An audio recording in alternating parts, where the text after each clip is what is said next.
to get the hell out of this.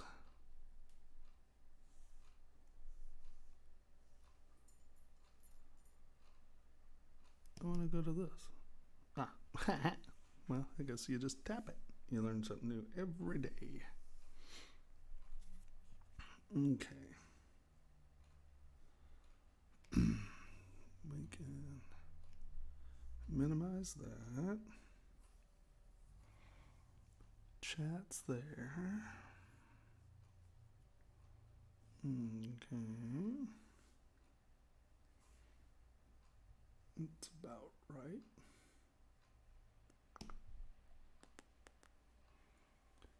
Okay. There's that, but it doesn't tell me over here.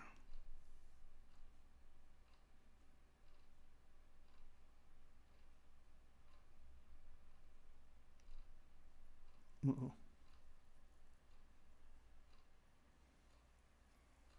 That's not what I wanted.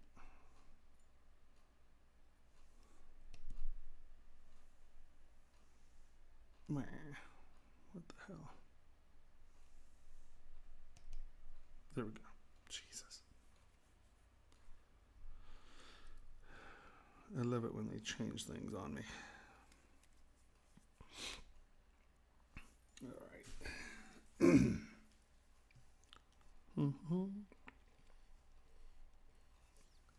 There are a couple of you here, I see. Tell me if you can hear me. Can you hear and see everything okay? Hello? Okay. Wonderful. How are we doing this morning, afternoon, evening, wherever you are? I can't believe you all made me get up this early. Awesome, awesome. So are you all members of the class, or you just noticed that I started streaming? That's the next question.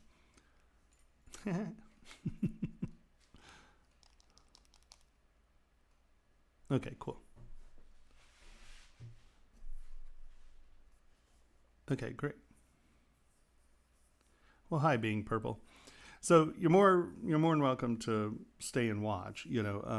This is I'm running a live class, and then these are the crit sessions. So you'll see like how the critiques go, and I mean they're educational, so you're more than welcome to listen. But it's going to be a bunch of it's student work. So yeah. But hello, I'm glad you're here. Yeah, of course. We can all learn from watching, right? All right, I think I got everyone's stuff in here.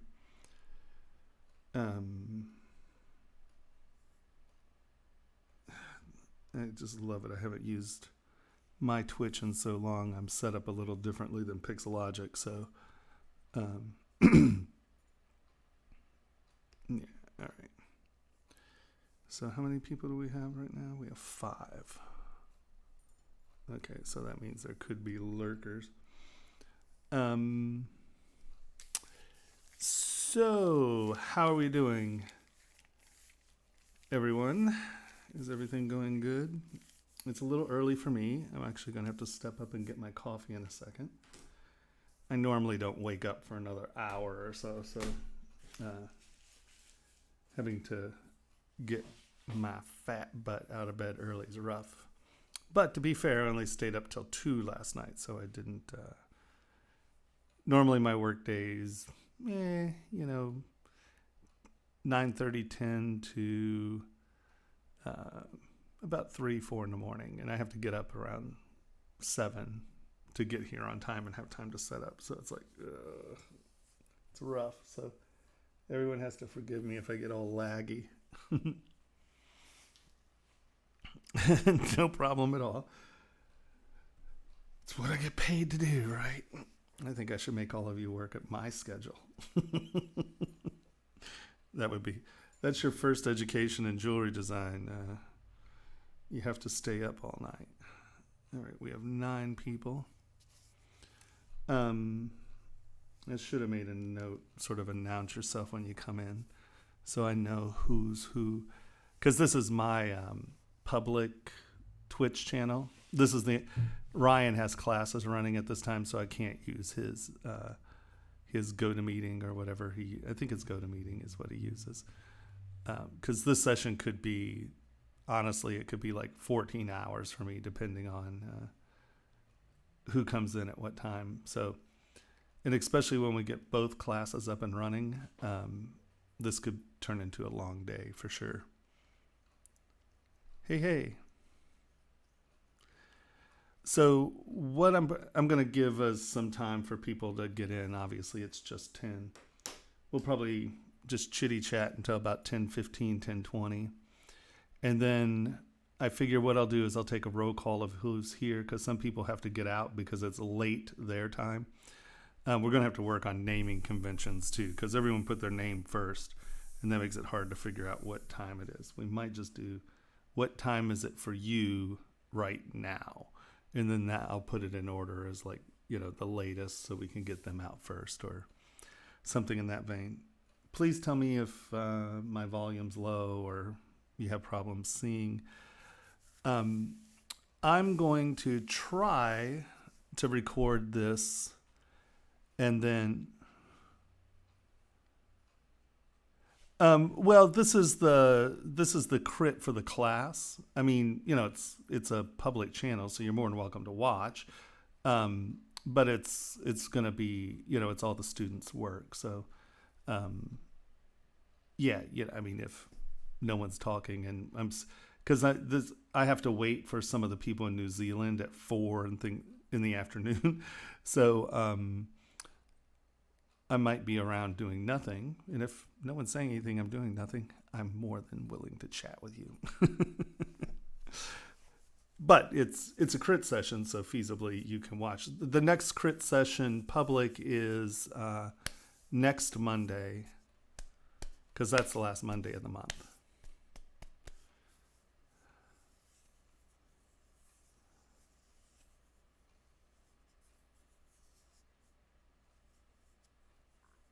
It's 1 p.m. Okay, cool. So what we'll do is, because chances are the people who need to get their stuff done are going to be here early, and I'll just take a roll call. We'll pick out your models, and we'll just do them sort of in order of who needs to go where, if that's okay.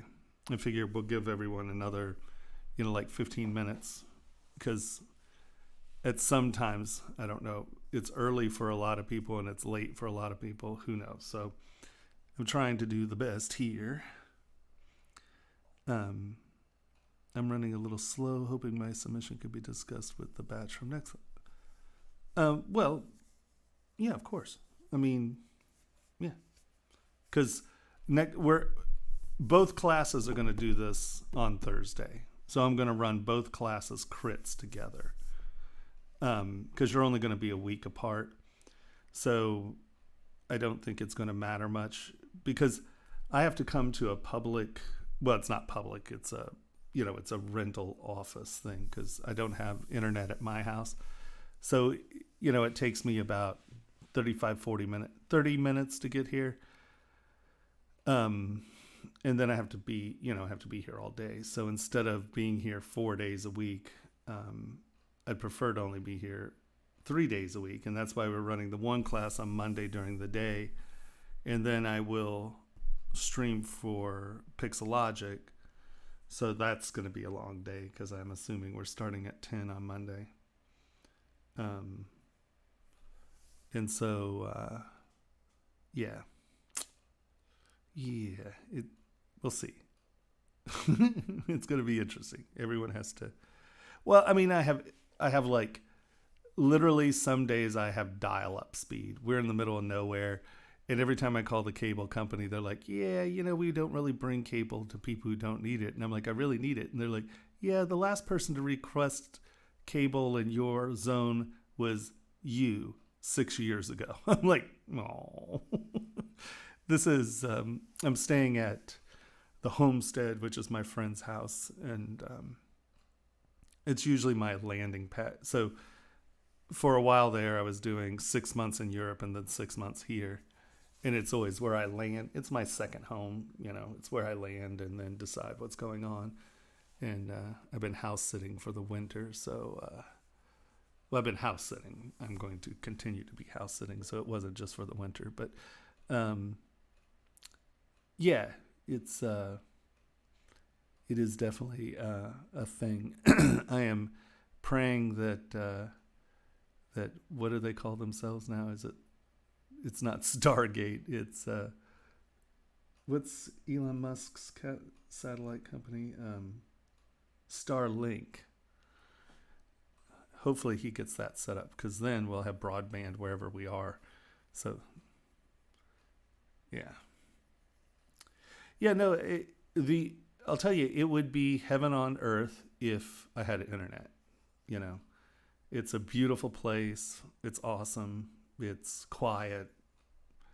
Have a hot tub.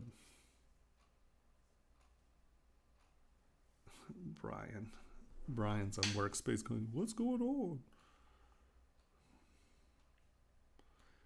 So you didn't read that post right there on top. So if you'll ever get hassled, deal with it. I'm a hassling kind of guy. Hold on. Twitch. So the people who are in class, sorry I didn't.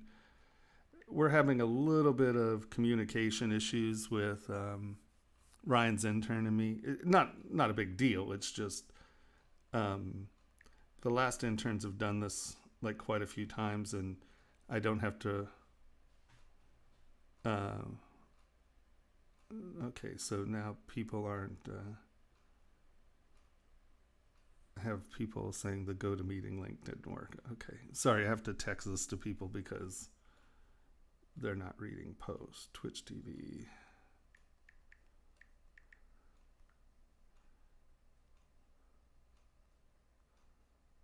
See, I knew this was happening. Sorry. First days of this stuff are always chaotic, so everyone gets to be patient while I answer questions. All right, let me go grab my coffee. Hey, Siegel, how's it going? Let me go grab my coffee. As people come in, please, hey, Paulo, please inform them. Now, some members of the class, you may be seeing that other people are coming in. So this is my public channel because Ryan doesn't have the room to run a 14-hour GoToMeeting because he only has so many slots and it's his classes and blah, blah, blah. So you all have to be patient with me. I'm giving you an extra day here, but it's going to have to be pseudo-public. So some of my regular viewers will probably pop in and out. But I'm only taking your guys' work. So don't worry about it. It shouldn't be a big deal. I very rarely have more than like 8 people who watch me at a time. So it's not like you're going to have thousands of people saying things. But there are a few people who are not in the class who will drop through and say hi. And if anything, it's just a bigger community that you guys need to know. Okay, I'm going to grab my cup of coffee real quick. I will be right there. Hello, Baton Hugh. All right. Be right back. Chat amongst yourself. What do you want to... You figured it out, Brian? You read that big thing with a big monkey screaming? You noticed that? I'll be right back. Give me a sec.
Okay, I'm gonna screen for false advertising. On the little Keurig had a picture of what the cup of coffee that it's supposed to fill, and so I picked the bigger mug looking, and it filled it up like halfway. That's some BS. Yes, that is the thing for sure. Sit and watch. No models are all good, you know. It should be that Brian. Okay. I'm just going to ask real quick. Did you go to the VertexSchool page and look and see if it was posted yet? Because it should be there. You do? Okay, so for everyone, the VertexSchool page is really the hub for the class, right? The workspace is just chat. It's just so the community can communicate to each other. It's not really where videos are posted. That's just purely community chat. Everything will be posted at the Vertex page. All the downloads and stuff are on the Vertex page. So the Vertex page is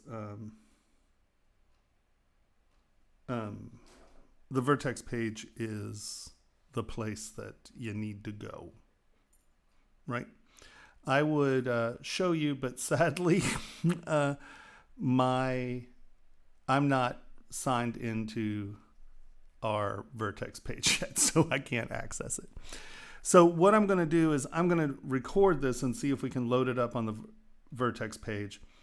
But if we can't, for some reason, they'll always be posted on my Twitch. So I don't even know how to show you. Hold on.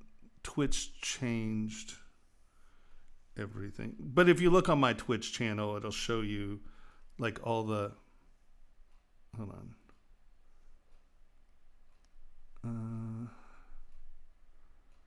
Oh, that's everyone. Okay, the hell if I know. But somewhere, if you go to my page and I'm not streaming live, it should give you the option to look at past videos or something. I'm not quite sure where it is, but it should say like past vids or something, and then you can always watch it here.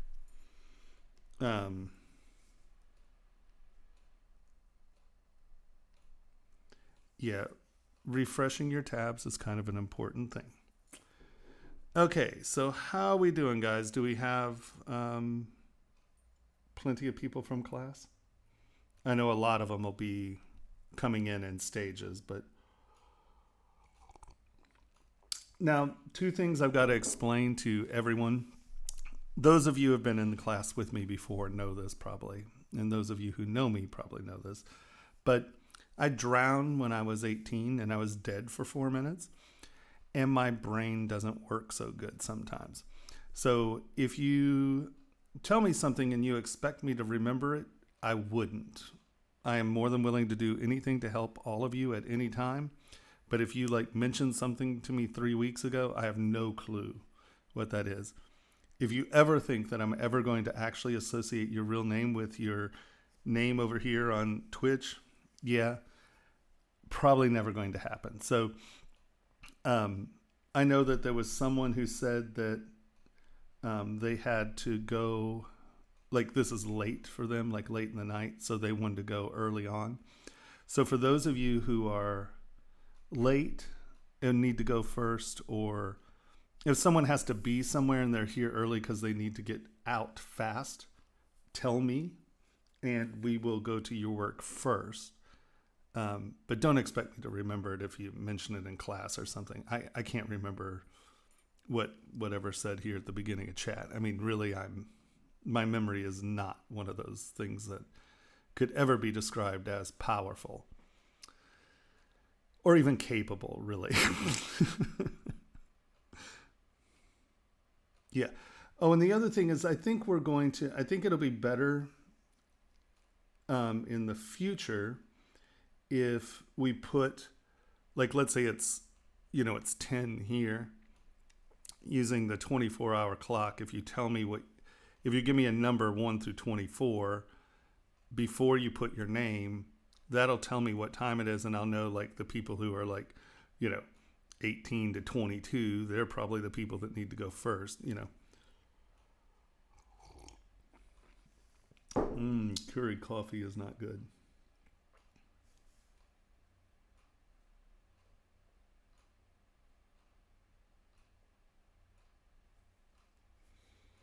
And my family texted me saying, "Do you have anything on hand that we can send your mom?" I'm like, "No, I don't just have like jewelry sitting around the house." Well, I do, but sadly, most of that's someone else's.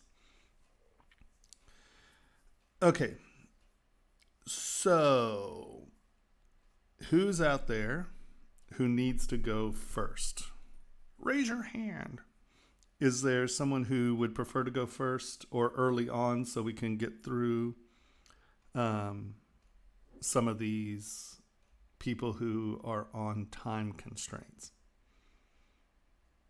I don't know what my time lag is, so if I just sit here and be quiet for a few minutes, it's not that I've stopped talking, it's that I'm waiting for people to respond because sometimes you have up to like a 30-second time lag.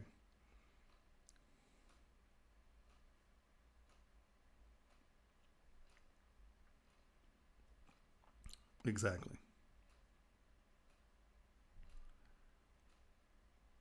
Oh, hi, Medra. Okay, then I guess we can start with Lloyd. For once again to the class and then to anyone who's listening who's not part of the class, um, this is my public Twitch, so I do have followers and they get notifications that I'm streaming. So chances are they will come in. Um, it's okay if they watch, that's no big deal. Um, Obviously, I'm only going to do the students' models today.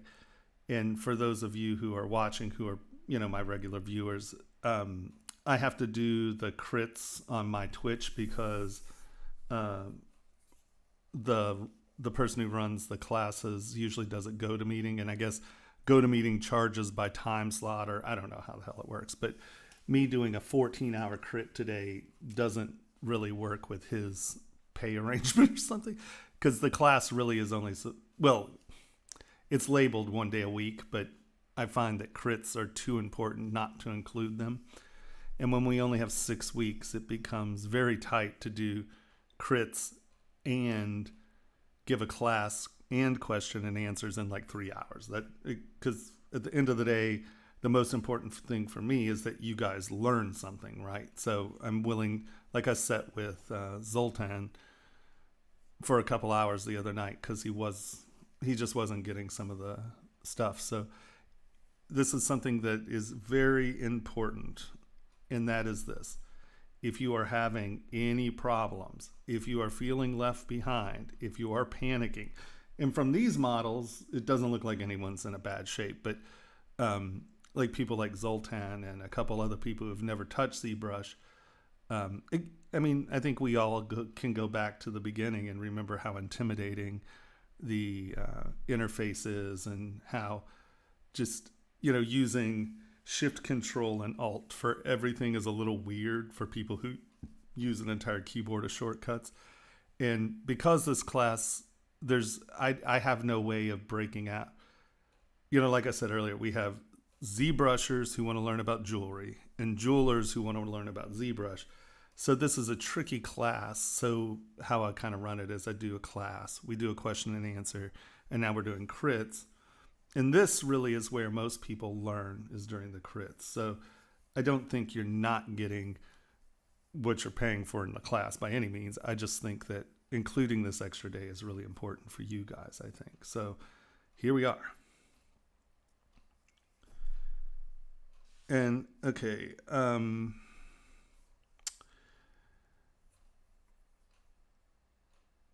so Lloyd, okay. Lloyd, we'll go first with you. Now let me see if I can find you. No.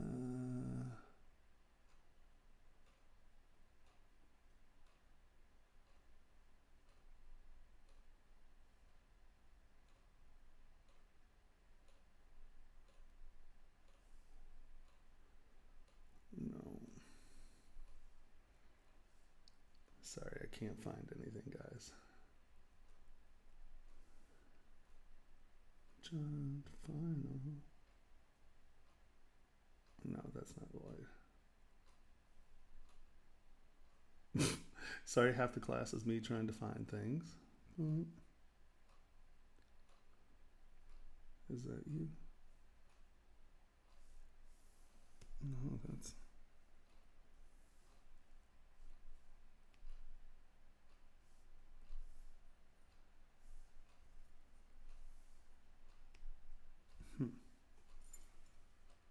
Second from the right. Hold on. Oh, fourth row down. 1, 2, 3, 4. This one? Is that you? I can't see your name in here. Oh, because you put top image services in there. What the hell are you doing? Killing me here, Lloyd. All right, here we go. Yes, half of the class is me trying to identify your work. Okay, so what do we have here? We have kind of medieval style bezel rings. And one's hammered, one's smooth. Okay, I can see that.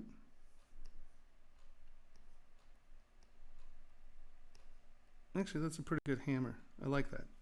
Because a lot of people try to get, the round dings, and you have to explain to someone that like a hammer is much bigger in ring size than like if you're doing armor, you can get away with those little dings. All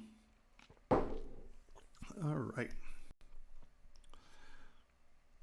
So just the general feel. I assume you are going for that medieval sort of pressed soldered bezel thing.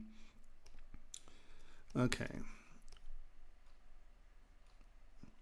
I know they did this in the medieval style. Do you have your mandrel? The only thing I would say is be careful in here. Hold on, let me turn this on because this actually helps. Okay, where is it? You're over here. Right. If these get too big, and these aren't, I'm just saying something to consider. That can start to wear funny. So you may want to consider when you're doing this to give that side shank, like soldered shank look is fine. But you may want to run, let's hide one of these because I'm working on the wrong one.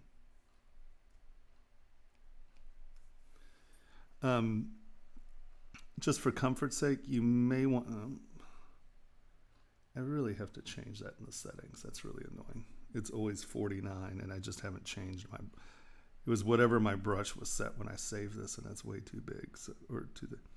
You may want to just run a little bit right there, just so you don't create a pinch point that could be unwearable. And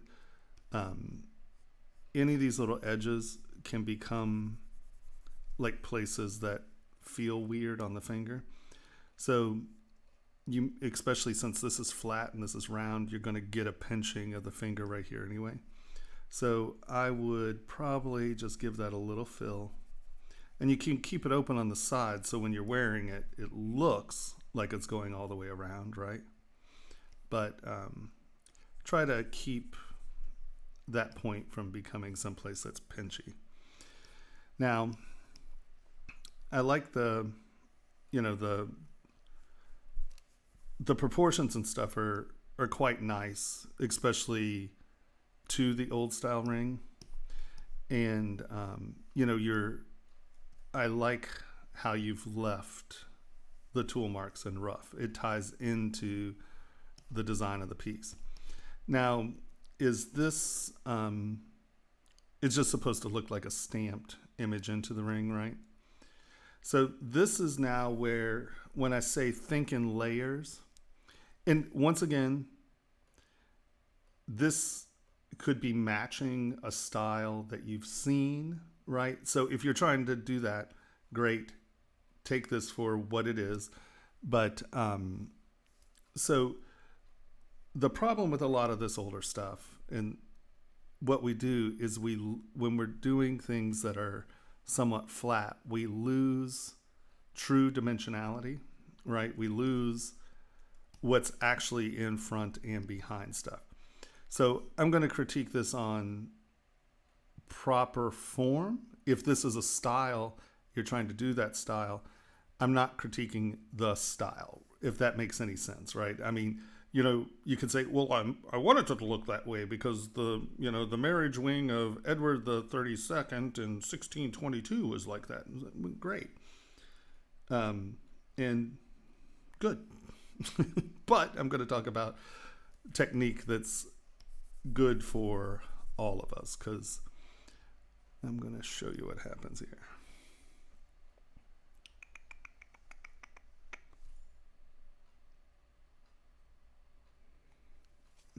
I love everyone's. Give me 1 sec. I have to answer students and tell them how to get a hold of us. www.twitch.tv/. I guess it's easier to text me. Twitch TV. TS spot. Okay. There we go.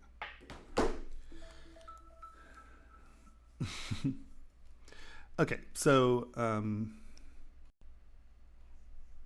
going to just separate. Well, here, actually, let's keep that. Let's do this.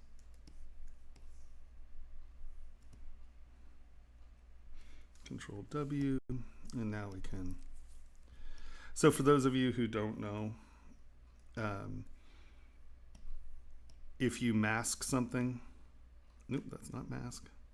If you mask something, hit Control W, it changes the polygroup. So it's a really easy way of being able to, like, I'm going to be working on this face more than the ring. So now I hold down Control Shift and tap on it, and that allows us to just select that part. Now remember, if anyone has any questions about any of the techniques and stuff, because some of the stuff we haven't brought up in class yet or any of that, take notes, and then when we go into Q&A in between some of these models, yes. Oh, shit. Yes. So I'm going to try recording this with Camtasia and then upload it to on the site. If by some freaking nature my Camtasia files are too big or there's something weird about that, you can come to Twitch, and Twitch records all of my streams, so it'll be up on my stream even if I can't get the Camtasia thing to work. So yes, it should. All right, so sometimes why I say might work with Camtasia can take up a lot of space when you're a lot of CPU space. When you're streaming, sometimes, like when I process something, the stream might lag because my CPU doesn't have enough to do the process and think about streaming. So what it does is it sort of pauses the streaming until the process is done. So if the stream lags, it's because we've run out of CPU. And yeah, I think you get it. Okay, so here is what I mean by when we start doing things like this, we lose sight of depth. Let's just start with the face here.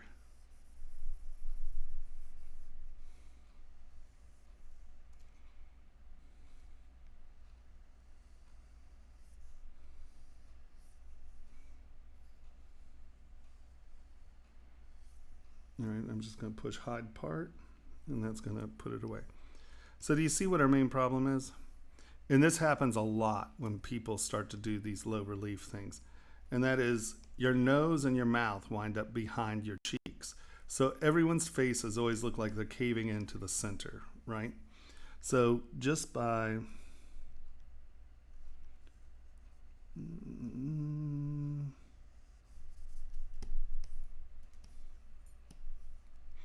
grabbing move. So I've I want you guys to give me your opinion on this. I've changed this user interface just a little. I have some slightly different colors. So as you notice over here, because when I was talking to Zoltan, I was trying to show him what subtool was active. In my old interface, the interface that I loaded for you guys these are pretty close to the same color, so it's just a slightly darker tone. So I changed it where when I have something selected, it's orange and green, and you can see this is black and orange. So it's very clear what's selected. As I go through today, you can see that, I have the frames at pink, so hopefully you all can see as I'm rolling over a button. But tell me what you think if it's clear, because you can see up here, see I have this selected, right? So right here I have move selected. So I'm hoping this will be a slightly better teaching interface. And if you all give me your input, that'd be super helpful. I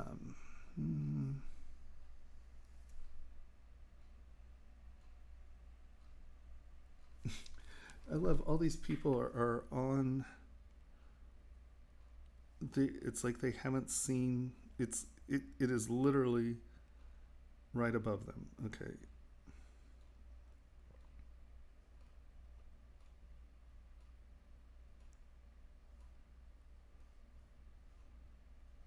Hold on.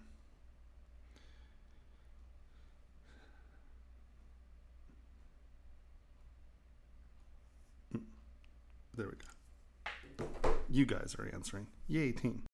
If you guys could answer those, that would make this much better. Okay. So you can see that now it's low, but I actually have a real profile now. And so and I didn't do that very carefully, obviously. Right, exactly. Woohoo, teamwork. And the style is still that sort of medieval. I don't want to change the illustration style, right? Oops. There's a flavor of that medieval sort of half wonky, Bruegel-esque sort of weirdness. So I'm not trying to change the graphic of it, but I do want see how we're now, the eyes are behind the bridge, the brow.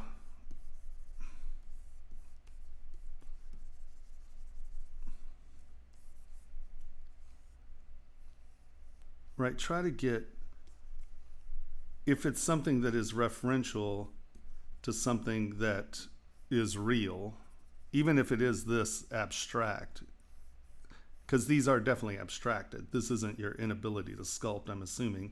You're trying to make that medieval sort of anguished peasant angel, lumpy, Brueggy thing. Don't you like my official? Right, and you can see that now,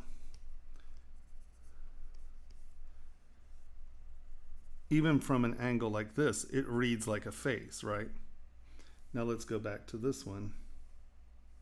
You see how it looks like it's all caved in? Well, that's because it is all caved in. So if you think about where the levels are, right, and this is why I say think in levels, right?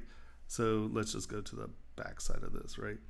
So if I'm blocking this face out, I'm gonna kind of get my face blocked out, and then I'm gonna come in and put my nose in. I'm gonna put my lips in. I'm gonna knock the eyes back in a little. I'm gonna add to the brow. Then I'm gonna add to the hair, right?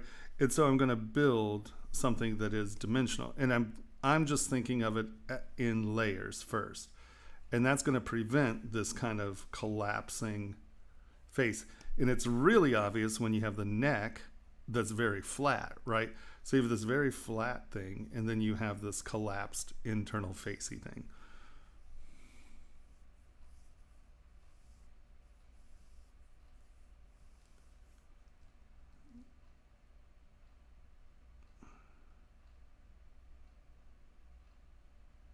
Is that just someone? Yeah, that's. I need to give someone moderator view so you can just, if people are trying to be weird and sell us shit, they can go away. Sorry about that, but this is my private channel, so we are public.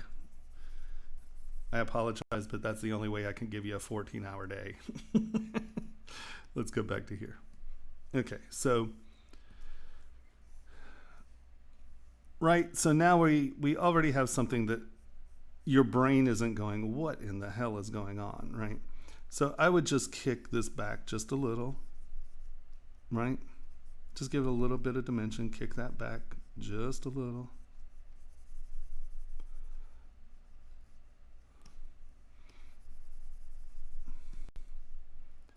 Right? Um, so also with the hair here, and this is what I mean by drawing detail on, right? So basically what you've done, and I'm just being really crass about this, so I'm not just belittling what you've done. I'm just trying to get these points across as quick as I can, right? You know, you have the head, and then you came in like this with the hair, and then here's the hood, and then this is the flowing hair, right? And all of these are the same, right? You rounded this a little, but all these are the same. So when you start thinking about these things, it's often, when I say think in layers, this is what I'm talking about. It's often much easier to go about this with kind of sharp edges in mind, because, okay, so let's just take the hood here first. We'll put an edge here, and then we will make this go back, right? And now this is coming out from under that and is a ledge here because the head is behind that, right? So these are sort of becoming layers that are doing this, right? As opposed to things that are doing this. Do you see how much higher this is? We have things that are going under each layer as opposed to things that are just being cut in the half round. And now you may want this soft, you know, and round, and that's fine. You can come back to it. I'm just telling you how I want you to think about the part, right? So think about what is going over and under, right? So this is here, and then make it actually be behind that step, right? Because if everything is the same height, it reads like the same height. And if you sulfur it, or if you, basically what it becomes are these half rounds of highly reflective stuff where all you're getting is a highlight here, a highlight here, a highlight here. So you're not getting layers, you're getting just half round steps. And remember, damn it, this little keyboard, I apologize. This is going behind the face, right?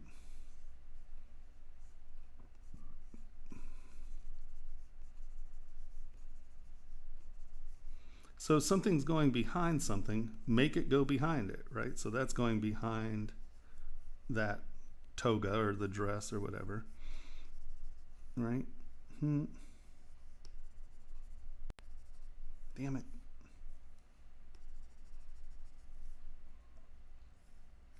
Now, once again, I have these as sharp edges, but they can be softened. I'm just trying to get you to kind of wrap your head around this, right? That drops back. That's there.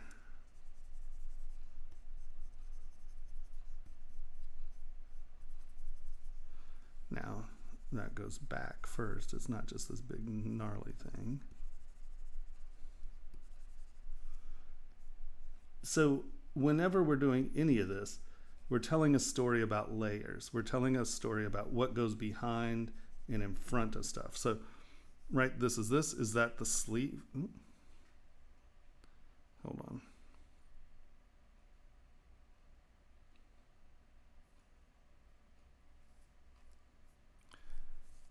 And I mean, like I said, I know stylistically these steps are not what you want, and I'll show you how to then take it back to the wonk. But for this to read well,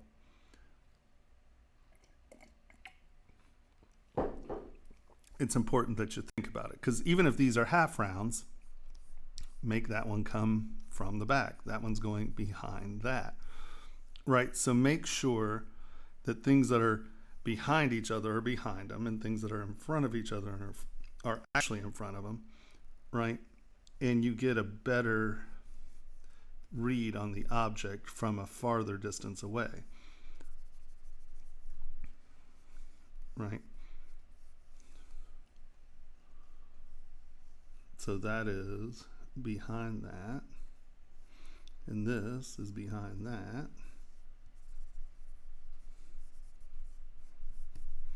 and that is behind that.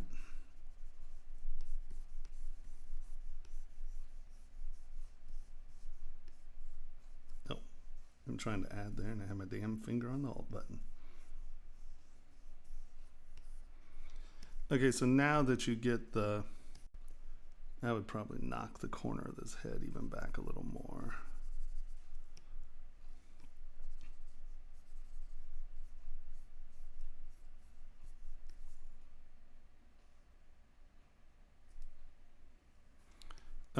So now you can see that I've given the piece a little bit more depth information, right? And honestly, I think that this is a little too bumpy.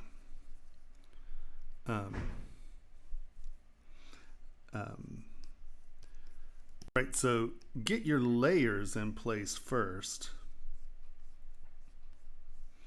and then you can come back in and let's say I'll just use clay, and then you can come back in and, you know, kind of make these graphically wonky. But even if you're making big round edges, right, kind of have the layers abide by what they should be. And then from a distance, let's get this really small, you can see the story a little better in depth. And, you know, for something like this, I know it's a little subtle, and I think I made the nose a little too prominent, but do you see what I'm saying? If you think about it in layers, you're going to have something. I keep looking at my webcam. I forget my webcam's not on. Yeah, that's what I was saying. Just tell me. Don't worry. We have to work on the naming conventions and figure out what's best. I think it may be easier if you put your time in 24 hours as the first number. Just give me a number. So instead of giving me Greenwich time, you can just give me.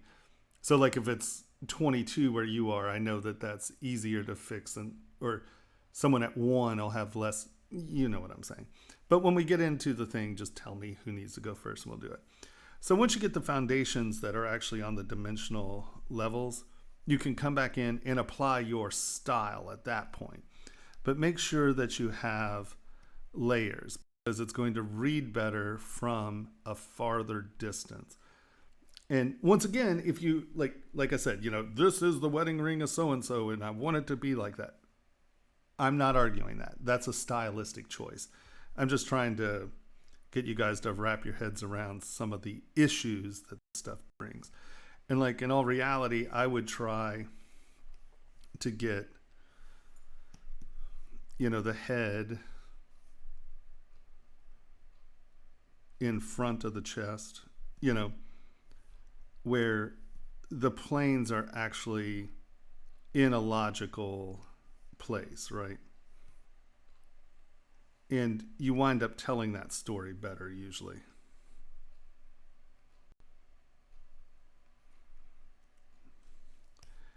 Yeah, you know, it's funny. There used to be a view actual size button.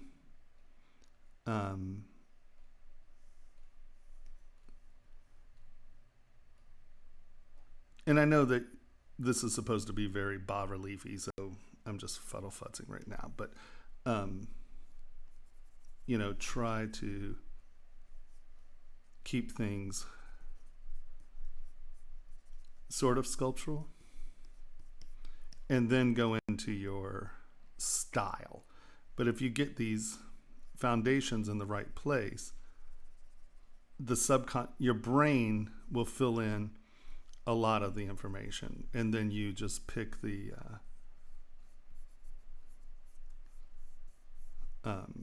you come in and do like your line style, because it's a little bit more illustrative than sculpty, right?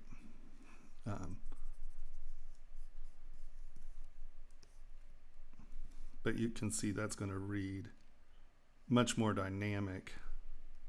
Even there, you can see, a lot of the face shape. The face is punching off of the surface there. I mean, can you all see that when I do that? I assume you can.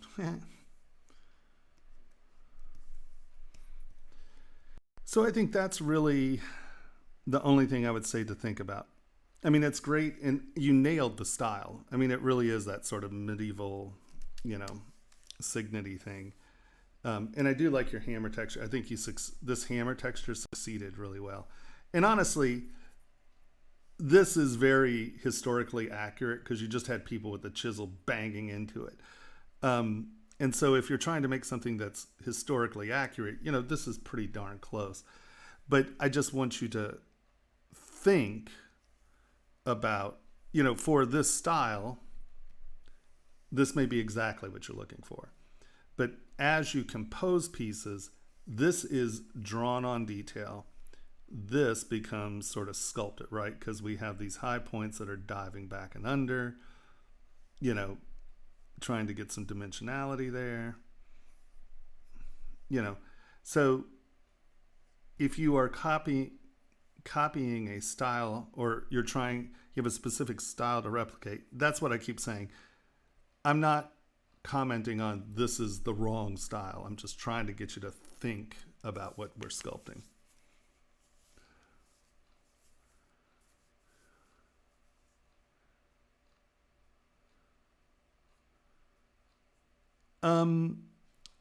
Yeah, I would argue that it's hard to find anything. And as I'm teaching you, the reason I say use my UI is because the tools that I use are out. You don't have to hunt for them.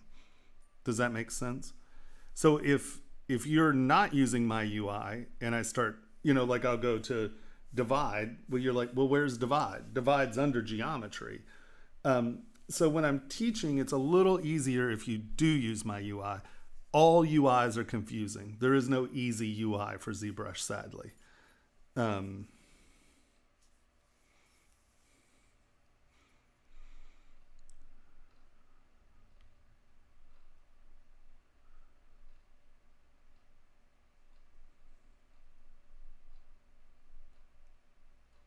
My backface mask is right here. It's in my brush palette. Right? See, backface mask is in my brush palette. So everything I need in my brush palette, lazy mouse, smooth, roll distance, minimum connected points, gravity strength, no back and forth, and infinite depth. These are tools I use all the time. These are in 6 different menus. So it's easier if you do use my interface while I'm teaching, at least, if that makes any sense. If you're working at home, you can use any interface you want.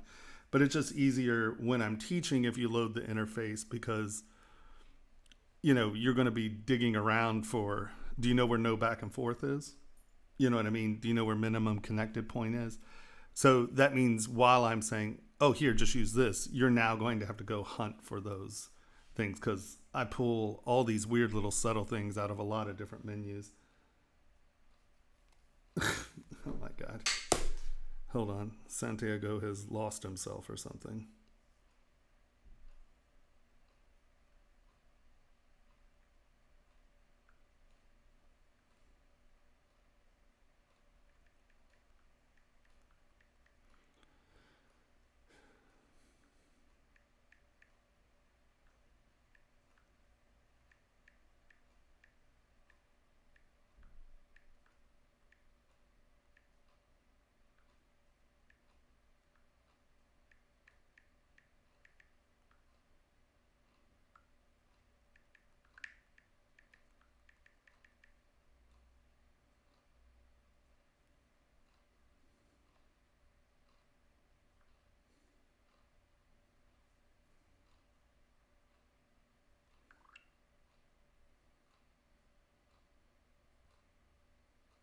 Okay.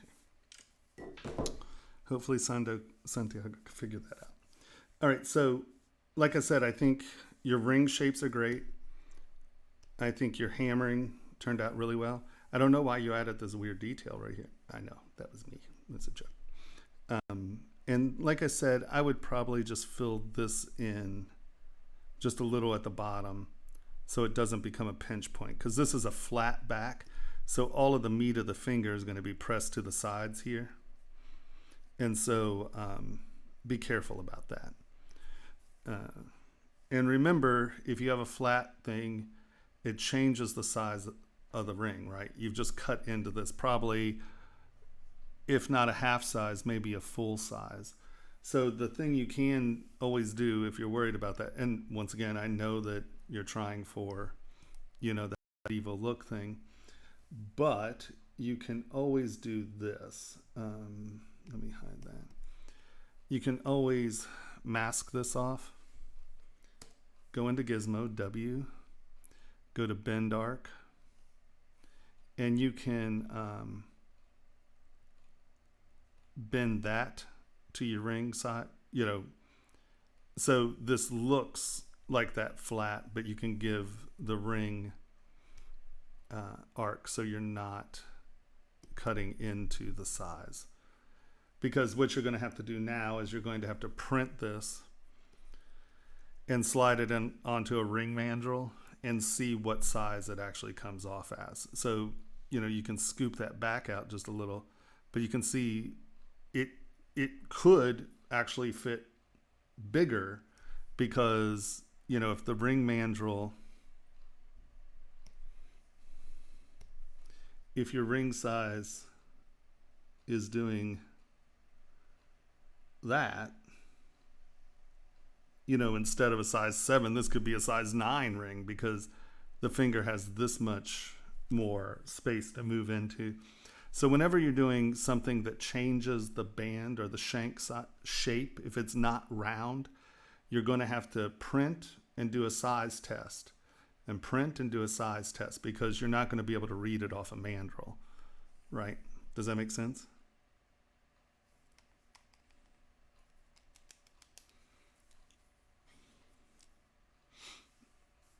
Is there a finish technique that you can show us that'll give more chiseled look? Well, yeah. Let's get, sorry.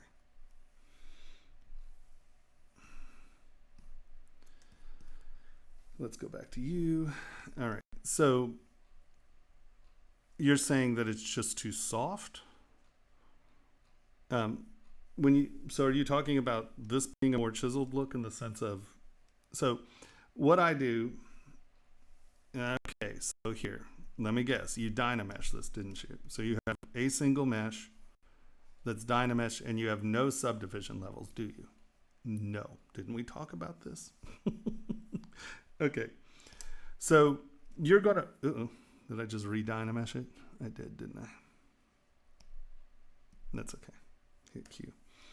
So what we are going to want to do is, before finishing, sorry, my allergies are going off. My nose is super itchy. Before you go into finishing, you need subdivision levels, okay? Because if you have a 1 million to 3, you can't clean this up, right? Because it has no subdivision levels. And I'm going to go in here and I'm going to use smooth, right? And this is only 1 million polys, so you can sort of muddle in there, but it's very hard. Let's just divide this one more time. It's hard to get smooth surfaces when you don't have subdivision levels. So you've Dynameshed this and you started working on the Dynamesh, and you never converted this to something that has subdivision levels. So we're at this point, right? And I know this is sort of an advanced, more, you all haven't learned this yet, but that's okay, because we are going to use this all the time. And this is where sorry, all the people on Macintosh, I didn't know that it wasn't Mac compatible, but this is where So Much Monsters is really helpful, because this is a one button push. But everyone needs to learn to do this way because you need to understand what you're doing. So the first thing we do is duplicate. Come down here, duplicate. Now I'm going to drag this to the bottom. I tend to organize that my most active stuff is on the bottom because I'll eventually go back and throw these into folders that say older, this or that. For organization, I tend to want whatever I'm working on at that moment, like post Boolean and all of that, just keep working where the most active tool is on the bottom. So now, before you can really do cleanup, you can clean up this mesh, obviously. But as we get into more advanced things and as we get into more complex models, it is incredibly important that you understand the ability to, because there are some things you have to do in Dynamesh. You just have to. You can't, there's nothing you can do about it. You got to do it in Dynamesh.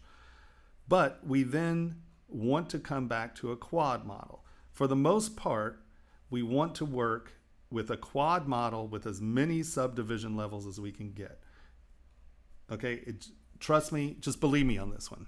Believe me. Okay, I mean, I could go through and show you everything, but we're going to get into that. I know we're early on, but I want you to understand. So, and no, all of these won't take 45 minutes, I don't think, but there's some things that I want everyone to learn here, right? So first thing we do, we duplicate. So did we duplicate this one? Yeah, so let's drag this one down here with us. Oops. Drag this one down here with us. Boop. We'll close that. So this is now our active working model. I'm now going to Z-remesh this model. So there are no hard edges. There's nothing I'm trying to retain. If you're doing hard edge surfacing, sometimes you want to keep or detect edges. We don't have to worry about it. I'm going to drag this as low as I possibly can. And I am going to go Z-remesh.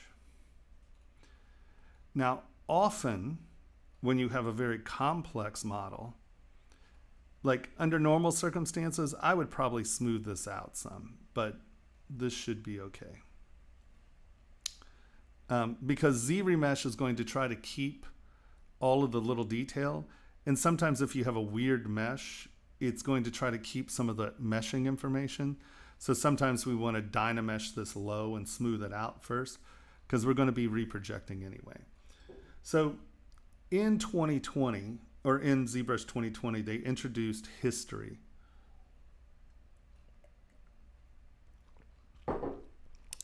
And history is an incredibly powerful tool now. It's really awesome. And it allows us to do a lot of things. So normally, before history, we would project all. And project all, boop, so what projection is doing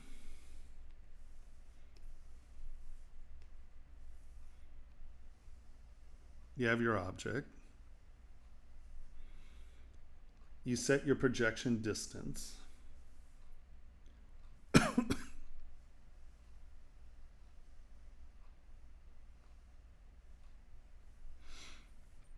And then what projection does is it goes 90 degrees off of the surface and it looks for the closest negative normal at this distance. Now where this becomes a problem is that sometimes you have something that's sitting right here. And you want to project to here, but there's another shell and it's going to project to here, it's going to project to here, it's going to project to here. It's looking for a specific point, or it's not looking for a specific point. It's looking at a specific distance to start hunting for the negative normals. For those of you who don't know what that means, so you know, all of our models are like shells, right? There's an outside surface, and if we cut it in half, there's an inside surface. The outside surface are positive normals. The inside surface are negative normals, right? So this side is a negative normal. This side is a positive normal. And that's just an assigned direction to the surfaces. That's all that means. But projection's looking for the inside of a shell. And that way it can, right, go from underneath and project out, or above and project in. So this is what project normal's doing. Well, project history, right, this is our old model. And then after we've smoothed it and remeshed it, it might sit like this, right? It might, it might, it might change as we relaxed it, right? So instead of just reaching out to try to find a thing, it knows that this is the shape it's looking for. So this is going to look for that. This is going to look for that. And it winds up being a cleaner projection. If you don't know what I'm talking about right now, do not stress. Just kind of keep this in your mind. Okay? Uh-oh.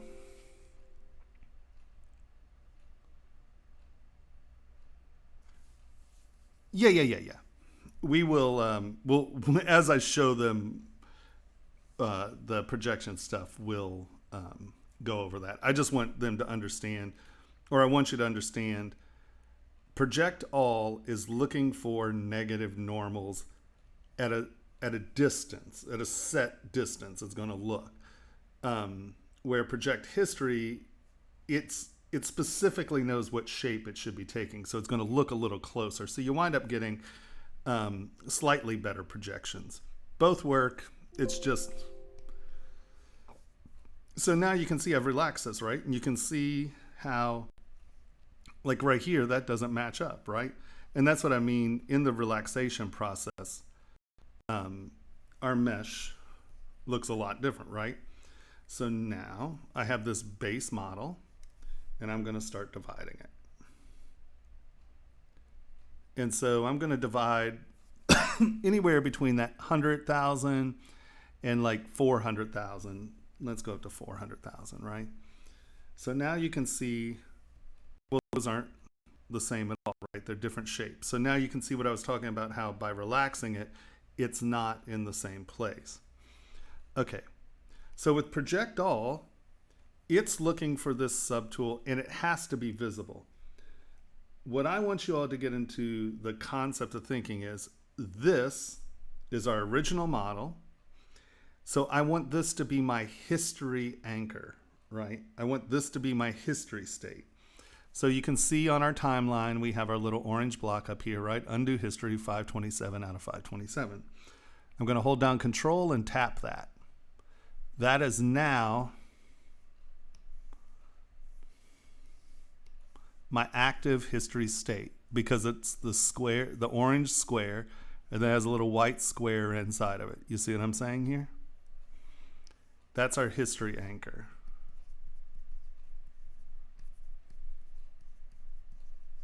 Boop, boop, boop, boop. I don't know if that's actually what it's called, but that's what I call it. So there.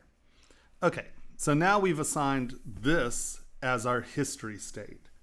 I'm going to come back over here, and I am going to go project history. Now I have this set at 0.02. There are a lot of reasons. Most people will just kick this up, right? I'm just going to warn you.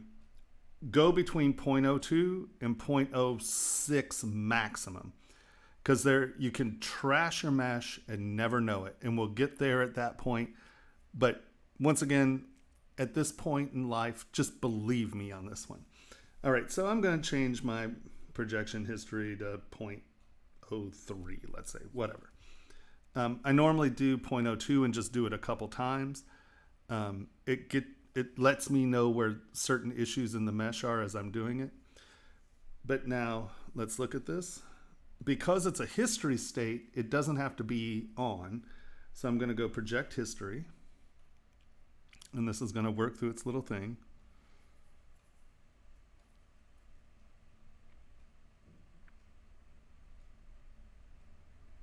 Boom. Okay. So now this is going to show you kind of what, see right here, how we have these pokey things. These were outside of the projection distance, right? This is more than 0.32, so we left it there. You can see the same thing here. The distance between that surface and where it wants to be is more than 0.32. So you're like, well, why don't you just crank up your history and, it'll fix that? Well, it won't. It'll get real. It might fill this in, but it creates lots of other problems. And like I said, I'll kind of show you that. So I'm just going to smooth this out, and I kind of know where these points are. I'm just going to add a little bit of meat there. Just going to add a little bit of meat here to smooth it out. You can see we need meat there. I'm just going to add a little meat there. And along this edge, once again, just going to come in and add a little meat. Relax my mesh again.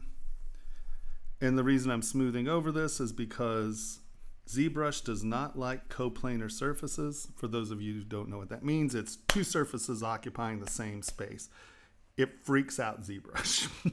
So by smoothing this off, it's just preventing this from being exactly what the projection is, and then that way we avoid a few problems that happen. So now we're going to try it again, project history. The other thing to remember is this is our first projection. This is not our last projection. So this doesn't have to be perfect. And you can see that, well, there we go.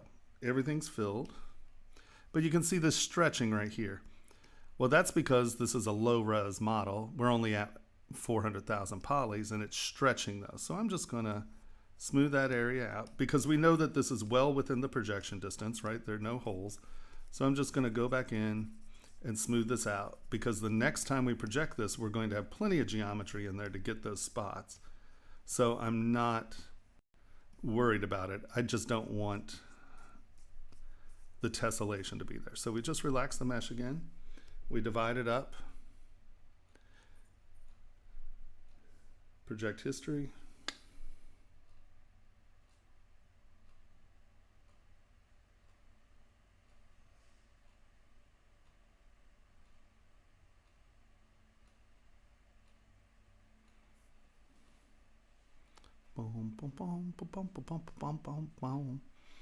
And you can see that this is taking a little longer because we have more mesh, right?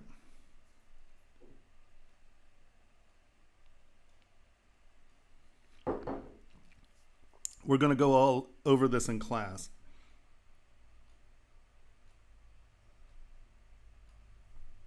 Yes, that is exactly the point of Z-remeshing. It is to get the same mesh we had, but with a better base mesh, right?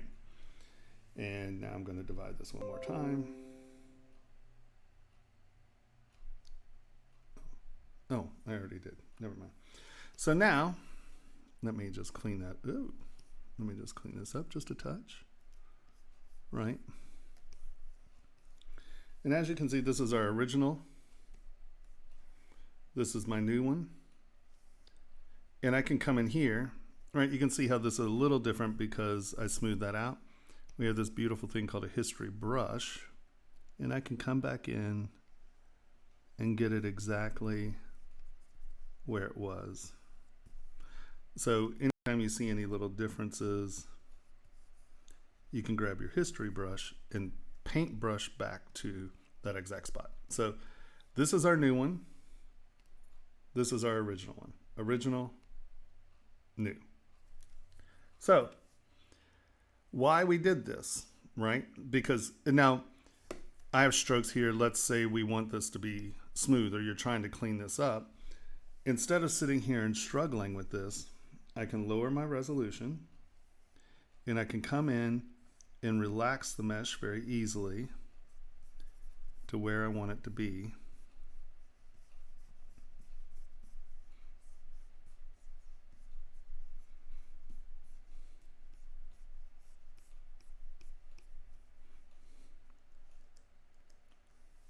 Higher res. And you can see some of that detail comes back, right? So we have to do this each step up.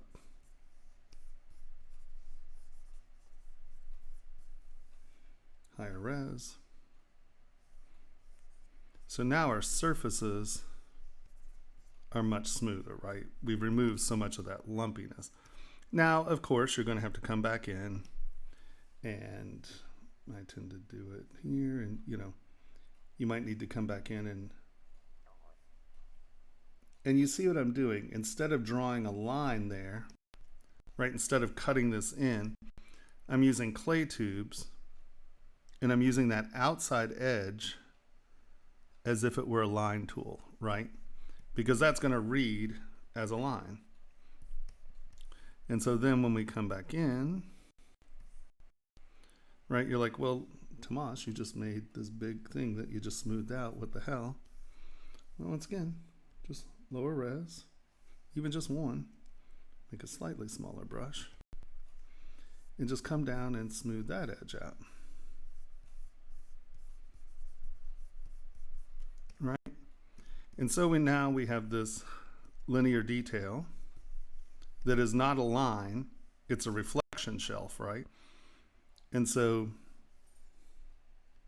higher res, we're back up here. Once again, just run over the smooth, boom, ba boom, ba boom. And then you can also, you know, come in and punch some of this stuff.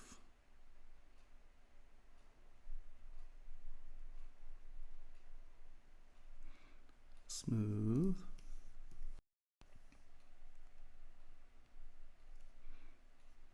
Whoa.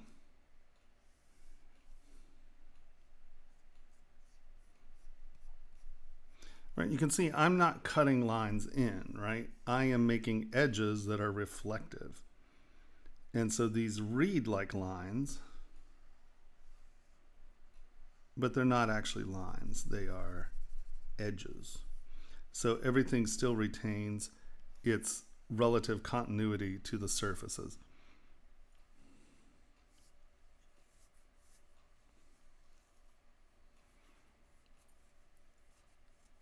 I'll have to figure out how to do that. It's been so long. Sorry, Black Death. We'll get that to you at some point here. So does that make any sense, Lloyd? So then you can come back in and really affect which style you want, whether it's soft or whether it's hard.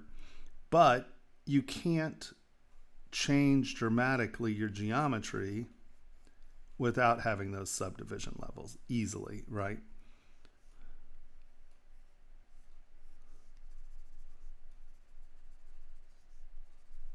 So, and then that's sort of a first day primer and remeshing as well.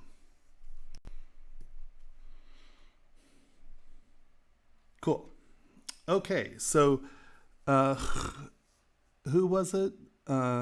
Marina needs to go first. Marina, oh, there we go. Marina. Oh, what a beautiful beta.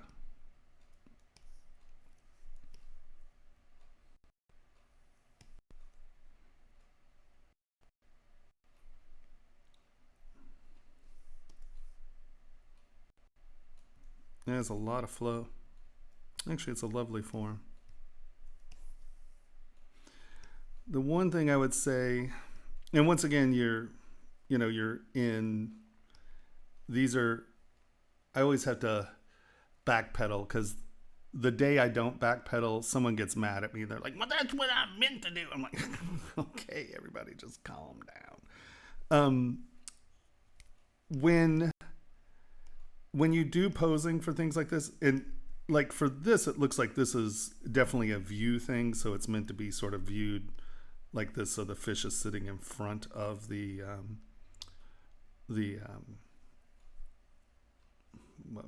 tail and stuff, it's sort of ribbon, right? So it's acting as a frame. Of course, Lloyd. So the only thing I would suggest here just initially is the human eye really likes contrapposto. So you have a curve that's kind of going like this. The eye really likes S curves, so that's contrapposto. So if you took this edge a little more and took it back, you're dealing with slightly more classical design. And the eye, over thousands of years of people using these techniques, it makes the eye flow, right? Because right now what you're doing is you're pointing out here. So the eye's traveling and it's like, well, what's here? What am I looking at, right? So you're kind of pointing at something, or because this isn't bent, right? This kind of points straight. There's no return. And so what happens, and why contrapposto works so well, is I need to change my save preferences.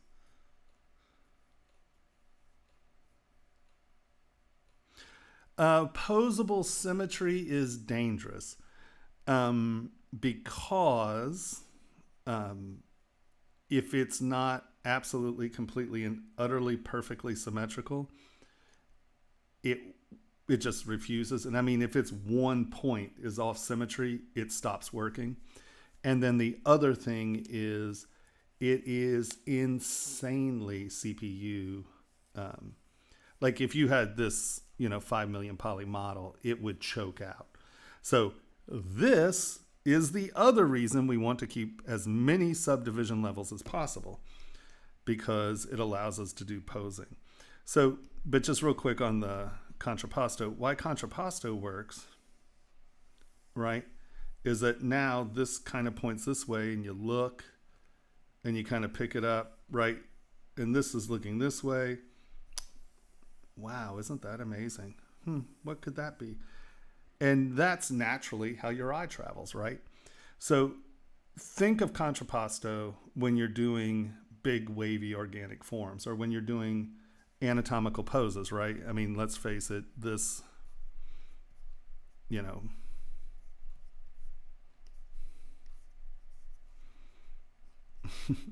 right? You get that S curve, and that's contrapposto. And that is an important concept to learn. Now, how many subdivision levels do we actually have here? Let's check. Oh, good on you. I would still like a little bit more, but let's go back to our higher res, right? And you can see you have scales. For jewelry or for production, these scales are too soft. They're not going to read. But honestly, it's much better if you come back in and hand carve. I know everybody's like, you what? I literally hand carve all of my scales, because alphas are very regular and the brain knows that it's perfect. And so your brain stops looking at it. Where if you go back through and like literally hand touch all of these scales, you're going to wind up with something that looks irregular. It's not perfect, and your brain's going to dig around in there and just look at stuff. And so instead of you can get this, symmetrical, right? Work on it in symmetry, and then you come back in. And I mean, this is very dramatic and facing front, right? I mean, that's not a problem. You can get, and I'm just going to be very destructive and crass here. These can feasibly start to turn the other direction. But, even if you just get those curving again, and then you point the nose just a little bit more, or get it going the other direction, right? But those S curves are really something that the brain looks for. And you can see if those are curving back right here, you're not really changing your front dynamic much. And even a double's fine, because this is just a lot of motion going on here. I think the real problem is that it stayed in the torso. If we look at it with, hold on, let me undo all that crap. Come on.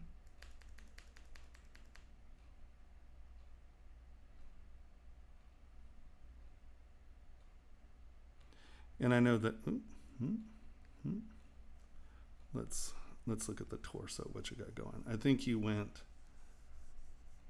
so motiony on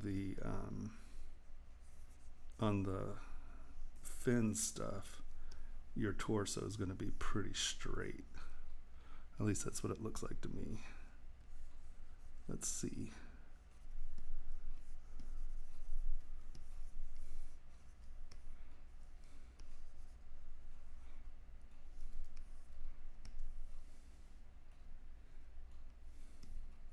Yeah, you can see there's not much motion in the torso of the fish, right?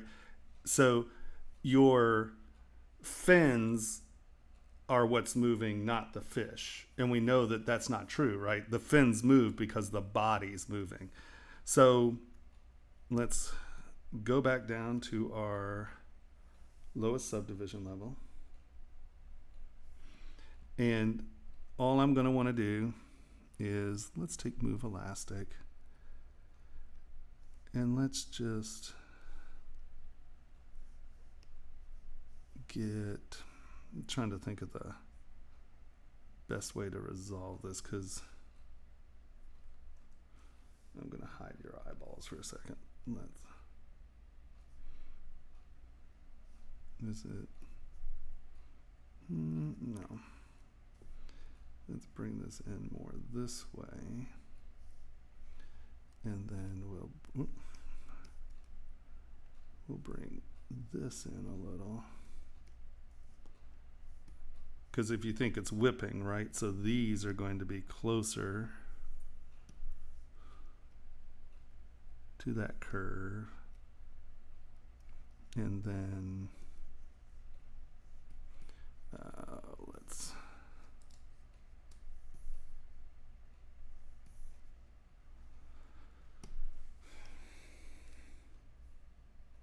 so this is our gizmo.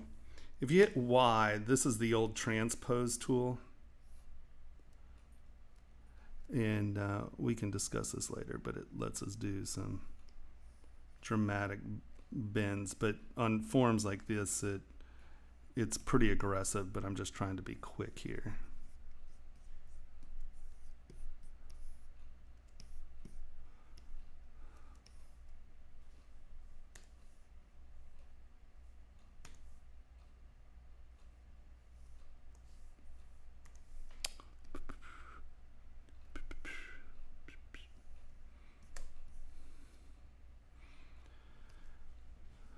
So you can see you're getting a similar profile, but you get this even from the front just by kind of pushing that S-curve. You can see even from the front, we're getting that, right? Because before this was all straight. So what you got was the face and then the tail. So I think that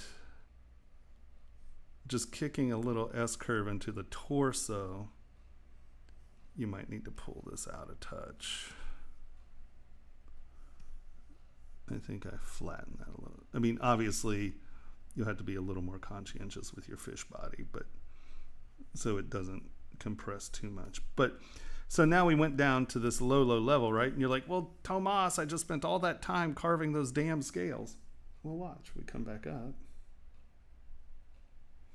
And our scales are still there. So this is why, another very, very big reason why we want to, and now when you do big moves, sometimes you have to come in and make sure, you didn't move the bone structure. But you see that now becomes a much more dynamic image, right? I think that you'll now have to move this fin a little because it's coming out of his eye, right? I would have that kind of coming like that. So as we're looking at it, first thing we're doing is identifying the eye. We're going to look, these create a nice circle here of viewership, right? This is doing this. So it's all returning back and into the form. This, is returning, this is returning. So, and here, this is a nice oval, right? You're following the fin out. Oh, you follow this and follow it back and in. So that's a pretty well returning shape. And, you can come in here and obviously punch some of this up a little. But I think that winds up being a little bit more successful because there's implied motion. Right? And all we did was bend the torso a little and then return this, right? But from the front, that's not a big deal. But once again, you can see that I'd make, come on. What's going on? What are you thinking about? Oh, um, I would do the same here where you have a little bit of return, where you're getting a little bit of S curve there. But that might actually,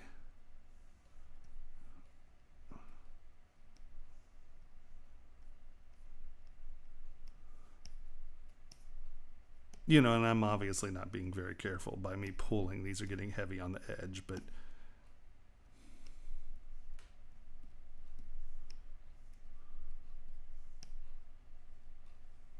and especially with these betas, you got to think that this is really, really flimsy.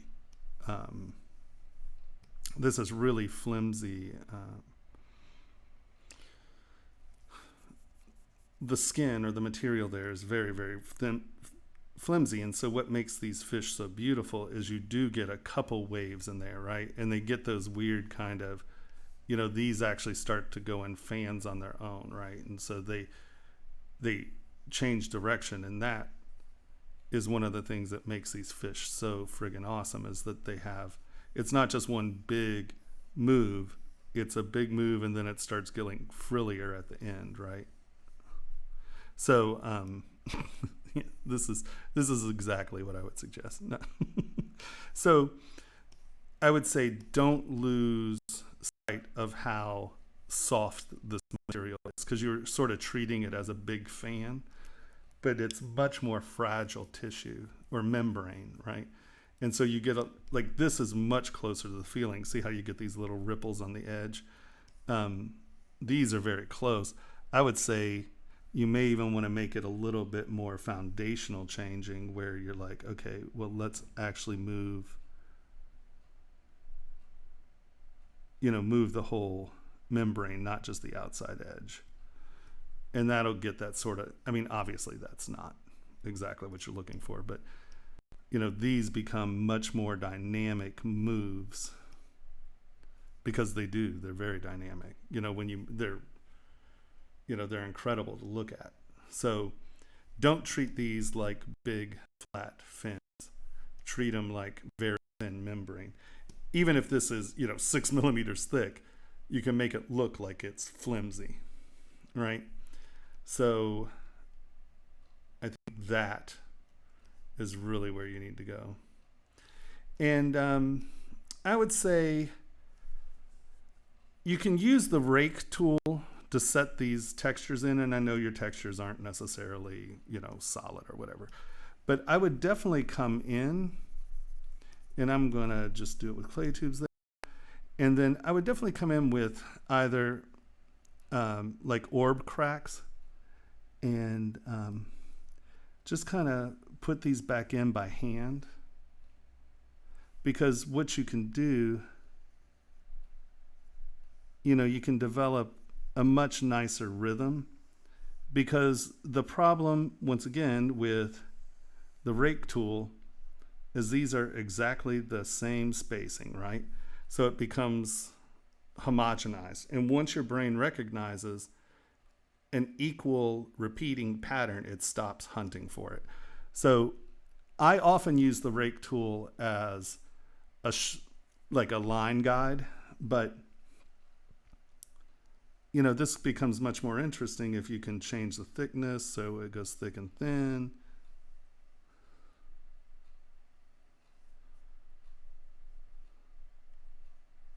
Does that make sense? And so when we come back here, this, they're crappy lines, but this doesn't look like a symmetrical tool, right?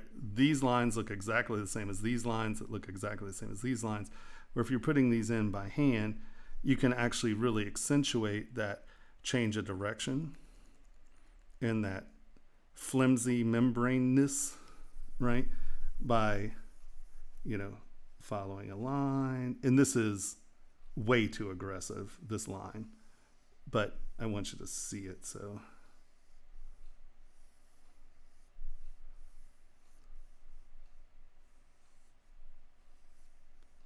right, and you can really tune what that membrane's doing. So I would come back in and hand draw lines as well.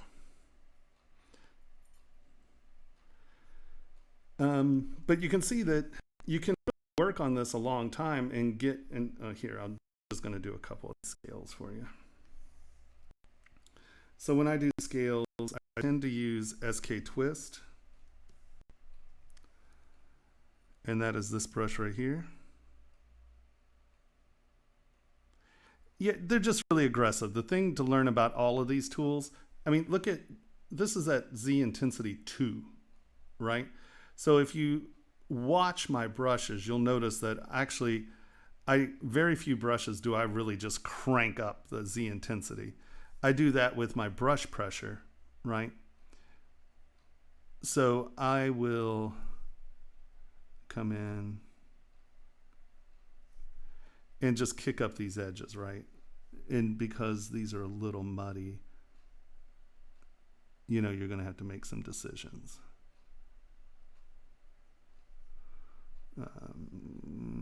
Right? So I will come in and what did you do there? Did you change direction of scales? You did. This way you did scales backwards. Look, these scales are going this way. Sloppy. Right? And so I'll get this going like this.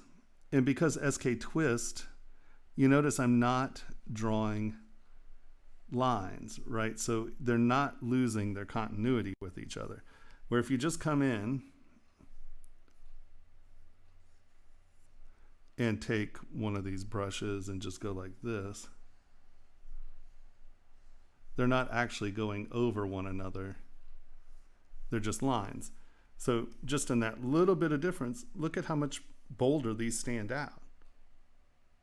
Right? I mean, these actually look like they're scales, that one's going behind the other. And they're very soft. I mean, you know, that's not done very deep at all. And you can come in. I tend to use SK Fill with SK Twist. And then I just come, ooh, that's not SK Fill.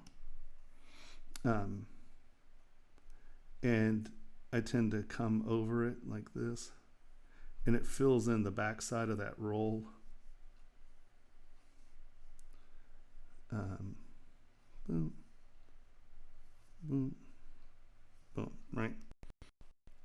And you can see that in all reality, I did very little there, but they look like scales as opposed to these trenches just carved in.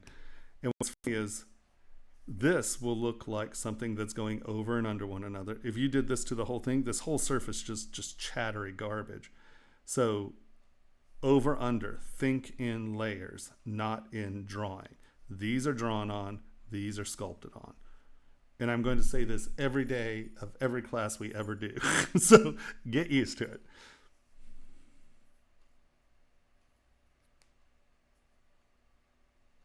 Oh, you did extractor on those? Yeah, it takes a little work to get used to, because like if you start to take corners too quick or too sharp for the pattern, it gets chattery. It takes a little work, without a doubt. It takes a little work. What I found, you know, a lot of times you do the extractor brush and you take the pattern going this way. So as you stroke it this way, the pattern's laying like this. But like for around the cheek here, I'll often take the pattern this way, right, and drag this way, and then I can drag like this, and the scales are going that way, if that makes any sense. So the extractor is super useful. You just have to play with it to get used to it. So I think that was really, I mean, just a little subtle pose change, I think really made it dramatically different. And you get a little bit more sense of depth here. This is crossing in front of this, which is in front of this.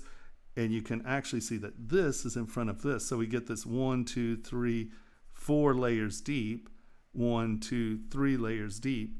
And so you're getting that perception of depth. This is in front of that, where let's go back to the very beginning. Nope, I have to turn off the drawing. Let's go back to the very beginning and look at it. Come on. Yeah.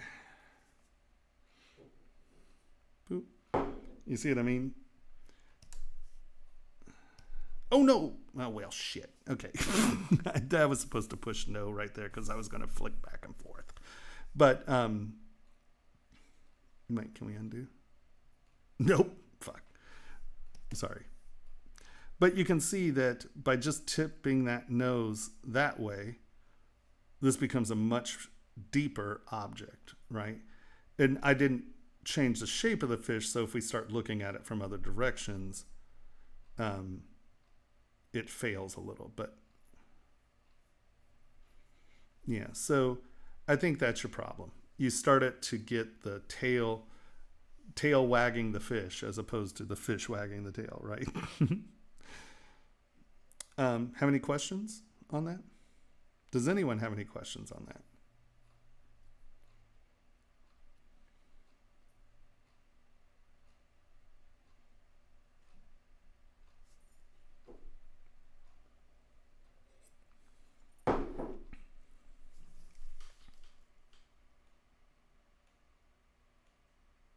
Okay, cool. Okay, guys, sorry, I've been drinking coffee all morning to keep me awake. I got to go potty real quick. If anyone has any more questions about Think About Them, I'll be right back. Sorry. It's like, oh, coffee's hitting. You got to remember, I started drinking coffee hours before you all got here.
Okay, so no more questions on that? Okie dokie.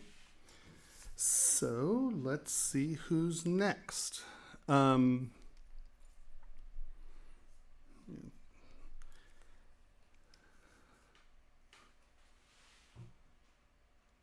Yes, definitely before, like if this were a model that I were actually working on, I saw this, I would duplicate this, do the changes, just in case. It's always better to save.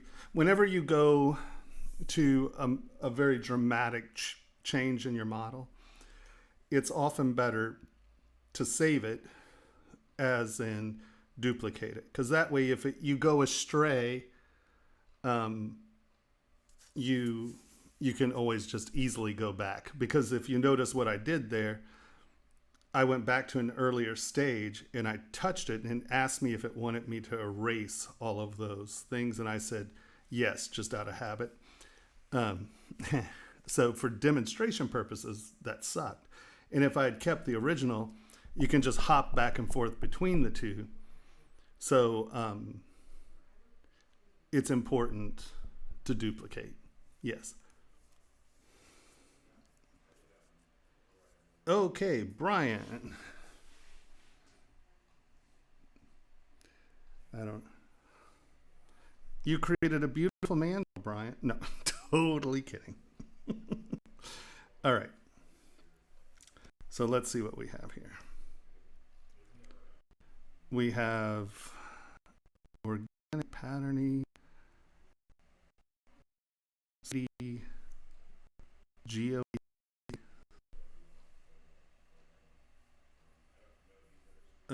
Oh, you included a JPEG. Hold on, let me go to the folder.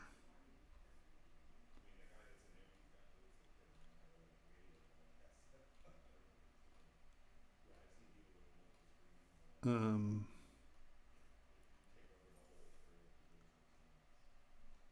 mm,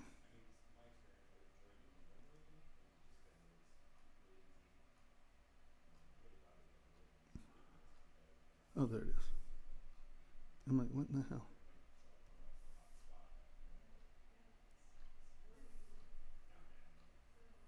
Okay. That was the original ring? Well, you have a lot better control over form. 2 thumbs up. Okay, couple things. Let's look at this. Let's get rid of this mandrel. Let's look at the ring. All right, so one, this ring is no longer the same size. I don't know if that matters to you or not, but obviously. Um, the other thing that you have a tendency of doing is that you're, oh, hold on, let me go here.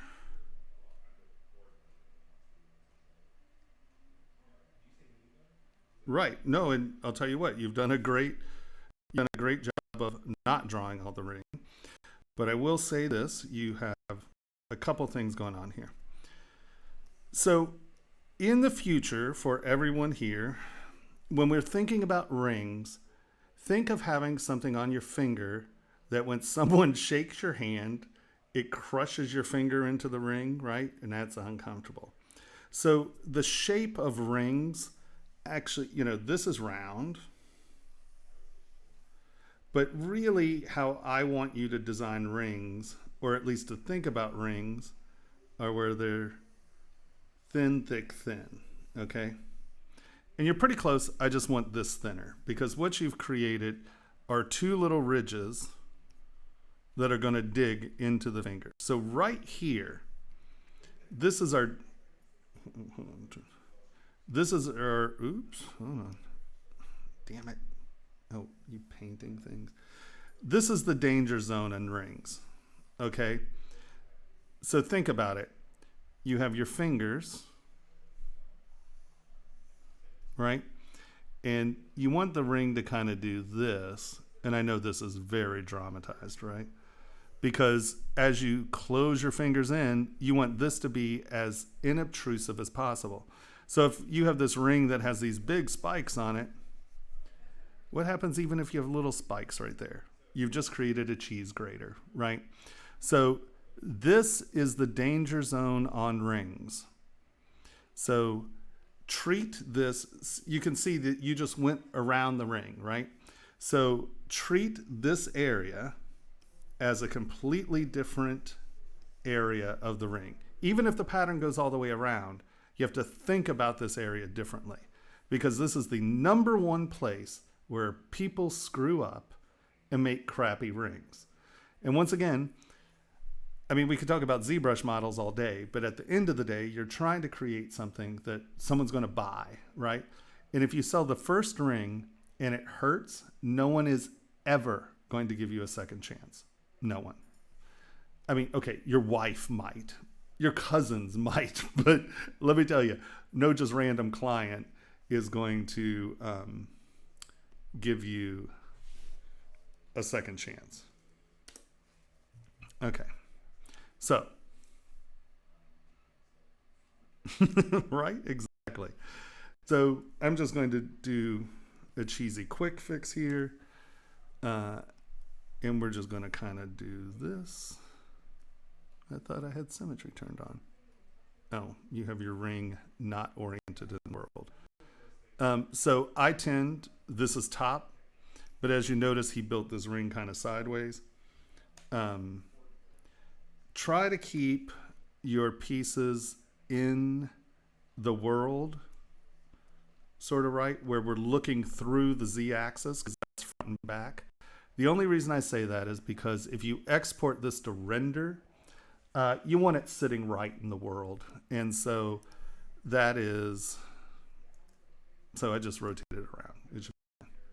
So what we have going on here, you can see this is really thick here. Turn symmetry back on. I'm just going to do a cheesy little thing. And do, ooh. Okay, this is something to know. So like when you all start using symmetry, right? I'm going to use this technique where I say put the gizmo on the line and I say do this and draw it towards it. Well, you notice this is doing something weird. And that is because it is not in symmetry mode. So you notice how this left-right, it's called local symmetry, means it's symmetrical to where the gizmo is, not the world. So we turn this on, or it's to the shape, not the world, or the subtool, not the world. So now it's looking at the shape. This is off center, so it's going to try to go to where I selected. And as you notice, we'll just flatten that a little. Okay. And I would honestly also kind of, here, let's turn Z on so we're symmetrical in both directions. I would also consider bringing this out a little. So there's really not those two ridges, but sort of a big flat section here. This is going to be easier on the finger. Even though you do have this cheese grater pattern on it, I think that would be fine. So if you notice what I'm saying, this is, you have to do this a little more subtly. I'm doing this in big steps so we can kind of, you know. But as you can see, my profile here is now, I wish that would go someplace else. It's more like this, as opposed to what it was before is a ridge, a scoop, and a ridge. So what's that mean? You have these two hot spots, right? And those hot spots hurt, right? So think about wearability. So this part of the ring is the ring you really have to wrap your head around. I tend to raise the center and make it flat so it rides very smoothly on that. If there is pattern on it, I tend to even make it thinner. And you increase the wearability dramatically from that.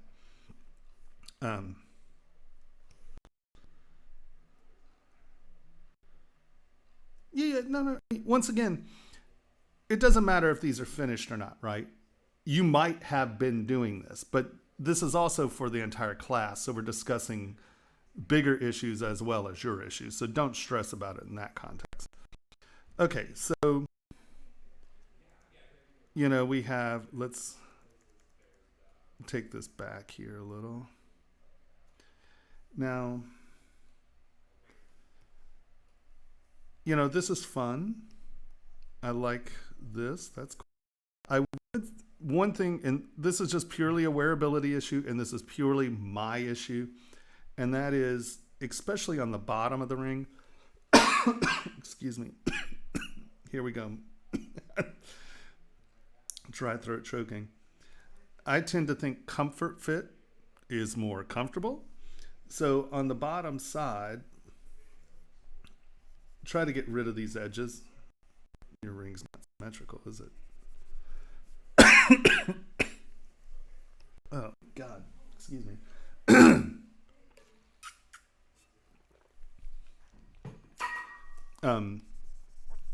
Right, so make this your ring not symmetrical.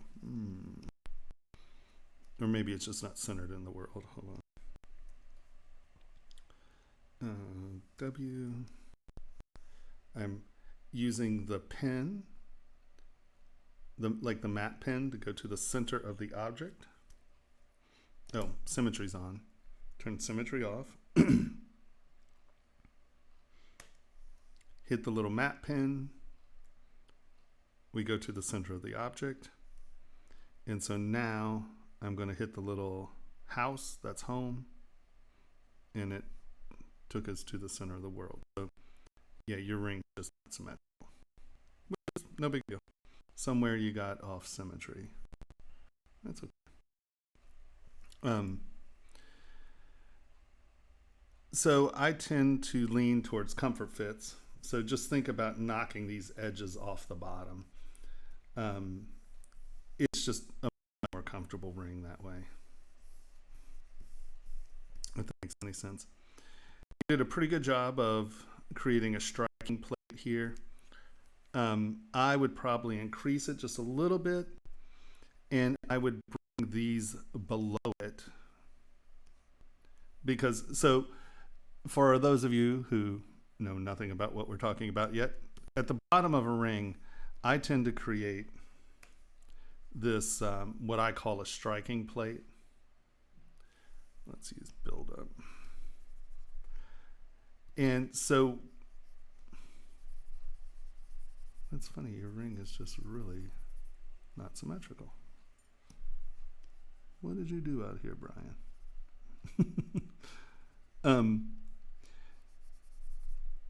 Oh, and this is decimated. That's why I have no geometry. Yeah. So, or this has been Sculptris Pro, I think. Because that's not, yeah, no. Or did you mask this off and then divide it?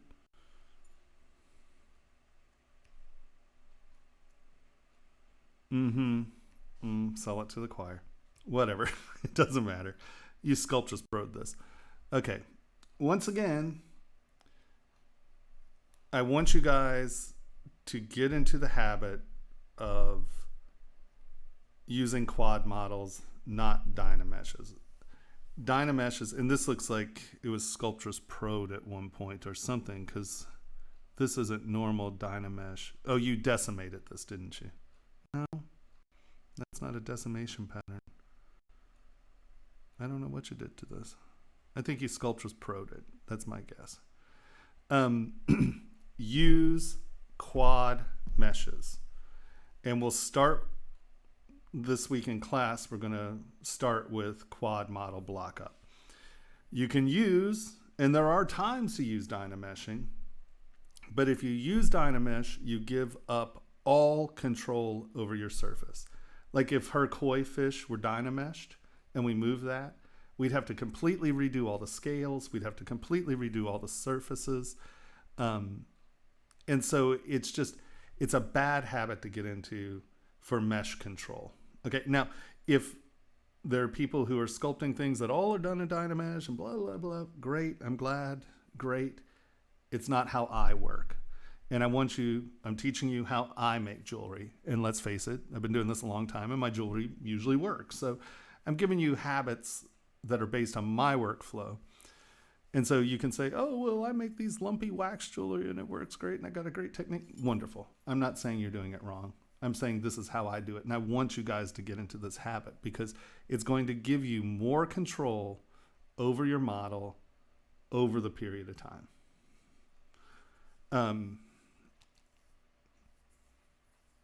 Yeah.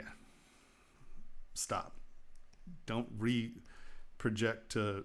The point of reprojecting is that you're rebuilding your mesh. You're not just creating a crappier one. So, bad boy. Bad Brian. Dynamesh. So I think that those are really the that you have to think about, right? Make sure that it's thinner on the outside edges, and you can obviously make this, smooth. I'm just doing fast things because your pattern's fun. The other thing I would think about is just continuity wise, I would probably try to bring this out. Oop, we're on symmetry, not radial symmetry.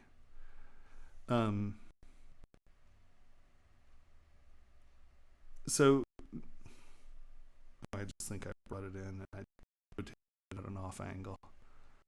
So the symmetry issue was me, maybe not you. Nope, that's not collusion. It was you. Okay, so as you can see that this was done with radial. So if I'm trying to do this with symmetry, it's not going to work. So how we do, for those of you who don't know about jewelry, let me append a star here real quick. Boop.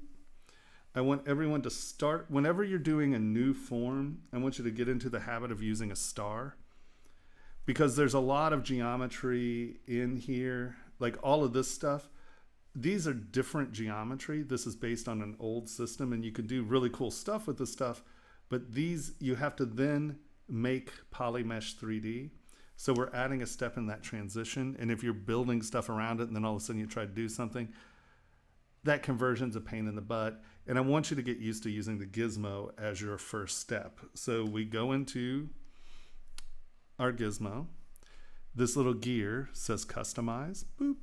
Now, once again, for those of you, so we obviously have people who have never used ZBrush before. And right now is when those people are freaking out, because they're like, oh my God, I don't even know what that gizmo tool is. I don't know. All these people know how to sculpt. I'm learning. Stop. We will get you up to speed. What I'm doing in these critiques are not necessarily in order. You're not expected to know 99% of what I'm telling you, okay? I want this stuff just to sink into your head. Don't stress about it. Let it sink into your head. Don't get intimidated where you stop participating. Just let the information sink into your head, and as I show you how to do the stuff, you'll be like, oh, I get it. But a lot of this is ideas that I want you to wrap your head around at some point. A lot of these people have obviously used ZBrush, so I'm critiquing to their level. And that's the interesting thing about critiques. We can have someone who's never made anything, and they're going to, make something that's very primitive.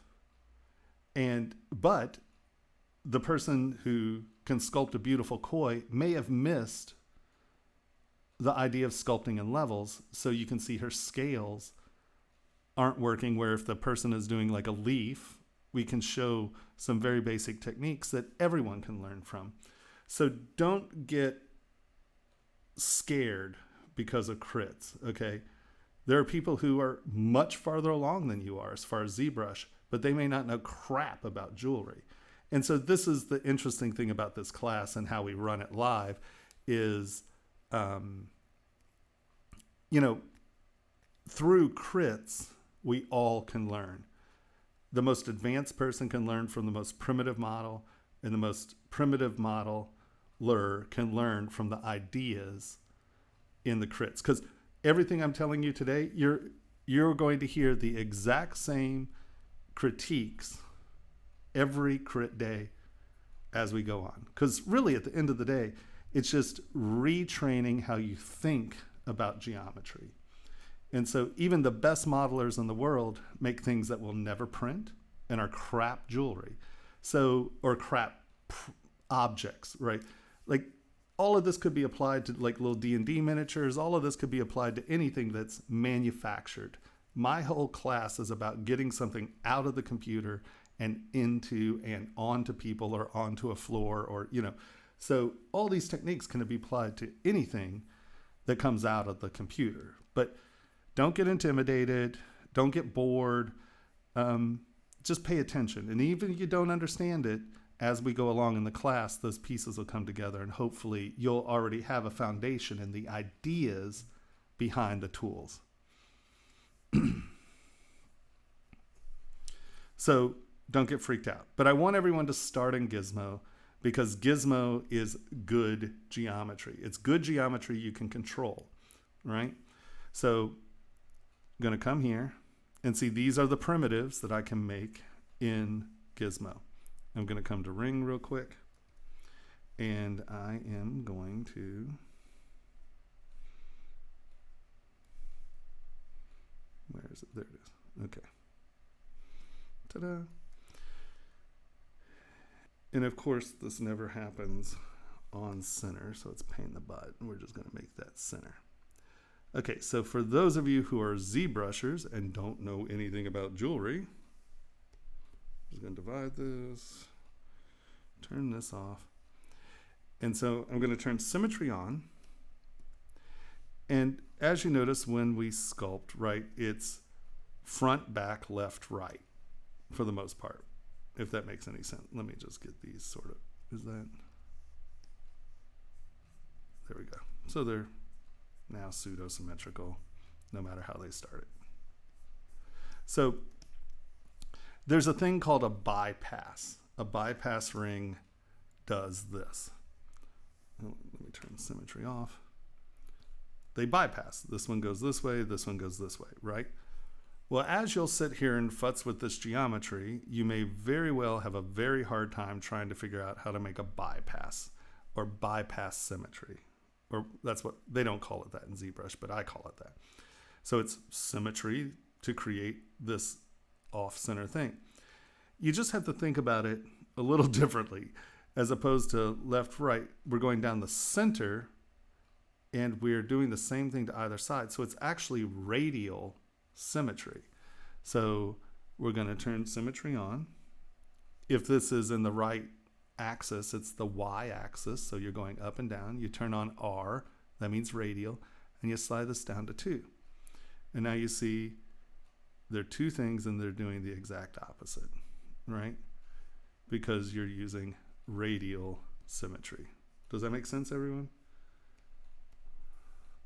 So for bypass rings, you use radial symmetry. So let's go up here and let's look at this ring. So now we can work on this because technically this is radial symmetry. It's not round, but it's radial. So what do? Y, hit radial, drag this down to 2. And so all I was saying is this, is that this texture is a little different than some of these others. It still looks like you still have that surface with the teeth. I understand what you're doing. I just want to see it. Oh, that's you and your damn Dynamesh geometry garbage. Grr. I want to see it come out here somehow, or I want to see how it, because right now it's just plopped on here. You know, make it come from under this stuff maybe.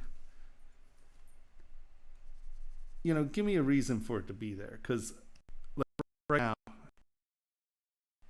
like plopped it in there, which is technically what you did, I think. So for a head, you know, give me a reason it's there, right? And it just makes a better visual story, if that makes any sense. And this is why we don't use Dynamesh at this point, because as we make changes, what do we have? Crappy meshes. And however you decide to, and I'm not saying this is the answer, obviously, but however you decide to give me a reason for this being here, I'll be much happier than, oh, I just have this thing right here. Because this is a small stone, the small centerpiece for as big as this ring is. So I think that the head needs to be incorporated in some way a little bit more.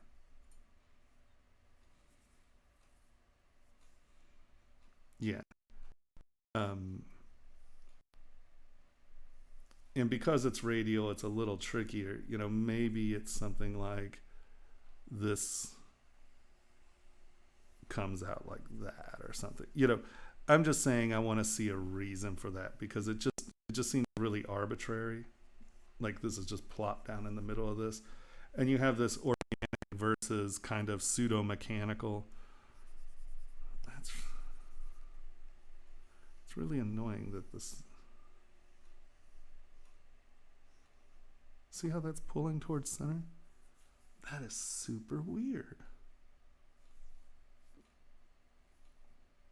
I don't know why it's doing that.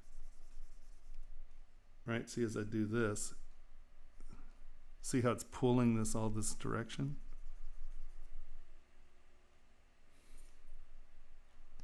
Is it because it's clay buildup? Yeah. Okay. No, that is really bizarre. I must have something set weird. See how that's, here, let me do this. See how that's pulling this stuff up? It shouldn't do that. I don't know if it's because it's not perfectly symmetrical now or what. Because see, like here,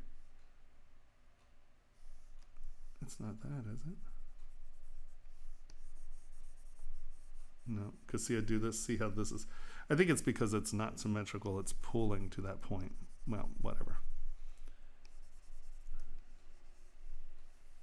Hold on.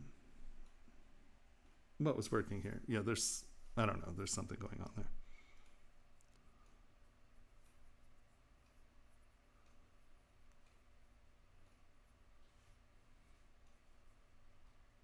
You know, that works. I'm just saying, get back to a quad model so you can actually work on the damn thing. Yes, we are live, Carmit.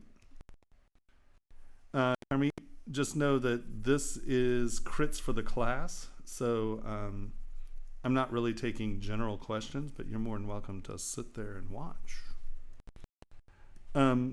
So, does that make sense, Brian? Just wrap your head around or it may not be that organic. Maybe it is. Come on, let's go back. Maybe it's something like, damn, I rubbed all over that, didn't I?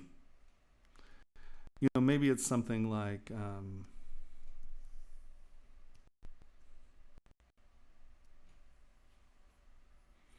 no, it was turned on and doing it too. I think it's just it wasn't symmetrical, so it's pulling to where the brush should be, and they're in different places. It could be the opposite direction where you're making these. Damn it. Where you're pulling these triangle forms in a little better, or a little. God, what brush is that? Why is that so soft? Because it doesn't have its alpha on.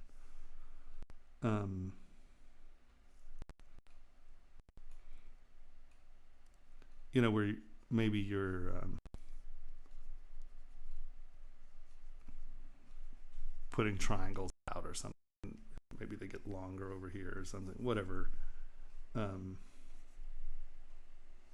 You do something though, because this is just sitting in the middle, and you're losing the reference to this because you're not really seeing the triangles well. So it just looks like this lump. So because it's small, this is a small head for a ring this size. So you need to be able to get that head to interact with the ring a little bit more. Unless, of course, you were running like a way this could work, because these are framing, right?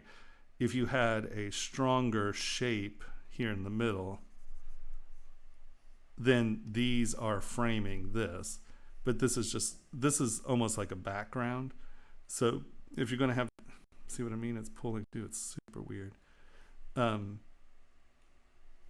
Then these frame whatever this center shape is. So wrap your head around that a bit, because either the head's too small or this background plane is too big of a background, because by this being a consistent homogenized form, that makes these the foreground, right?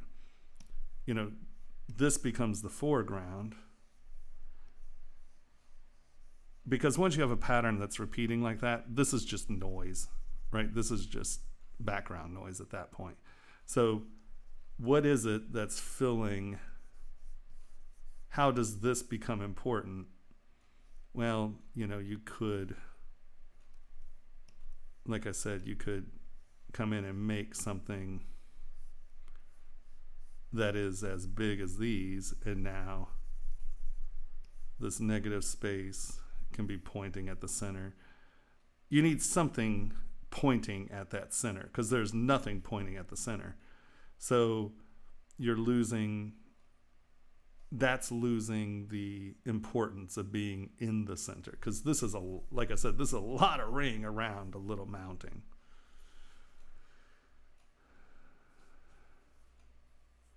Yeah, stop doing that. You made a ring that long ago. You need to make a ring now. And I know you were just playing, but so wrap your head around that. Why does this keep saving? It's a little frustrating. Okay. Do you have any questions?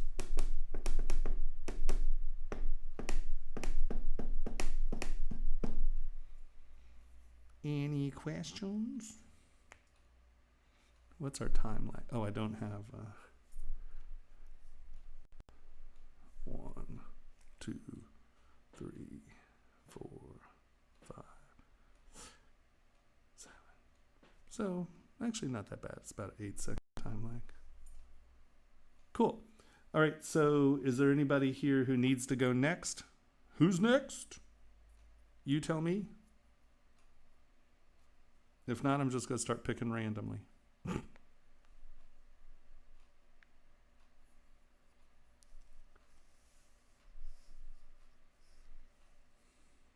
Yes, of course. And you are the little skull rings, right? This is you? Yeah. All right. So we have the original skull, and then I think you used it to make this, right?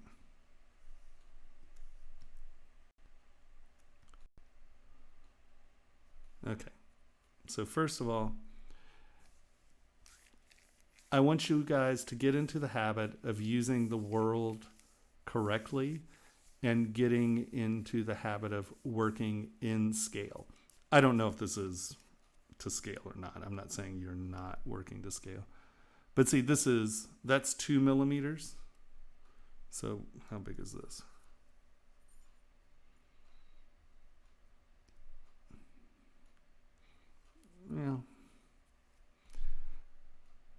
Yeah, that could be a small ring, so that's okay. Okay, so once again, try to align your pieces where top is the top of the ring, and then the z-axis is looking through the ring. So let's get you your W. We're going to rock you like this. Boom, boom, boom. No, sorry, I moved it. Hold down Shift, and you can see the numbers are locking to 5 degrees. I want this to be 90. There we go. And then I need you to be, I think if we go this way, that winds up being front. Right? Front. Yeah, okay. So that's the right direction. Okay. So now, do you have anything to say before I start talking about it? Sometimes people are like, well, I wanted to tell you this. It's like, okay, you can tell me. Okay, first of all, this is a mesh with no subdivision levels. Now, once again, I'm not really holding you guys to this because I just said make something. But I'm critiquing you as if you know stuff. So once again, do not stress out. You're like, well, you didn't say that. I'm not judging you. We're critiquing. So oh no problem at all. like I said, we've never even discussed that. So you're not expected to know that. I just want you to, as we're saying, I just want you to start wrapping your mind around that, right? So when you come into ZBrush, change your orientation, because I would suggest using, well, he's using Matrix, so he's probably going to go to V-Ray to render. But Keyshot is a very good quick rendering engine, and it's attached to ZBrush, so it's just easy to use. And it's a very good rendering system. So, and ZBrush gives you a great deal on it. So I would probably suggest using that if you are rendering in this. Okay, cool. All right, so we're here, right? We have a mesh. We're not going to work on this mesh because we can't clean it up. We have no control. So what do? Duplicate and go Z remesher. And I'm going to take this down as low as I can. And so I always tend to try to take it as low as possible, because I want as many subdivision levels as I can get, right? So what I'm going to do first, because Z remesher is going to try to retain all of this detail, right? So first thing I'm going to do is go into my gizmo, and I'm going to re-dynamesh this, and I'm going to dynamesh it pretty low. I'm just picking a random number. Doesn't matter. There we go. Pretty low, right? So what do we have here? We have less detail for Z remesher to think about. And then I'm going to come in here and see like these weird little points. Here's that magic point. See, I'm sitting here and I'm trying to smooth this. It won't smooth. Why? Minimum connection points. So I hold down Shift and I drag this over to 1. And now we're going to probably have to go in there because I smoothed away from it. Right? We see that point right there. Tap. Ooh. Ooh. You want to probably not go at it with a brush that big. Boom. And see, it'll go away. If you don't have minimum connection point 1, that will never smooth out. So I'm just coming in here and I'm trying to get rid of some of these dramatic curves that Z-Remesh will try to put in here. But what I'm doing is I'm moving this away from the original surface, so in turn, these are things that we're going to have to reproject back in. I don't care. It makes for better meshes. Better meshes make better models. And if we're just using this mesh, you're just like, oh, well, who cares? It doesn't matter. It's this, that, and the other thing. Well, I'll tell you what, when you try to print this thing, it'll matter a lot. Okay, so that we're gonna re-dynamesh this because that created a little tunnel there. I don't want that little tunnel. So I'm going to inflate this to where those edges cross over one another, right? You can see that pinch. What we could do is we could fix that with Z-Remesher, but we're just going to keep this simple. Oh, I get. Are those supposed to be holes? If those are supposed to be holes, we need to keep those holes. Sorry. Are those supposed to be holes? Hold on, let's go back to the original model and check. No, they're not. Okay, good. See, that's just a Z-remeshed it or dynameshed at a low point where it jumped. So, oh no, that's not what I was trying to do. Stop that. Let's go back to this guy. And so I'm like, okay, I need to, easier than going through all that crap, we just need to re-dynamesh this at a slightly more geometry. So we're just going to back up.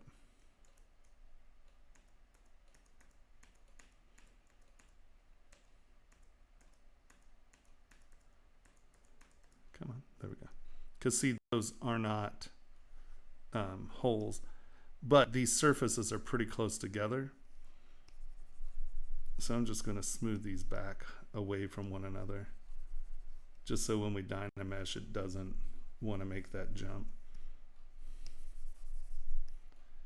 And this may seem like we're spending a lot of extra time trying to get this stuff done. Like I said, it's very important. I'm just going to go ahead and smooth this out a little here, just to get some of the surface away from one another. All right. And now we're going to go back into Gizmo, re-Dynamesh, and I'm going to do, oops, sorry about that. Just slugged the microphone. Just give it a little bit more geometry. Did those pinch in? Nope, that's great. Q, get rid of it, make our brush a little bigger. Just come in, smooth some of this out.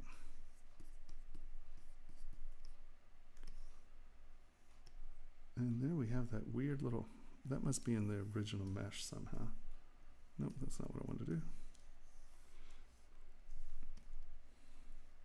Because this comes back pretty far. So the thing to remember is that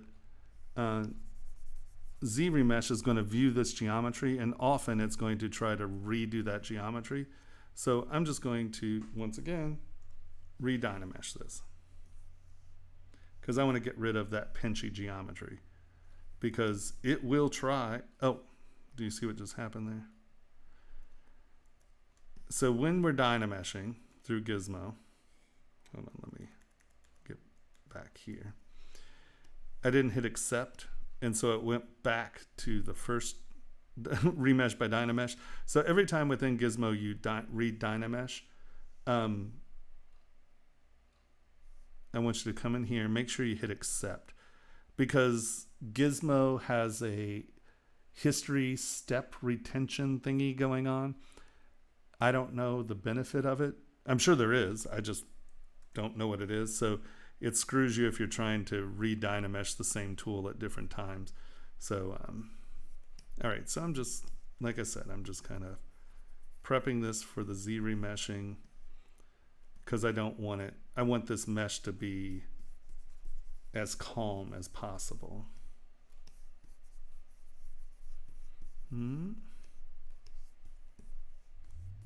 All right, so that removed most of the surface detail. Z remesh.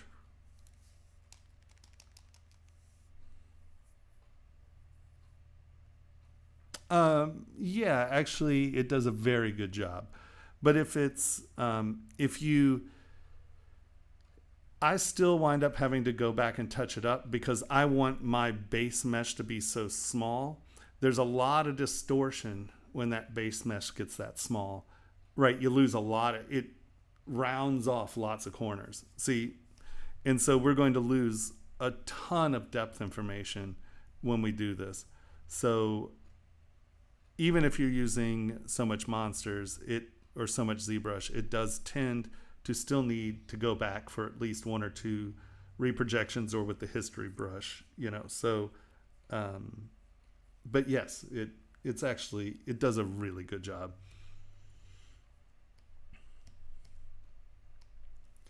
Okay, so I've got this small, and now I'm going to start dividing. And we're going to stop in that 100 to 400,000 range to do our first projection. Let's just lower res. So we come back to our original model, and you can see how much it's changed, right? I mean, it's not going to project all the way down in that hole the first time, and it's probably not going to project up to these the nose and these curves, because that's a lot of distance. Once again, your first inclination is here. Let's kick this up. We can probably kick it up to 5. That's as far as I'll go, because you start really screwing with your surfaces on these edges, and maybe the 5 will do it so I can show you.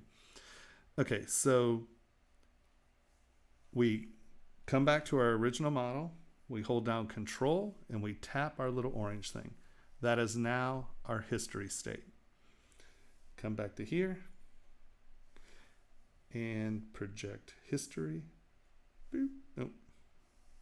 And change project all, not project history. So you can see that that missed by quite a lot. There's a lot of stuff that didn't get into that projection. So like I said, we're going to kick this up to 5. Well, 6, whatever. Project history. And this will project better. And you can see that there's still some weird spots. It's okay. I'm just going to smooth these out.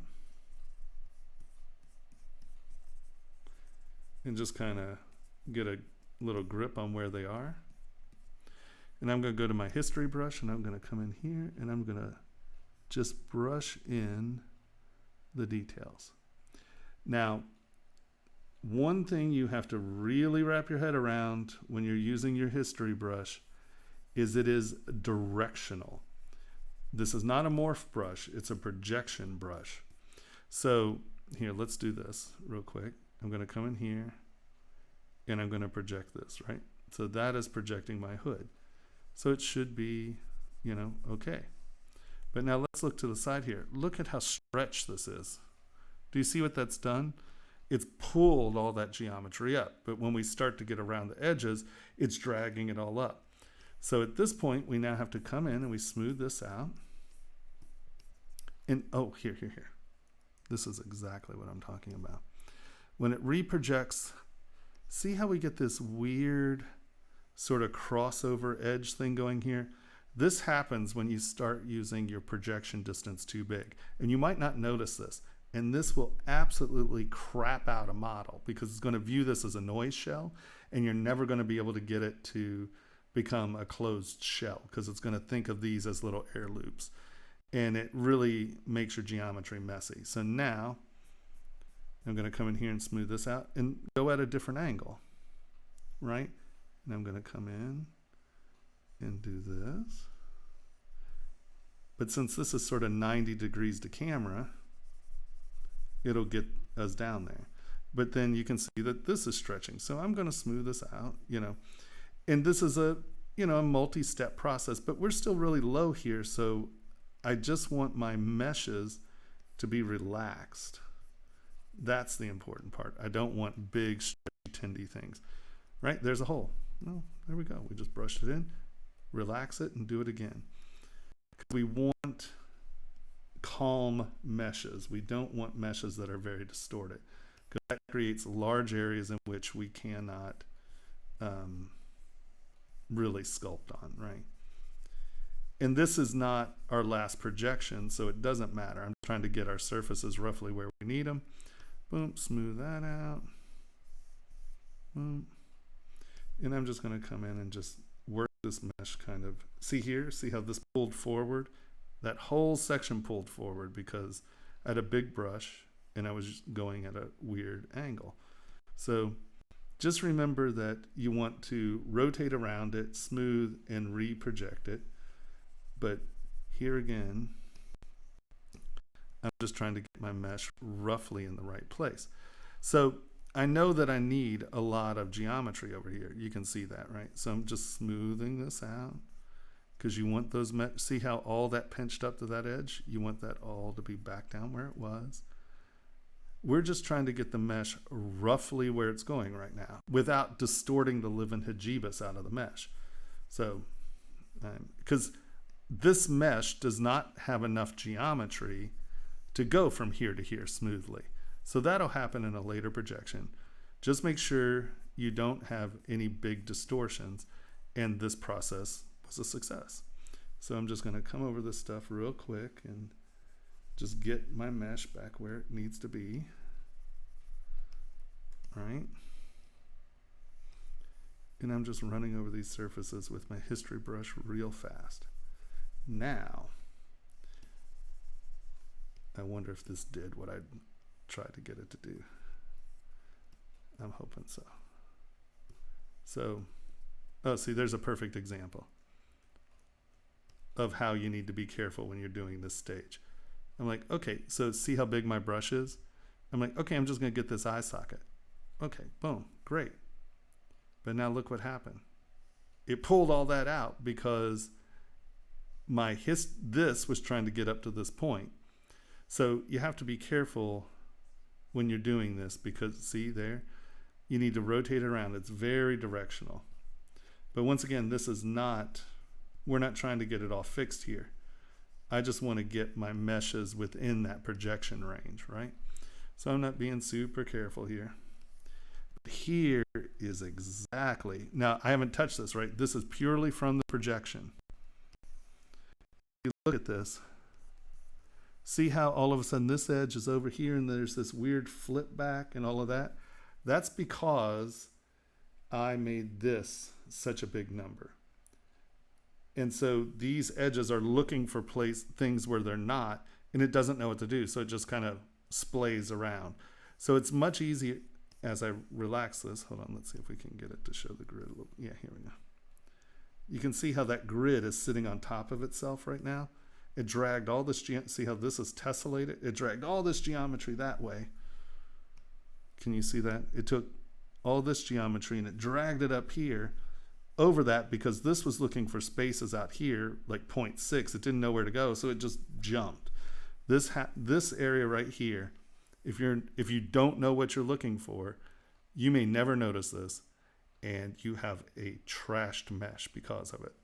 Now, you can always fix it by dynameshing it and blah, blah, blah, and remeshing and projection, blah, blah, blah, blah. So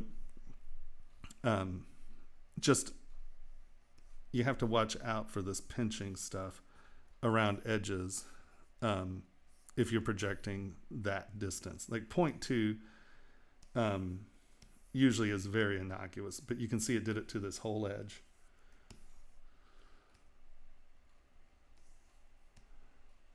And now did it happen? Yes, it did. Good. Now let's look. Now all of a sudden we look at the middle and we're like, or the back, and we're like, what the hell happened? Back face masking. If you do not have back face masking on, and that is this button right here, see how back face masking is turned off, it takes the other side and tries to drag it to the surface here.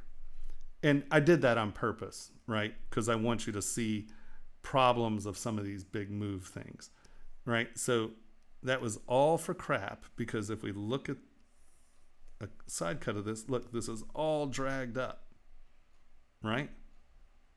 This is now really hard to fix.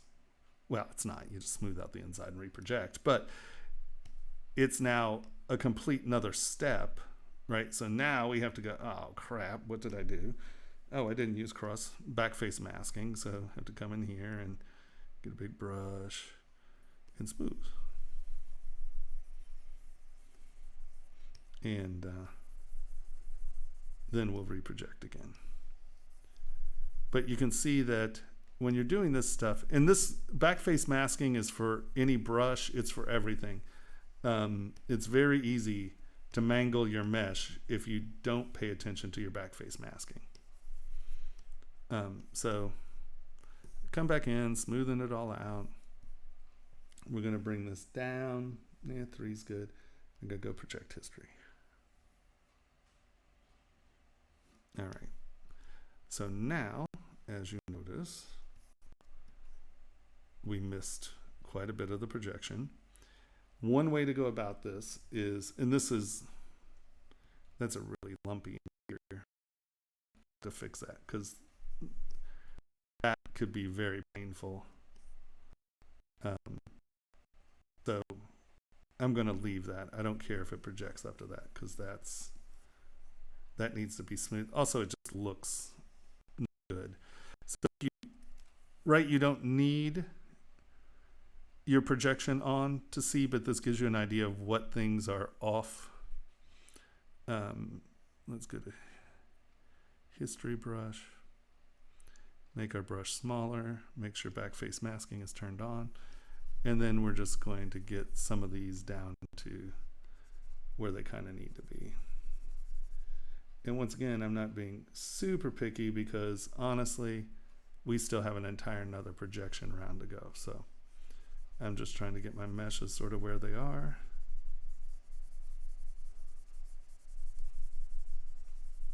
All right.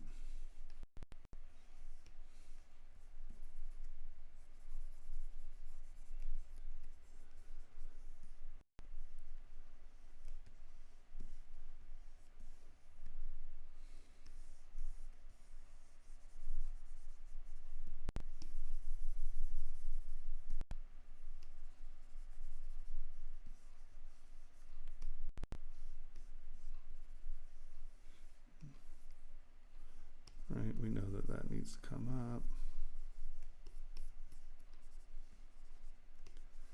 Smooth down, that needs to come up.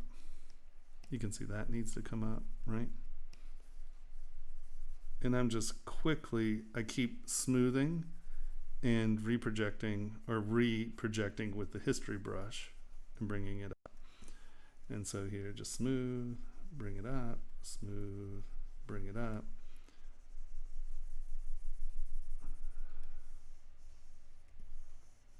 Okay, so that's pretty close. That needs to be brought up.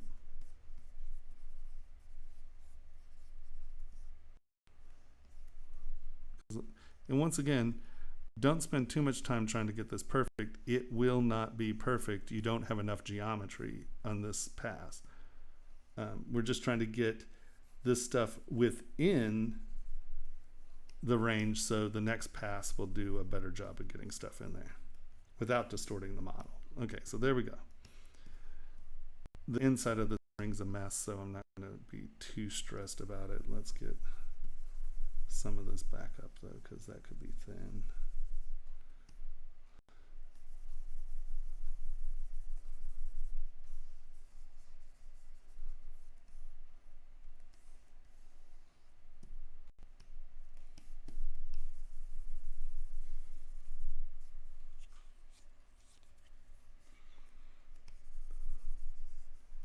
Okay, if you keep pressing red wax, I'm going to fire you.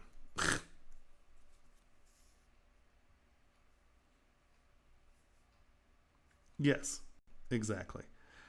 We are trying to get the lowest possible quantity, so as we subdivide up, when we're up there, we can then drop back down and have control over our model. Were you here to see the koi fish? How I moved the koi fish and it the scales kept, and I was able to do big moves without mangling the fish.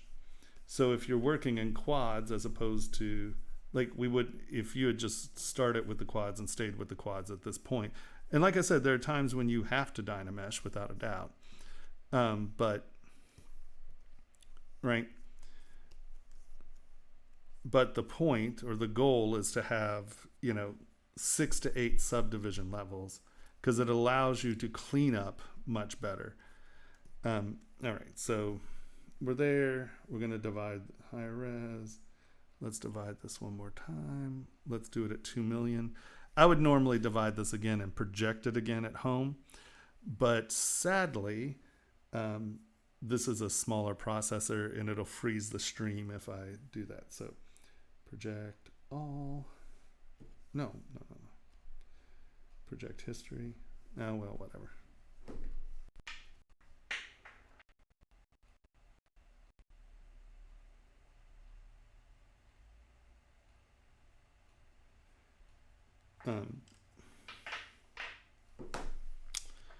Okay, and we're going to let it think here for a second. Are there any questions we have while we're sitting here waiting for this to process this? Do you understand what we're doing here? So because when we try to do cleanup, if we don't have subdivision levels, if it's just like a 1 to 4 million poly dynamesh, you have no control over how to clean up. And I get a lot of grief. People are sort of catching on to what I'm doing now. I see other people sort of doing this, but I was always viewed as doing the complete backwards. I think my 2016 talk at the Zebra Summit was called the backwards technique. And it is backwards compared to most, because usually they want you to work at a low subdivision level until you can't get any more detail, and then you go to the next subdivision level. But for me, that's like sculpting the ring 14 times, and you really don't know any of the finesse until you're at your 15th time. Where here, I'd prefer to be at a high subdivision level, define those little surface techniques which are going to define the vocabulary of the piece, and then lower the subdivision levels and do all that cool stuff that you can do at low subdivision levels, but have my high sub sculpture.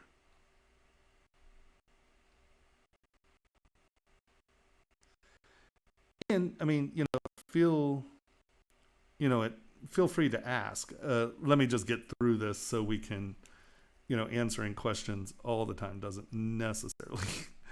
um, okay, so, right, you see how these are the spots that weren't within the projection range. I'm just going to smooth them out.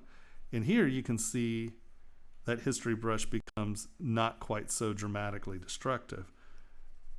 And it allows us to go right back to where that model is, where if you're using project all, every time you do this, you have to reproject. You can use the projection brush, which is similar, because technically this is a projection brush. The history brush is a projection brush.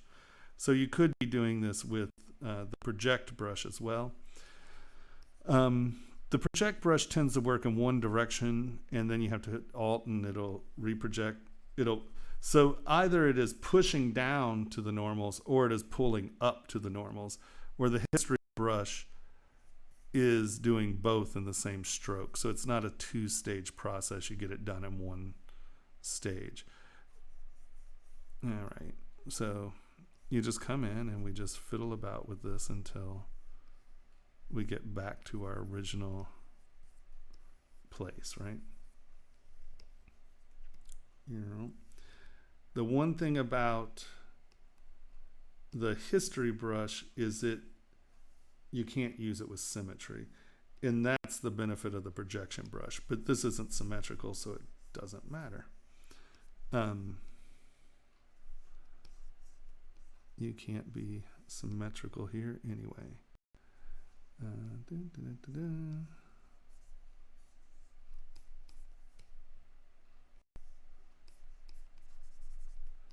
And this is what I mean. You have to keep changing your direction, because the projection tools do pull.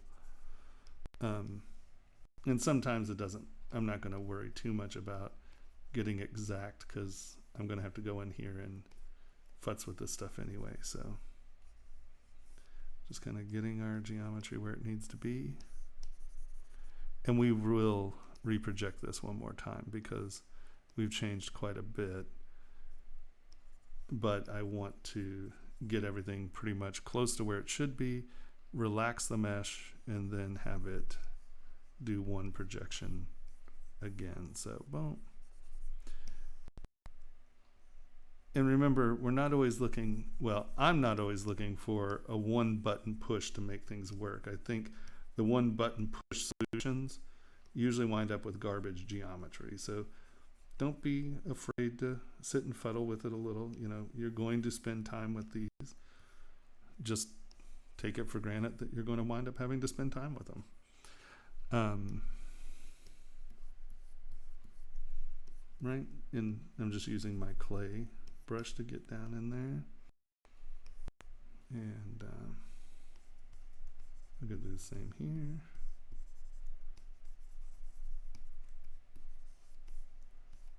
All right. I think we're pretty close.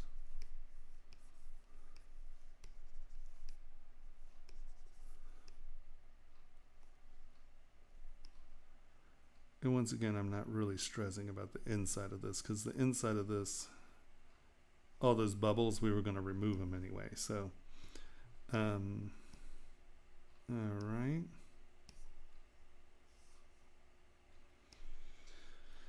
And so now, project history one more time.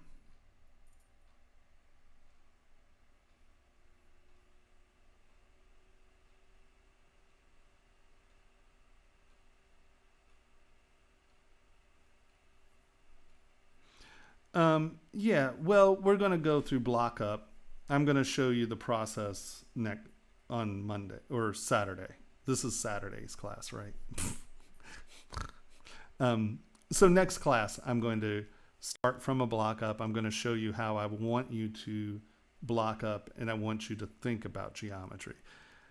I don't use Dynamesh or any mesh for my base geometry for the most part. There are some things that are very organic and fluid that I will do with Dynamesh and Sculptris Pro because I need to pull things and make bridges. And if it's a Dynamesh with Sculptris Pro, I Dynamesh it, pull it into it, stroke, and it keeps rebuilding. But then the second that's done, I'm going to do exactly what we did here. I'm going to Z remesh it and get it as a good quad model.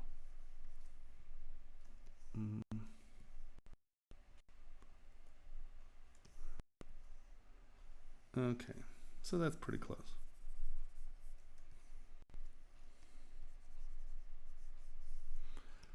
Right.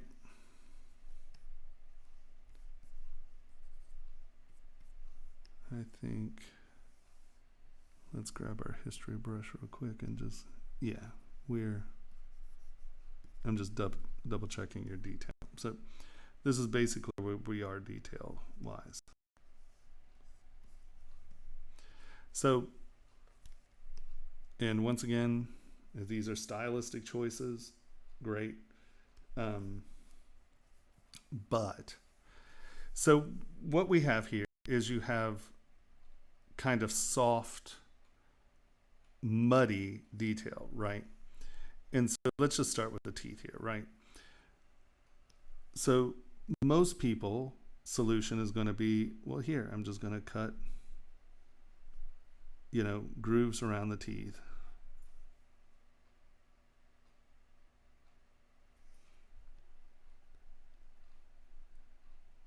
Yeah, here people are, I didn't realize that people are breaking it. I know that, whatever. Right, and so this is a lot of people's solution, right? And you pull back and you have teeth definition, but it's drawn on detail. So how I would go about, and actually teeth are one of the few things where you do draw on detail because you do want separation at the bottoms, but this is not the way to go about it. So we're going to back up here. And I'm going to set a few planes going, right? So I want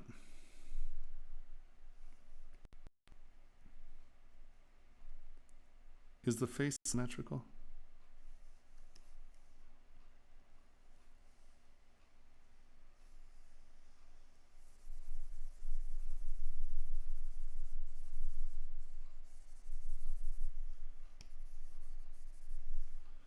Control W, boop. Oops, kind of.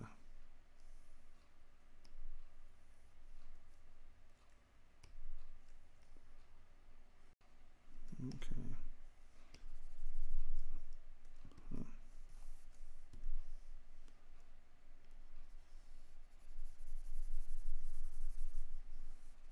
So once again, you can see that by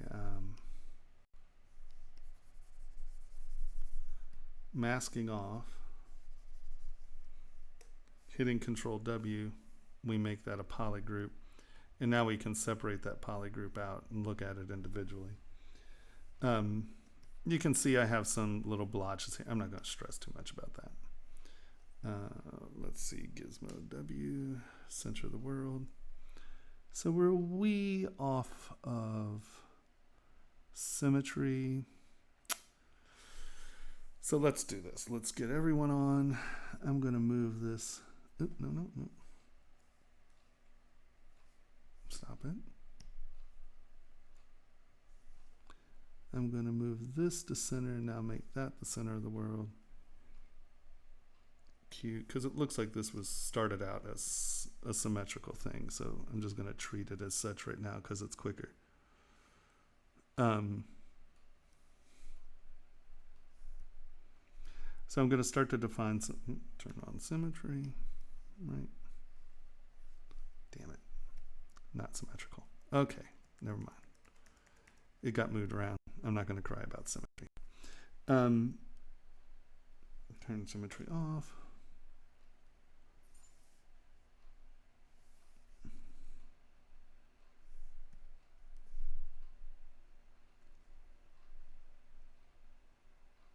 want that to be a plane that the teeth come under. You know, this is its own little issue here. Come back in. Sharpen that up. And that, it works good if you put the little notch in there and it sort of reads. All right.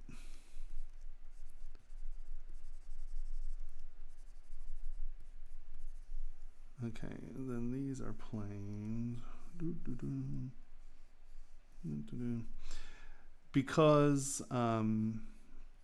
this mesh has so much geometry, I would probably do the face separate so you had a lot of quality geometry, because I think we're at like 7 million polys right now, right? Oh no, we're only at 1. Well, that explains that. Let's divide this up to where we have some working geometry. All right. I thought I did that, but in my undoing, I must have, there we go, we get a little bit more.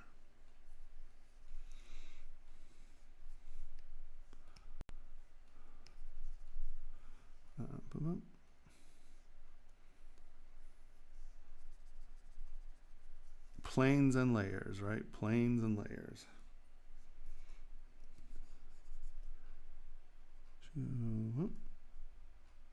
And you can see that by not making these half round, right, I'm creating flat reflective surfaces that then have countering flat reflective surfaces. And I'm only going to do one side of this so you can see the difference there. Right, and then we're going to, and I know you may have wanted to work more on it or whatever. I'm not, this isn't a, you're doing wrong. This is a, how I want you to kind of think about surfaces. And I tend to do everything pretty sharp to begin with. And then I'll go back and round the surfaces off. But at least this way I kind of know what I'm creating, right?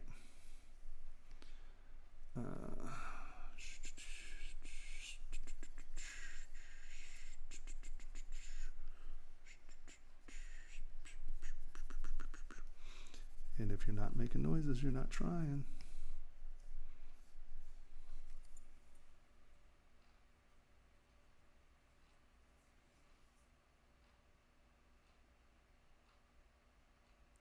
Well, these are the SK brushes that I've pulled out right here. SK orbs, or I mean SK crack, SK twist, SK cloth, SK. So the ones that I use all the time are already in your menu if you're using my interface.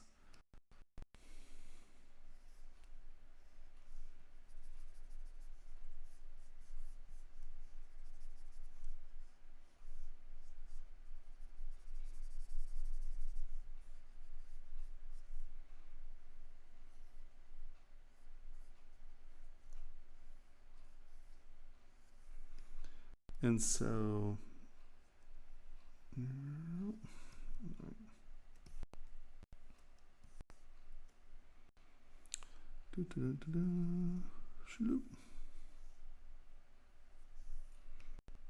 of course.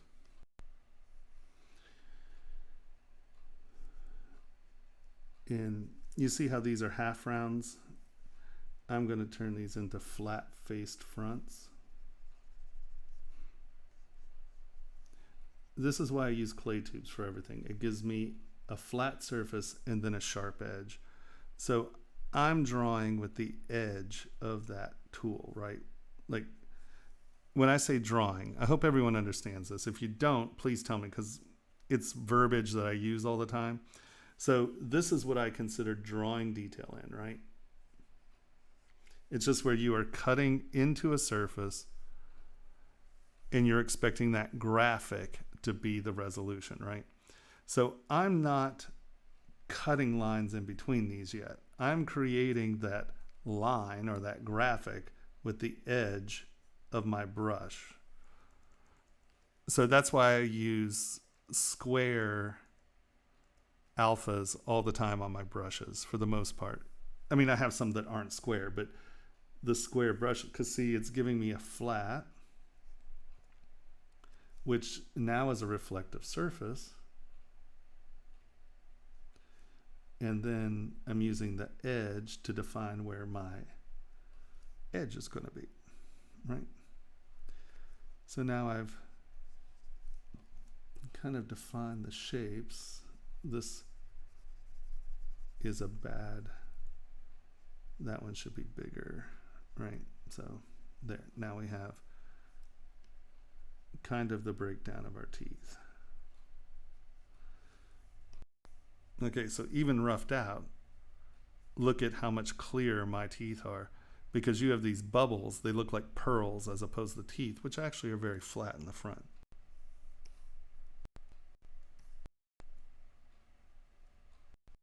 Yeah, of course. And so, right? And so now I know my pointy tooth needs to be pointy, so I'm giving it another edge. Right? So now it's like a V. So now what's the next thing we do? These are going up into that, I know it's not a gum, but into the, I can't remember what it's called, tidal dental ridge or some silliness. So I'm going to take SK twist because I want these to be going under that, right? So I'm going to take my tooth edge here and I'm going to go under.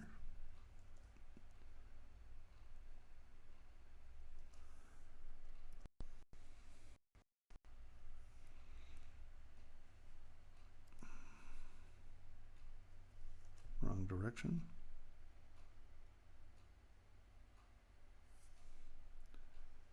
Under. Under.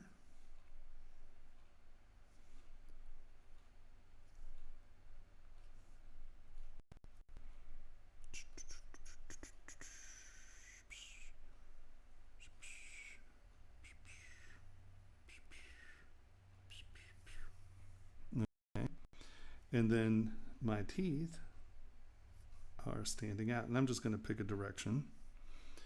And I'm going to have the front tooth sort of on top of the tooth behind it. But that's not going to work. Yeah, it'll work still. It's fine. We'll do that. And then we're picking just a visual directionality, right? And I want, as we're looking back, for it to look like the tooth behind it, and behind the tooth behind it. So you can see here, by picking that back edge, the teeth travel in order behind the next tooth. So, boom, boom, boom, boom, boom, boom. And we can kind of come in and do that.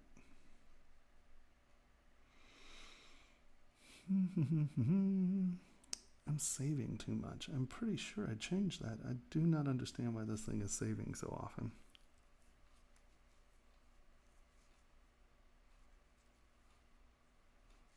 Yeah, no, SK Twist is the greatest brush in the world. It allows you to make dimensional decisions very fast. So proper pointy tooth, all I'm doing is I'm coming down with SK Twist, right? And then I'm just going up the other direction, and now we have a nice raised off tooth, right? And I'm not worried too much about shape right this second, right? I'm just trying to get everybody in place. So the thing to know about SK Twist is it's directional. So as you can see, I'm pulling down and it's rolling that way. But if I go up, it rolls the other direction. So if I go up and down, I've now created a pocket. I'm coming down and then up, I've created this thing that's raised above, right? So SK Twist is really good about separating surfaces. And the thing that it does is it drags the surface under the other surface as opposed to drawing a line. right? This is all still on the same surface. So when you're using the SK twist brush, right, I usually use it, and now I kind of come and smooth this edge off, and I usually use it in conjunction with the SK clay fill, and then I just come in like that, boop, and it kind of fills up behind it, and now you have this surface that is on top of another surface, right? So this is a very easy way of separating planes, and you know, I keep saying think in plane. SK brush does a great job with it. Okay, so now let's get back to you. I'm going to kind of smooth, that's mask, not smooth. I'm going to kind of smooth these out here. So it looks like they're actually going up and in.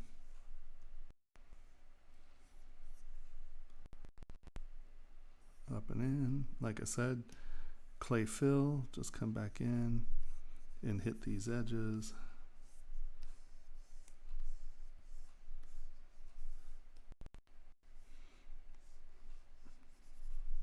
Right?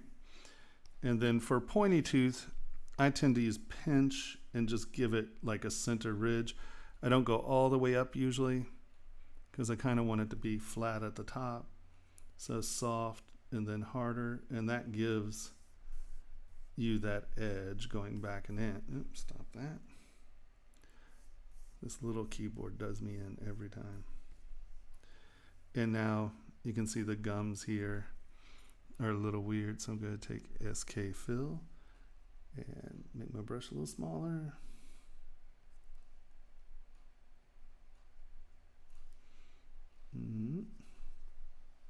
Come back in and fill up behind it. We still have a swelling at that front, but it looks a little bit more natural.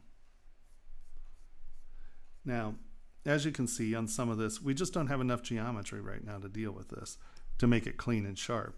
I don't care. We're going to deal with that later. And now this is one of the few times I will use a drawing brush, and that is at this intersection on teeth, right? Because really there's more airspace there, right? So this is going back and in, and this actually has more airspace like right there. So I will usually come in and do just at the top edge here, right? A cut in, because that's actually what's happening with the teeth in some ways. So I do want that separation just right in here. But as you can see, we really don't have enough geometry to do this cleanly, so I'm not worried about it, because I'm going to clean up all the stuff that I can't right before I prepare to go for to export the model. So now you can see we're here. In teeth, I tend to do this slide. I'm going to grab slide, kind of get it to be roughly the size of the tooth, and I'm just going to push up and under a little, pull that down, push that up and in a little, pull that down, push that up and in a little. And that's going to take that surface and just punch back up and under, right?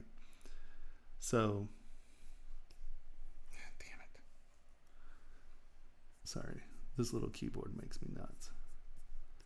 So you can see that we got, look at how those teeth actually look like they're separated and in front of one another. And all we really did is put a ridge on one side and it made it a flat plane.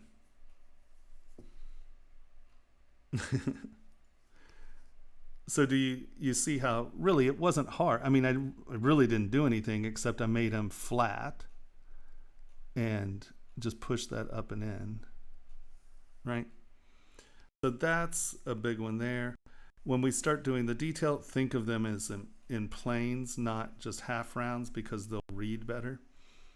And so let's say you want that sharp. I tend to use SK trim polish for surfaces because I can drag this along.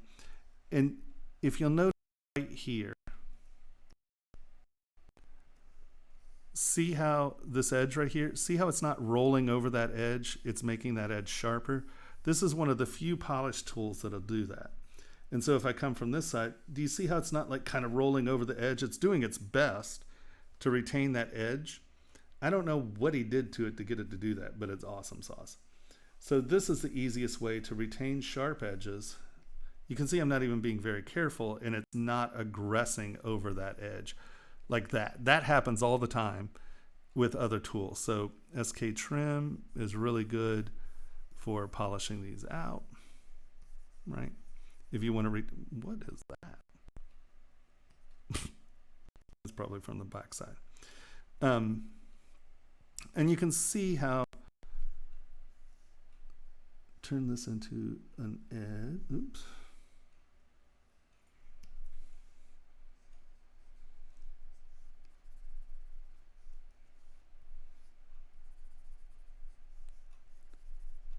And you can see I really haven't changed your stuff that much. I've just made these layers, right? And I'm softening stuff up, and I'm thinking of them as planes that intersect, right? Now you can come back in and smooth this out, and it becomes softer, but these are, and you see how this is light and this is dark, where this is a dome or a half round, right? Where this is an edge, so you get this reflecting surface and this reflecting surface. So thinking of this stuff in planes is what gives you concise reflective surfaces, which make it a much more compelling model, because from here, let's go back here. Like, even look at this side. These teeth are very clear. You know, you can see that bright edge as opposed to that one. And as we move around, these become reflective surfaces that work really well. And here, we'll do it on this because this is big.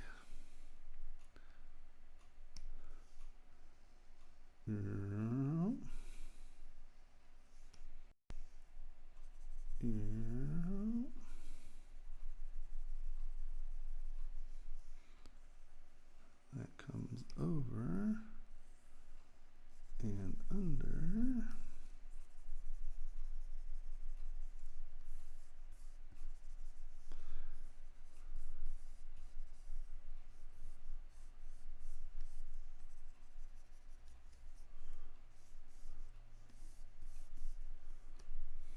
SK trim, and I'm just going to turn that into an edge, that into an edge, that into a face.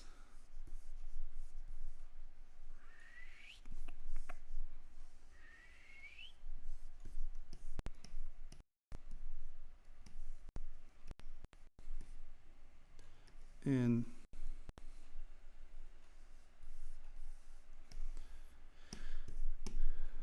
you can see that, see how they reflect. Let's go to a reflective material here.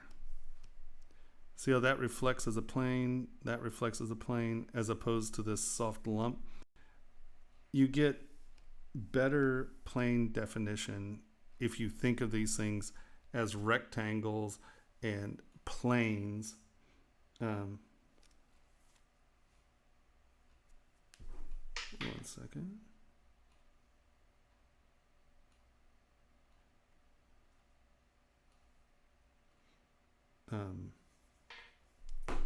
Does that make sense? Yeah, that's why I always ask for everyone to go into his Gumroad and at least give him he doesn't ask anything for the brushes, but you know, give him $1 or $2 and it'll add up over time, because let's face it, he's awesome. And I've been giving his brushes away for years. Like every year I put in like $60. He's like, stop doing that. I'm like, no.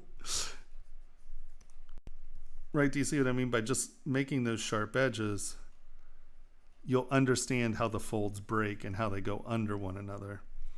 And I would honestly suggest getting fabric and just sort of pinching it, and then you can see how the fabric is behaving. Because like, you know, these Ys, like a Y will always wind up into like a trough because it's pinching and breaking, or it is this and one goes one way, one goes the other, right? And you get, you know, these layers sort of thing. So one, I would say play with, you know, a helmet or anything you have that's head shaped, and roll this over because you don't exactly understand what's happening with the fabric here. Like you've made this area up and this would become very pinchy and it would break there, but you have so much winding up at this point right here that I would just say you don't actually understand what's happening here. And I would say playing with some fabric and looking how it breaks and try to get it closer to reality, it'll sell because our brains see fabric bending every day of our lives. So it learns to identify that stuff subconsciously. So I would play with some real fabric on something and see how how it breaks and stuff.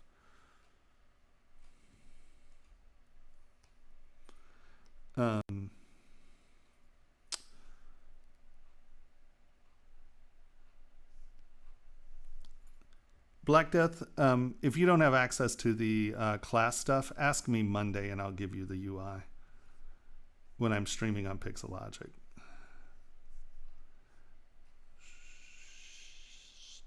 And you can see just by simply making these planes instead of half rounds, they become much more reflective and interesting surfaces. Right?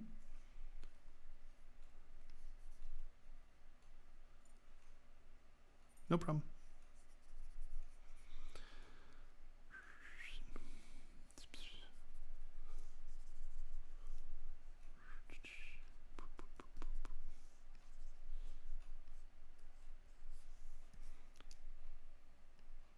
Does that make sense? I mean, I hope you can see that, this is crisper than this side, and this becomes a much better story.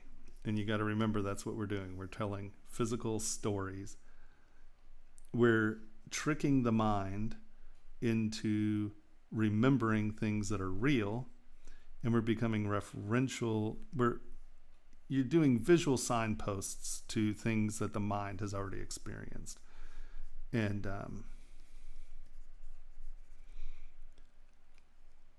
you just have to think about how an observer is going to think about what you've done. And you can really control the observer's mind and reaction to things by what you're referencing, if that makes any sense.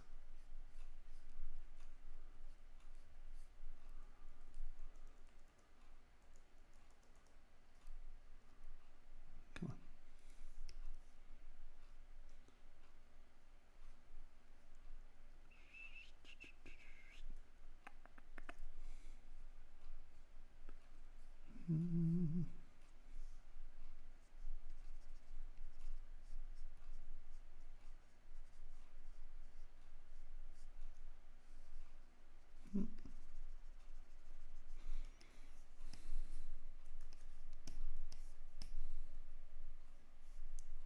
Does that make sense?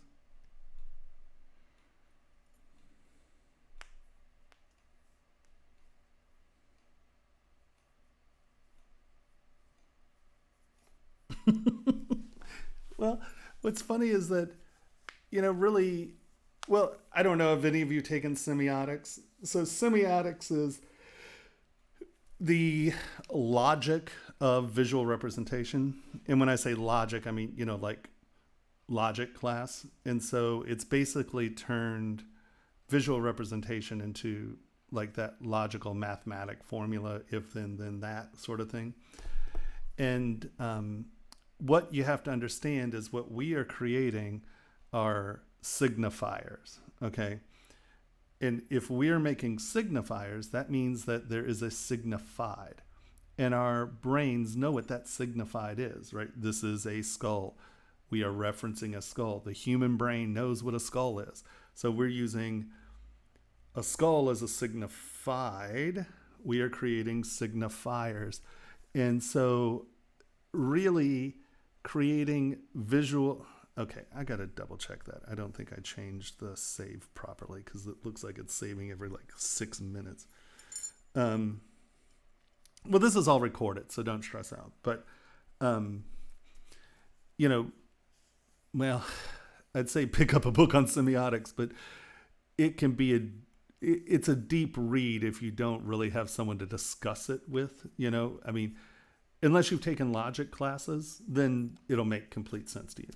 But remember that, so it's like, oh, look, we're sculpting in a 3D environment. No, we're not. This is not 3D. This is 2 dimensions. It has nothing to do with 3 dimensions in any way, shape, or form, except for we have a lighting source and representative dimensionality, right?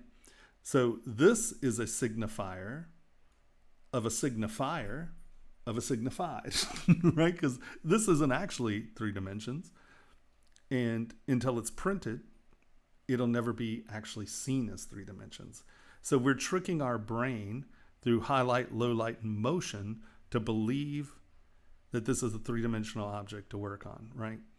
So then you get the 3-dimensional object, right? And you can actually see how it wears, fits, and sees. So remember that all we are doing is trying to create a visual roadmap to anchor, trigger, like anchor in people's pasts, to trigger experiences, so experiential emotional responses to things. And so that's our goal. We are creating a story that someone will then in turn associate with something that has happened to them in their lives in one format or another. And now that becomes something that's representative to a point or time in their life that represents something. Because we are creating things that people choose to represent their own character with, right? So I'm just going to use the most obvious symbol. It's a peace symbol, okay? So now someone buys a peace symbol ring because they feel like they want people to know that they're peaceful, right? Or it could be worn ironically, if you have, 14-inch Liberty spikes dyed red and you wear black mascara and you have spikes and you carry a razor blade everywhere and you're wearing a peace sign, that's irony. And so you're telling someone that you're self-aware enough that wearing a peace symbol is informing someone that you are anything but peaceful, right? So we, through jewelry and costume, are choosing how we represent ourselves to the world, right? Very few people dress completely utilitarian. So that's what we're doing. We are creating signposts for people's lives. And you have to create intriguing and compelling stories that are clear enough for it to be compelling to someone to use it to tell that story about themselves. Does that make sense? I know that was a circle jerk. Oh yes, transcend the transaction, baby.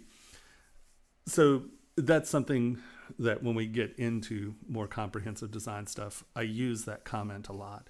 And I thought about it a long time ago because someone asked, well, what do you want? What do you want out of jewelry? Because I'm a sculptor. I'm a fine art sculptor. I made abstract, big, weird abstract stuff. And so coming into 1, product design, and then 2, jewelry, which is very unique product design,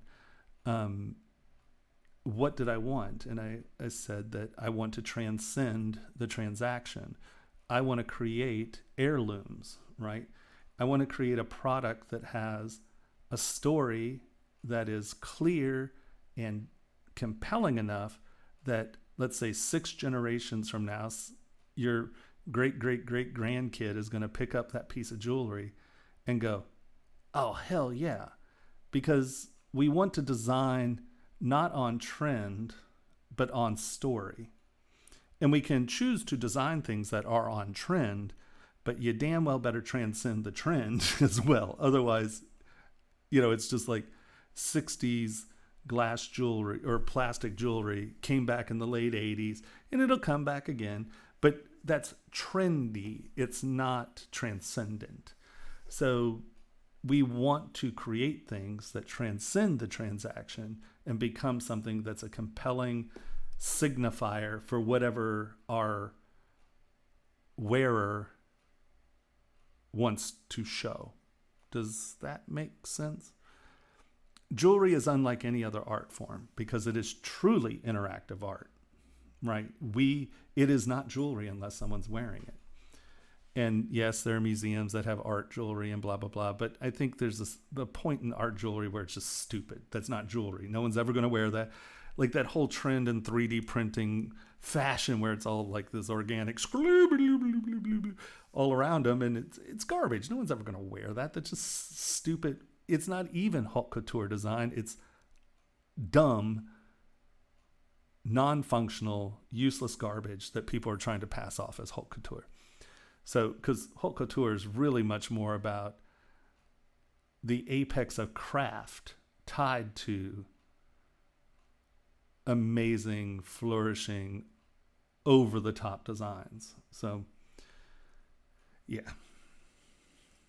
All right. So, does that help? I hope that points out the few issues that I see going there.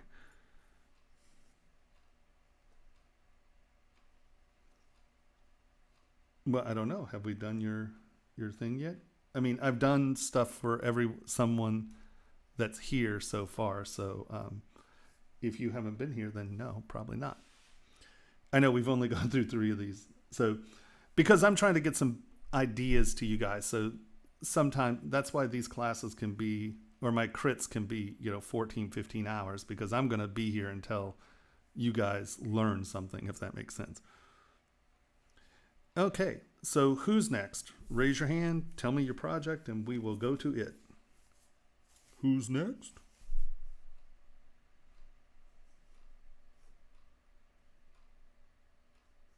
Okay, yep, Jason.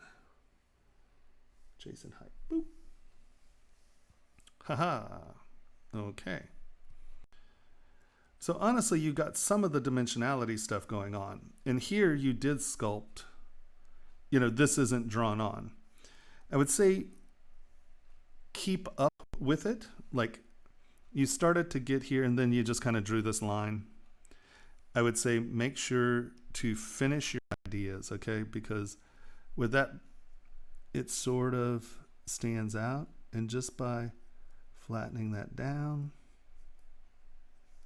and making it transition into that, this is now a finished idea as opposed to just a half round brush that you used. Now, the other thing I'll say is continue with the over and under idea and just give a little ridge right there. So that is diving behind something. Does that make sense there? Actually, you know what? Let's duplicate this. So, because there's a lot going on this one. So, okay. I would say you've done a good job with here.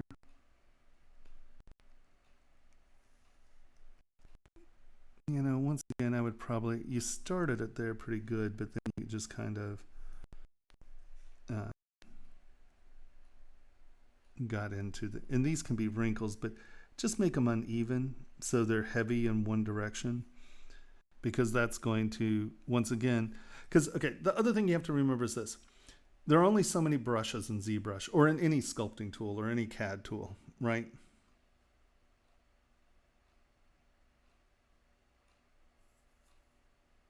Oh, I'm sorry, Trevor. Sorry, guys. You just have to kind of, if you all want to work it out between yourselves, who goes next, do that. Or, I'm not picking one over the other. I'm just looking at the next one. So if you all could be conscientious with each other about who's going next, that's helpful for me. Because I'm not picking anyone on top of anyone or anything like that. So once again, getting this over and under. The thing you have to wrap your head around is we know what brush you're using, right? So if you're using a certain brush, try to incorporate it into how you're working, right? Because if all of a sudden you have these nice planular lines and then you go, you have this big half round thing, the vocabulary isn't the same. So try to retain a consistent vocabulary throughout the part. And you've done a pretty darn good job here. So I would say here, that lip's just a little weird. It doesn't really, it's weak. It's a weak presentation, where if you go here, that becomes a more solid reflective surface, and that is going to tell a more solid story, as opposed to just that bright edge, right? I would come in, and this is where I would use a, oh, I'm like, what in the hell? We have two of them there. I'm like, why did my line not cut it? Now see, this is a place to use a cutting tool, because I do not want those surfaces to be associated with one another. So now we have separated them visually. Right? Okay, so don't just make, unless they are all rolls, don't make them a roll, make them traveling planes, right? Have it clearly one going behind the other. And it doesn't have to be so rigid, but just make them uneven, and that will imply direction of travel of the plane. That's good. Here you got damn close.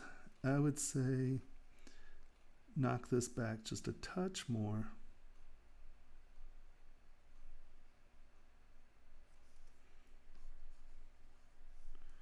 So these really travel under each other.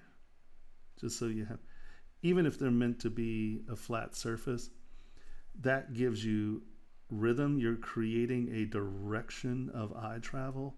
You're creating a surface flow, right? Does that make sense?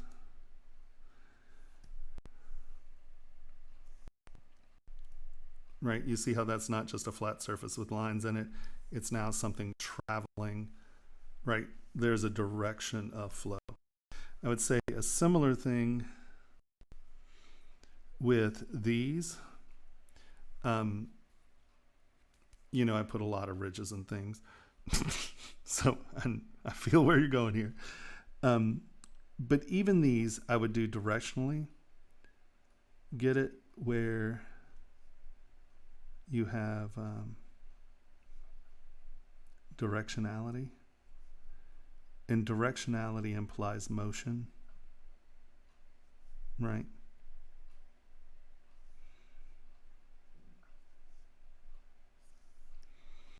So now, instead of just ridges, they're traveling in a direction. Whatever direction that might be, they're traveling in it. Here you have this nice lip ridge. Don't lose it.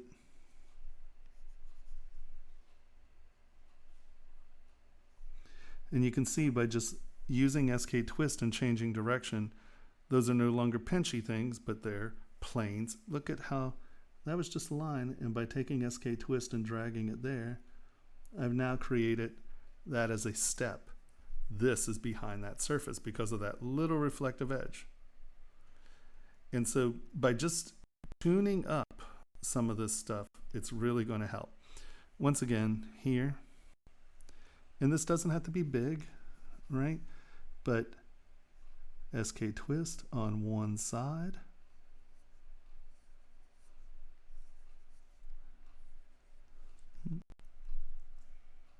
Missed a little there, sorry. And then I would come back in this direction, so those are actually sitting under that, right? Direction of travel, over and under. This comes in, and this is behind that, so make it go behind that, right? So now, with just a few SK twist brush things, we've defined a direction of travel. We have a bright edge that's actually diving down behind that. Now, I would probably come in and smooth that off so you have a singular bright edge there instead of two, right? Boom, directionality. I'd say that's going behind that. Don't be shy, make it go behind it. And this is what I start to talk about. This is what I mean when I'm saying think in layers. What's in front of what? What's behind what? What's it do? So I usually just smooth that off. And now we'll take clay fill, just come in a little bigger, just come in behind this, and you lose. So what we're doing there, so let me find a flat spot here. So what I'm talking about, so SK fill creates something that does this, right? That's kind of what we're getting. So why this works so well is, one, it drags this surface underneath this surface. Then, no, it won't let me undo. So what this surface is creating is, instead of a sharp edge, right, where this is bright, this is dark. Oops. Stop it. These are new tools. Sorry, guys, but I think the drawing tool is helpful. Right? I'm just going to... Okay. So this plane actually goes behind this plane. Great. So this plane doesn't lose continuity by you drawing a line here, and now this plane has nothing to do with this plane. And visually, it really doesn't after that. So this plane's coming behind, and then this is a plane. And so when we're drawing hard surfaces, and why, like on the eyebrows of the last one and stuff, why did it fairly sharp edges, is what that does is, from one angle, this becomes a bright surface. Then from another angle, this becomes a bright surface. And there's not a crossover here, right? It's either flash, flash. And so when you're moving around, you're creating this sort of flash, flash, flash, and that draws the eye. So what we're doing here, oh, damn it. Okay, sorry. I'm going to stop everything once this, hold on, escape. Escape. I don't want this to save. What is this set?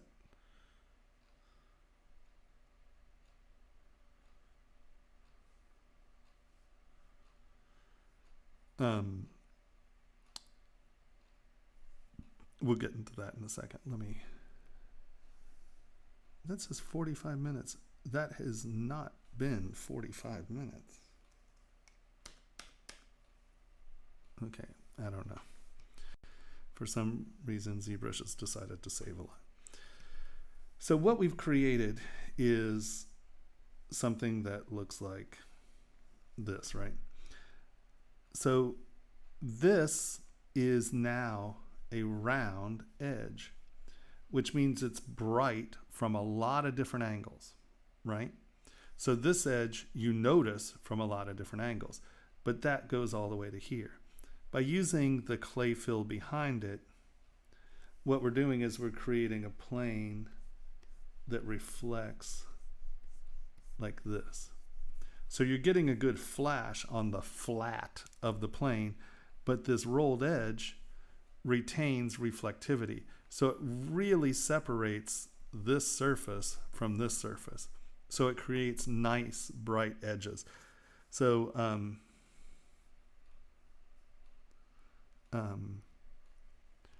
that is what I'm doing when we're doing this twisty thing.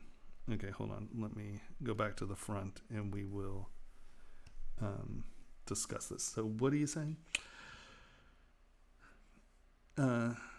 If we plan to mold it for production, how much deeper do we need to make the cuts and lines to survive the finishing process? It completely depends on your finishing process. And I want you to, right this second, get out of the mindset that cutting lines in deeper is going to make it survive better, because it really doesn't. Those lines will be there, but your detail doesn't survive. It just becomes chatter.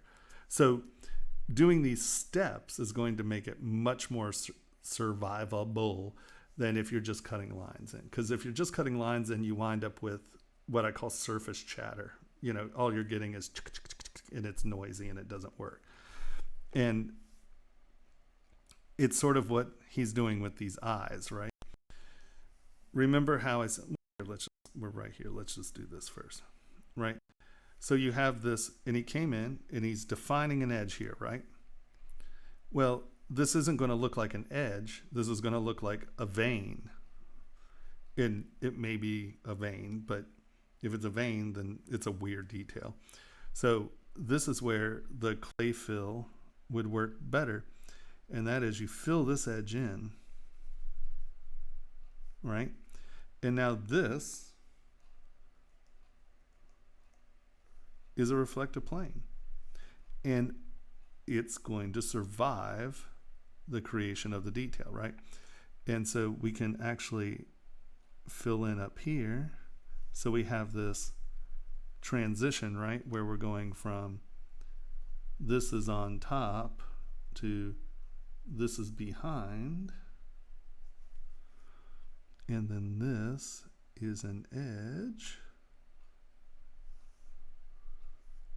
and then that is the little cut in.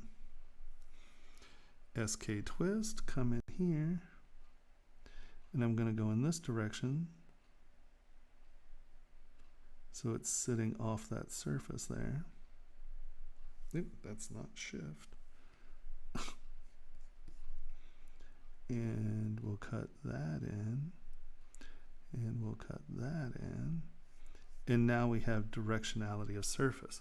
This is going to survive much better than this. Now, these lines may very well be there after finishing, but you've created something, because this is all going to reflect as one surface, and it's not going to look like detail. It's going to just look like, it's going to be incredibly, what in the hell is going on? Undo. Okay. I kept hitting some weird button. So like if I'm trying to make this like feel like it's wrinkly, right? Well, this plane, and this plane are all still the same surface. So it's going to reflect as one surface. So this is going to be boring. Where if I take SK twist,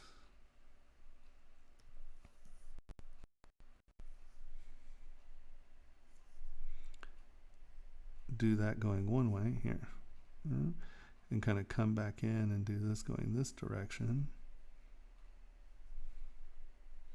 Wrong direction. And just that subtle, those are going to read as much deeper, cleaner reflective surfaces. They're going to be much more dynamic. Now, again, it depends on your printer, what kind of resolution your printer does, who's finishing it, because if they don't know what they're doing, they're just going to sand it off no matter what they're doing. So that then becomes a way of dealing with your caster and stuff. But so, I mean, you can see how subtle that is, but that reads very much as that's going under and over, where if I just did, I mean, that's a whole lot deeper. But which one is more clear? I mean, which one actually is a dimensional change and not just a dark line? You can see that bright little edge right there, and that implies that that's going below. So even in the subtlest of subtle, your implication of depth becomes a much more effective tool. And see, as you start getting into this, it looks like you were either hurrying or you weren't real committed. So I tend to lay these lines out, right, and then smooth them. And once again, SK twist.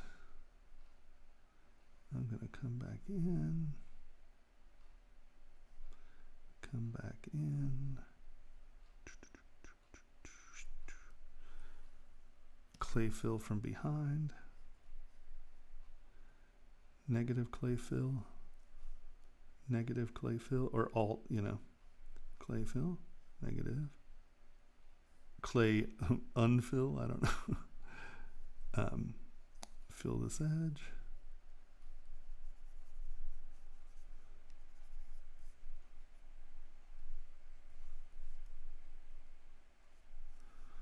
Right in here, we're going to make that go behind that. So we're changing our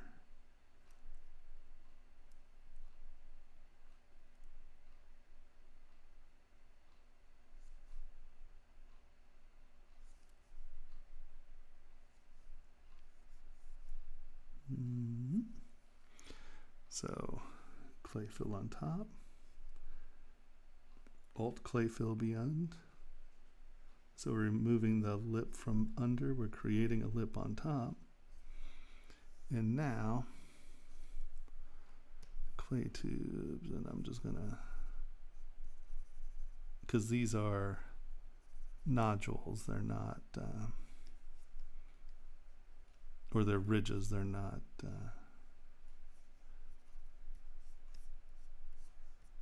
right.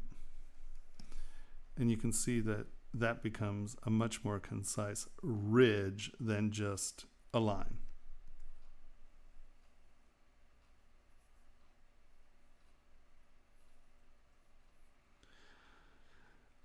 A lot of it is how dramatic it needs to be. And honestly, it's 6 one way, half dozen the other often. So let's say, like here, these are fun, but this should be going, this is a big pronounced ridge. This should be diving back behind that. Smooth off the tops of these edges a little. And so, here's a place where I might mask. I assume this is what you're talking about. Make it a little softer. And just come in and just sort of pull this down just a touch and punch it under. Or let's say I wanted this to be a pretty pronounced ridge, mask it and, drag it. And then pull it over. So, it really, on something like that, it's not necessarily a rule. It's just both ways work, right? I just think for the subtle stuff, like, we could have done that, right? Pulled and pushed and all that. But for this, I still probably, and like I said, there are like 11 million ways to skin a cat in ZBrush. So often it's just whatever one occurs to you at the time. Hold on. Come on, what are you doing? But, if I'm doing this, I want a big curve. I'm just going to take that and I'm going to do that because see, this is automatically dragging that stuff up and under it. If that makes sense. And here, negative clay fill, positive clay fill. And I quickly get that ridge, right? So it like when I'm doing mechanical plates and stuff like that, like if I really want things that are looking like plates that are sitting next to each other, I will often use mask and then either just pull it up or grab clay and just boom. If I'm defining those edges initially, I can use masking and then kind of draw that edge.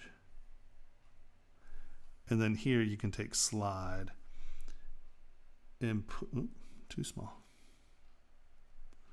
Take slide and sort of push it up and over. Now I'm creating sort of a sharper edge, right? I'm pushing that plane I made sort of to the outside. And so now you have pretty clear, concise, that is going over, behind, and under. So if I need to control it a little bit more dramatically, sometimes I'll use mask. 6 one way, half dozen the other. Yeah. I mean, like for this, because that's drawn on, that's not sculpted. We'll just take that and kind of define that. Boop, boop, boop. And then I can use move or just cut it back. Right? And then use slide and punch it under. Boom. And then just smooth. And you can see now we have a clean, concise line. So it's, yeah, it's just whichever comes to mind at the time. Yeah, so think in layers, and you're going to be better off. Because once again, like here in the eye, you tried to raise that edge by using pinch. I'm assuming that's pinch. I guess it could be I'm pretty sure that's pinch. Where actually, if we do this, right, because we now have a pretty flat select tool, and then we grab SK twist.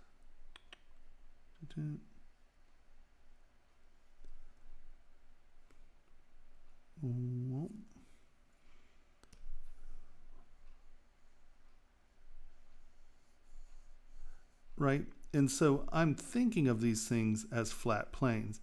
And you're like, yeah, but Tomas, I want it to be softer and organic. That's fine. You can go back in and, do whatever you want to this surface. But because you thought of it as a plane, it's still going to work as a plane, right? And you can see that brings that lid out dramatically better. And I haven't added any height or depth to that. It's just that's a better reflective plane. Yeah, damn standard. Okay. Damn standard in alt is a very pinchy brush. So yeah, that makes sense. So does that make sense? Does that help with that? Because I think honestly, your composition's actually pretty tight. And the other thing that creating these sort of flat planes as highlight points is especially something that is this visually busy. Instead of this being a bright edge that's a nice flat reflective point, you need to create moments of calm in the chaos. So you kind of want like a nice flat surface going around the eyes, because now that will reflect as a much more simple plane than this stuff. So it gives you a reflective area that you're going to stop and look at, right? These are all pointing to the eyes, so that's good.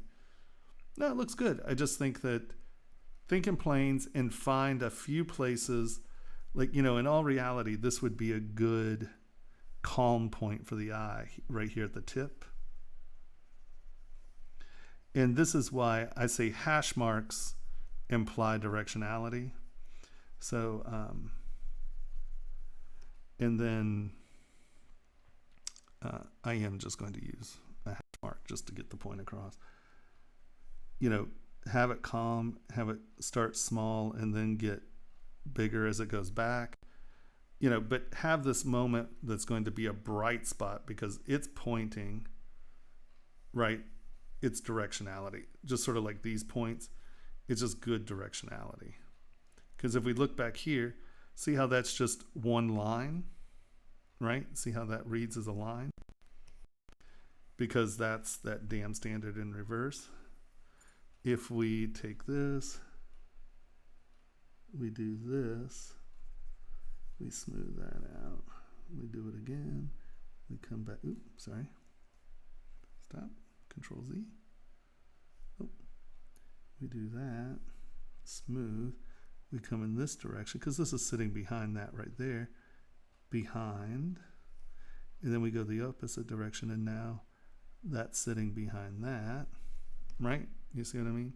So that's a change in direction.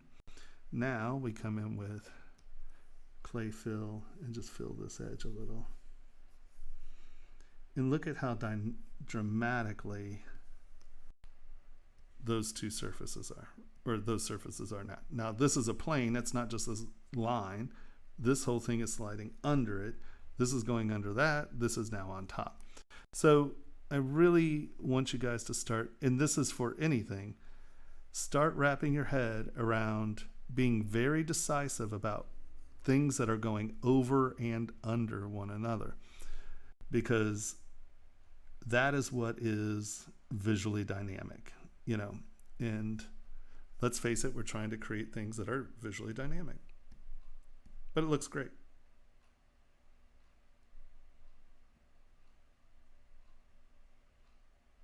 Remember that unless this thing has two ear holes, right? I guess sci-fi wise, this could be an ear hole and this could be an ear hole. But remember that this is an exterior flap of skin. So your ear hole goes into the skull. So it's going to be deeper than this part here. Does that make sense? I think that's a little too deep.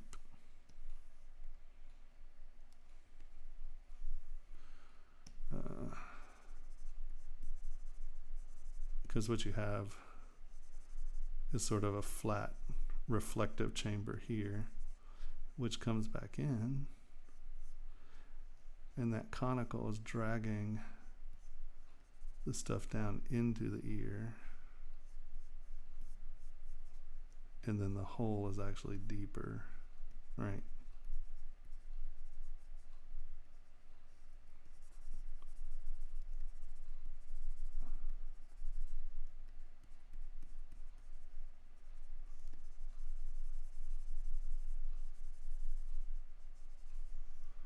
Shloop,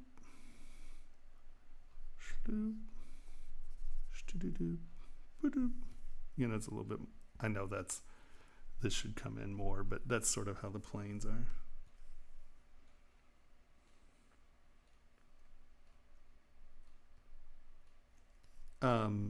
I don't know how he started. How did you start this? Yeah. Looks great. Just, you know, find moments of rest for the eye. Like once again here, you know, you can kind of fade your hash marks in and they can turn into like a texture, because you need moments of rest, and those transitions create motion flow. It becomes less redundant, if that makes sense. Because if all your patterns are the same all the time, it just becomes visual chatter, and it can be damning. I would say here's another good opportunity for this. These are all on the same plane. These are all the same kind of texture, right? And they are all going in the same direction, which is fine. But here you could do something. Here you could do something and use division with surface direction, I guess, or get your diversity through surface direction. Hold on, let me.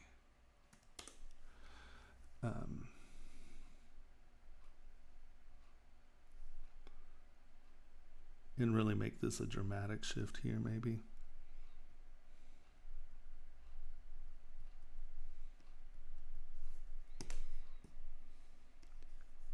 You know, you can do something fairly dramatic right there.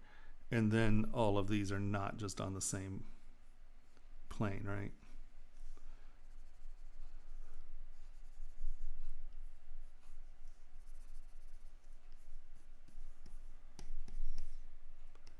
And that gives you, you know, a nice dramatic edge there.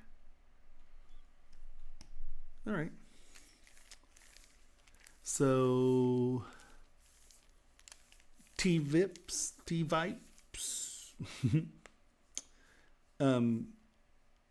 Anybody have any questions on what we talked about on this one?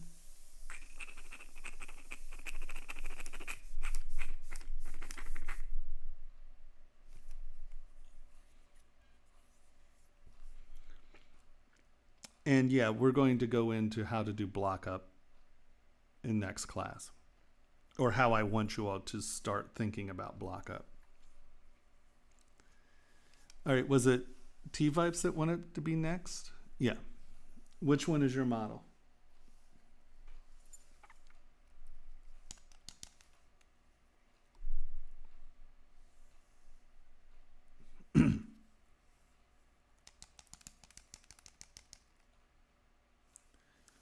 Trevor.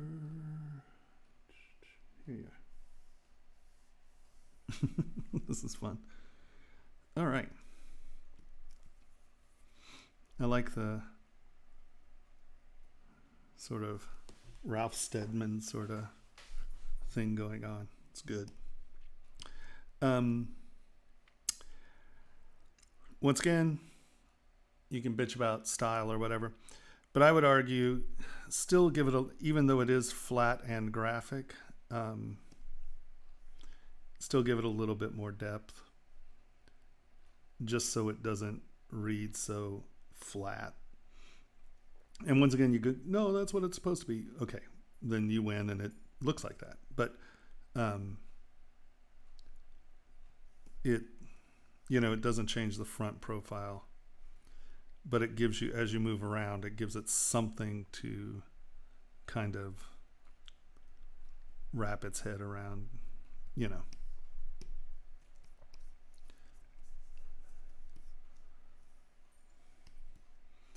In here, once again, ooh, Scheisse Liebe.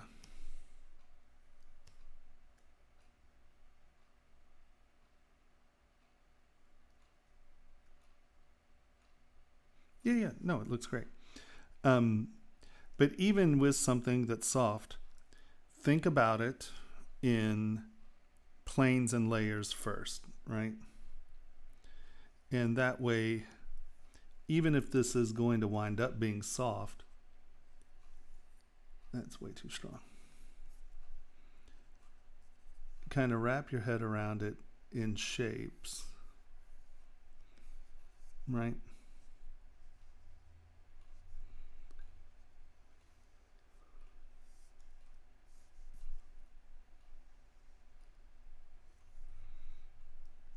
Because it'll keep you from getting, and I know I moved this so that wasn't your lump, but it'll keep you from getting lumps.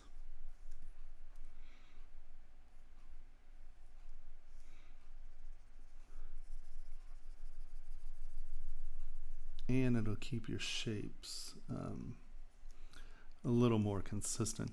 Because if you think about animating, in animation school, they teach you to, use basic shapes to define the things. And if you look at Shane's stuff, he's teaching you to use basic shapes to refine stuff. So that's kind of just what I'm asking you. I'm just thinking about your basic shapes, right? And I understand, at the end of the day, these may very well go bubbly because it is cartoony. But when you're thinking about the form,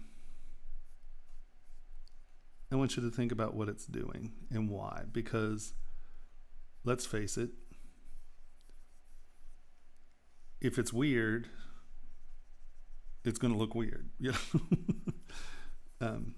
And so, now you sort of have a rough idea what it is. You can lower your res, and you can just knock off all the edges. But you can see when we come back up,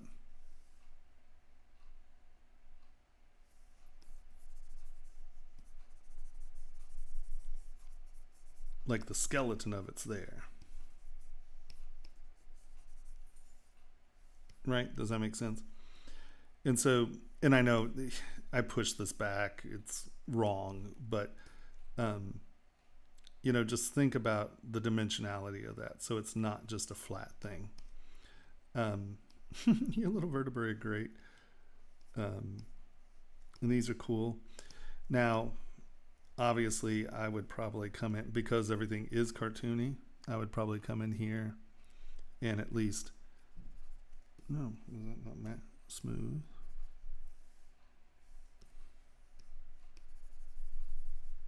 All right.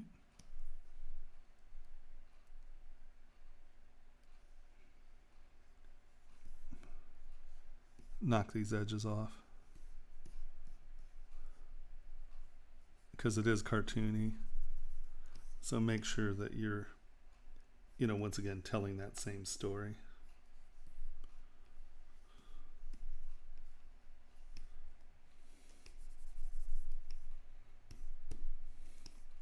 And I would also not just make things here. Let's merge these together. Which one are you? Okay. Merge down. Boop. Okay. Merge down. Okay. And so now I would think about these joining, a little smoother, or a little, I guess, rougher, you know, where they're actually connecting, where it's not just one shape going into the other shape, you know, where you have this kind of transition lip of some sort or another. And because it's cartoony, you can get away with this as, you know, just a rough.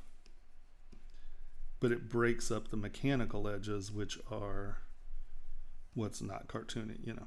So get that in and kind of make it lumpy. And now that'll also give you an opportunity to come in here and just get a big brush, turn it down soft, and, you know, just give it just a touch of texture, smooth it off. And now it's lumpy, right? And do that to this as well, because everything has texture.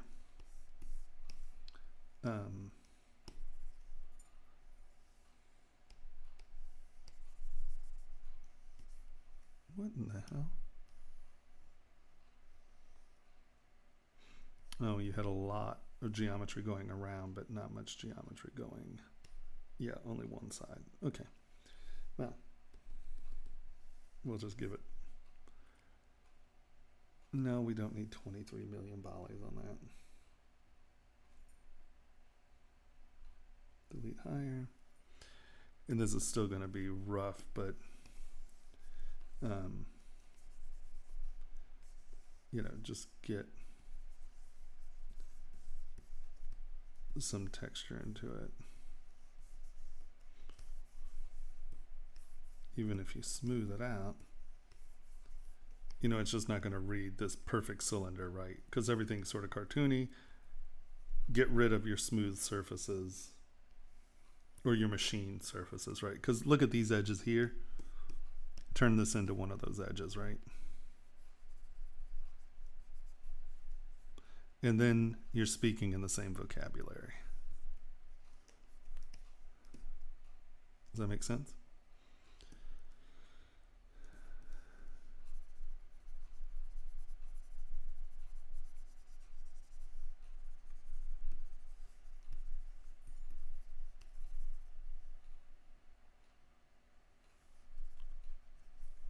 Yeah. I think you'll be happier with something in that vein.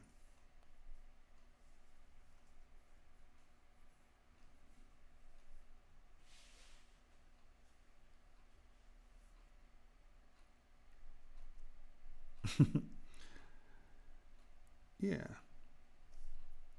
Honestly, I'd say you're pretty good. I would just think about dimensionality. You know, don't let things get flat.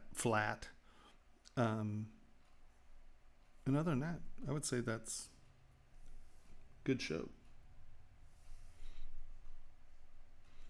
You know,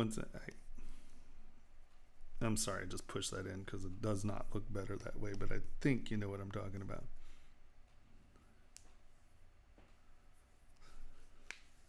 Yes, no, intentionality is the most important thing there is. If you're going to put a line on it, damn well know why you're doing it, because I'm going to ask why. But no, I think that it looks great. Sorry, I'm not taking a lot of time on it. I mean, I think you did good. I just want you to think about dimensionality and intentionality. Vocabulary.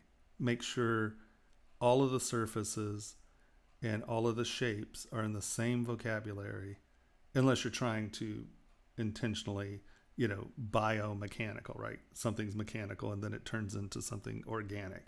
So that is a contrast. But these are bones. This isn't what I would call organic in that sense. So keep everything in the same vocabulary.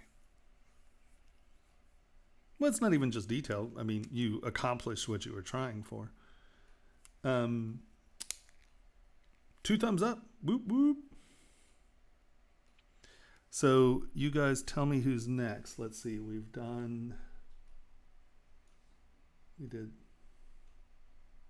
that one. We did that one. We did that one. We did that one. We did that one. We did that one. Oh, we're doing okay.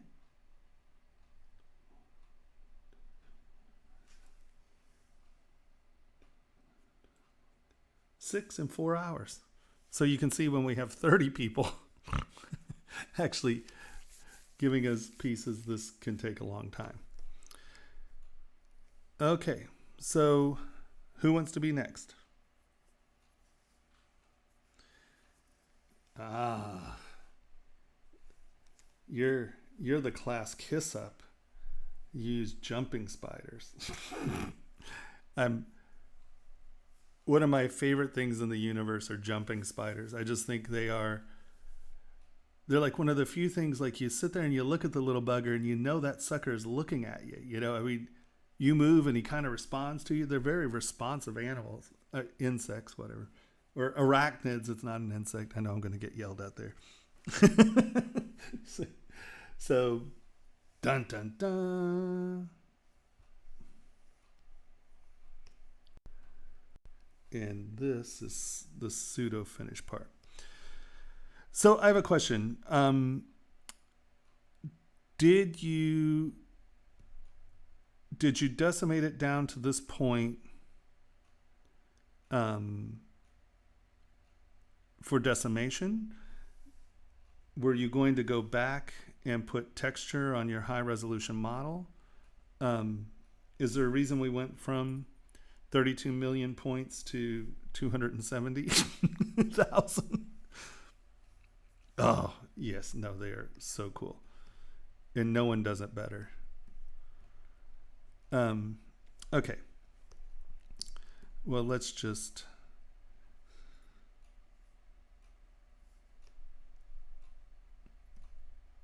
So the one with detail... Oh. It's just lower res, is it?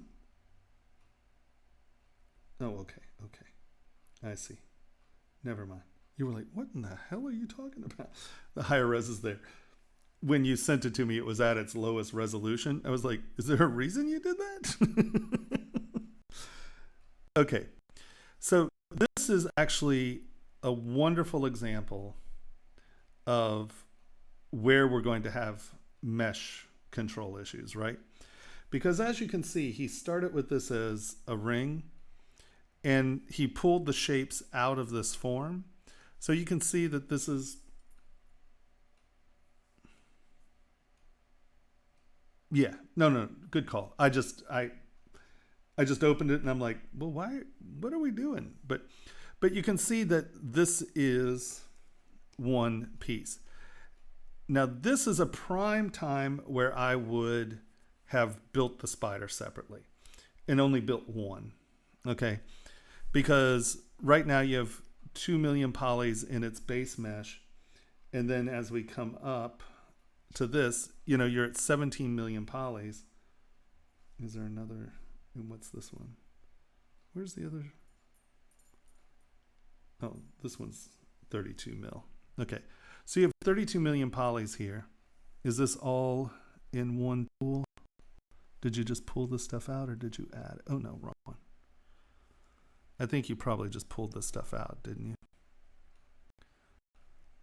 And that's why you have such a high poly count. Boom. Yeah. No. And yeah, screw you very much for just screwing around like this. So, but this is actually an important thing.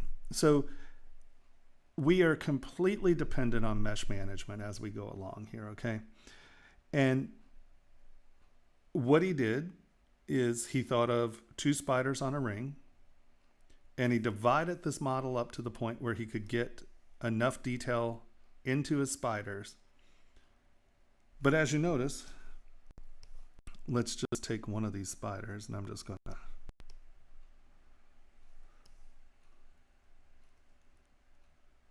Boop. No, turn symmetry off.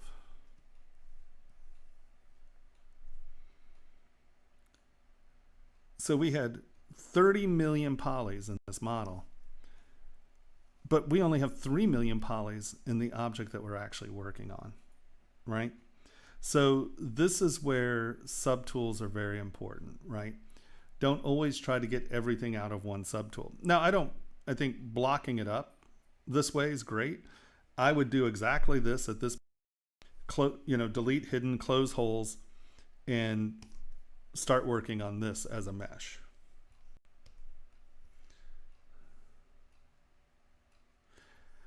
Spiky bits would cause serious injury, but sometimes I don't mind that. But there are ways of making them a little less volatile. Um, the other thing that would be a problem is these floating. Um, unless you have an excellent casting machine and someone paying a lot of attention, these probably wouldn't fill. So at some point, these things are going to have to be touching something. So either you decide that there's going to be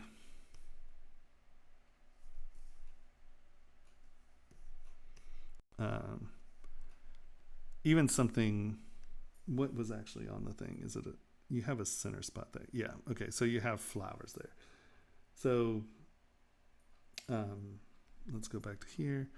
I would say maybe this is a second round of leaves or something. It's rough ground, it's something, because to make this if this is a one-off piece, you can accomplish this. But when I'm giving my feedback and advice, I'm really talking about manufacturing, right? We're trying to get things made where we can make 100 of them, not just one. So let's go to build up so we move a little quicker. You're going to want to figure out, and I would say for the whole underside of this, you can probably get away with some of this floating, but you got to remember the biggest problem in jewelry when you're thinking of being able to cast it is, like, if you have something that is really fat and then it goes into a really thin part, that's okay. The metal will move that way. Now, if you go really fat to a really thin part to a really big thing, you're going to have problems, because as this is forcing through, your metal's going to start cooling down. And as this flushes in here, you're going to wind up with what's called porosity. It's like little air bubbles in your fill. Or it's a slee stack. So as we start to work on this, you got to wrap your head around some of this stuff. So it may be, so where we could get away with it here is it's okay to have a big thing that goes to a little thing that then goes to a big thing. See, this is like saving like every 3 minutes. That is really damn weird. I do not know why it's doing that.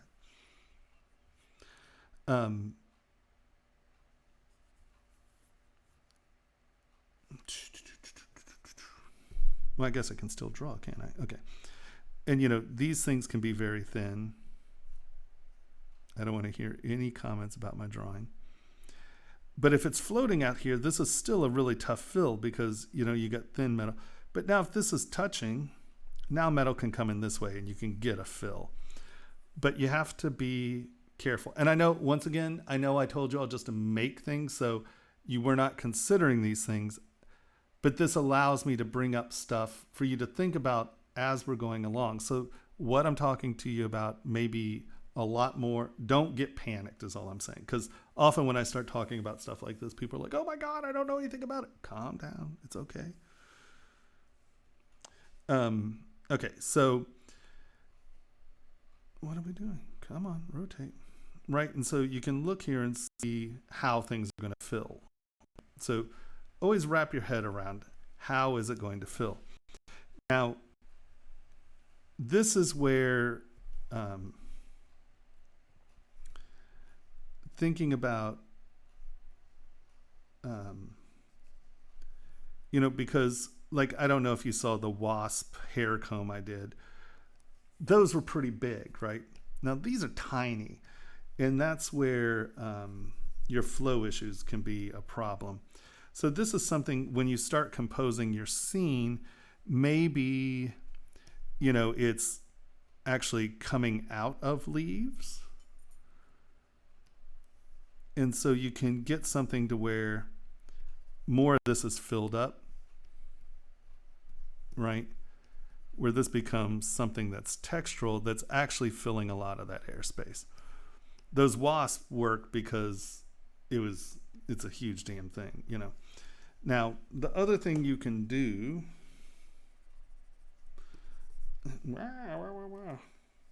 like I said, this little keyboard is just rough on me. My intrinsic spacing is off, you know. So you can make this whatever it is. The other thing is you can drag, like just get the underside of the legs, and you can drag them down and just whatever your just try to tuck it under what your common view is. Like you know you want to view it here, so just make sure that you're dragging these down and you know it's kind of just tucked in, because chances are you're going to be sulfuring or painting the details in on this.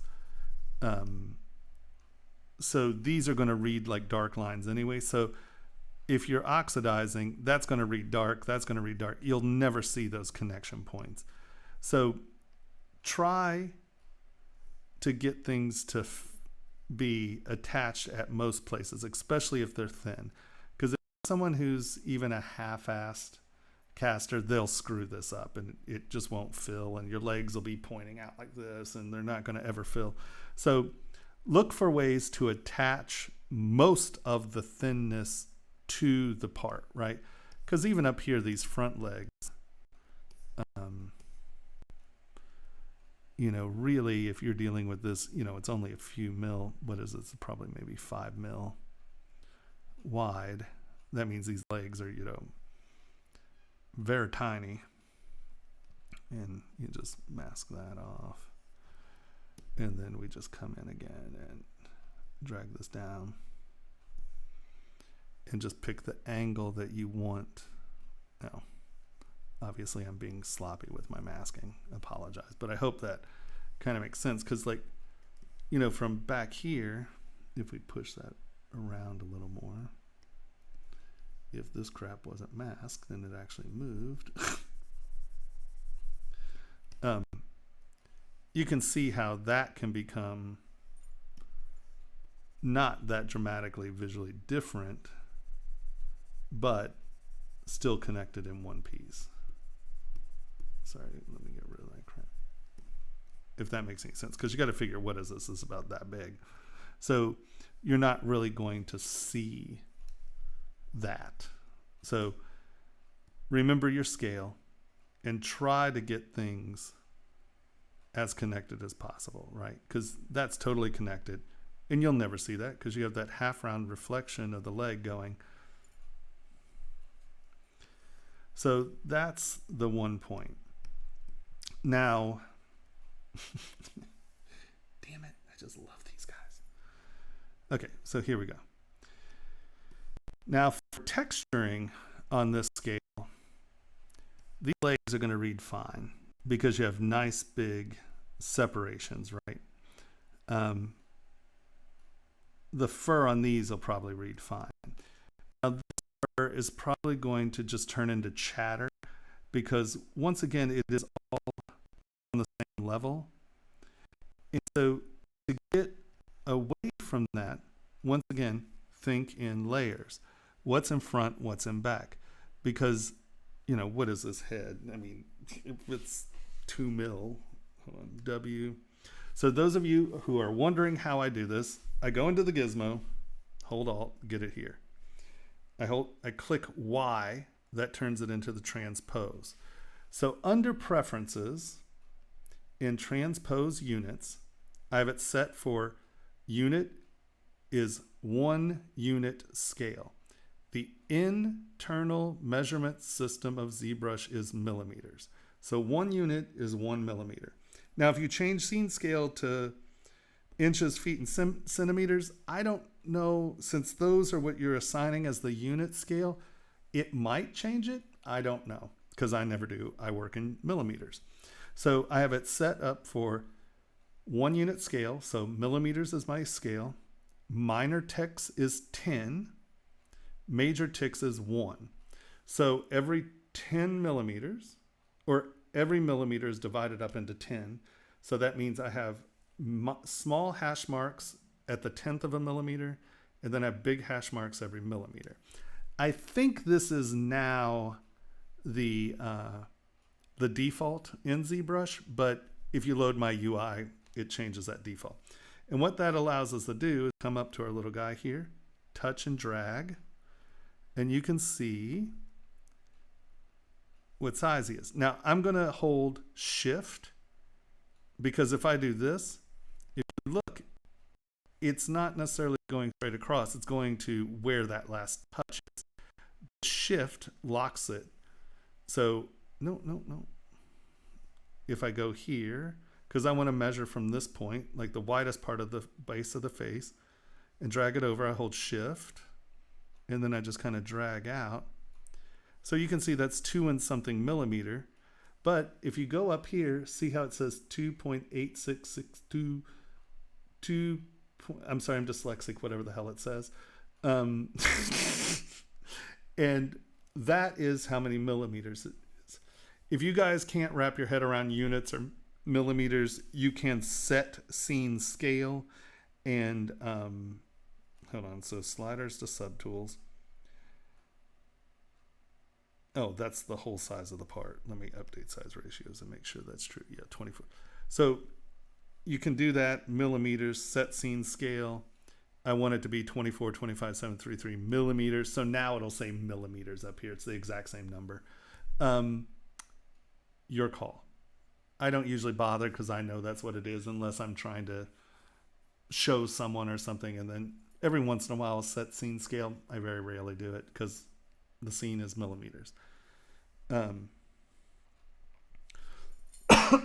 So, right, so now I can see exactly what that is. So that head is less than 3 millimeters. So that means these details, you know, that is 0.08 millimeters. So that's 8/100ths of a millimeter. So you have to kind of wrap your head around what you're selling, right? This will show up, and it'll show up as a wavy texture, right? But you're only going to get these highlights, so it's going to look like a lot of bright lines. Here we go. Anybody guess what I'm about to say? So to get out of, so I use this as a ruler, right? Boom, and you just look up here. That's the exact measurement. I mean, that's going to, what is that? Thousandths of a millimeter? You know, anybody who tells me that ZBrush is not accurate is, well, they're dumb. They don't know what they're talking about. Okay, so is everything, can you all see? Is it out of focus or is me?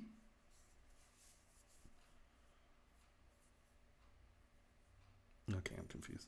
Hopefully we're okay. So I use the transpose tool as a physical ruler, okay? So now we know the size of this. So now we know the relative size of, you know, the size of the detail. So take your SK twist tool and think about this in layers. What I want to be in front. And you already have a beautiful base of pattern here, right? You just take the SK twist tool and let's turn it up just a little. And let's turn symmetry on just because. And I'm going to be a little melodramatic here. Right, and you can go along with your, oh, I want Z symmetry. No. Remember that directional tools, or tools that have directionality in them, do not work on more than one axis. If you notice, this is a twist, right? My twist is rolling in a direction, and then if it goes the other direction, it rolls in the opposite direction, right? So if you have more than one axis, if you look here, see how it's going one way, and then it's going the other? So you have to do this on a single axis. So we're going to turn X off. And so I'm going to, right, I'm going to decide the eyes are in front. And then these eyes, oops, wrong direction. these eyes are in front, and do, along with your little hair pattern, and then fur pattern. It's not hair, I know. And then, once again, that's on top. And now you just come in and do it in layers, right? And you choose how you want your directionality, obviously. And now I'm going to do what I did before. And when you're sculpting, you're going to do this as you come up to this point. This isn't going to be, oh, I'll sculpt it and then it's after the fact. You should be thinking about this as it goes, right?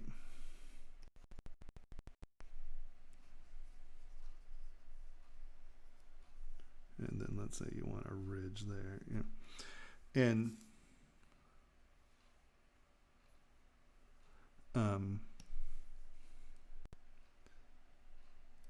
right.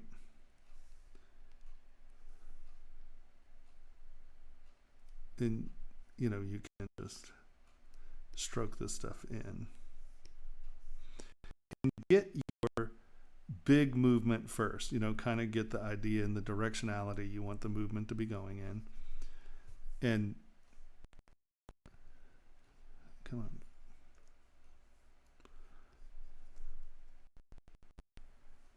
And then, you can come in with twist again and make it smaller.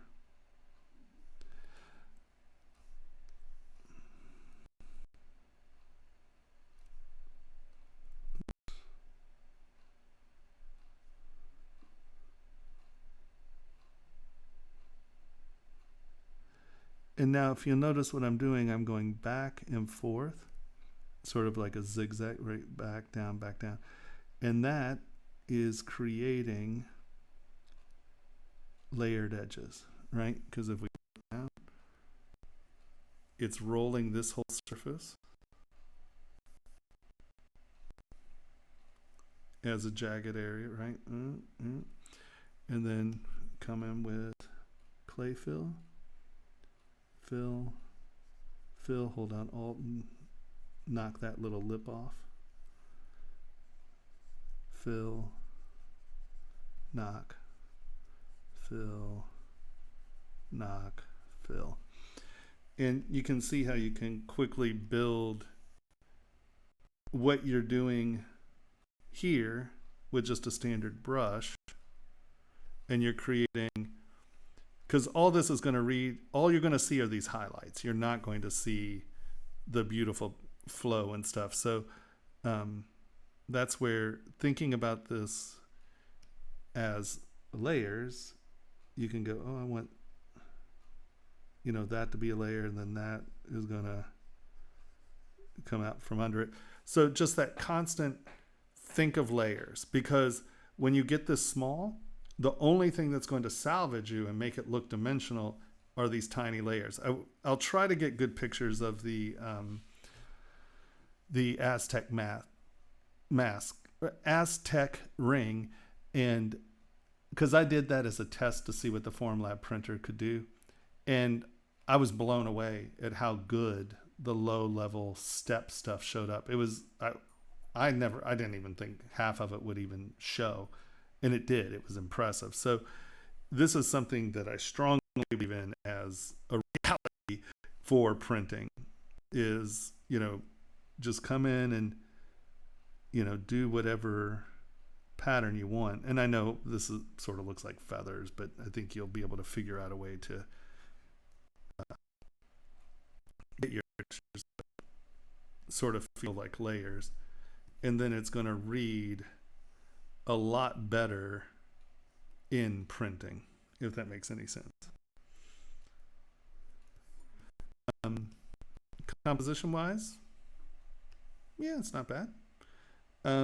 I think because the spiders really are the character of the ring, I think this is a place where you can accent the spiders with the shape of the ring. Yeah, because you put them out and you had to put something in there. I get it. I think that also here with the shape of the ring, you can really, just by changing the form just a touch, here, by kicking our form in just a little, and then, just giving it a slightly little thing. So now what we've done, come on, you get in there. Or is that all the way back? Oh, that's back there. Well, actually, that's not a bad point for it, honestly. And so what you've done here is you've created, right, this is coming in. This is coming in. This is pointing to your centerpiece. But because it really is focused, because the human is trained to recognize eyes. We look for eyes. And the theory is because we're one of the few animals that can actually identify where another animal is looking by looking at its eyes. I guess a lot of animals can't do that. And it's because, well, the theory is evolutionary. We were ground apes, and our major predators were large things that ate us. And we were in tall grass in the plains. And, you see a lion. Well, what's it looking at? Is it looking at me, or is it looking at, my friends over there picking berries? And so our evolution is we look for eyes. And that's why we see faces and everything. Our brain is trained to pattern recognize eyes and what they're looking at. So here we're lucky because the eyes become a very good point. They're framed very nicely. So this has created a whole set of directionality pushing this, but we're going to stop right here and look at these eyes. So this is actually pretty good composition to accent the faces of the spiders here. And then why I said change the shape, because these forms are what? What are they pointing at? The eyes. And like I said, we hunt for eyes. Just the shape of eyes. We know how people are feeling. I mean, we are attuned to eyes. It's one of the first developmental stages of babies like the big warning signs of developmental issues is that at stage, I think it's like stage 3, a baby can identify its mother's eyes and then identify where it's looking. And there was a really great PBS documentary on, there are all these institutes around the world that are trying to create genius babies. There's the place in Chicago, just have them crawl around on different textures. They're now processing more information by what they're touching, and they become smarter. Hit your microphone. There we go. So this stuff is actually, it's pretty solid science. How we perceive. Now, whether it's evolutionary or, obviously it's evolutionary, but how it became evolutionary is another thing. And the other nice thing is arachnids, they have this beautiful center spot, and then they have radiating angles. And those radiating angles, once again, draw everything to this point of focus, especially for jumping spiders, how they have very prominent their heads are just like big squares. So you can see by just moving this edge in and changing these angles, you're really changing the directionality of how we perceive the piece.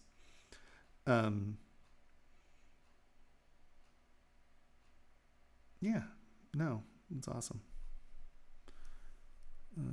Let's see. Yep, exactly. Let's face it, through society, through evolution, through everything, we are trained to look at things that are being pointed at. What's the first thing you do? All the way across the football field, you're like, look over there. Directionality on aircraft carriers, follow the arrows. The monkey is trained to look at arrows, so give them arrows, And so that's where, I see what you're trying to do. You're breaking the context by having, this big leaf. I don't know if you were trying to imply a jumping web, but basically, you know, you have a big arrow pointing at its butt. So, you know, if it were a leaf, if you're trying to sell a leaf, I would probably break it sooner. Hold on. Whoa, what the hell was that?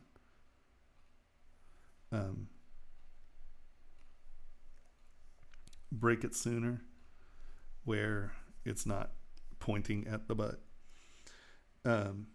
Yeah, so don't end. So we're going right back to arrows, right? Don't end an arrow at a place you don't necessarily want. You know, leaf shouldn't be coming out of the spider's butt. You know, you could have done something like this and then, you know, had that another leaf afterwards or something. But, you know, right now you're pointing that. And it's confusing because is it a web or is it this leaf that's just poking him in the butt? So avoid that point, right? Don't point in butts unless you want butts to be looked at, and then you can point all you want. And here's where shaping the ring, you know, you just lay the leaf down, you cut the edges. If you want it to be a leaf, you know, you can always just change the shape of the ring just a little.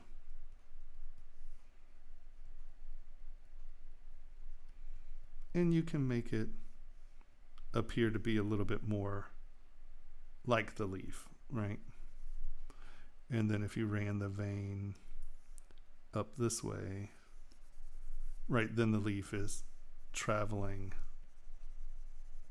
beside the spider, not up its butt, right? And you can use that as an interesting point where you are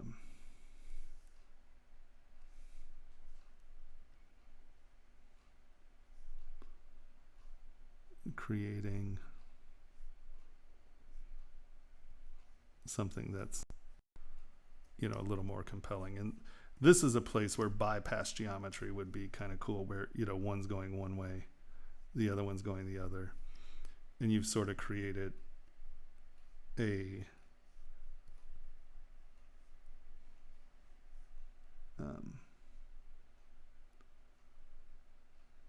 pseudo bypass, you know.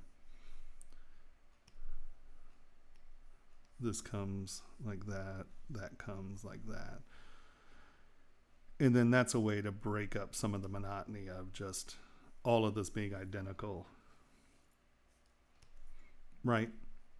And that also gives it a little bit more motion. And we know that jumping spiders do that weird thing where they mimic each other. They're really cool. Like one will make sine waves at the other one will make sine waves at them. They're like little sailors with their little flags. So, you know, kind of think outside the box a little with your framing. You know, you can really use it to generate an environment. And aren't these carnivorous? Wouldn't they actually be over like a little fly corpse as opposed to a flower? I don't think they're hunting for pollen, are they? I could be wrong. What the hell do I know? But yeah, no, beautiful. But remember, in manufacturing, we have to put detail in that will show up, right? So layers, think of layers. Because, here, let me see if I can find a good example. Let's go to ArtStation.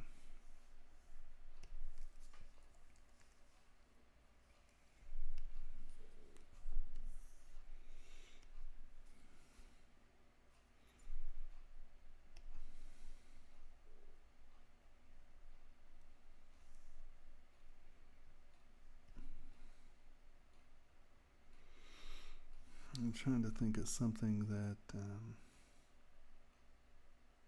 well, actually, this is pretty good. Do you see how this is noisy? Do you see what I mean by noisy? There are lots of lines. The skull is really, like, because I just used an edge there, because this was done really fast, so I didn't really use the techniques that I should have to actually make it sell. But I think this is a failure of a design because you don't see the skull clearly, and it's just noisy. And you can see how. I wish I could. Can we zoom in on these? No. Okay. But you can see what I'm saying. This is kind of, and these are actually layered. They're just layered very softly. But they have hash marks going in one direction, and there's no place for the eye to rest, right? This is just that rolled edge. And I was trying to get this sort of smoky feel with this weird. These were working with the person who owned the company was a nightmare because he's not an artist, but he thinks he's brilliant. And so, you try to start doing something. So a lot of stuff kind of got jammed through. But you can see how this is just noisy. It's all chatter. You completely lose the bottom jaw because this line is the same as that line is the same as that line. So this jaw doesn't stand out at all. It's the same thing as all this stuff. This kind of works. And what's funny, that's not deep. That's just a rolled edge. And it just looks deep. And that's what I'm talking about. Like here, these look really deep. They're not. I mean, they're 0.5 millimeter.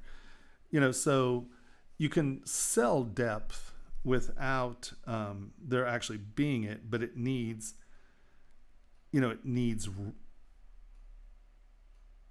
the interpretation of layers, right? And if everything you have is all textury, right? Like this would have succeeded much more if, like I have these hash marks here, if I had stopped the hash marks like there or faded them out, and this was bright, so that would stand off, right? But you can see how this isn't a plane, it's a line. So what do? We lose this as a solid object. It becomes a bunch of lines. Even the cheekbones, right? You lose the continuity of what we know this is supposed to be. And I was sort of trying for that, right? I was trying that it's coming out of this haze or fog or smoke, more smoke. And so in some ways, that's what I was trying to do, but I succeeded too well. It would have been nice if probably like here, there were fewer lines. The chin and this jaw be a nice clean spot. That's already a bright spot, but have a moment of, where we're hinting, and see that could have worked out well because that then would stand in front of this, right? Where we're just hinting at the form just a little bit more.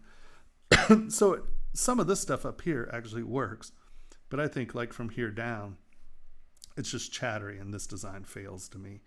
And so when you're drawing on your texture, your hair, you can see right here what it's going to look like. It's going to turn into chatter.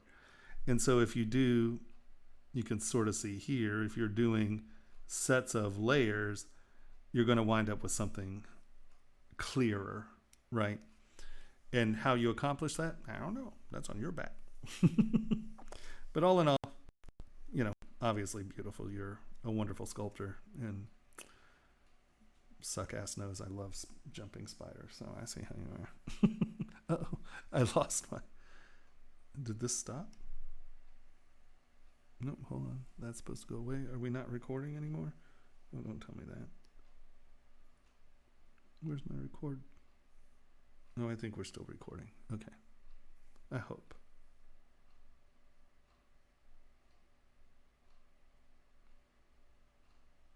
Did it stop after 4 hours? Oh no, we've only been going 4 hours and 16. Okay, we're still recording.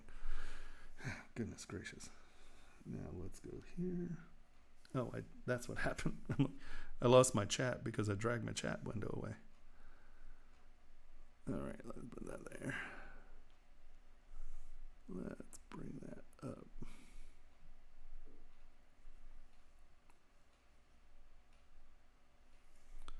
All right, I totally blew it here. Sorry, guys. Give me a second. There we go. Boop. All right.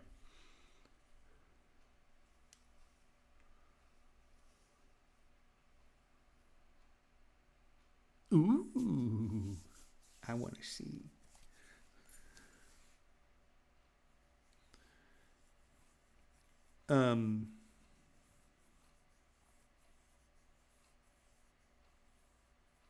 Oh, hell yeah.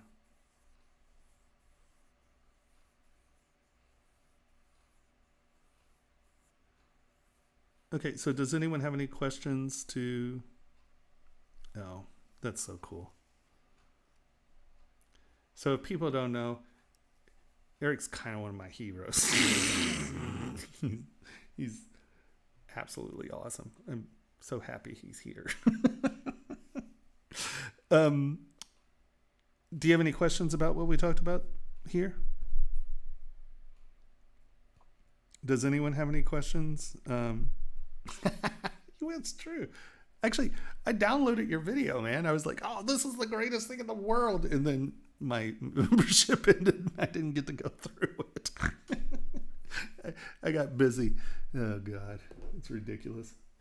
I never get to take classes because I download it and then my OCD has start working. It sucks.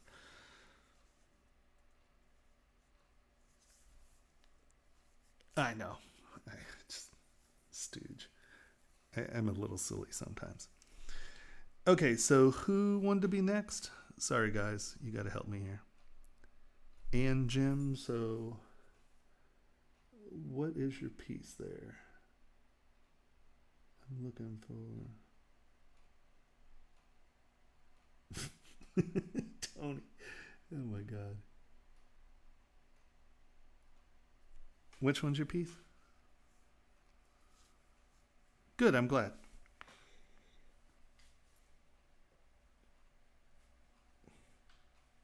Moth wings. Hmm.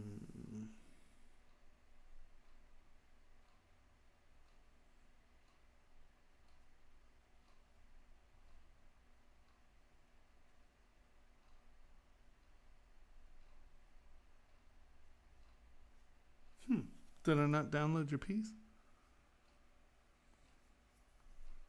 Do you see your piece here?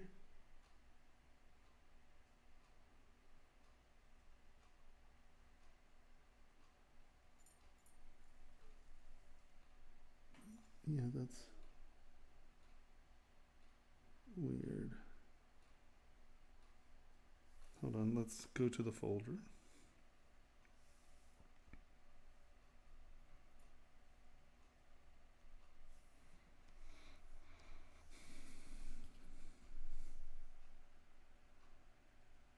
Yeah, you're right there. Right? Is that? Are you're Anne, right? Nope. Different Anne? So it's not in this list? I wonder if it made it to Dropbox. One sec. Because I thought I downloaded all of them. But we all know that my capacity thing sometimes is not. All right, so let's see it here.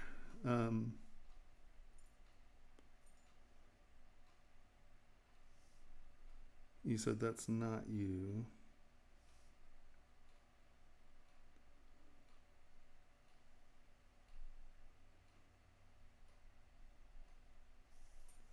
Do you see it in the folder here? Oh, that is you. Oh, okay. So,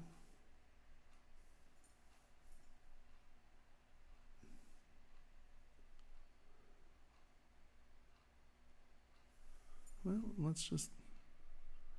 So, was that not right here?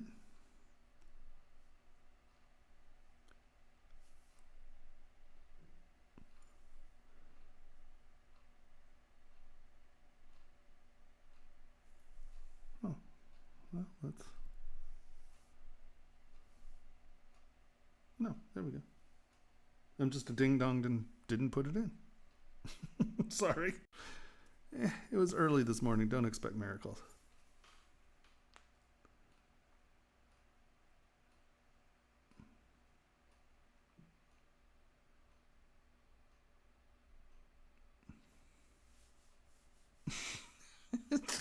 Let me tell you, I would still be in my pajamas if I were at home.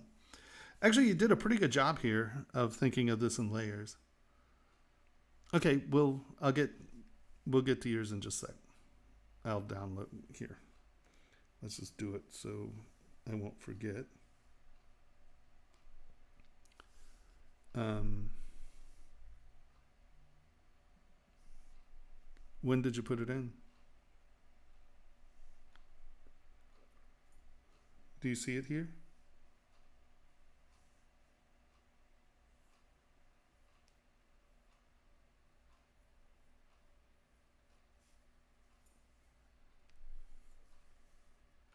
Did you see yours in the folder there? You're killing me. Come on.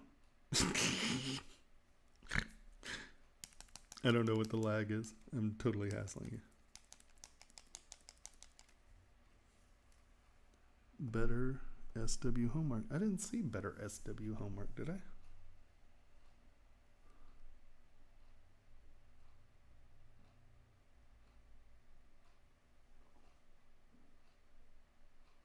Nope.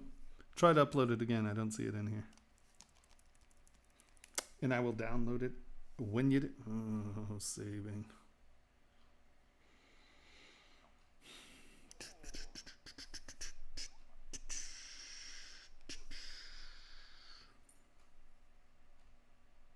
Yeah, I think you try to re-upload it, and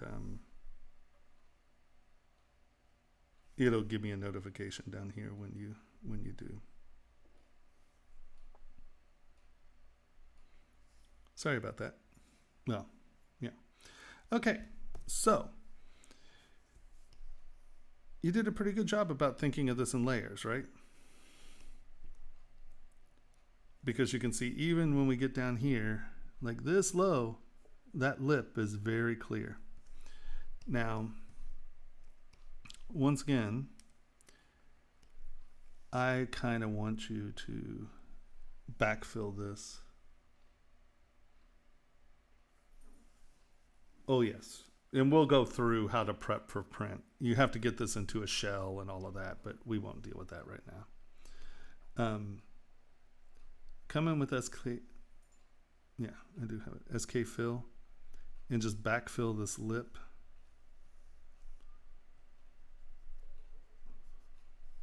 So it's not. Are these not? Oh, no, they're not symmetrical. Sorry. That's not going to work very well. I'm like, of course they're not symmetrical. One's going behind the other one, you jerk.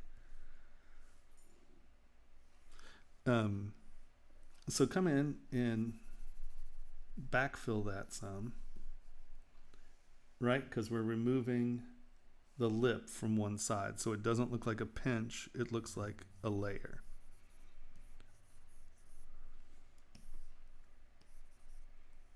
And the same here.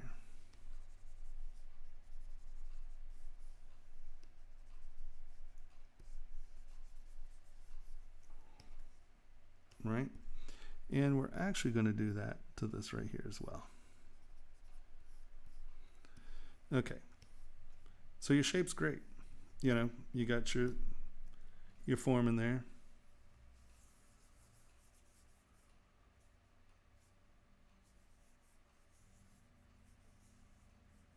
Yeah, there's one for the class only. Did you send it to the Pixelogic folder?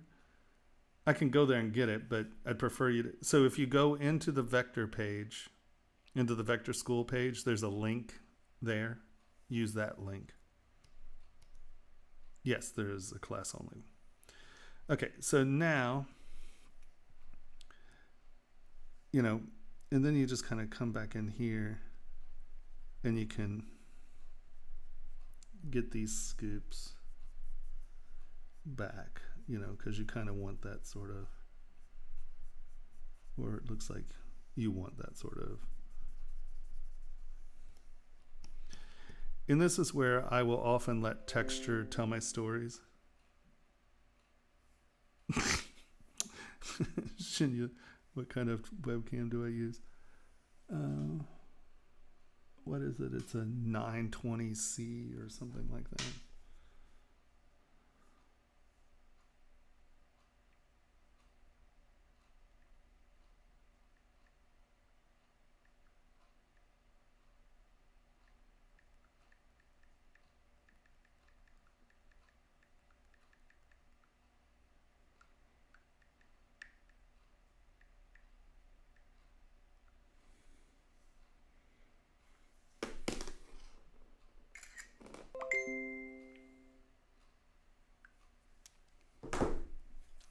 Okay.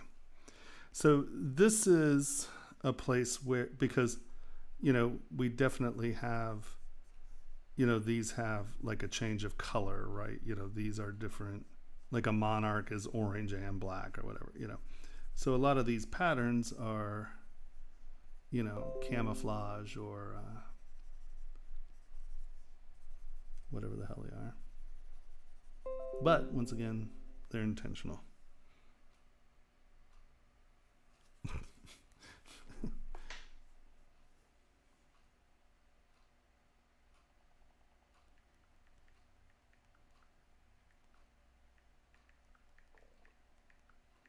Damn it, shouldn't you?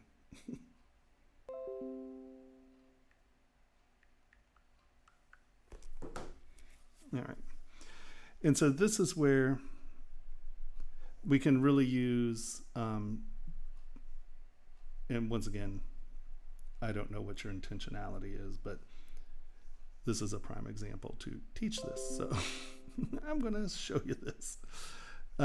This is a really good place to where you can use varying textures to tell the color story, right? So these are going this way, right? And then you can make these broader strokes at an angle.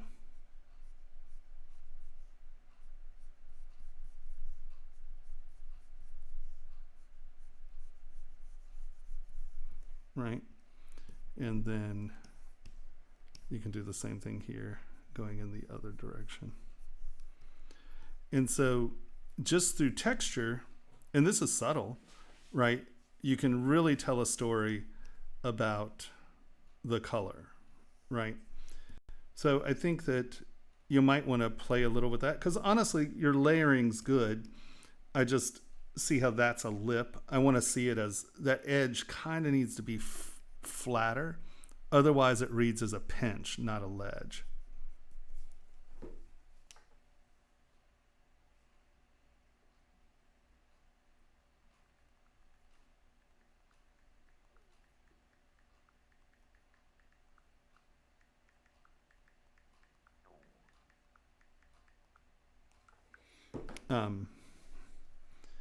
And so this is also a place where, now I'm just going to use this texture that I use all the time.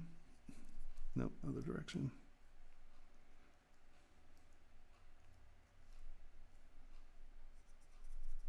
Oh, you got to turn lazy mouse off, or this texture sucks.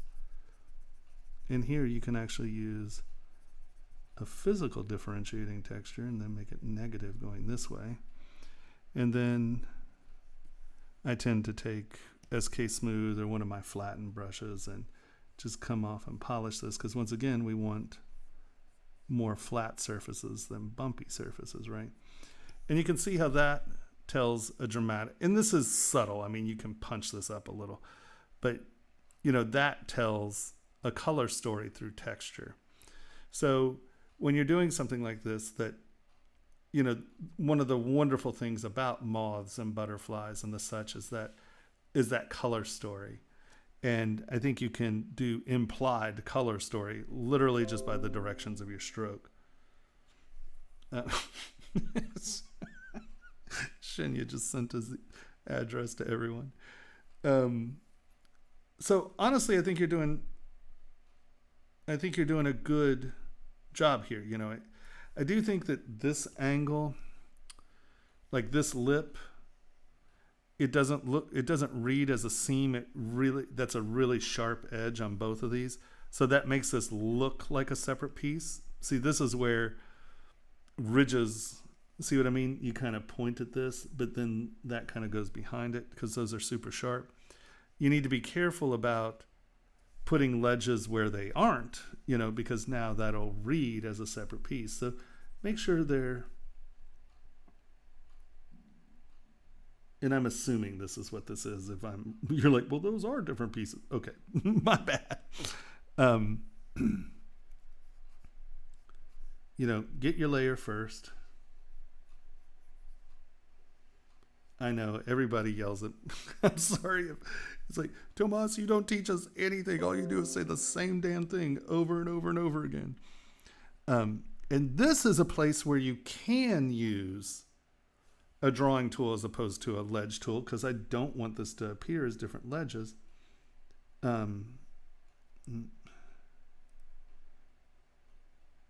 Right, and now you can see that these are not separate layers. Right, it is something that's coming out of that lip, and that's, you can kind of come back in and just raise these up and be subtle. I don't want to see this, right? This is merely a highlight on the surface, but this curve is telling the story, not this, right? Because why this will work is because this plane is a scoop, right? And it will reflect as such. If it's just a flat plane and you put those lines on there, then you have bright highlights that aren't telling the story. The other thing is, I think your lines got a little off. And see, this is a wonderful way, right? Because, they should be fanning. This is another reason that I use Lazy Nezumi. This is a great usage for Lazy Nezumi. I know your lines are going to be curved. I think we can actually curve this line, honestly, but Control 1, it'll lock the screen. We go to radial lines, turn it on, and you see we have we're gonna say it's gonna start kind of here. And now watch, if I hold Control, you can bend the curve, right? So it has a little bit more, okay, that was way too much.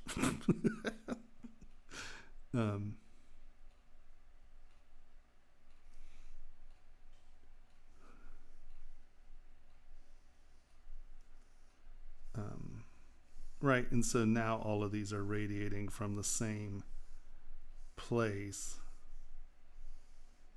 Does that make sense? So and obviously, really this point would be back here because it's not, those aren't going to meet at one point there, but you can see that you can get your radiating lines much easier that way. So this would be a place when I was blocking out right here, like on this side, right? Let's go over here. And my curve is going the wrong way. And you can kind of match, right? It's sort of the, hold on, let's turn this off. Yeah, there we go. Turn this back on. We can get to this.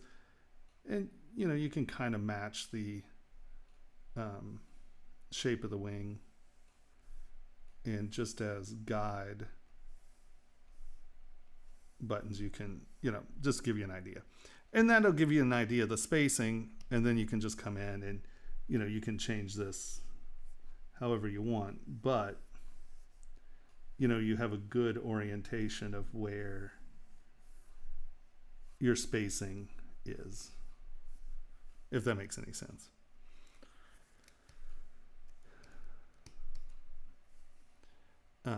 Okay, so, because I think, you see what I mean? This one's kind of going that direction, and this is going to pinch in here. So intentionality, make sure that your veins and everything are sort of in the right place.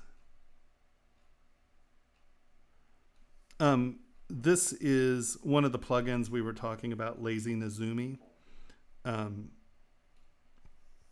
It's its own floating menu here. And so I mentioned that on the first day as one of the plugins that you have to buy it. I show you how to do it without it, but I do want to show some of the benefits of why I do use that plugin. Because I'll tell you what, the one thing, if this did nothing else in the world except for this, let's turn symmetry on, and you get here, you hold down Control, and you drag this wherever you want it, and you can draw circles on things. I know that seems so silly, but jewelers use a lot of circles, and when you can't draw a circle on anything, it is the most frustrating thing in the world. You like hide everything, and then you put on this, and then you do radial symmetry. There it is. Ta-da! You can draw circles. And you can draw ovals and spirals and all kinds of stuff. But if it did nothing but that, it's heaven on earth. Because these are like French curves, right? So, let's say you wanted this to work exactly with... Ooh, what the hell was that? Sorry.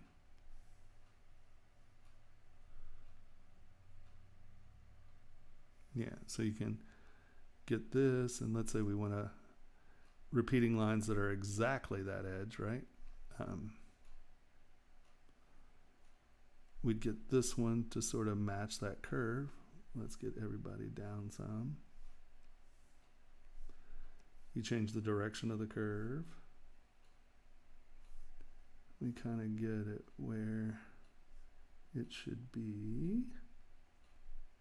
Just like a French curve set. And then you can come in and it's going to draw lines directly parallel to that edge, right? And so, obviously not the right tool for this, but that gives you an idea of what, you have a 3-point French curve and a 2-point French curve. And so, if you really want something lining up, it's just a great tool. It's awesome. I would strongly suggest getting it. If you don't have it, I had talked to him once about the thing in class. I mean, it's only $30, so I don't think it's a dramatic purchase, but if someone reminds me, I'll touch base with him again and see if maybe we can get a class discount or something. But I would strongly suggest purchasing this and So Much Monster or So Much ZBrush, because they are awesome sauce. Okay, so yeah, I think you're killing it. Honestly, I would think about how you're going to sell that concept of color. And I think in a case like this, texture is the easiest and best way to do it. I tend to always look for sculptural solutions to my problems. If you get to something that's hard, I'm always like, sculpt your way out of it. And I believe that greatly. Okay. So did you send it to the right thing?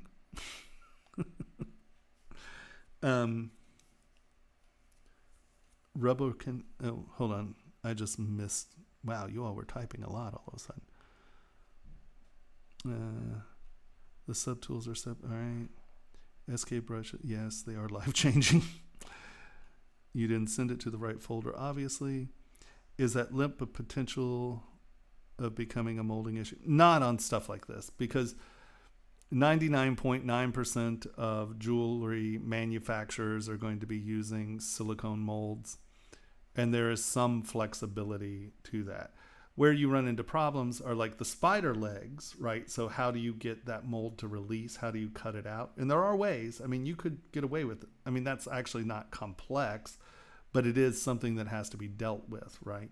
And often you get flashing, and that's just one more thing you have to clean up. But if you want that, then that's something you just have to deal with.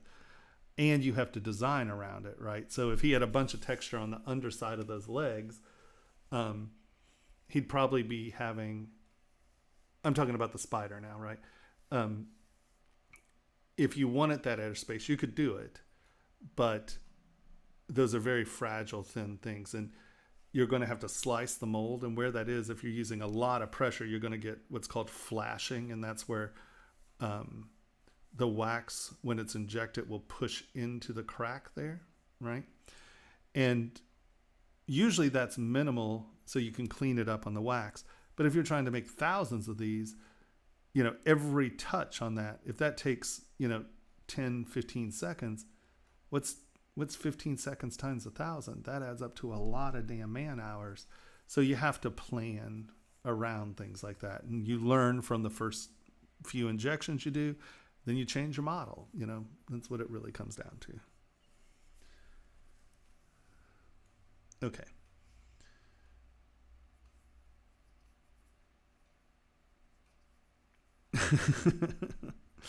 Well, I mean, that's the whole point, isn't it? All right, so I left it a mess. I'm like looking at this. I'm like, what in the hell are all those lines? I'm like, oh, yeah. I already forgot I was showing in this image. Okay, so I think that's, hopefully you got the idea of what I was talking about before I drew all these ugly lines all over everything. All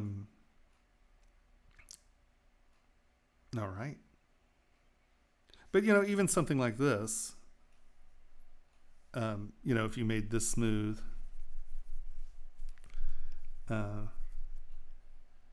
right now you have these lines that are really directional and wonderful with the wing, and now you just do something that's in a different direction. Now you come down here and you do these in a different direction.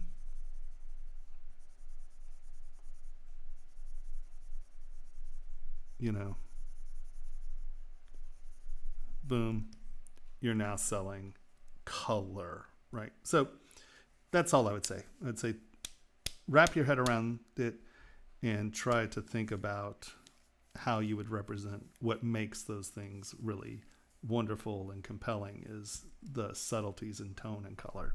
And I think you can do that sculpturally here. All right. So who's next? Does anyone here? Here, let's just do ZBrush fan. Because someone doesn't know how to upload on time.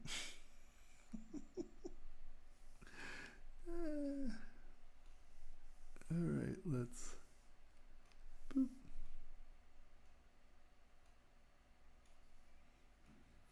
I wonder which one it could be.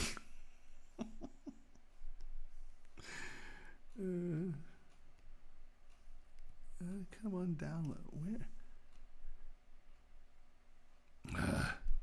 See, this is one thing that makes me nuts about Dropbox. They also changed how their little thing, they keep changing on where the hell download is. They put it over here. It used to just be a button, and now they moved it over into a drop file folder, and I can't remember my own name, let alone that they transferred it to a folder. Who's supposed to keep track of all these changes? I do not know.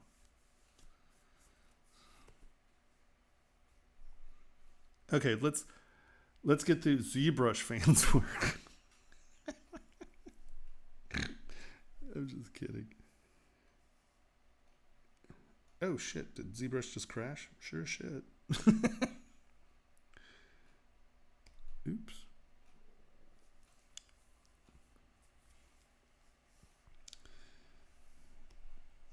When it starts saving like that, something weird's going on. It's not supposed to do that. I love Wacom gave this to me, and you could see down here activate Windows, because they took everything off of it, but they didn't give me the Windows serial number that went with this with the computer part of this. So this is still an unregistered copy of ZBrush or copy of Windows. It's legitimately purchased. I mean, look at how many saves we have. Goodness gracious. All right. We were here. So let's bring everyone back.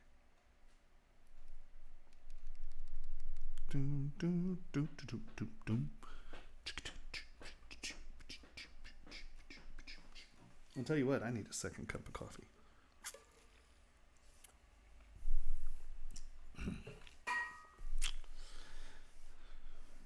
Gave me a cheesy little short cup. I was bummed. I picked it by picture size, not reading the ounces. Keurig lies. They're liars. You didn't miss anything. It's all being recorded.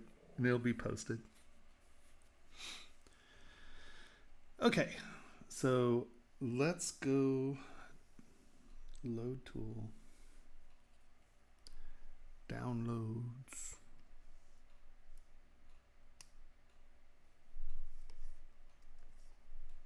Alrighty. Looking pretty good there. So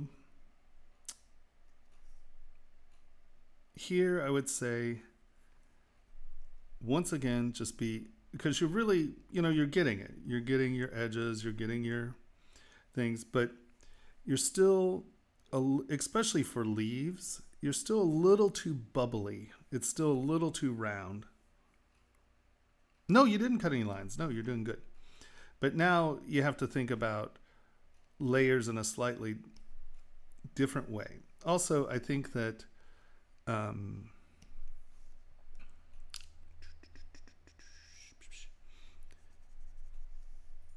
many 1 million polys? What are you doing sculpting a 1 million polys? Okay.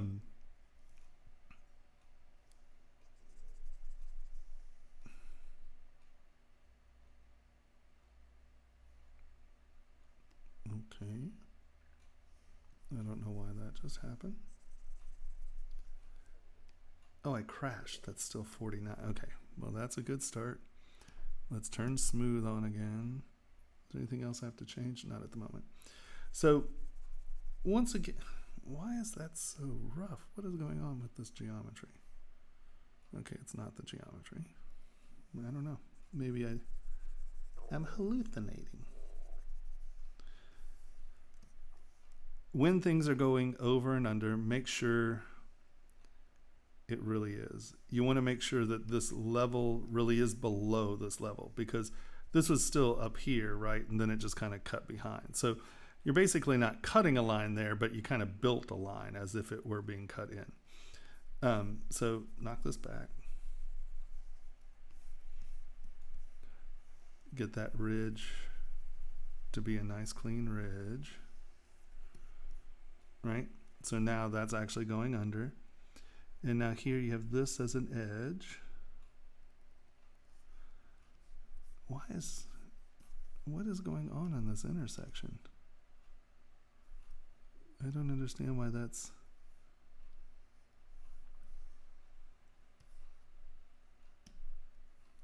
Did you stretch this to get that out there?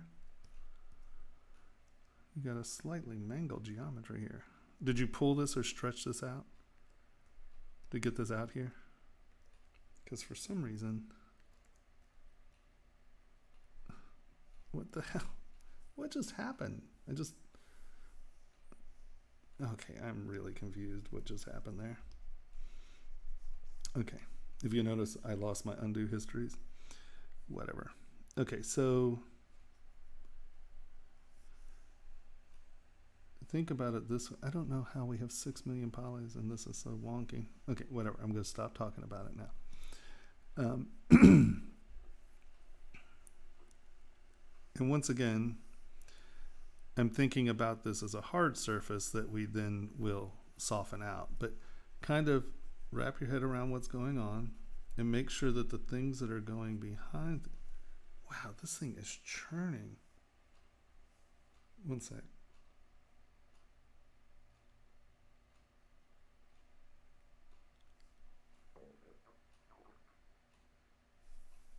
I don't know why this is...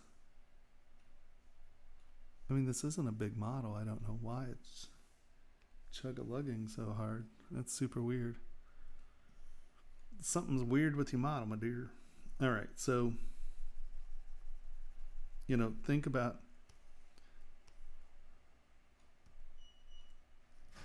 I don't know if y'all can hear the CPU, but it is just kicking with this.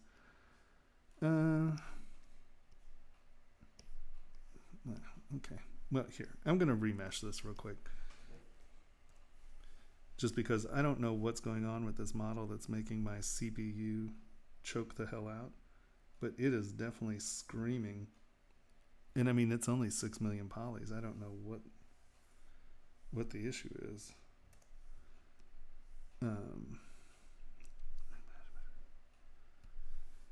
Lower res, delete lower, delete higher. I know. Don't use Dynamesh. This is just a fast solution to the issue. Remember to hit accept. Okay. Divide. Q. No, that's cleaner. I don't know. There's something wonky with that mesh, or it might have just been the model I imported or something, but it was really driving my CPU, and it's small. I don't know. Sometimes you just don't like a mesh. It didn't like that one. All right, so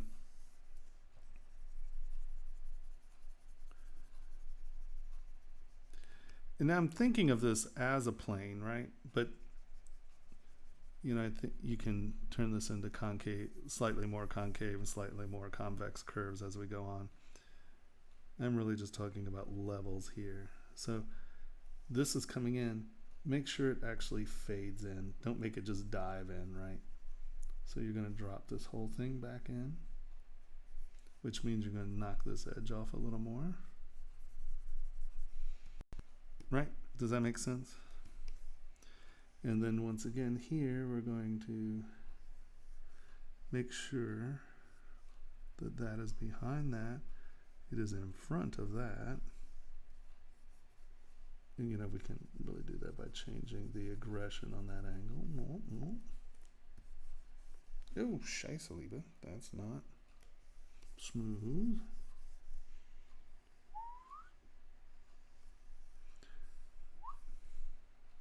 See, we definitely want that to be behind.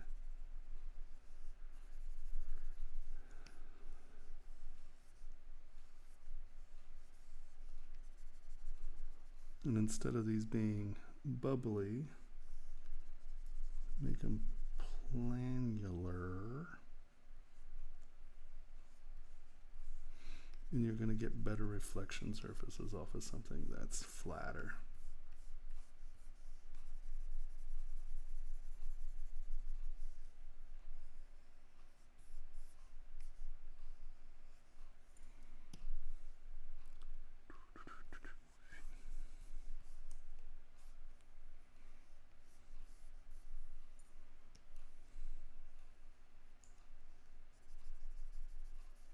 Right. So we've made sure that that travels back, and because that's all been knocked back, you might punch that edge back just a little bit more.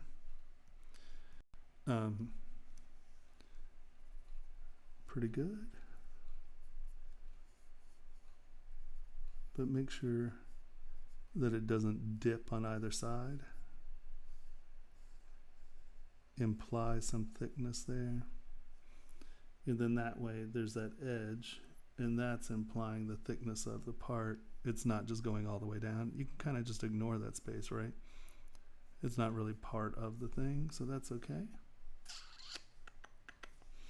And see, this is where I say flatten, right? Because this looks like bumps, right? Or like half rounds. It's pillowy.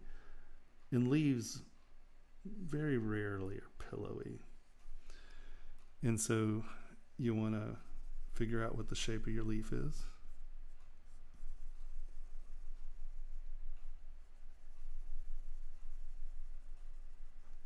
Right?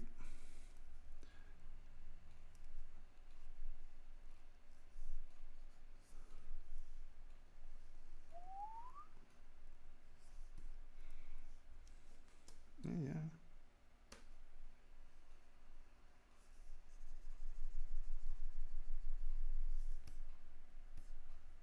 And you can see I'm always cross-stroking on stuff because these curves really give me a lot of information about surfaces. So I'm pretty loose with my stroking because I'm using it like a traditional rake tool where I'm defining my surfaces, or I'm looking at my surfaces by the shadows that are left by the linear patterns, and having having been a traditional sculptor, it's sort of how I look at surfaces. So if anybody wonders why I'm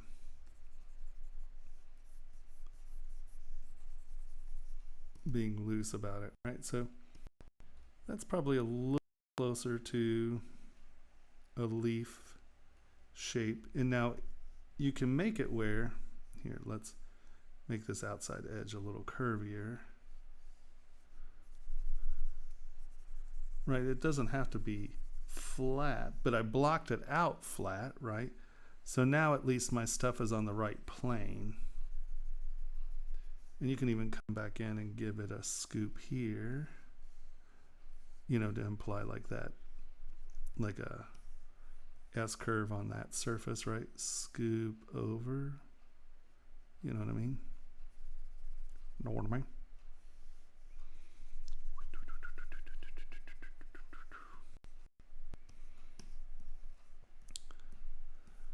But then I'm going to come in here and we're going to give the same little bump right there. And you should be able to tell that you're getting a similar feeling of the leaf curving, but it's not just two big pillows.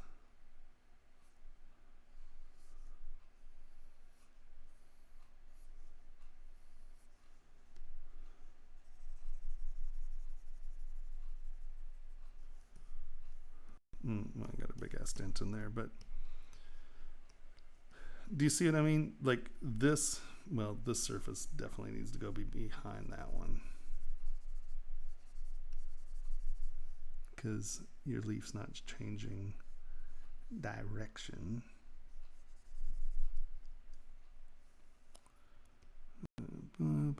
Trim front. This gives me a way to just knock. Trim front is to camera, not to world, right? So as I rotate the part around, it's not stuck on a standard axis, it's stuck to camera view.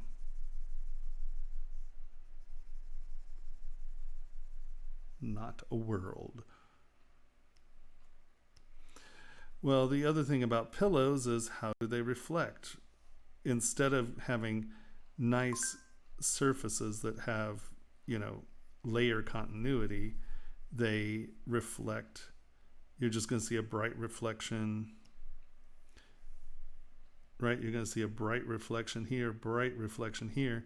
Where here you're going to get a reflection on this, and then you're going to get a reflection on that, but they're big reflections, right? See, this is a little too scoopy. You're going to get a bright right there and bright there. I know I put that in there, but here you're going to get a much, you know, too dramatic reflective surfaces. So you're always trying to think about how is this going to reflect light. And even if you're not, you know, it's a shame when people teach. I think this is one of the things they miss. And even if you're doing games and stuff where you can bake highlight and low light in, I still think people don't necessarily think about reflectivity well. And I think people would build better models if, even for gaming and stuff, they thought about reflectivity as opposed to graphic information. And, you know, that can be, you know, however you want to make the leaf. I don't know. But you see the difference? Like that reflects, see how that's reflecting as a leaf? Where this is reflecting as a hump, and a hump, right? These three things are not really connected. That is now a connected plane. Now you could punch it and make it more dramatic, but when you're blocking up, you need to think about what that surface is. You know, it's like, oh, well, is it more S curvy? I actually want it to kind of dive in, and I want it to come around. I want it to be heavy on the outside and scoop on the inside, right? Okay, well, great. So now you've defined the entire plane of the leaf, and now you can come in and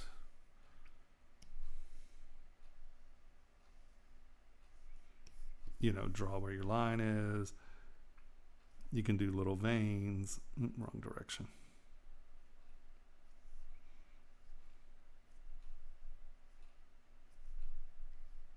Right. So,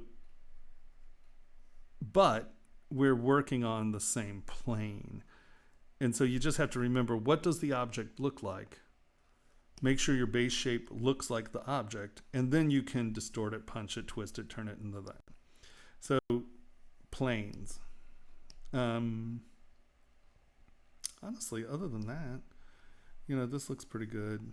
I think, if these are swoops or something, make sure that they are.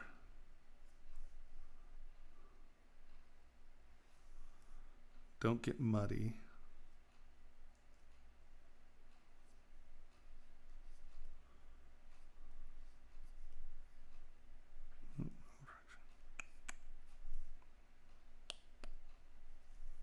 Right? Does that make sense? You can see how just by doing that, all of that becomes more clear. Yeah, once again, leaves.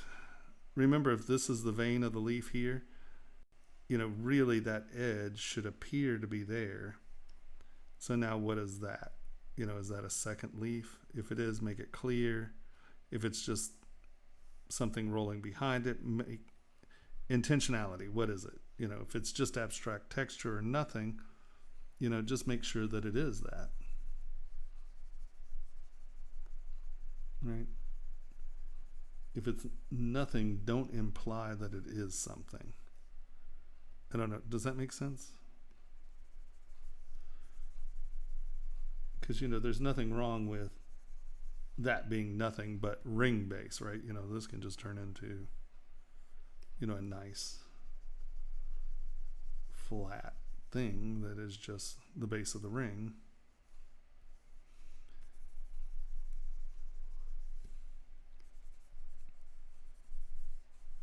And then you're still retaining the thinness of that leaf. Now, one of the things I want to say, be careful about, is plane consistency, right? And on this, you don't really have a plane, so it's not a big deal, but I just did this and I want you to see it.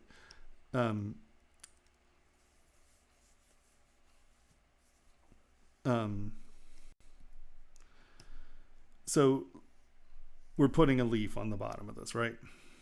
Right here. Let's do something pretty. We'll do a little crossover, bottomy, ringy, twisty thing. So we're putting a leaf on the bottom of this.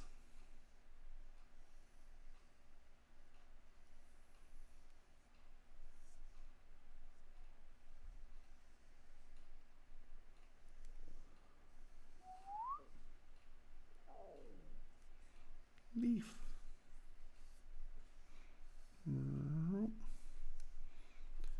And we're just going to fill that side in. We're going to fill that side in.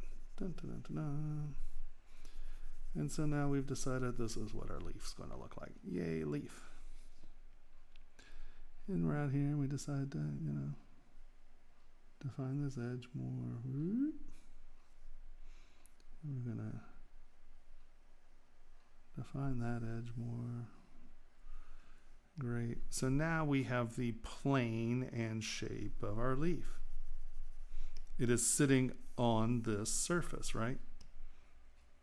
Now, we're like, oh, well, I really love, that real nice big curve into the surface of the ring. So I'm going to put my vein in there. Oh, that is way too strong. Sorry. I'm going to put my vein in there. And let's smooth that out a little. And then we'll kind of do that, right? So that's our little stem. And now that's the outside of our ring. And I want my little thing, and then throw a couple veins in it. Woo, we're leafing it out. Okay, do you see the problem that we have here and what has happened?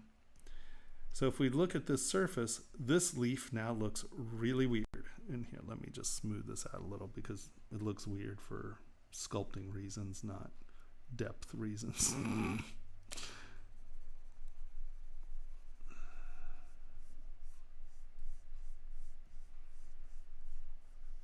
You know, sometimes these deep vein leaves are really cool and they're really pretty. So we've decided we're going to have this deep veined, nice leaf.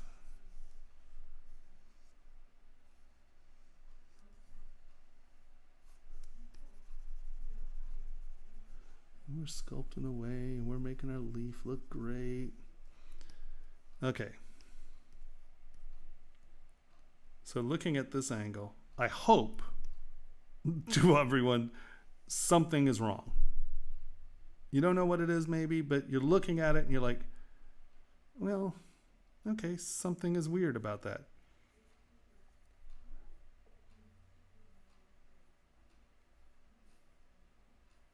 No, it's not your sculpting. It's just remembering a few important things. And so like this is one of them. Does anyone have a idea of what I'm talking about? What makes this wrong? Bueller? I know there's a lag, so me being gripey about you all not being able to think as fast as I talk, you know. No one has an idea? Come on, someone has an idea. Nope. Okay. So this ring is a solid, right? This is a plane. This is the plane that we're working on. And when we're applying things, like this isn't an abstract plane, this is a solid band. And we've made this leaf that is supposed to be doing what?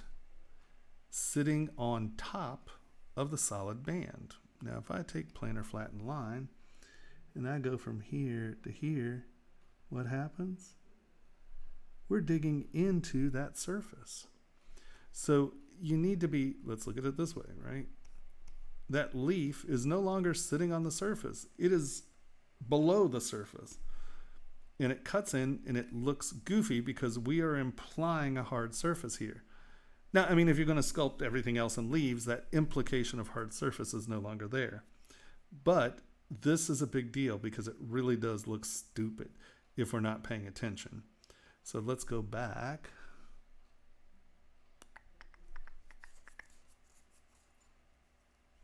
And I'll just do a quickie. Nope, wrong brush. Do a quickie.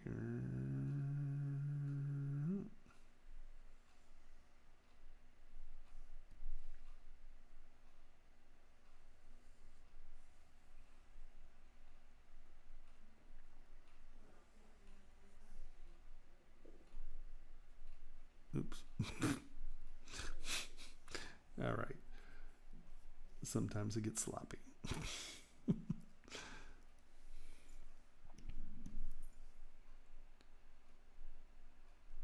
Boy, my stomach's getting all growly.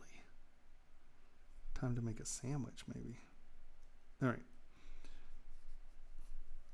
So now that is our leaf surface, right?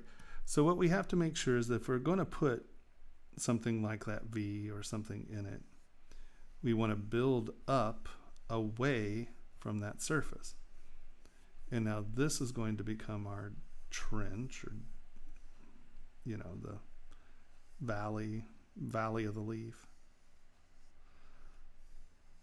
So you want to make sure that if we're doing something that is going to rest on top of a surface, that it rests on top of that surface and does not penetrate it, because that becomes a very subtle cue for your subconscious to go, what the hell is wrong with that ring or pendant or whatever, right? And see, now I'd even make that a little less close. And now that's sitting on top. And I know right now it's very subtle, but when you start doing things and you start, because here's another thing. So now it's like, oh, I really want to define this edge. And I come here and I sculpt. I'm now breaking that plane. And that becomes an issue when you're carving something organic on a hard surface. And that's what the planer tools are really for. So I'm going to take planer, and I'm holding Alt so it fills. Oh, here. We need to get rid of the trench. Sorry. But you can see how much. So here is where I would take, if I want to clean that up, I'm going to take a planer tool and just kind of go along the plane. And I'm doing little strokes, so I'm constantly back on that plane. Right, because if I do this, my plane isn't the same because this is a curve in two different directions. A compound curve. And so you can see that I'm now staying on top of that surface, but I can clean that up some, right?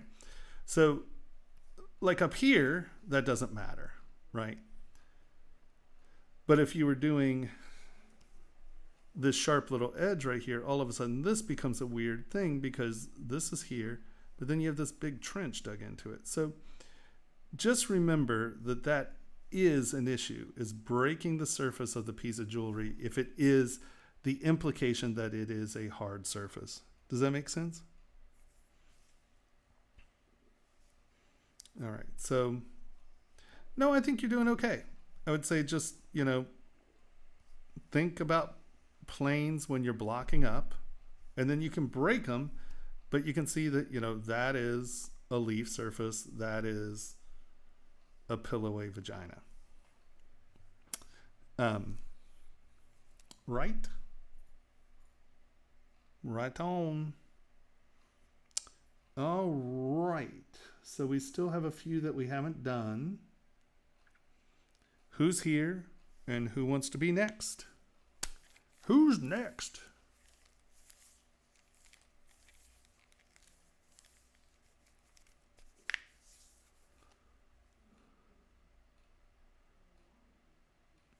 Okay, so that's this skull thing right here, isn't it? Yep. Ta-da.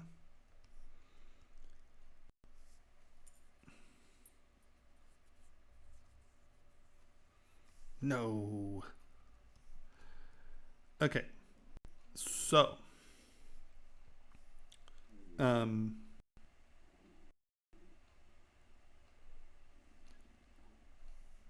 normal circumstances, your nose cavity is a little big. I mean, trust me, you're going to be able to find a skull that is that big, but usually it's not taking up quite so much of the face.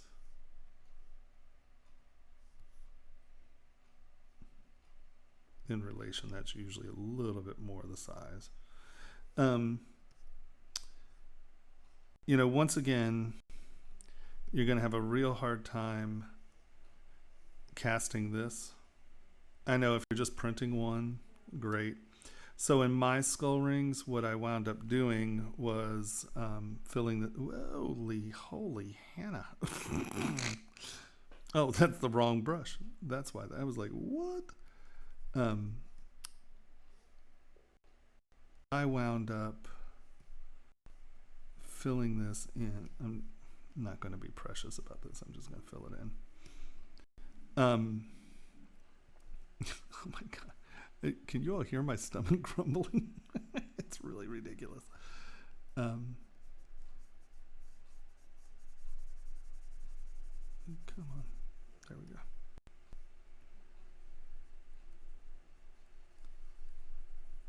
Right. Oops. Come on. And so what I did is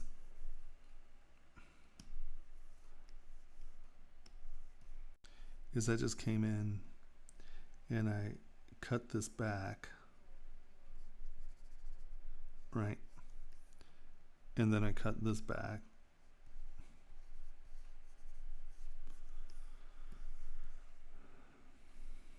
Slide.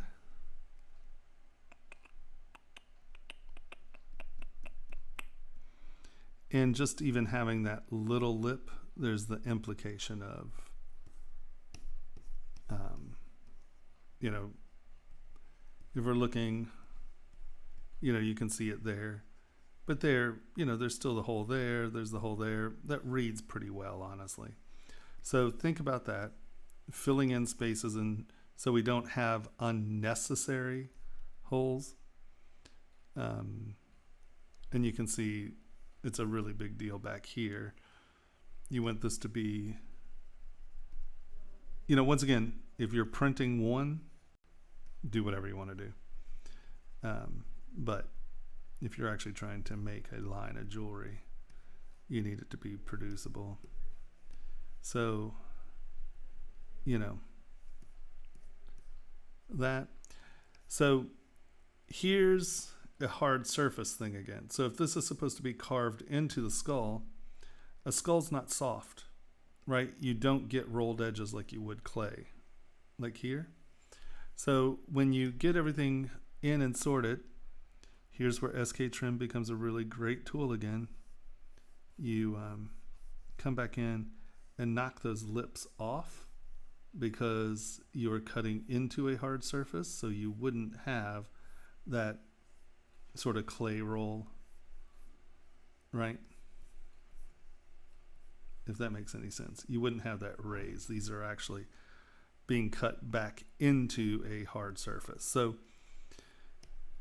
these, that kind of bulbing up as you're digging through, that happens when you're going on clay or something that's soft that's going to displace, not cut. You don't displace when you're cutting into something hard.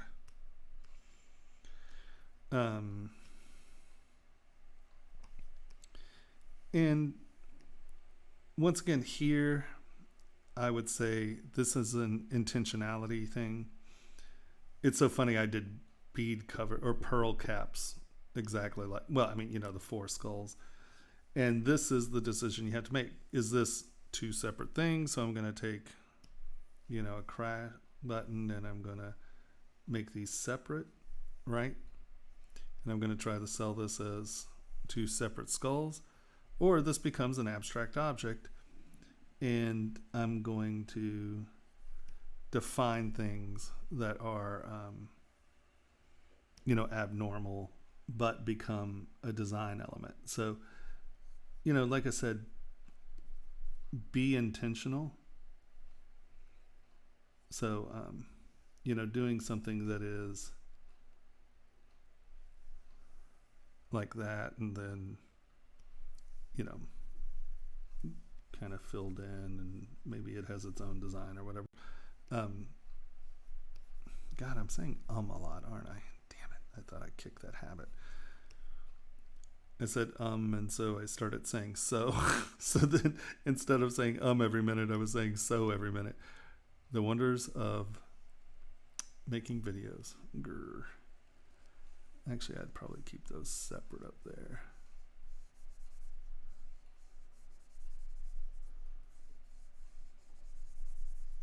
Right?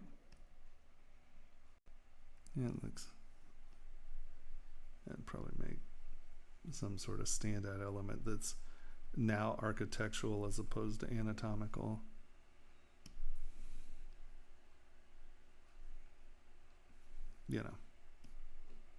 Something like that. But just make sure your intersections have a lot of intentionality or you lose sight of what's going on. Make sure your edges aren't, if you're cutting into a hard surface object, make sure that you're cutting into a hard surface object, not displacing like clay. No, all in all, it looks good.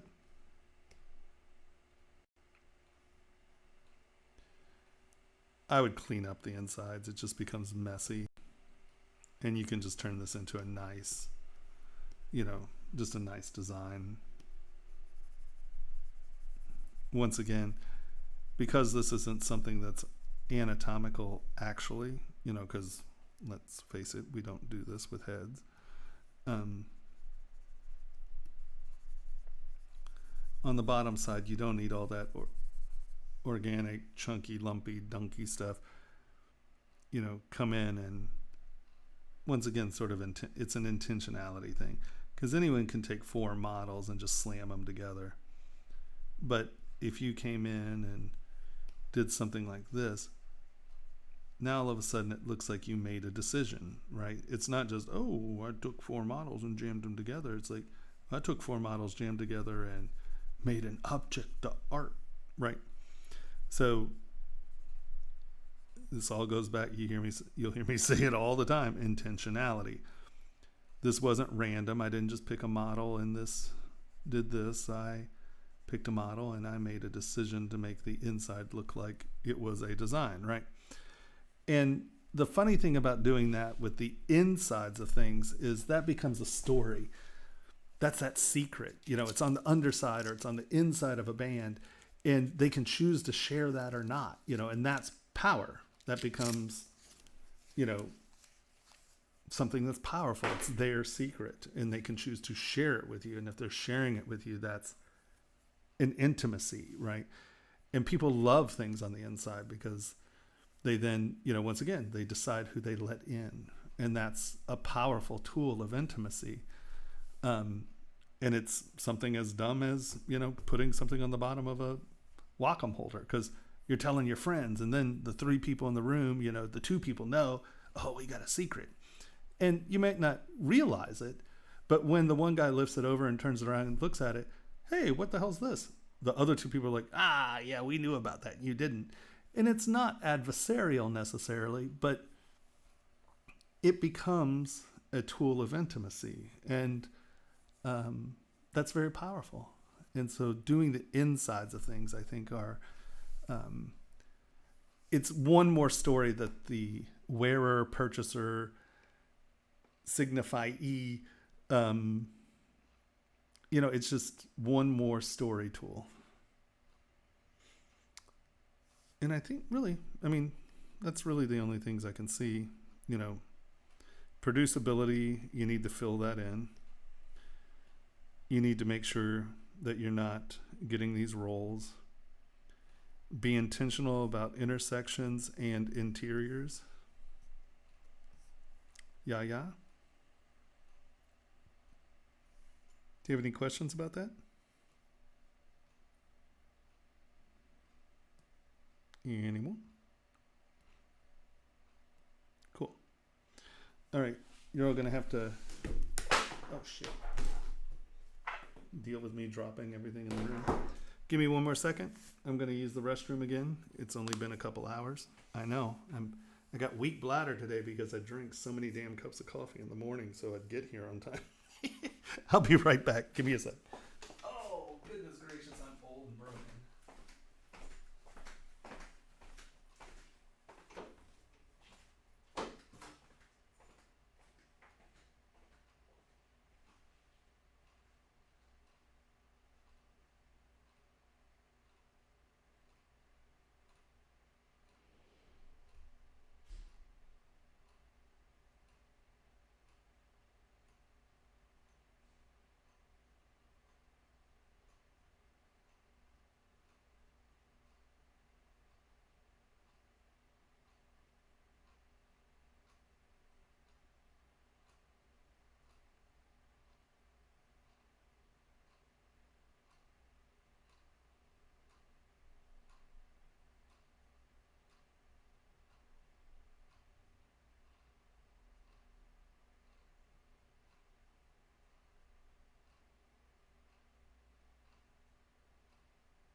Right. Oh, yeah.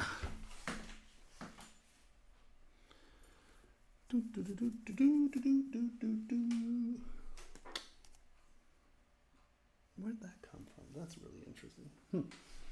Okay.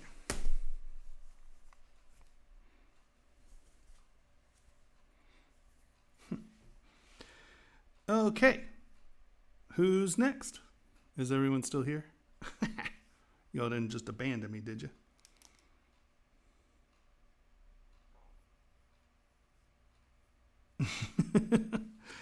Yeah, this is my crit session for the class I'm teaching.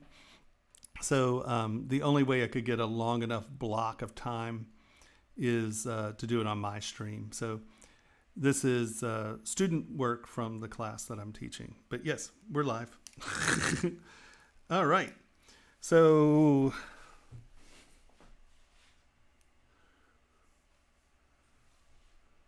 awesome. Okay. No, don't even talk about eating. My stomach's grumbling and growling. It's rough. Okay, so where are you? Is that you? There are two that are pretty similar. Is this one you? Or is this one you? Or are they the same ring? I think they might be the same ring. This one's you, right? Okay. I must have downloaded it twice. Delete all. Okay. There we go. Okay. Oh, so you did. I like that. I like where you went with that. He has a really sexy opal.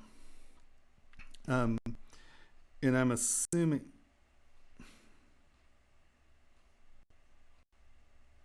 earthy. Is that your pet name?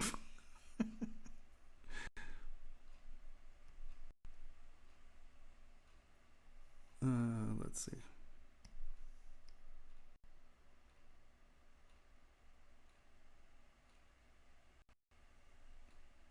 What geometry? You mean this?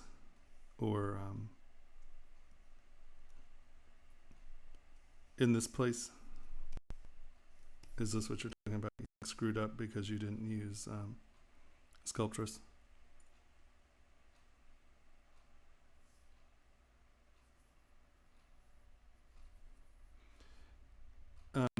Well, I would say if you're going to do it this way, this is where SK Trim will help.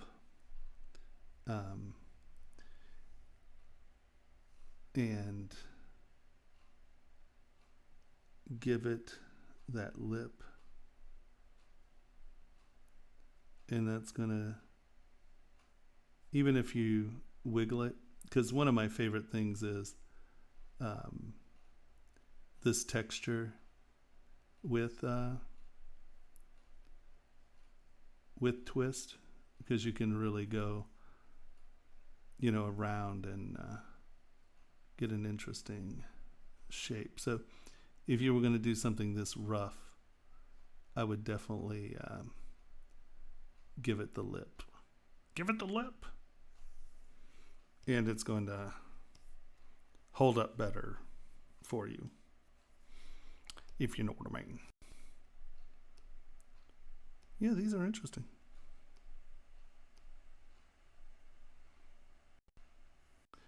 I mean, I think the other thing that you want to think about is that you're being very presentational. This is right, what I say, tell stories on the inside of the ring, right?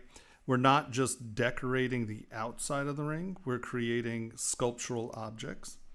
So don't just quit on the front, right? Bring some of these lines back and around. And even if it's just an implication, right?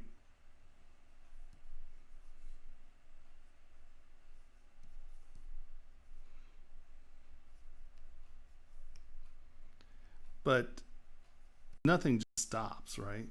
Don't make sure that you're kind of coming around and wrapping your head around sort of, some of the things that are happening. And they can fade off very nicely on the inside. You don't have to completely do the texture on the inside, but wrap the texture around the outside edges.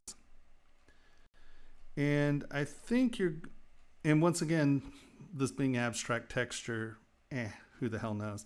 But I think at the end of the day, you're going to be happier if you get just a little bit of separation from these things, right?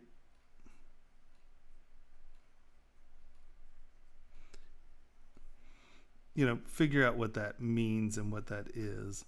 But because this looks like it wants to be a hard surface, right? It looks like it wants to be sort of scoopy stone or something. So don't just do it on the front. Make sure that when you have some depth, like here, do the same. And I'm just guessing. I mean, you'd be like, no, that's exactly the opposite of what I want. Whatever. You'll deal with it.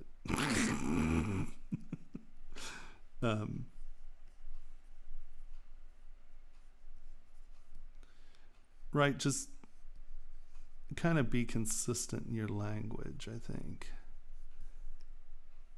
So actually, if we knock that back, I think this might actually give me that separation that I'm talking about, right?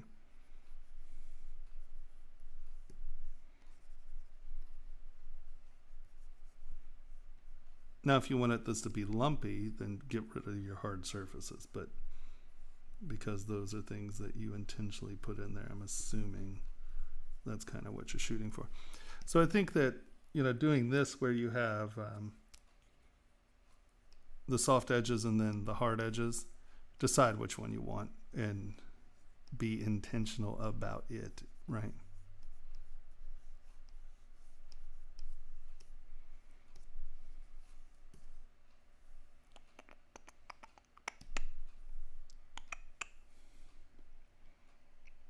Mm-hmm.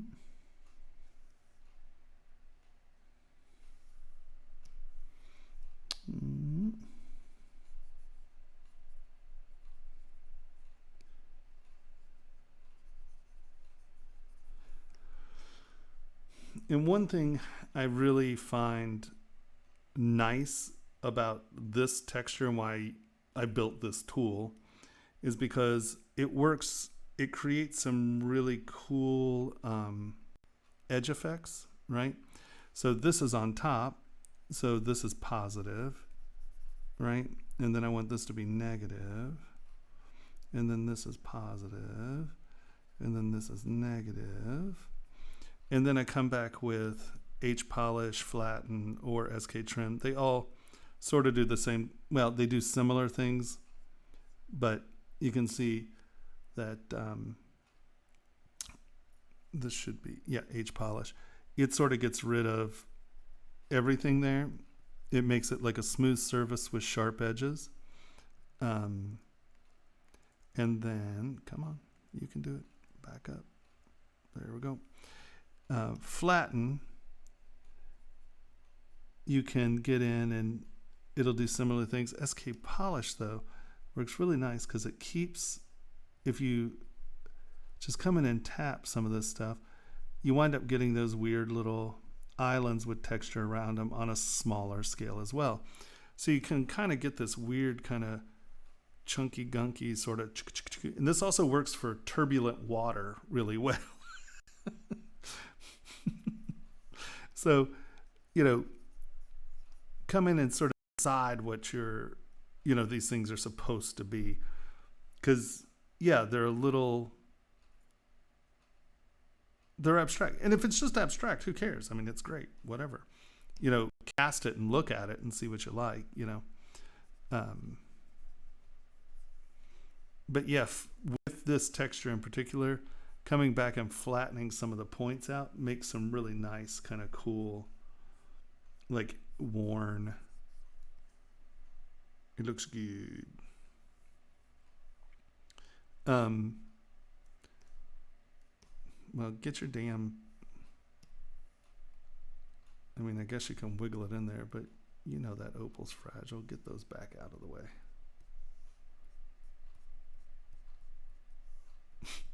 What are you doing? I assume this is going to have a pretty high dome.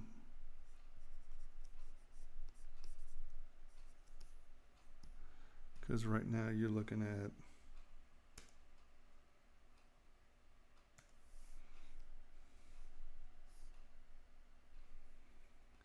oh, well that's less than 5 mil. Oh, it's flat?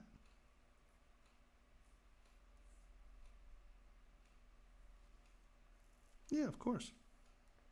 Yeah, that doesn't matter.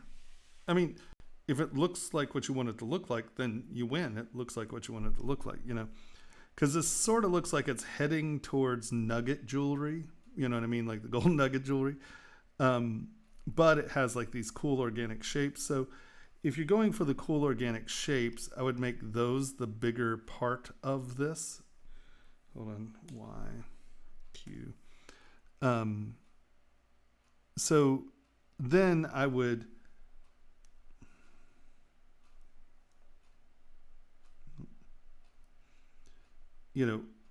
break up the big planes with some form, right? And here, once again, is a really nice way to generate genetic forms in your surfaces. So now we've broken up those two big flat planes with smaller organic edged, excuse me, allergies away, surface planes, and then I would take it and do a negative here. Right, and so now we've broken that nugget up to be something a little bit more organic. So that's what I'm saying. Figure out what you want that surface to be and then kind of do it, right? And you can see how quickly we broke those nuggets up, or those big flat faces, and it becomes, something much rougher. So that's where, do you want big flat faces with rough, or do you want rough? Now, this is going to reflect more as a big surface because we still have, things facing the same direction. So that's a good block out, and then you can do that. Or do you want sort of the nuggety feel? And then that would, oops, wrong one. You can get that back pretty quick.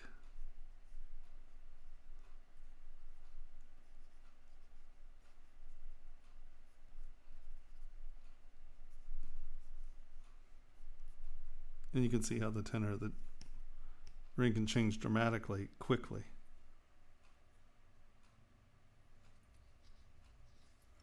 Yeah, just break them up. It's simple enough. And you got to think that, something like those are going to reflect pretty bright,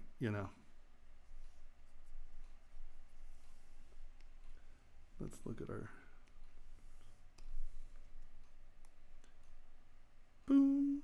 See, so when they're on light. Now, the one thing I would do, so you notice that like this is the high reflection angle for most of that, which is fine. But I would then in turn make sure you had something kind of going in a different direction. So you kind of have this going in a different direction. So I would really plot it initially to be in that direction. So you get a reflective surface there, and then these are different, right?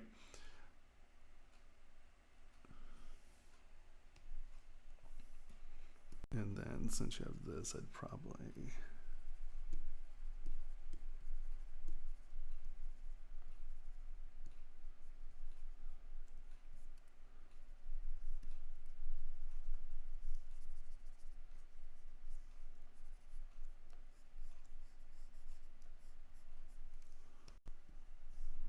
right.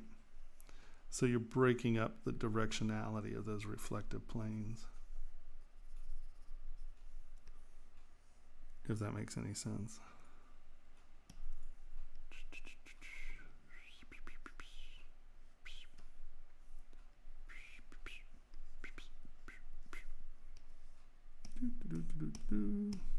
Now, I mean, obviously there's no subtlety here, but reflection plane, reflective pane. Boop.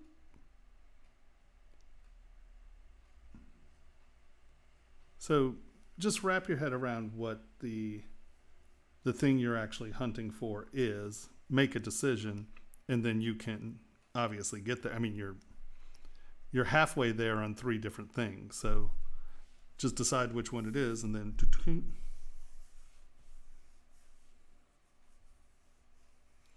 direction of reflection. Yeah, and once you, like I said, once you get your flat surfaces, come in, do a little positive, do a little negative.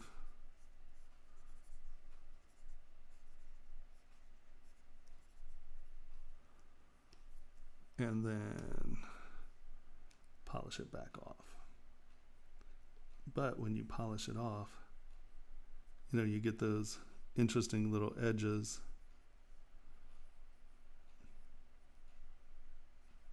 And they're nice random textures because, it's using an algorithm, though that spatter. So it's kind of a nice random way of getting light superficial surface texture onto your part and still retain that plane, right?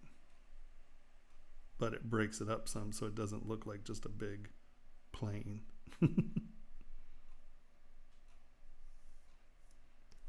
Yeah, makes sense.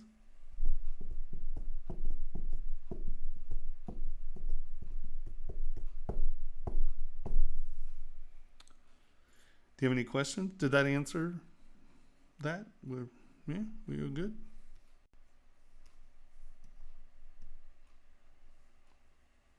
Cool. Now, if you have any questions, or if anybody has any questions, that's why we're here. So don't hesitate to ask. Oops. Right? Okay. Who's next?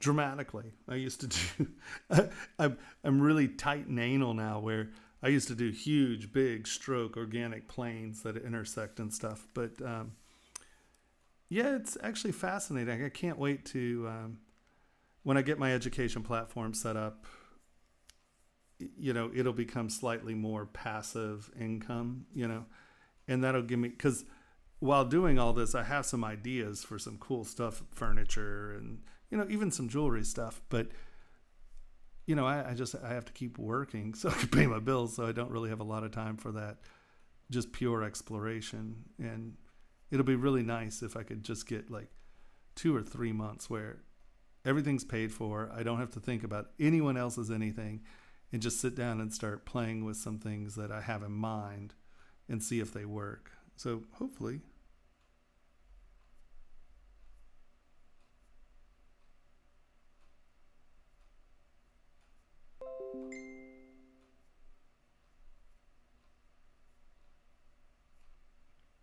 Oh yeah, no, without a doubt. I leave, well, one, it's nice to leave holes so you can see the undersides of things, but 2, you lose a lot of metal weight. I mean, there's a dramatic amount of weight loss there, especially if this is in gold.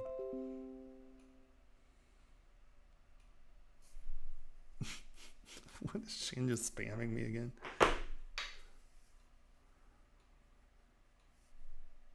Yeah, I agree. Opals are just,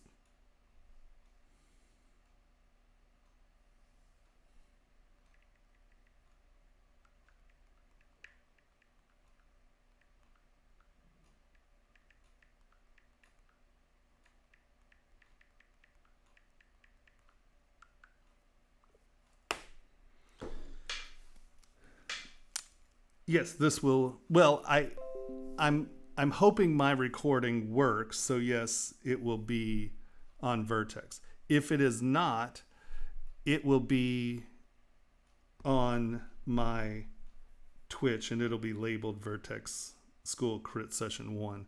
So Twitch records this and puts it into my little history thing. So I'm trying to record it on Camtasia and seeing if I can then in turn send it to Ryan, and he'll post it. But I don't know what, like, I need to talk to him about like how to do compressions and all of that so he can do whatever he does, because this is going to be a huge file. But it will be up, I think it's pretty quick. I think it'll be up almost as soon as I'm done on Twitch. So yeah.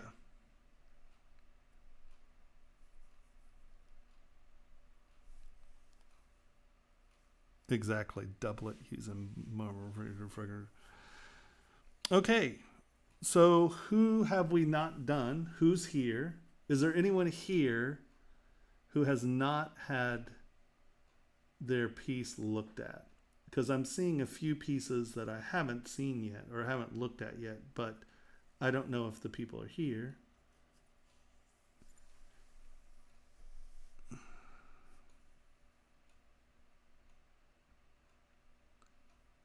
Okay, Diane, here you go.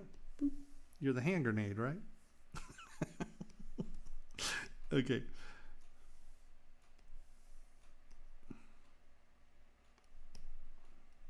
Awesome sauce. Okay. So once again, I mean, your shapes are lovely, right? And you're heading into it. That's not an egg. It's a mangle egg.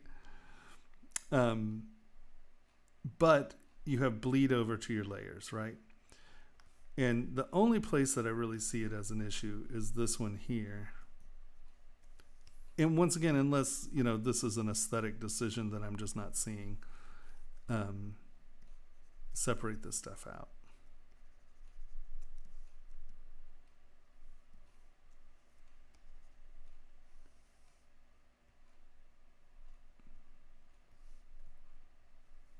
So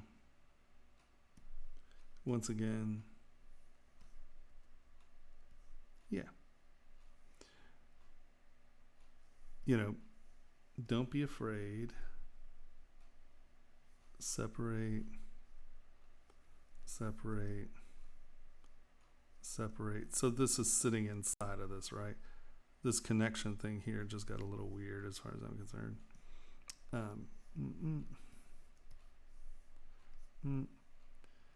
Clay fill,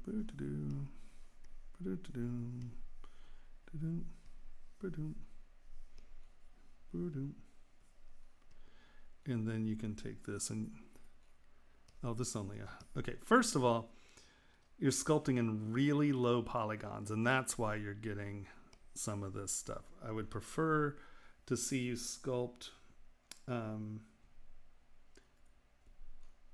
up in the 1 to 4 million poly range to begin with. Now, once again, you have a mesh here, not your quad model, right? So I would prefer to see a quad model subdivided a lot. Let's divide this a few times. Hold on, let's duplicate this before we do this. Divide. Divide, divide, turn this on, and just project all, that's fine.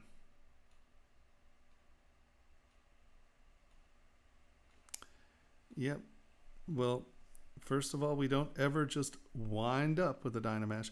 So on something like this, you notice I use project all, and I'll show you why. Because this is radial symmetry, X, and oh, I see you use a 3 count down here. We're going to turn this up to 6 because I think the top of this is 6 if I'm not mistaken. Now over here, see I have the Z project brush. Z project brush does a very similar thing as the history brush does, except it'll work with symmetry. So I'm going to quickly use this. No, well, first of all, we're going to lower our resolution. We don't need to be doing radial symmetry up there with the project because it kind of squirrels itself out. We're going to turn this on transparency to make sure, because you can see those aren't down there. So if I hold down Alt, see how the projection brush pulls it up to the mesh? Does that make sense? That's not right. Let's turn this off real quick. Right, you see that we've lost all of our highs and lows, right? Because we start at very, very low. So the thing about the projection brush is that if you're holding, like if we're trying to push this back, that's the natural state of the projection brush, is that it wants to push what's in front of the mesh back down to the mesh. Well, if you hold down Alt, it pulls it up to the mesh, right? Now, once again, this is a projection brush, so if you're at really steep angles, it can do really weird things. But we're just trying to get our mesh close so we can then reproject again. Right? Does everyone understand what I'm talking about when I'm saying that?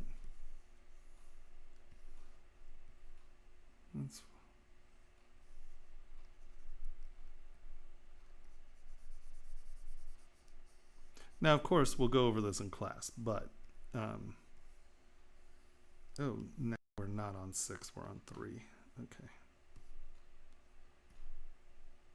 Oh, okay. Pain in the butt. When we start getting to the sides, it really doesn't work too good, and we'll just use build up. My bad.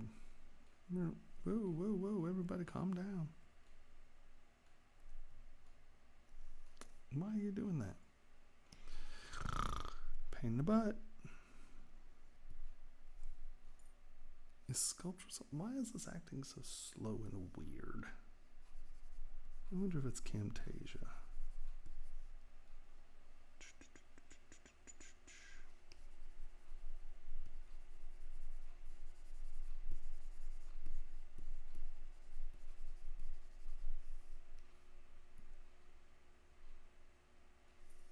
Yeah, no, this is not it's not a normal way of working, trust me. But mesh control is super important. And so we're just kind of pushing our mesh around so it gets to where we kind of want it to be. Oh shit, I'm on 6, not 3. 3. All right.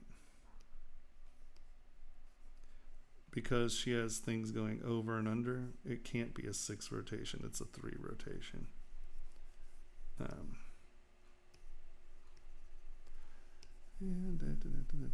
on.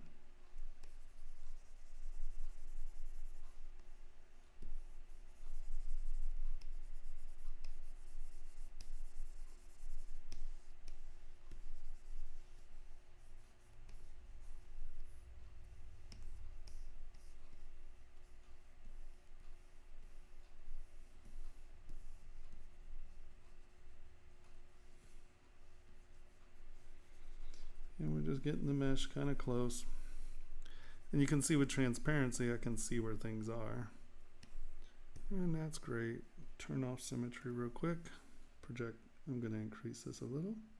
Project all.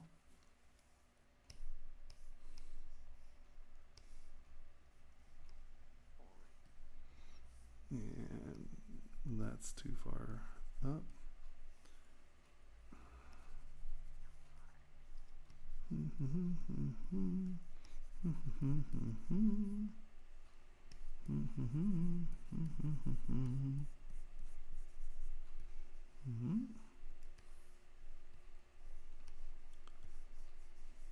can see where the big misses are by the big chunks.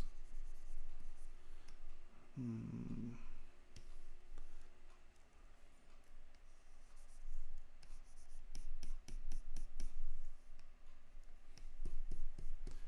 back and in. And once again, this seems like a slightly arduous task where you should just be able to push a button and do this. You can, but you'll wind up with spooky geometry. So just take the time, fill in the part, because what you're spending time now, you're going to be saving time when you actually need to be thinking and not having to willy wonk through crap geometry. All right, pretty close.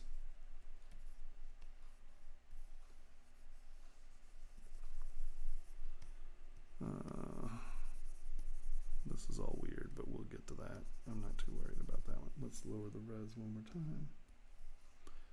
And let's get that inside this space here.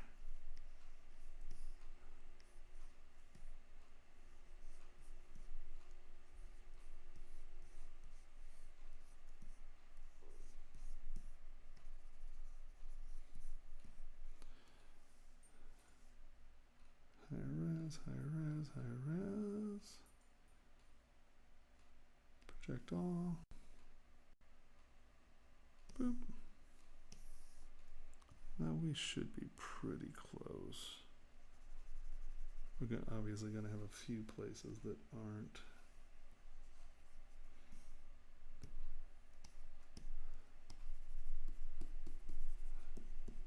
These were a little spot that I'm at. Oh, I'm not using symmetry. I'm like, why am I missing things? That's okay. All right, high res, project all. Boop. So now we're probably pretty darn close. Boop. Pretty darn close. Now, you see all this squirreliness right here? This was because I kicked that projection distance up. And you see how I kind of wanted this to happen so you could see it here as well. You see what's happening? It doesn't know. What in the hell do you have on?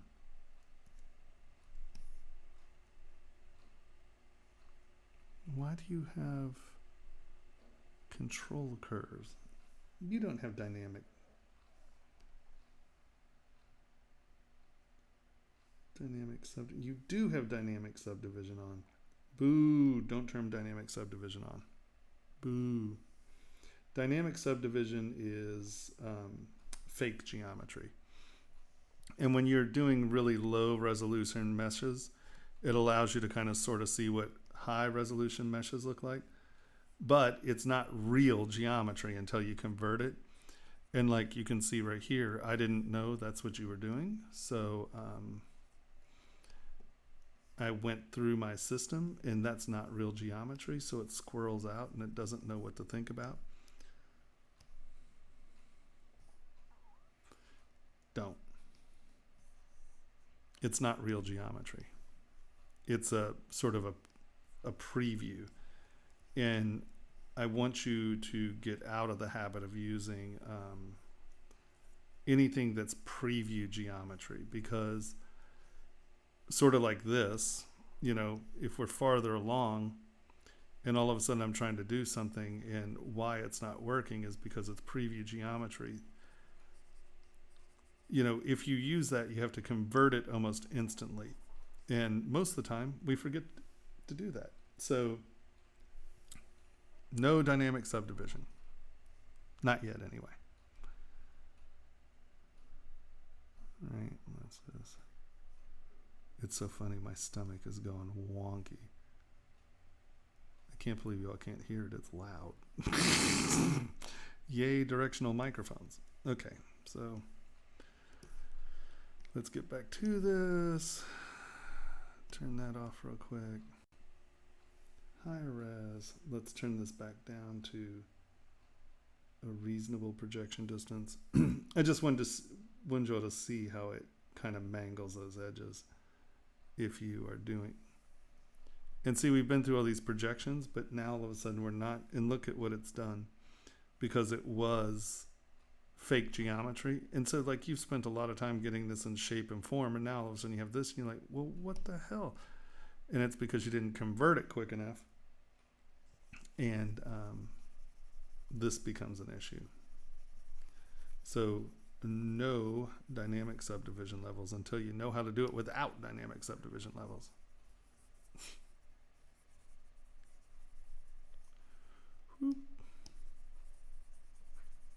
I know, I should have just turned on radial symmetry, but shh, don't want to hear it.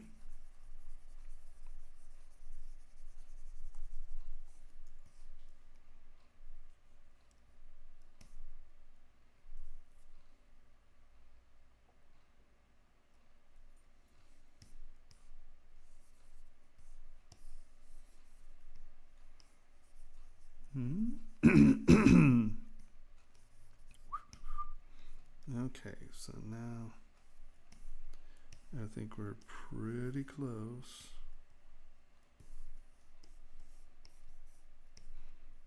To repairing that. Now we're going to go back to here. Boop. Project all. And that should solve most of those problems. What's your question? All right.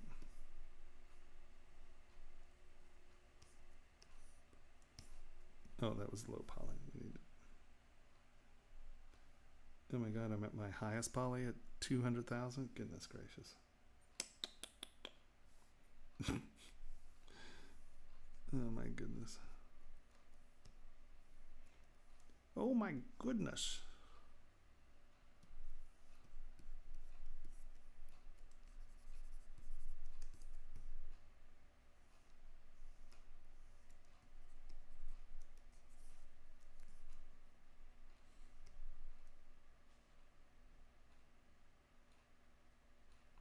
Z modeler without a question. I mean, Z modeler is hard surface modeling, so yeah, without a question, I would do it in, at least start in Z modeler.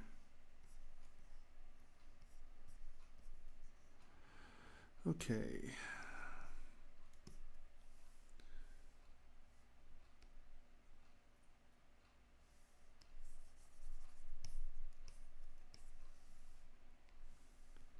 Let's do one more projection here. Hold on.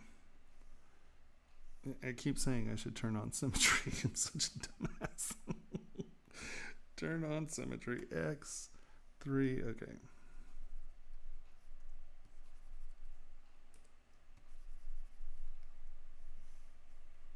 No problem at all.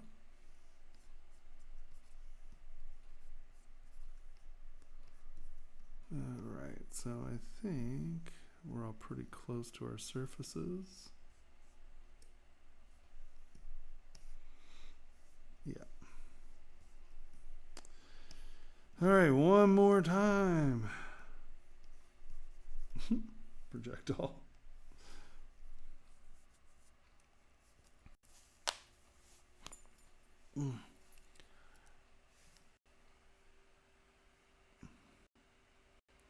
And yes, so much ZBrush makes this a little easier. But once again, I want you to wrap your head around what's happening when we're doing these reprojections and why we do it this way. And if you understand it, you'll do it better, obviously. All right. So now,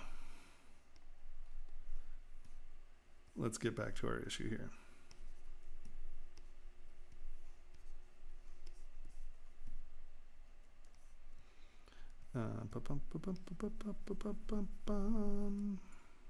Clay tubes.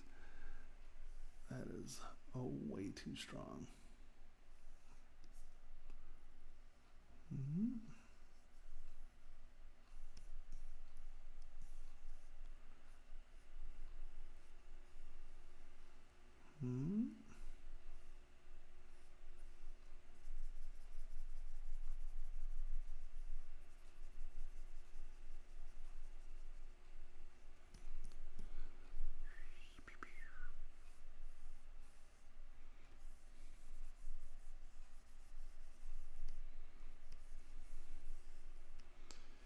And once again, you weren't able to get this separation from these two edges because you didn't have enough geometry in here. You know, if you smooth that, it would just, oops, scheiße. Go away. It just came right back because there just wasn't enough geometry to hold that curve. Well, now you do, and you can get separation there.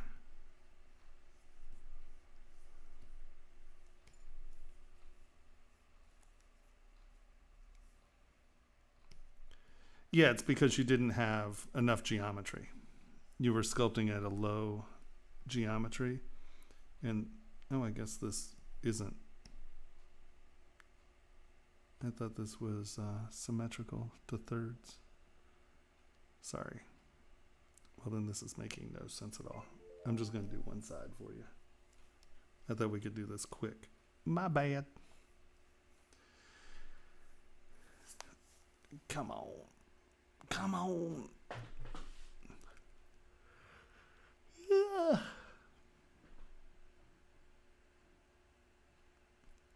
You can save. All right.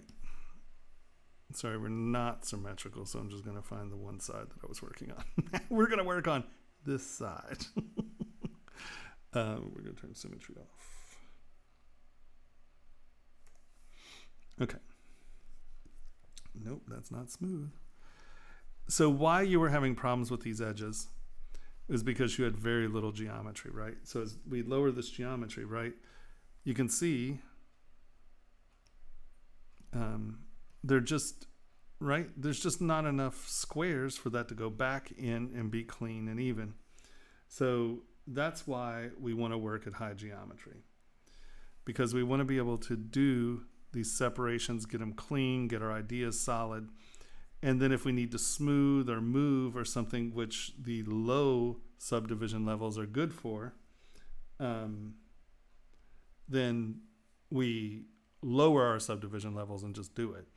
So that's the big difference in how I use ZBrush and most people use ZBrush is I want my high geometry from the first strokes I make, right? And it allows me to use less brush pressure. I can be more subtle instantly as opposed to having to wait till much later on to be deciding on very subtle aesthetic decisions. Because when we're doing this stuff, what you'll find is you go in with, I'm going to rotate this so it's front, just so I don't have to keep realigning there. All right. Right, so like if I'm making decisions about these leaves, right, you couldn't even get a point on this leaf. So how are you going to start to make aesthetic decisions on what you're, you know, what it's going to look like? You're not. So, and because of jewelry, I'm not knocking that out completely because that could be, you know, a mold trap or something. But I'm going to come in and just make it a ridge. So visually, it looks like there's a point there, right? Give it some thickness. So now I come in here. That's a reflective edge. That's a reflective edge. That's implying thickness, right? And then this is our outside edge again. Okay. So with this nice, lovely form, I'm going to make some decisions, right? I want this to have sort of a contrapposto on the surface. So I want these to be high.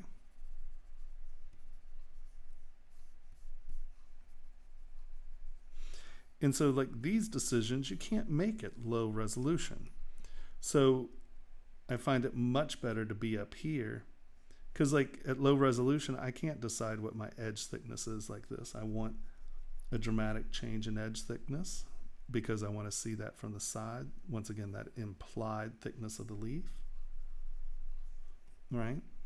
So we now have this kind of going. So I want to do it over here as well.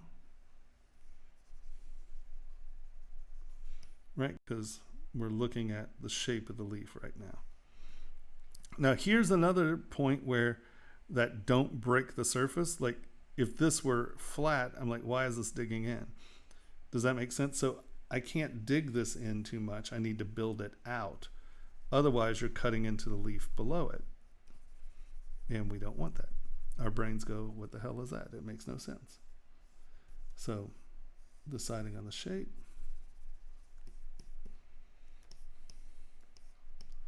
And then I think these will go as such.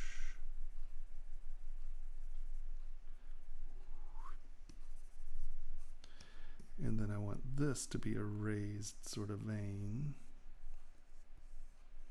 in the middle. So we're going from, you know, scoop to hump to hump to scoop.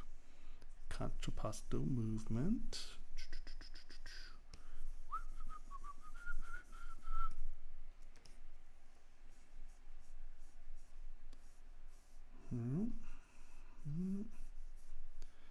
And so this becomes a pretty good scoop.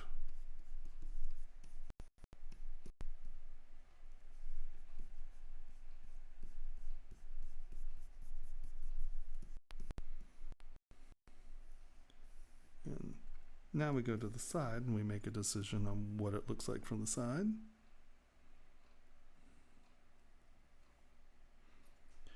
Yeah, no, execution's always a different game. You know, so I want to make sure the silhouette is telling the same story that I think I am. So I'm going to give it a little scoop there. That comes out because these are coming back, right?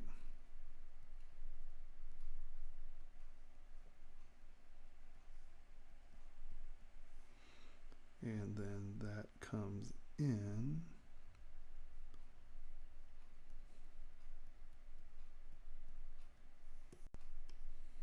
Right, so we're starting to define sort of what the leaf looks like.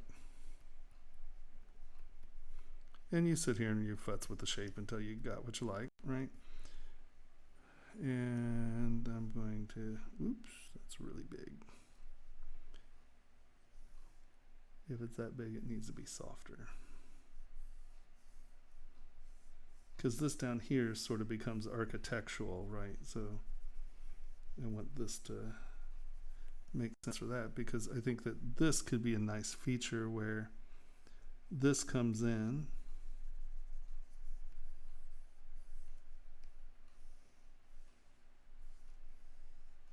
right, and then this comes out and around.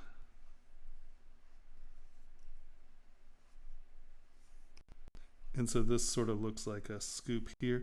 And when I say this is architectural, because plants aren't going to do that for real. But since this is a piece of jewelry, right, you can get away with that. And once again, now this intersection looks, what's the word? Intentional. Okay.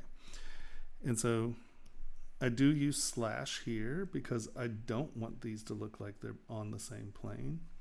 And slash soft is a really nice divisional tool, right?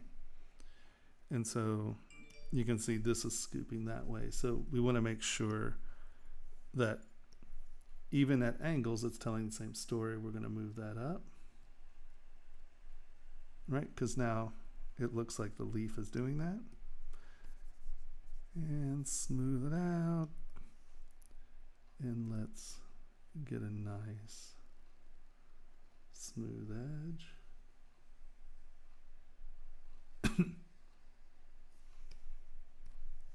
I apologize for my coughing. My allergies have blown up and my throat gets itchy quick.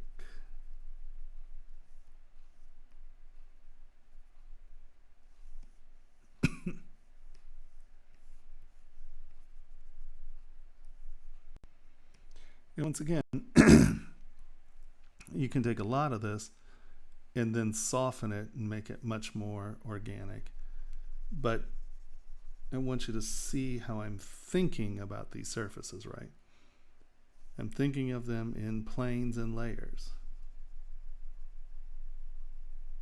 because I'm worried about reflection, right? So you have a cross over there, and then this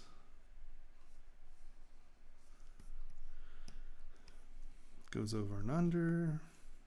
This is where mask real fast, and then just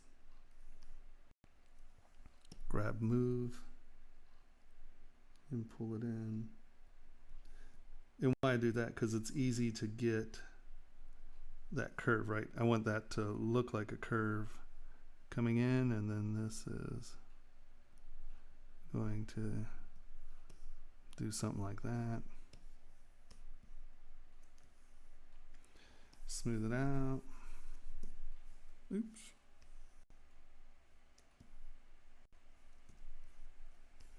Boom, boom, boom, boom. And just make sure, kind of mask this off. Mask that off again. Because we're now going to build this compound curve in here. And we just need to make sure that this is actually coming from the same plane, right? Because that is actually something traveling behind that. And I'm going to use some big strokes because this is lumpy and weird.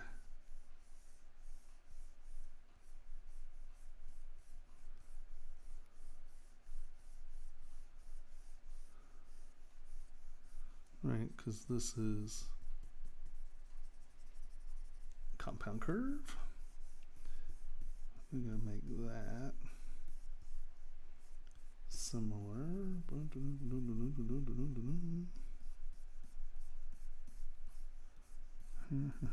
Smooth. SK cloth. Because I do want a high ridge on this, obviously. And I'll probably,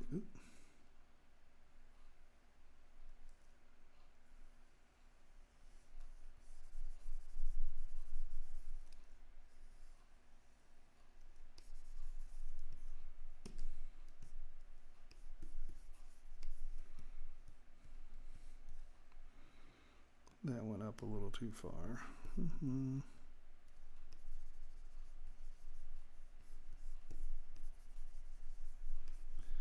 And so, you get your leaf to be what it wants. Okay, ta-da, leaf. So now, what is the shape? Okay, well, first thing we need to do is define the front edge.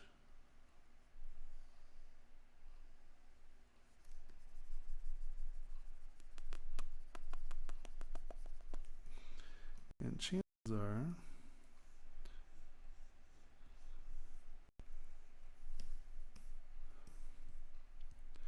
we're going to have these sort of intersect with one another, so I'm going to kind of do that, because then this will do that, right? Don't.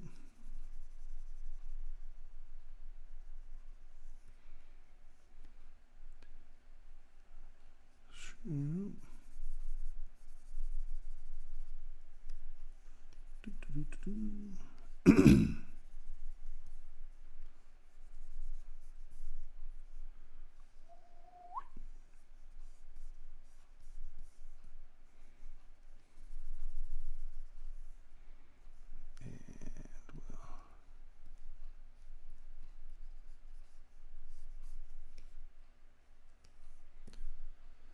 Alright, and then same thing, decide what it's going on, get your front edge, scoop it back, front.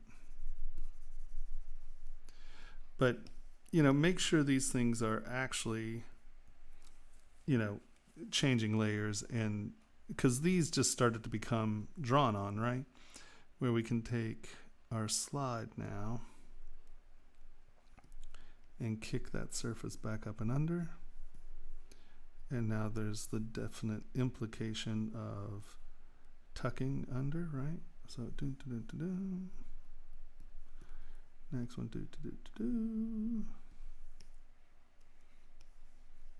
Does that make sense? And here's another place where you can use a cutting tool, right? Or a drawing tool, or is like if you're going back up and under, technically we're cutting this under. So we do want a separation of surfaces up under there, not where it's really seen. So, right, the difference in doing this at this angle and doing this at this angle, I mean, that seems pretty obvious, doesn't it? This surface no longer relates to the surface going under, where by tilting this, going like that, and now we can use slide, you know, to kind of punch it up and under. You can see that you're retaining your planes and getting a over and under, right?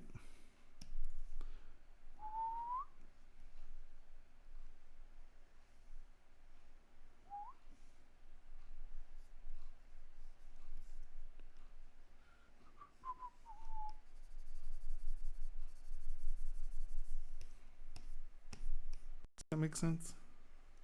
Wait, where'd we go? I'm like, no, that looks like crap.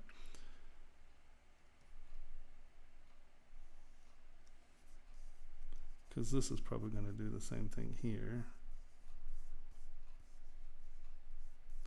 And then, yet again, here's a place that we would use a dividing tool or a drawing tool.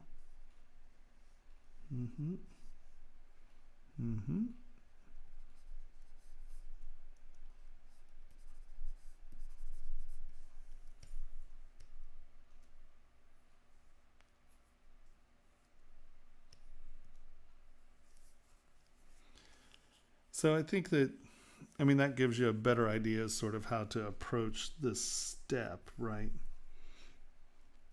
And your main problem, I mean, you could have gotten here, but your main problem was that you just didn't have enough geometry to even make these points, let alone, you know, get things to tuck back and under.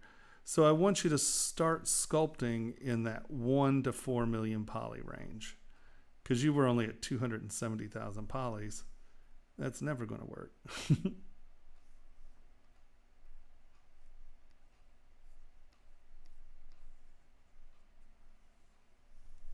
Right?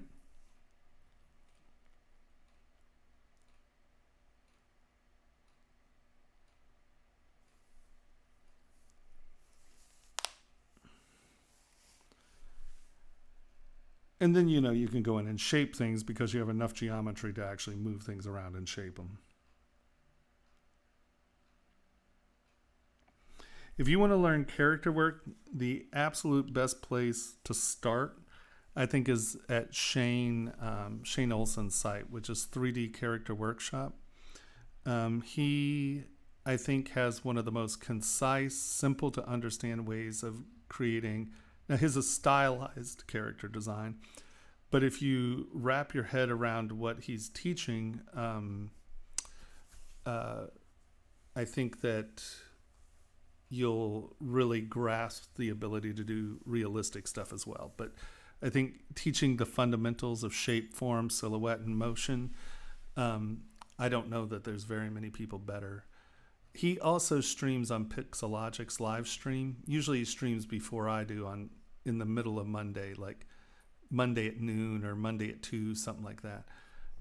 So you can watch him on Pixelogic as well. But his website, ZBrush Jewelry Workshops, no, that's mine. ZBrush Character Workshops.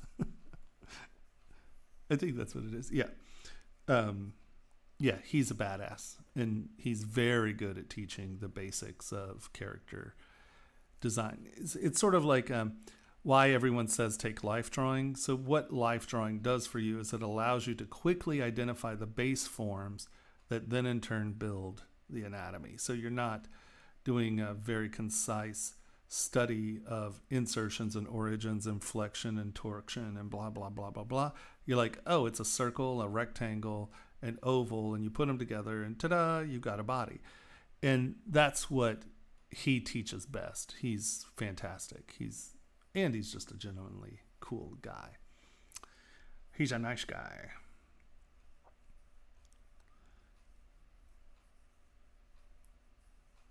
And remember that the next class we're going to talk about blocking up. So that I just said make something. So I'm going to teach you stuff next week that, or well, not next week. It's what, day after tomorrow. So this was purely a let's see where we are kind of thing, So you did a great job. It looks great. Your main problem was you didn't have enough geometry. So now when you get more geometry, it's going to be interesting to see what you do with this. So no, you were killing it.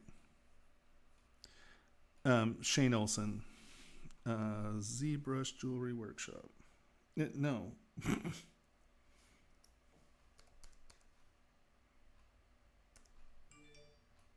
Is it ZBrush?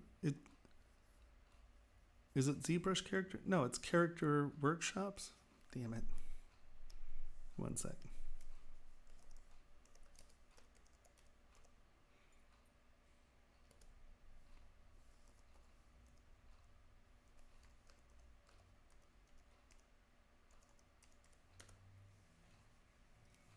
.3D Character Workshop.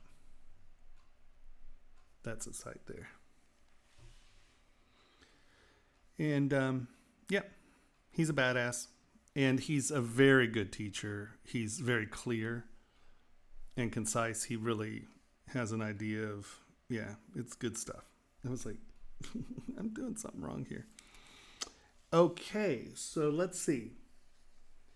Do you have any questions about that? Because honestly, I think you could have gotten quite a bit farther if you had just had more geometry.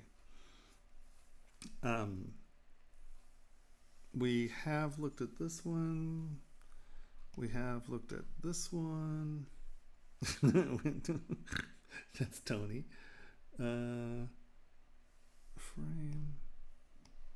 We looked at these. We looked at this. We got you. Oh, we haven't looked at this one. We have not looked at this one. We have not looked at this one. We have not looked at this one. And then I want to say we've looked at most of the other ones, haven't we? Oh, I got two of these. Let me delete one. And I think everybody else got worked on, right? No, we didn't look at this one. Oh, wait, is this an early version of one of yours? Yeah, backups and 2 broken. So I'm assuming that this is an early stage of that one, so we can delete it. How did I download yours like 13 times?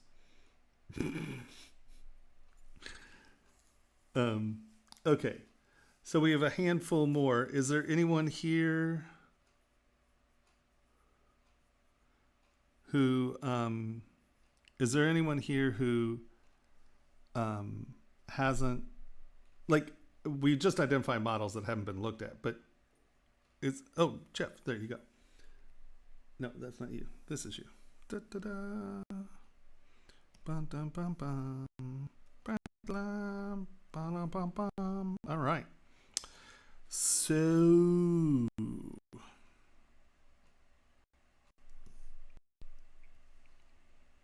very nice. I do like how you tried to incorporate the hoop for the jump ring in the design. That is a beautiful start. Most people just slap on a jump ring, and that's just tragic in my book. Okay, well, we're off to a good start. I have a feeling I'm going to say something about designing in layers. So I know. I'm a broken record, aren't I?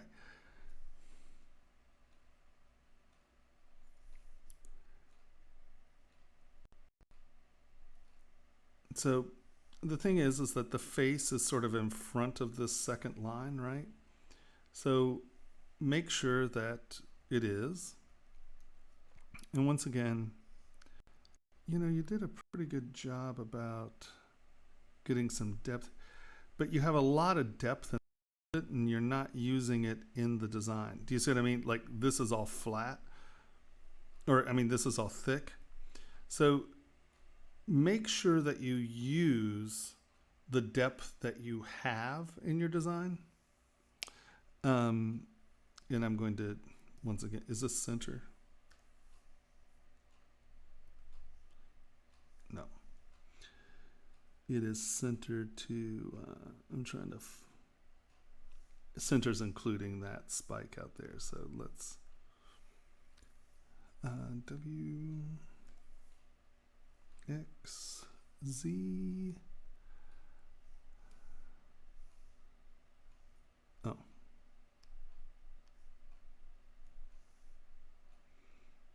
Oh, you know what? Maybe we were. Sorry, my bad. Nope. I have to split the difference. Okay, so that is the difference. Turn symmetry off. We need to go half that distance. Turn symmetry on. A little more.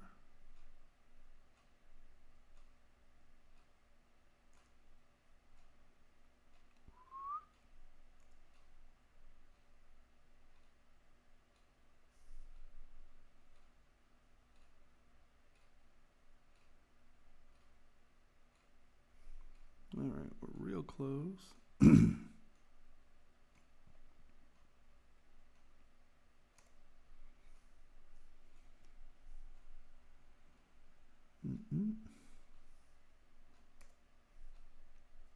I'm just trying to get this in symmetry so I can do some of these moves just really quick. Boop. Move. We'll make this bigger.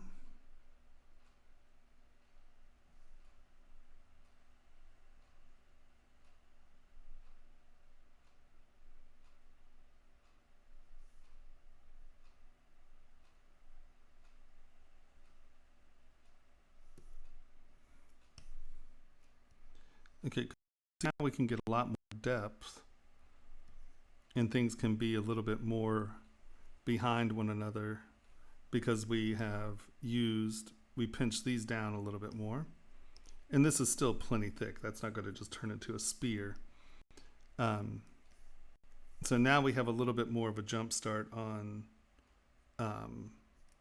getting some thickness in there. And so radial symmetry is good because I can do, my brush is bigger than the space between the two things. And I have, usually go to 100 and then that way you've got a lot of overlap there. Turn this down to where it's pretty low and then you can do much more even move slowly, right? You can creep up on your move.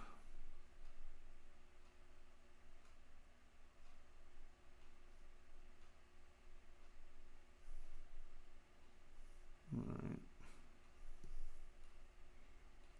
And so now there's a lot. See how it's even reflecting more like a disc as opposed to being flat.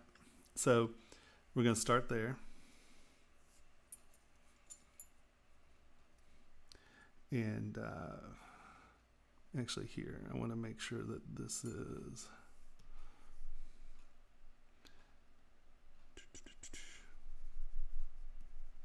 I know, radial symmetry is wonderful.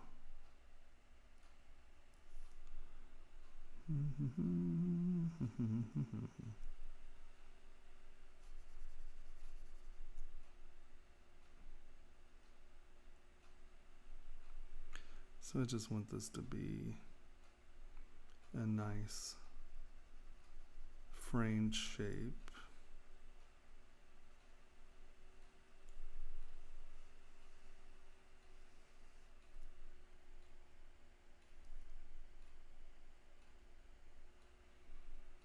It's so funny. My machine is really chugging on this.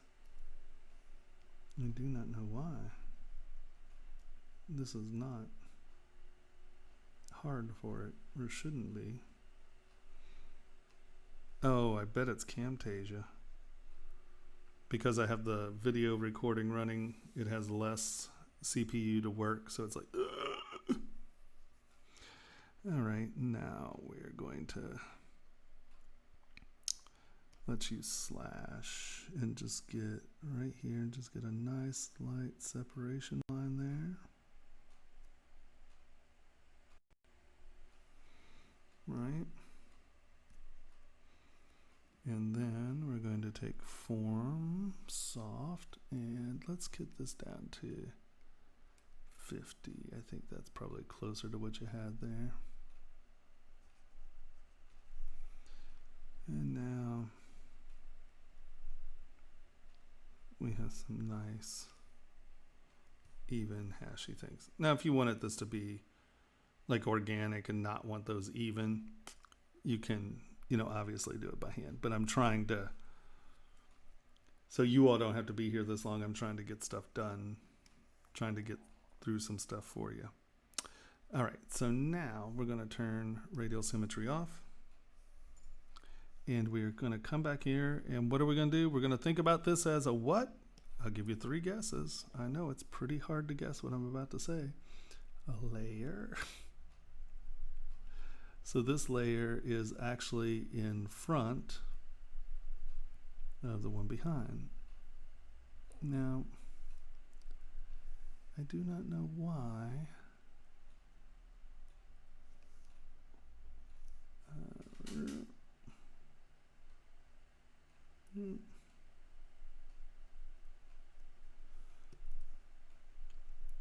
So you see, I'm not thinking about it as a raised edge. I'm thinking about it as a layer.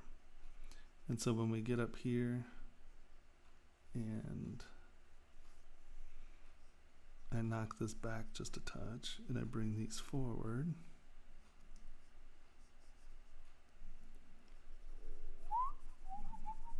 I really hope you all can't hear my stomach growling. It's really funny. Like, whoa.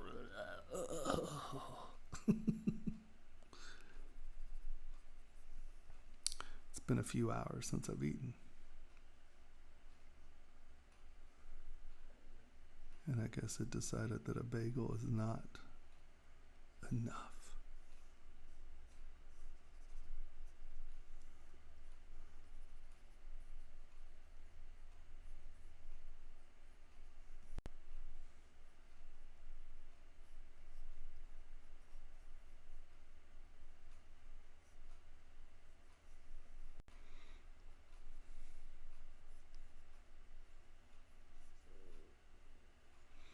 Now, under normal circumstances, something like this, I would probably block up in radial symmetry. You just count the points, 1, 2, 3, 4, 5, 6, 7, 8, 9, 10, 11, 12.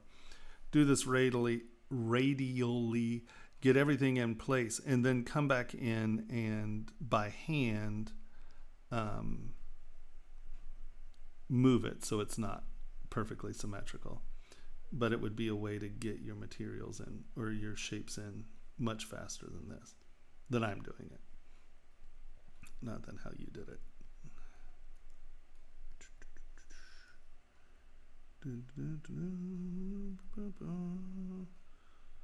If I had a hammer. I can't believe that retarded song was #1 on the pop charts for a while. I don't get it. If I had a hammer, I'd hammer in the morning. Really? Dude, if you had a grip, you might be able to figure stuff out. I don't know, you goofy hippies. All right.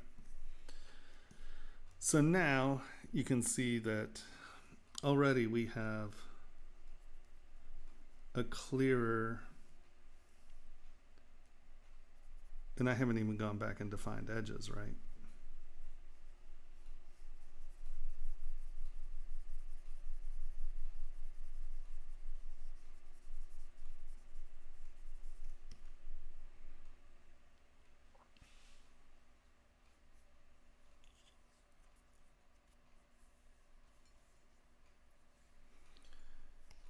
right?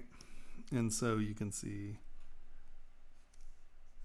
what's funny is it really becomes more dynamic with less drama, I guess is, right? Don't make these so deep that you lose them. And so you can work with those frame, like if you want that distinct line on the edge, you can do that. Whoa. What is going on? Smooth.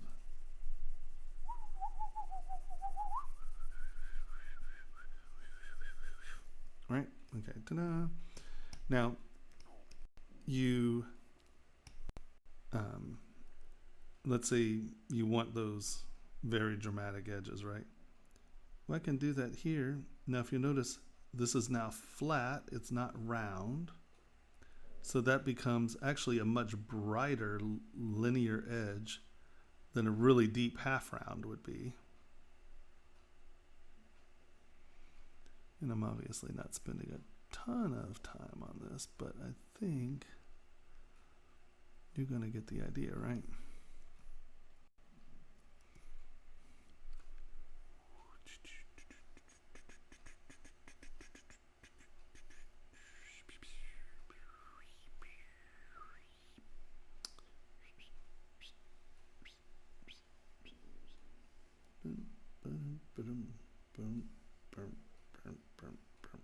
Okay. And then, same with this out here. I'm going to use I'm going to use the Form Soft brush, except I'm going to put a alpha on it. I'm going to turn it up more than that. And then we're going to increase the focal shift so it's sharper. And then I'm going to come in and I'm just going to do this light, right?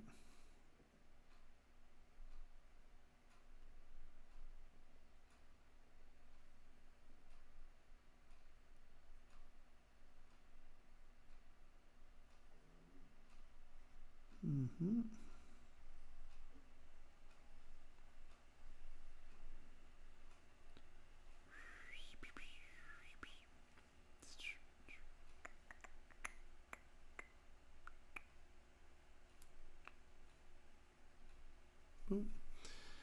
And so now we have that. And, you know, I would come in here probably and, you know, define an edge there if you really want it.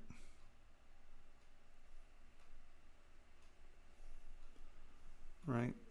Just so that's not muddy along that lip there. Now turn that off. And I would probably come in with clay fill and fill that up just a little, not to where it's flat, but just not so where it's not just a sharp ridge on the inside. And that's still going to reflect bright when it's finished, you know. But I kind of like the difference because there's a line around the outside one and there's an implied line around the inside one, right? So, right, think in layers. So once again, let's take our little guy's face. Boop. Let's actually divide this up so you have some friggin' geometry to sculpt with. There we go.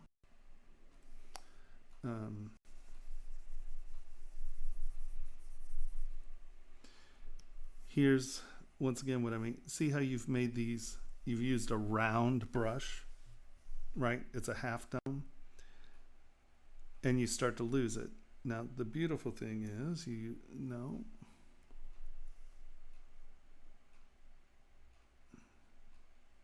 sorry, this isn't symmetrical, but I'm cheating. I'm going to pretend it's symmetrical. Yeah.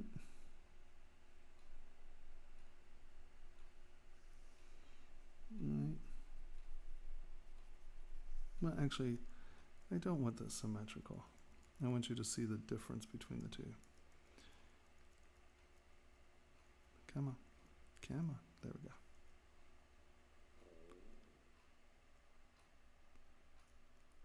No. Where are we? Oh. For God's sakes. I need to stop pushing the button until it thinks about it. One more. Okay.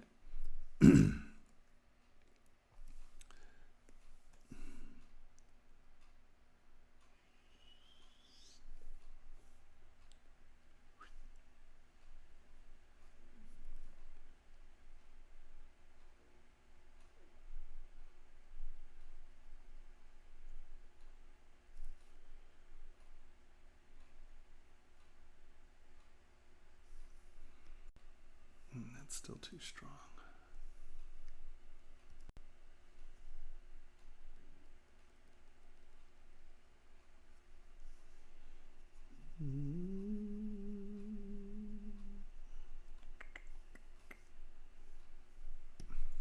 Damn it, Jim.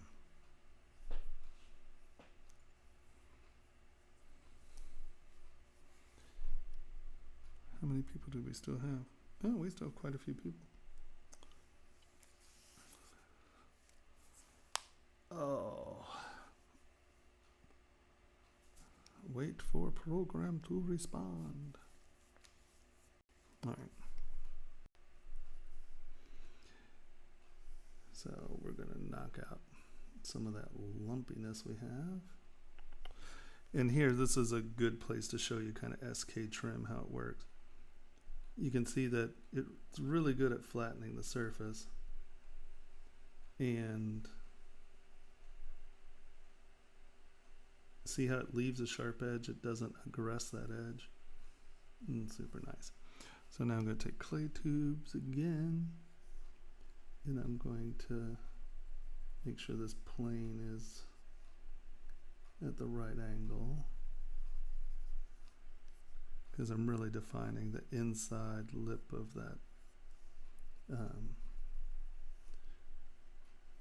brow cavity, right? And now we'll come back in and we'll put the brow on.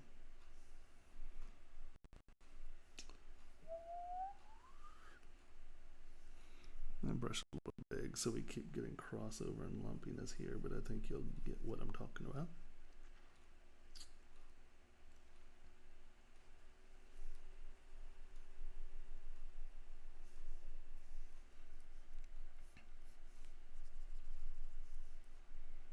Now remember,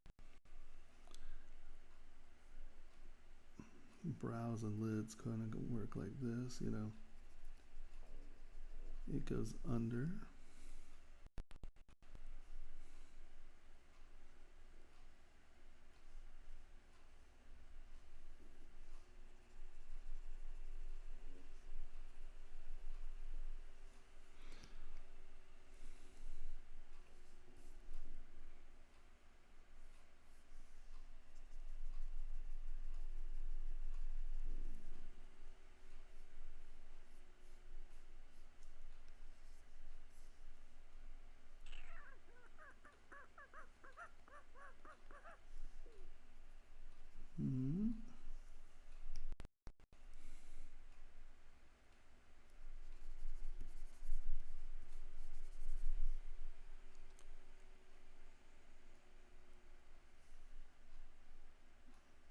Eyelid.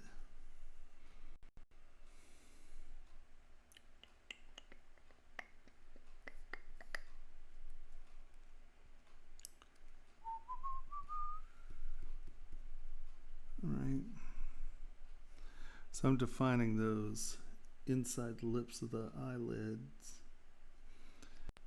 Those really tell a story about where the eyeball's sitting in the head.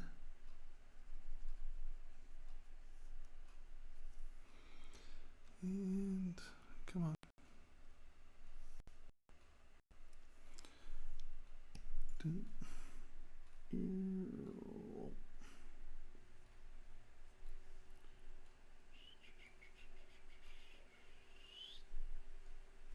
So that is going under that side.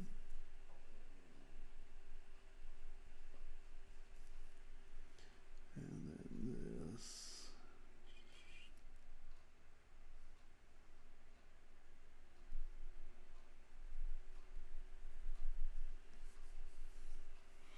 And so we're still keeping this stylized, right?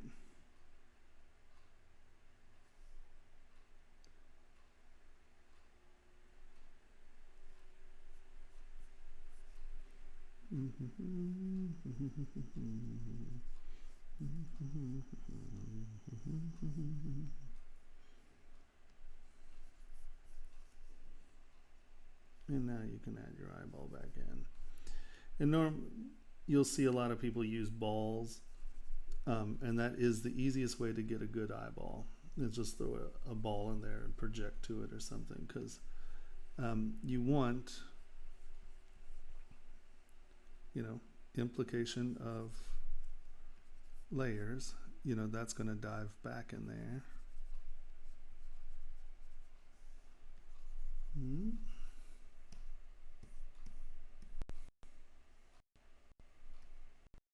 We're still keeping this flat and stylized,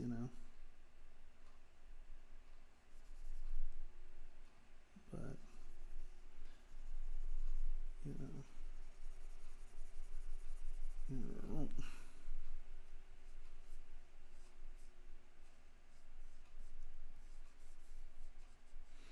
and you can say, oh well, you just spent time putting edges and stuff on that and you just smoothed it out, but that underlying ridge is still there. So when I go back to clean it up,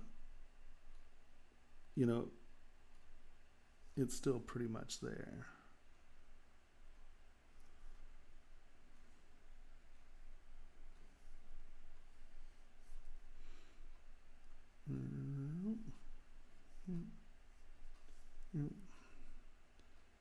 And for the most part, unless you're bug eye staring, the pupil goes up under the upper lid. And if it doesn't, it makes you look like you're like, grr. Right? And then you have your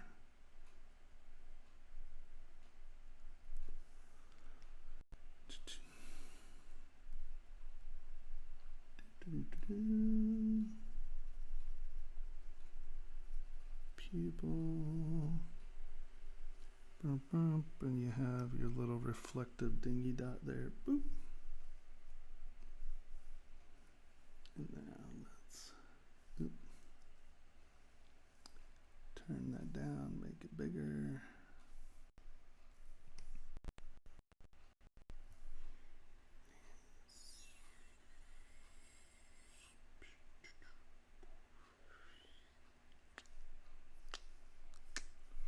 All right, so then we have a nostril.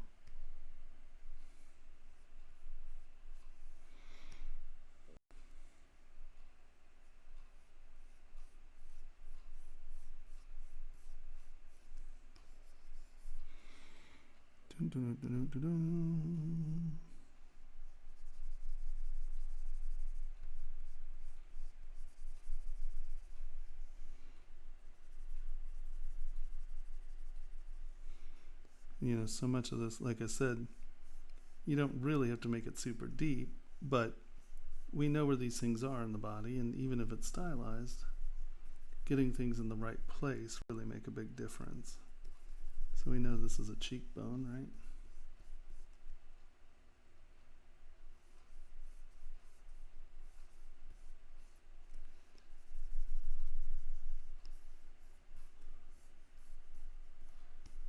And that's that muscle. Boom, boom. So that cuts back under here.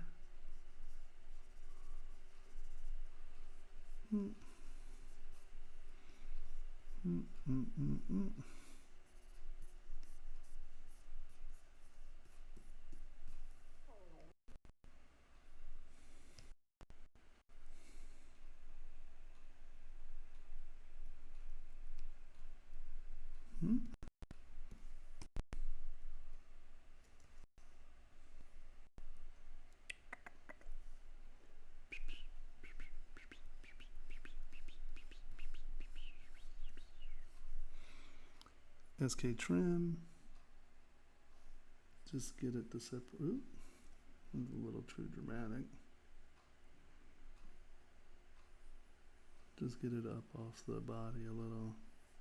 Nope, that's not smooth.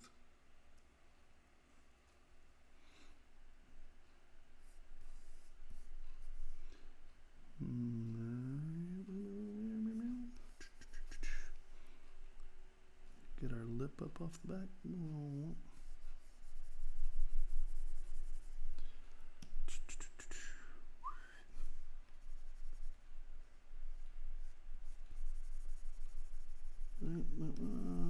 And then your little chin. Your little chin's really cute.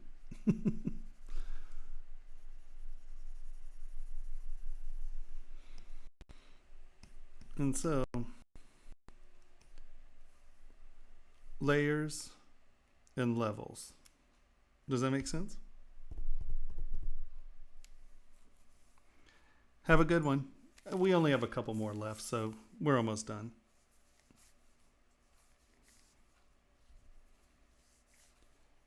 And I know I changed it a little in design-wise, but I mean, I'm just trying to give you the idea of how, implying the cheekbone helps, right? So just think of levels, think of layers. What's going under, what's going over, right? Because this looks like a brow line. Now, I mean, for all I know, this is a very primitive sculpt, and these are, done like that. Fine. I mean, if you're trying to, that's cool, but I'm giving you, sort of separate information in some ways. So, okay, awesome. So who's next? We have John, we have Polymash, what is this one? Joseph, John, and is that it? That's John. That's Joseph. I think that might, oh no, and then we have this one. Who is this?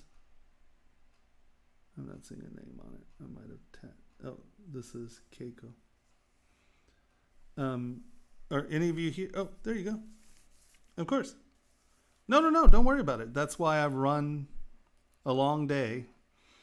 So don't worry. Now it's interesting that you chose a sideways directionality on the ring, because it honestly, I think that's quite interesting. I kind of like it. So don't, because now this ring has a kind of different directionality. It's not, sitting there, the skull isn't facing you. So I like this. Now I would say, I would really punch it, because you have this, this sort of detail right here, and this detail right here.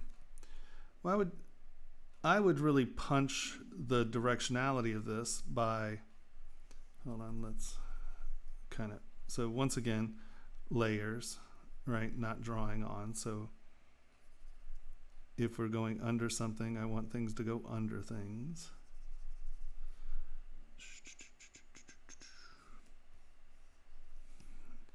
But what would be nice and kind of interesting is play on the fact that this is an alternate direction. Oh, wrong direction. And make this, so you're replicating the shape, but you're changing the directionality, right? So now instead of these things diving over and under, this becomes a ring that's kind of wrapping over itself. Does that make sense?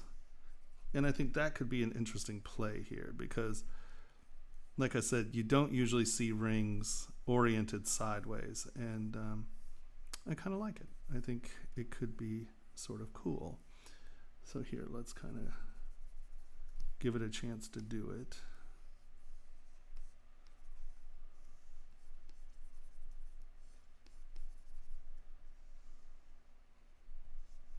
Right? And see, now the whole ring has directionality as opposed to just the center. So now it's designed to be going in that direction. And then here, let's kind of tune this to accent that as well. Let me knock this off a little before we...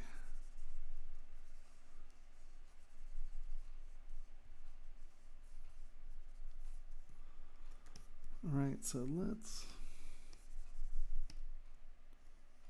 Okay, so be careful about infringing on the ring.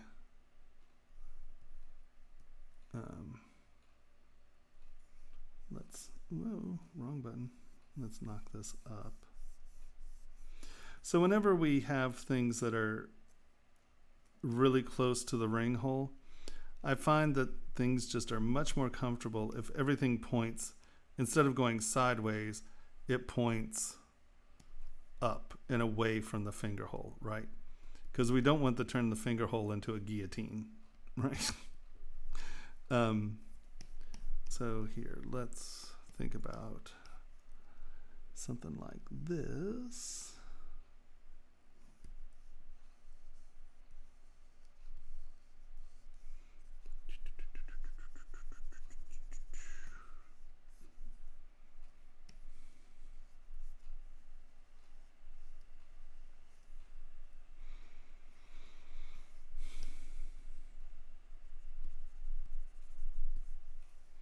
Mm-hmm.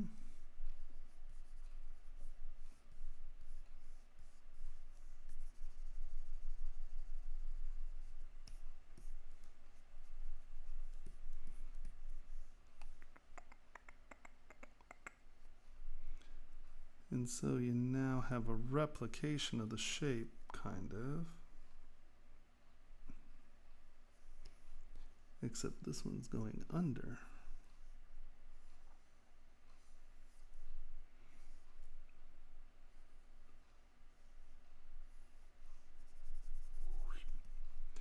And now this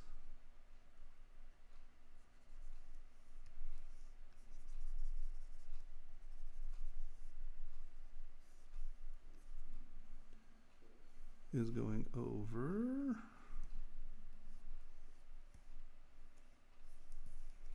And you have this nice shape change here. I would do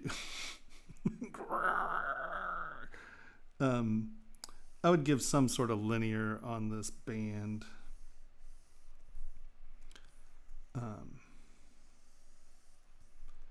Because you have these arrow shapes, this keeps it looking like it's going somewhere, right? It's not just this thing that's been plastered on top. You're carrying the design around the ring.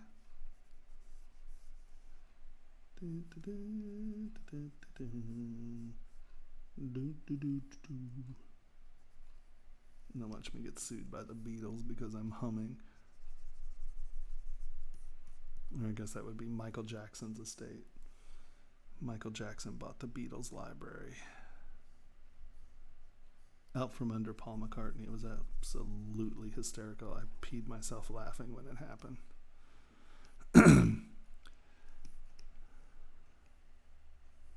They didn't think anyone would have the chutzpah to bet against them. They thought they were going to get a good deal.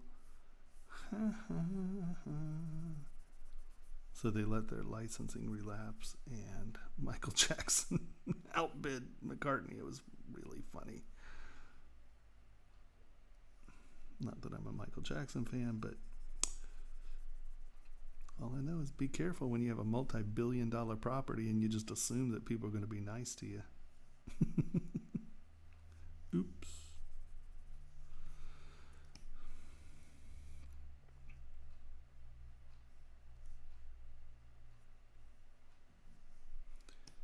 Yeah, I think something like that might be interesting, right?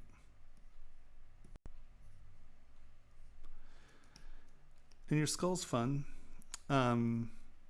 Two things. Once again, even in comic or, stylized imagery, let's try to be realistic, right? Now I gave you a little bit more depth so we can bring the skull around a little more. And that gives us this cheek separation, right? and your nose is a little in the wrong place, but even comically, here, let's just move it up just a touch. Burp, burp, burp, burp, burp, burp. Because we do want this to be a smooth plane.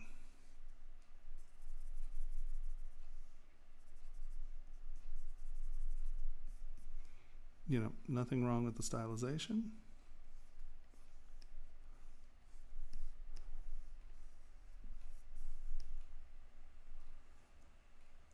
Just, I would say knock those down, because you want sort of the skull shape. We got those wings on the outside edges.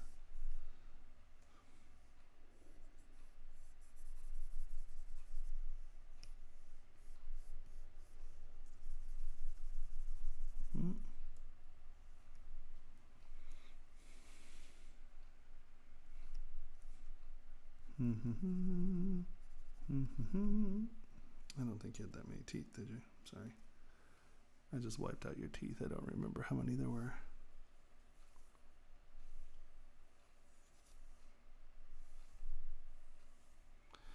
1, 3 on either side. Okay.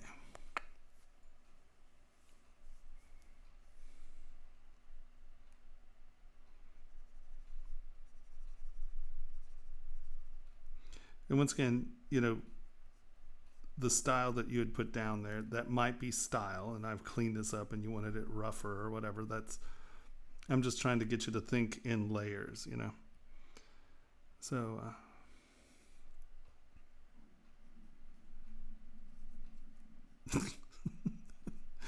I'm just really happy that you all can't hear my stomach right now. It is hysterical. It's just like...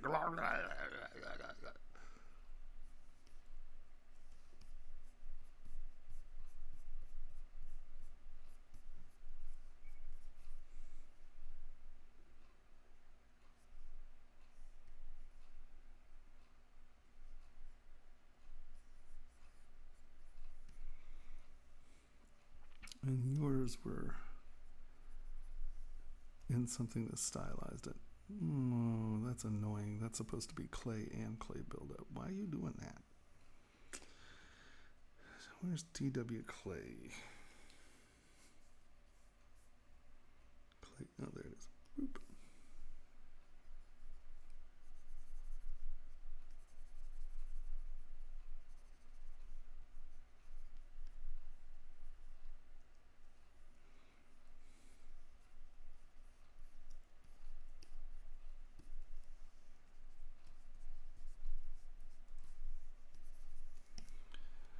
You know, so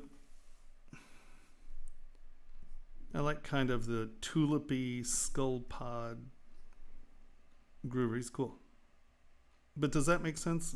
Because you chose to break that expected stylization, I think run with it and really do it.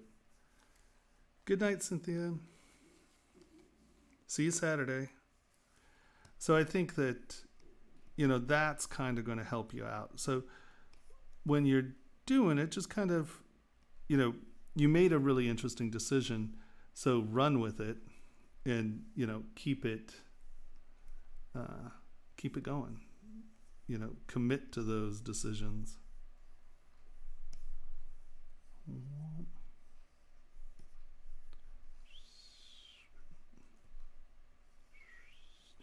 And the other thing you can do here, now this is a place where texture could become important.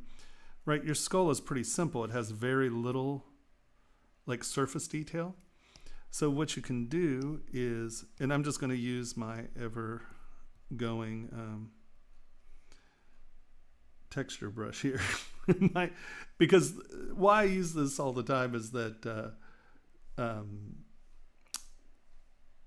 for silver, liver of sulfur, this works really, really good with liver of sulfur. It holds it really nice and black. But if you break this up texture-wise,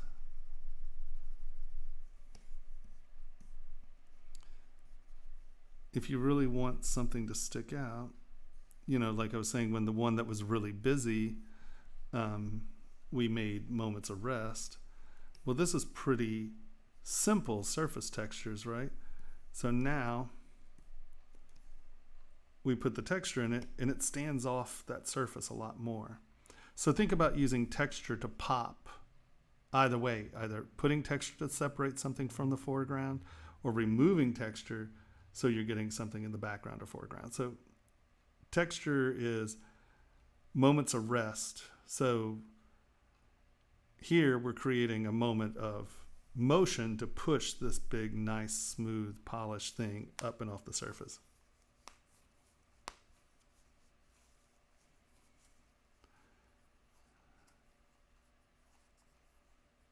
Yeah, it just comes down to sort of wrapping your head around.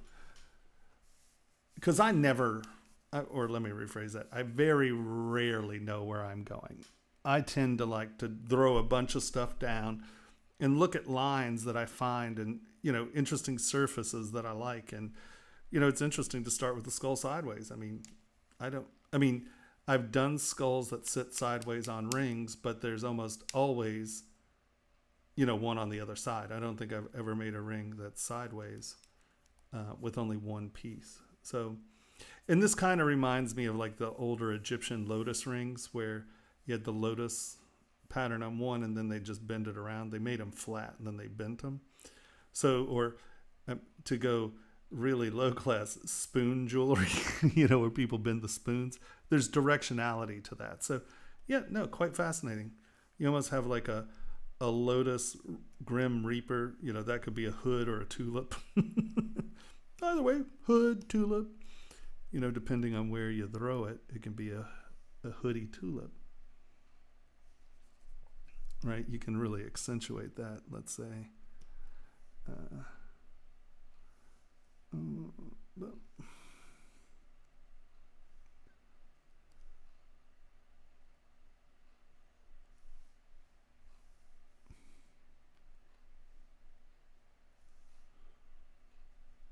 Like if that were coming up and over a little more, you could really push the fact that that's from the front, it's like a hooded reaper, but from the side, you could turn it into a tulip leaf, or that's a tulip, isn't it? Isn't that the little white thing that wraps around itself?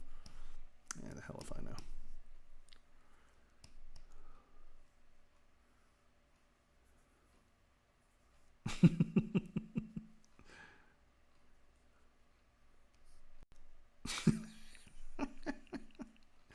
I'm sorry. I was saying that as a joke. I didn't realize that like it was a big thing down under. Oi, give me my spoon jewelry.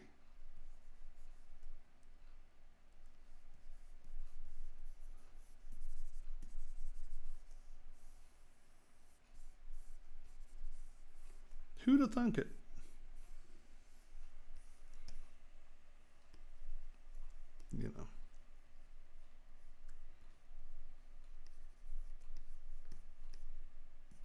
Yeah. No, it's cool. I like it. Good call. Calla lily. Thank you. Would I call it a tulip? Yeah, I know. A lily. Sorry. There's no joke with spoons, huh? It's a fine art. Don't be messing. I got my beer can art and my spoon art. And I know they make beer can art because I got attempted to be beat up because I broke someone's beer can art. I was like, dude, it was in the middle of the street and I was drunk. Get off my back. He was very displeased. Okay. So, do you have any questions about that? Does anyone have any questions or statements about this? Don't drink the art. Right? Or maybe if you drink enough of it, it becomes art, right? Anybody have anything? Yeah, no problem. All right. So it seems we have 2 more pieces, if I'm not mistaken. We haven't done this one. Right? And that looks like a clicker, if I'm not mistaken, or a pen of some sort. And then we have this one that we haven't done. And then, is that everybody? I think that's it. We've done that one, we've done that one, we've done that one, we've done that one.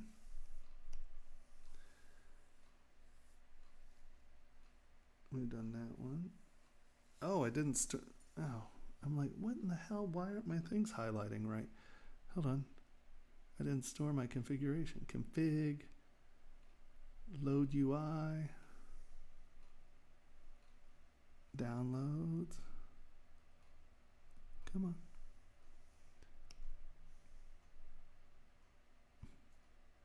Oh no, Dropbox.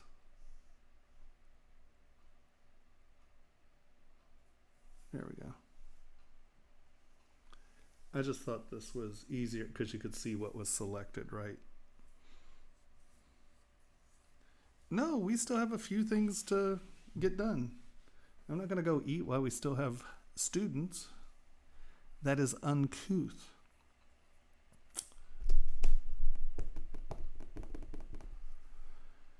Preferences, config, store configuration. Okay, that's important. We did that. We did that. That's Tony's. We haven't done that. Okay, we did you. We did you. We did you. We did you. We did you. We did you. We did you. We did you. We have not done you. We have done you. We have done you, and we have done you. So there are only two we haven't done that I can see. Are either of you here?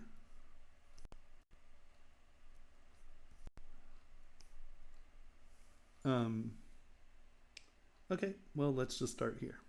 Ba-dum, bum, bum, bum, bum. Ba-da-dum.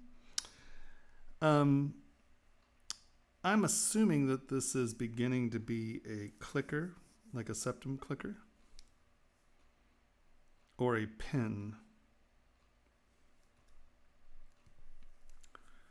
Okay, I kind of, oh, and also we have Zoltan. I thought I uploaded that. Okay, so I thought he came in. Are you here? Is Zoltan here? So, once again, you did a pretty good job about this. Like, that is a good layer off of that. So this reads pretty well. Once again, be careful about putting too many little details on it because you'll lose the way the eye travels. Now, you can lower this some, and you can always come in and put a line on it, but make sure it's neat, like on an edge or directly up the center. Otherwise, it gets lost in what you're up to. Here, right? And then when you start doing these abstract forms, define them. Find the intentionality behind what you're doing. Figure out what the form is and try to accent on it or whatever. Because to be deadly honest, your forms are actually really good, right? You're having this layer, then this is coming out of that, and that's a layer. So you're not drawing your details on. So kudos to you for that.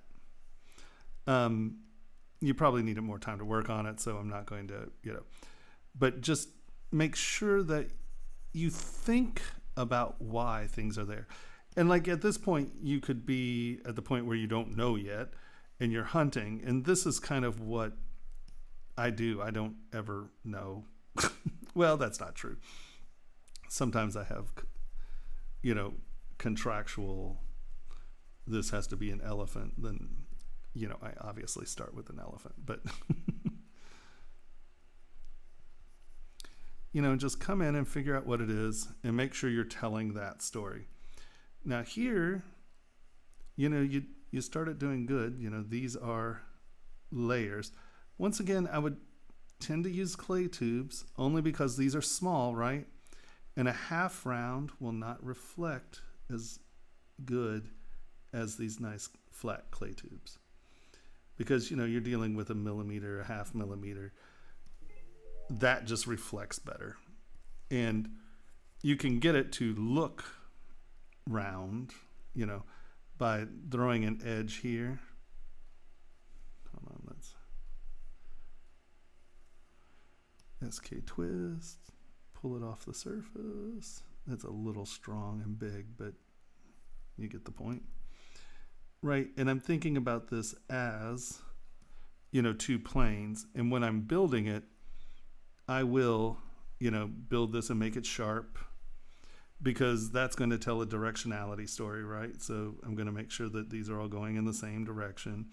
Or if they're not, there's a reason they're not, And then all you have to do is come back in, knock that edge off, and now it's round, right? It has that round feeling, but it really is two planes.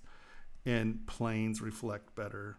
Well, planes reflect linear detail better than rounds. Okay. So I think that, that is an easy answer for some of the stuff that you got going on here. And once again, so they're all sort of coming from this. Have them go under that. Unless, of course, they're going over it, and then, make sure that they're going over it. Decide what that is one way or the other.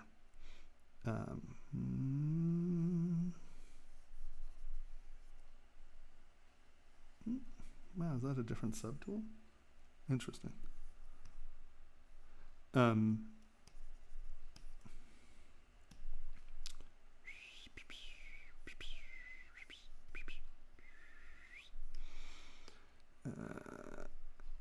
I would bring the center of that up and out a little. Just because I want it off that background. And this way it's now, the whole thing is on top. So that's somewhat important. Of course, you can put your lines back in.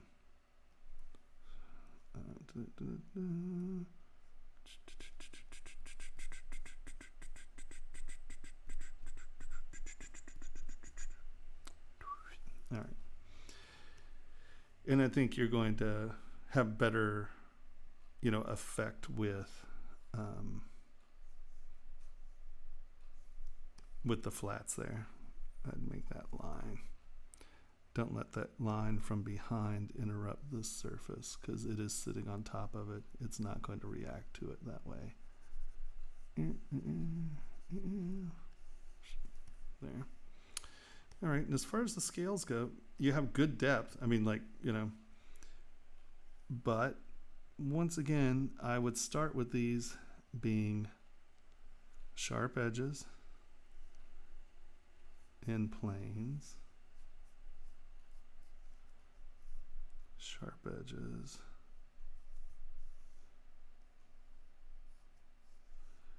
in planes,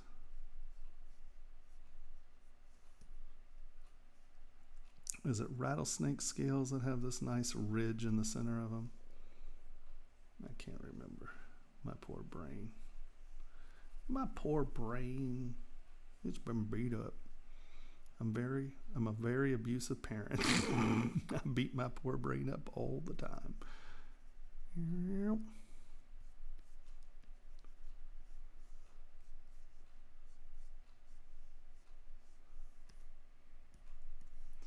Right, and so then they look more like scales than lumps.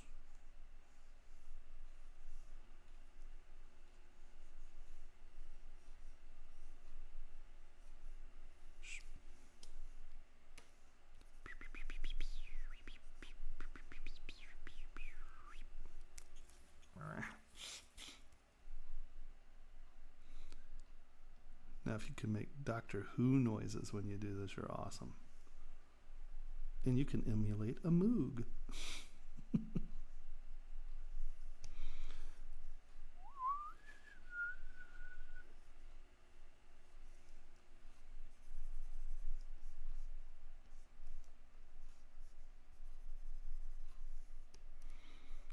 And you can see how very quickly you can get your stuff looking a little bit more like scales.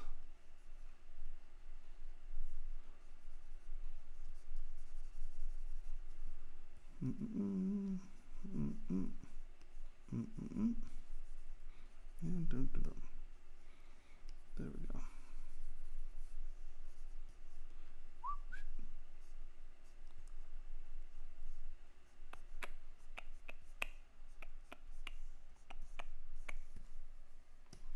Right? So I think that make a few more decisions about your abstractions. Keep your illustration factors flat instead of half round. And think of planes, right? And you can see how by turning these into planes, they look much more scaly, right? As opposed to pillowy. We're trying to avoid pillowy.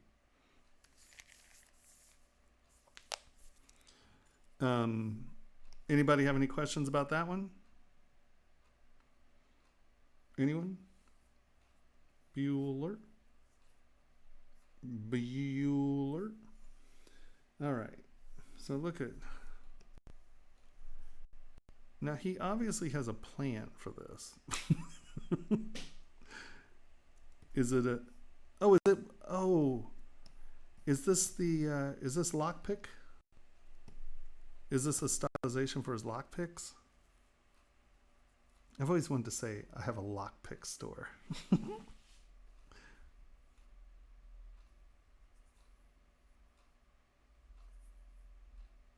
Oh, so you are here. This is yours, right? Is this yours?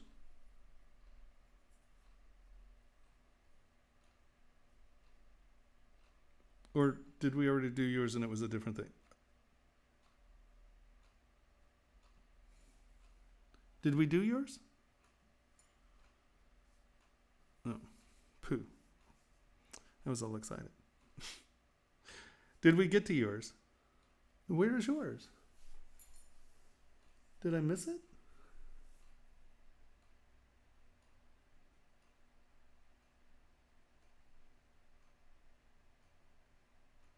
What's it labeled as? I don't. When did you upload it? Did you upload it before today?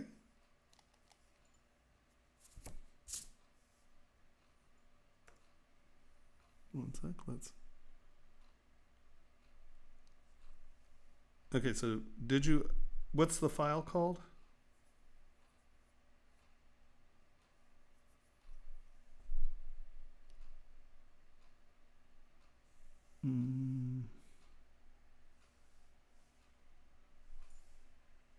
Let's see.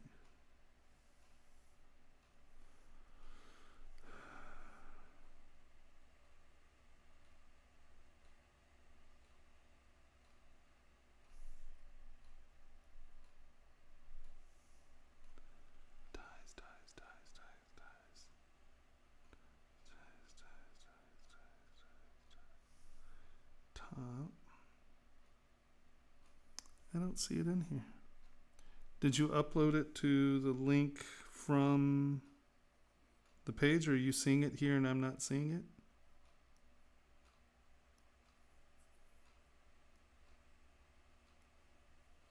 Help me here, because I'm not seeing ties.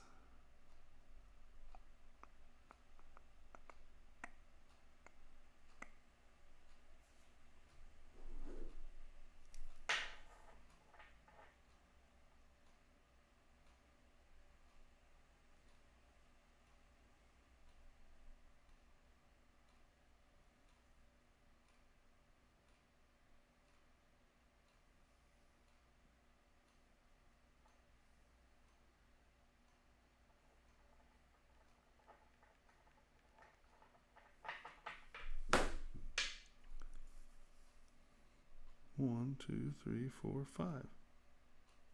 That's John Ryan. Well,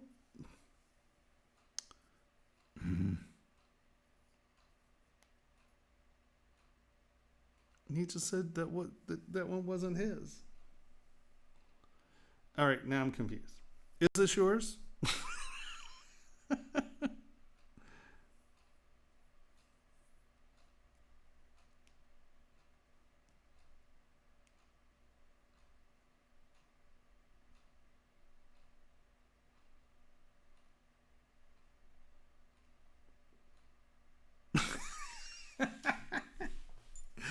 Okay, I asked if this was yours, and you said no. So I got confused. All right. So yes, this is a lockpick handle. Awesome sauce. All right. Sorry, got confused. Super fun. Um, I would say once again, you got your layers actually pretty good. No problem. You got your. I just wanted to make sure that it was there and you got it.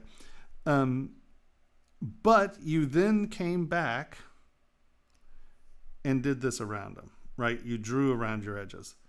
So I want you to get out of that habit because it separates off your layers and it makes these edges pillowy as well, right? So keep from cutting that in, okay? Right? And this has been dynameshed, hasn't it? Or decimated. Yeah. Okay. So don't do that because it'll take these and see how it makes it curve down. So it gives things a pillowy effect and it reflects light. See how you're getting this bright reflection right there? You don't want a bright reflection right there. That's supposed to go back and into a dark reflection, and that way we know it is behind the other thing. So that's the other problem about cutting these things in is you get these half rounds right as it's supposed to be getting dark. So don't cut in around, right? And if that's the layer, don't cut it back, add to it. Does that make sense? Right? Yeah.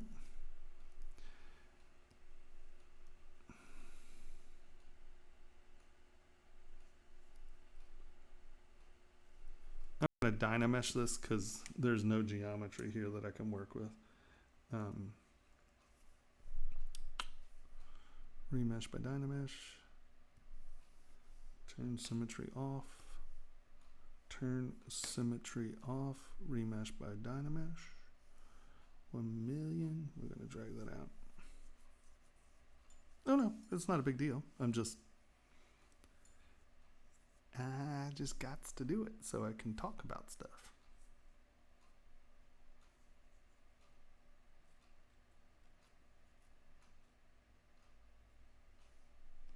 Make sure you hit accept. Boop.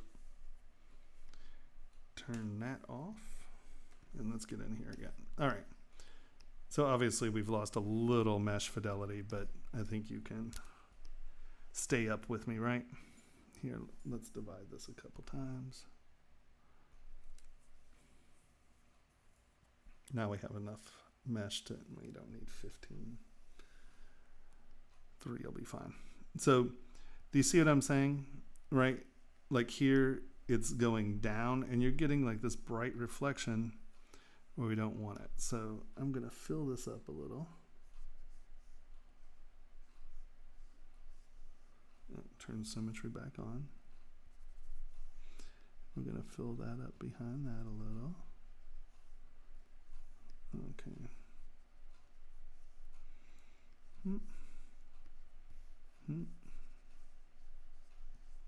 And like I said, I'm not, this is no big deal because we didn't talk about it yet, but you're going to hear me repeat this a lot. Trust me. Turn it down. It's nice that these are good flat surfaces. They'll reflect nicely.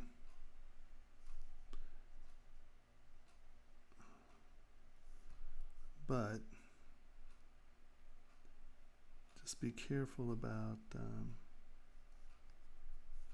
cutting back. Right?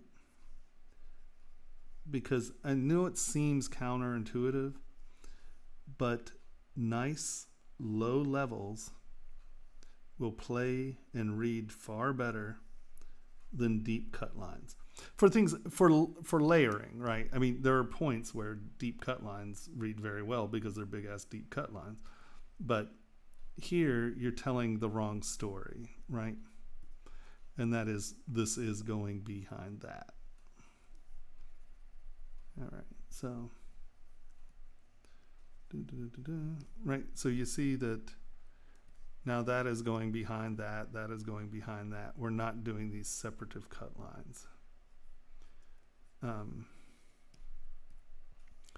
Because this cutting in behind this falls back into that, I want this to be a solid surface. If all of a sudden it bends down and under the surface, then it doesn't read as a solid surface, if that makes sense. So those are pretty darn good. Just be careful with, cutting under. This is clean, it'll read nicely. And here, this is fine because we want this to be separate, right? This is supposed to be a surface, and then this is sort of sitting on top of it. So here it's fine, it's not a problem at all. And yeah, you can see here, right? This actually is a good one.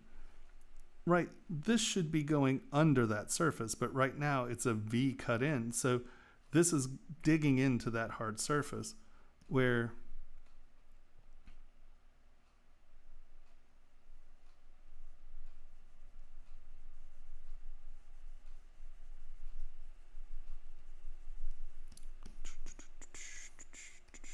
I know this is a little lumpy, but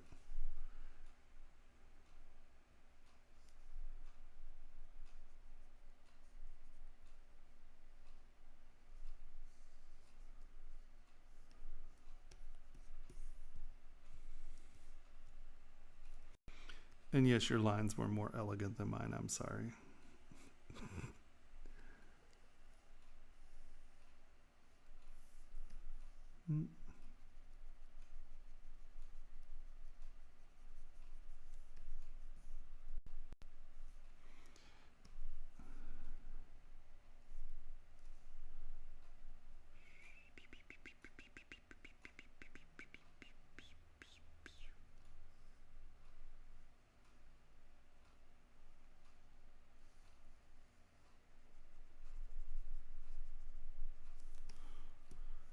Now that is sitting on top of it. Does that make sense? Do you see the difference of that? Or am I just repeating this and people are just like, I don't get it? It's happened. And so it's nice is these are good, nice, sharp forms. I know that this is, soft, but here is, I find, especially in scrolls, this is kind of an important idea, right? And that is, first of all, this is pretty much the same thickness all the way around, right? In scroll work, what's really cool about it is you get these really beautiful transitions from small to wide to small. And it's, think about taking a water balloon, like a balloon that people fill, they tie up for animal balloons, like a really long, thin balloon, right? If you fill that up with water and you start going up and down in contrast with the hands, it's going to start making this big S curve, right? And as it peaks out, it's stretching big at that, at the outer edge of that curve. The balloon's stretching thin. The water is all grouping in the big out there, and then it comes back in and thin. So you get these beautiful, thick, thin, and that implies motion, right? It's weight in your curves. And scroll work really was designed for curve weight. It's pretty exciting stuff. And so let's rethink about our surface here, and let's make this flat. And let's look at what you got.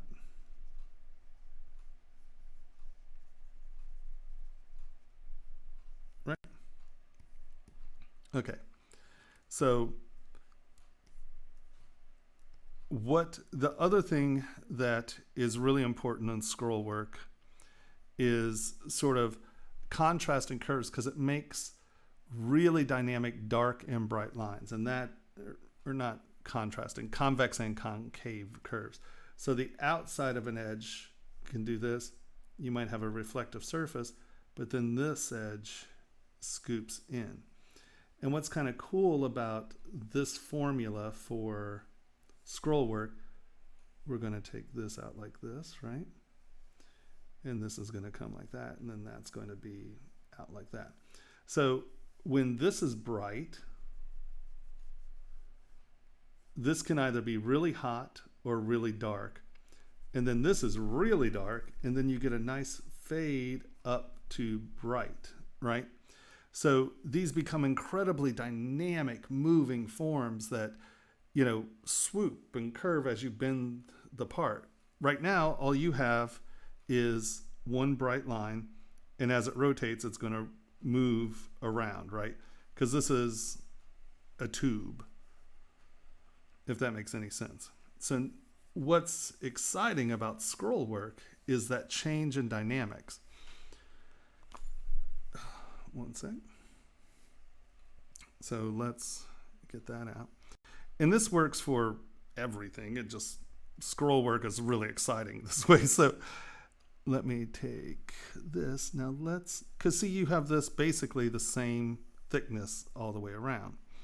So I'm going to take this and we're going to make that smaller, and it's going to get fatter up there because it's about to transfer its weight to the corner, right? Does that make sense? Right, so this is prepping for the weight to shift around the big fat curve, because it's big and fat because, well, all the weight's there, right? So let's actually move this out, and we get this weight transition. And I'm doing this additively right now, so give me a break. I don't want to hear anything out of you.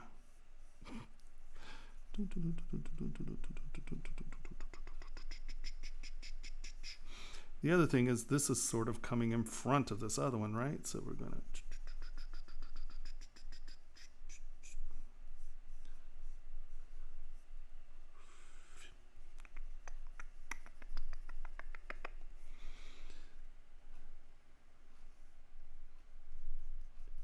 And this should be scooping.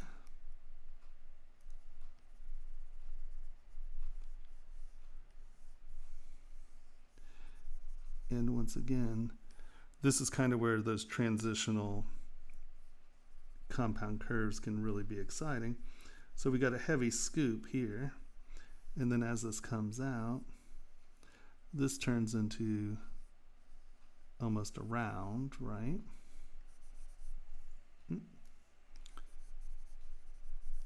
And then you can come back in and start to scoop this surface.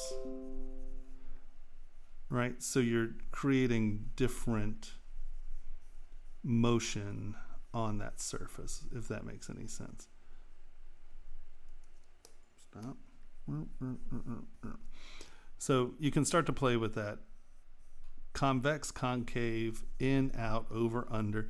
You know, this whole concept of contrapposto movement, you know, really provides for some good visuals. So now we're going to bring this up and over. And now this is a more roundy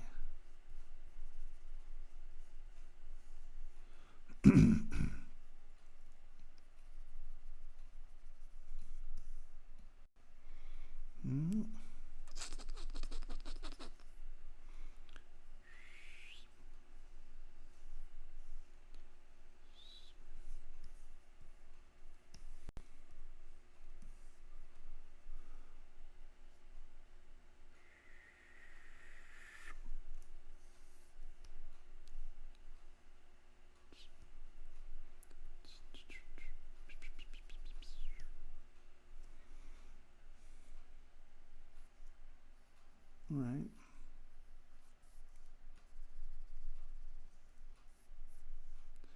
And you can see I'm kind of turning that into a little scoop here, so this becomes a high or ridge. And this you can take and just make a flat line. If you really want to track your thing, that can be a face edge. Now right now it's too big. but that's giving us the bright line that's telling everyone these direction changes, right?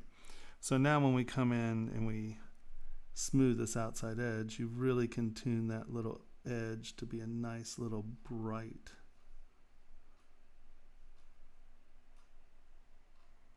surface.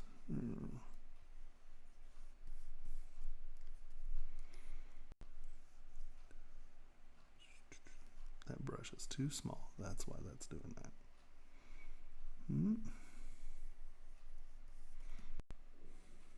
Right.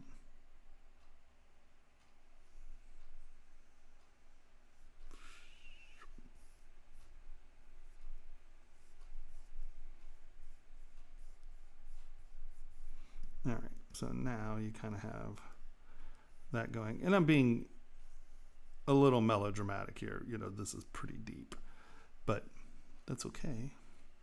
So now we know that we have an edge coming here, right? Because that's got to line up with that, which means something's got to come out there.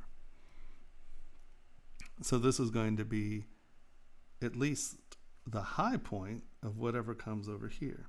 So now we get the belly of this out here, right? Because it's shifting weight, right? Boom. Shifting weight. And then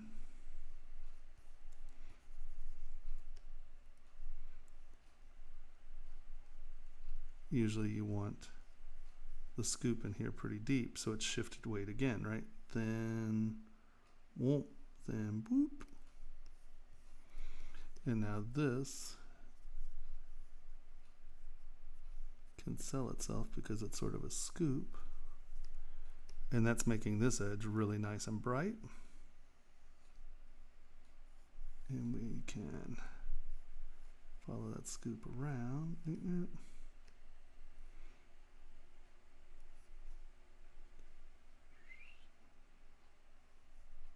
Oops.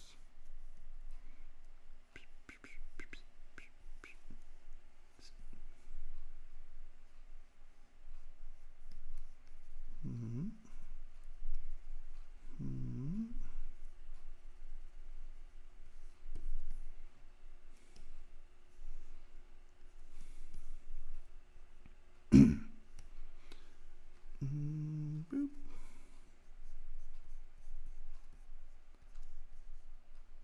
Boop.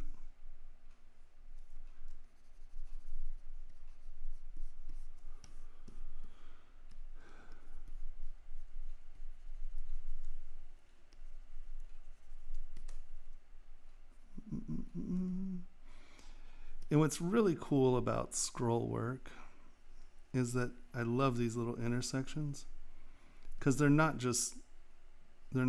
always just this line's going, that line's going, that, but they interact and you get these cool little webs. And then that often is a raised point, right? And so now there's some really fabulous engraving scroll work books that show you how scrolls are constructed, you know? And if you understand how engraving scrolls are constructed, you can make the sexiest scrolls in the world. I tend to go off and make weird ones. I'm not necessarily orthodox in my scroll work, but once again, just remember that these are planes and surfaces that are diving in and over each other, and that's what makes really interesting, exciting things. Right, so because that's thick there, we can make it thinner here, and that gives us this cool line here, right? And so you don't want lines paralleling, you want them to be fat, thin, fat, thin.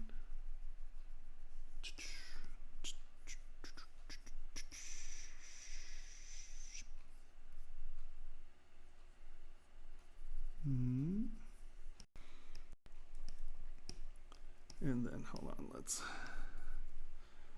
SK cloth.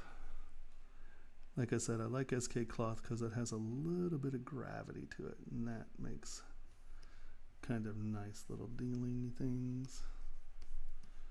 And then, boom.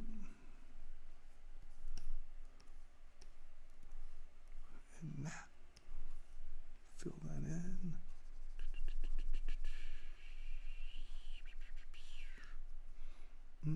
Because you can see, I throw those lines down too, just as lines, but I'm always filling them up. I'm never leaving them. Never say never, but you know what the hell I mean.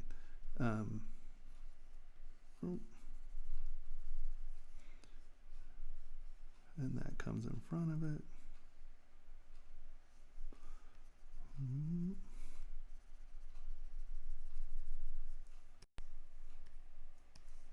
Right now, you've really created some cool forms.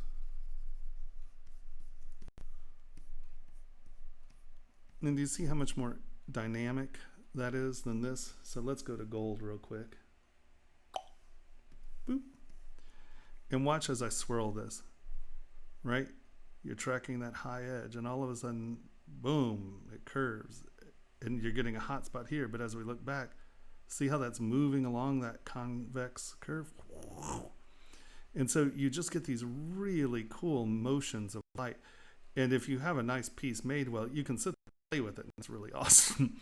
But you get some, right? You get a hot spot here and a hot spot here, and they kind of rock together right there, right? And so you get this really nice motion.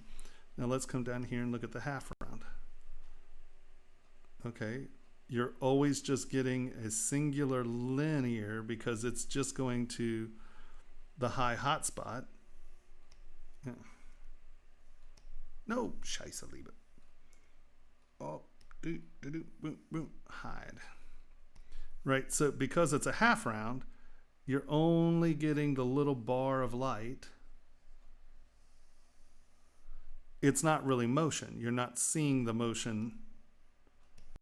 You're just getting that bright highlight. So we're just going to rock that. Okay, that's interesting. But now let's go over here and let's just rock that. I mean, look at, it visually swirls around that bright line as we go in, right? So architectural swirls just can be really awesome. You really just compose how the light travels in the scoop, and then it's mirroring it in the scoop beyond it, because you always have, swirls that carry around. Well, I've been using it for 16 years now, or maybe even a little more. What is it? 2004, yeah, 15, right at 15, 16 years, something like that. But I was a physical sculptor for, pushing 30 before that. That was 2005. So 78 was the first year I made money selling sculpture. So we're just going to start there.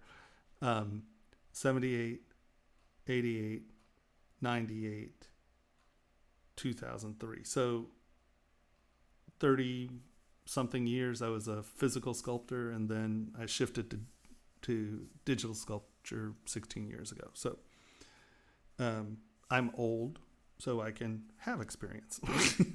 So I can OCD on more than one thing at this point.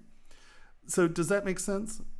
And like I said, these are very dramatic. They don't have to be this deep and scoopy. You can shrink this by half and still retain a lot of that dynamicism.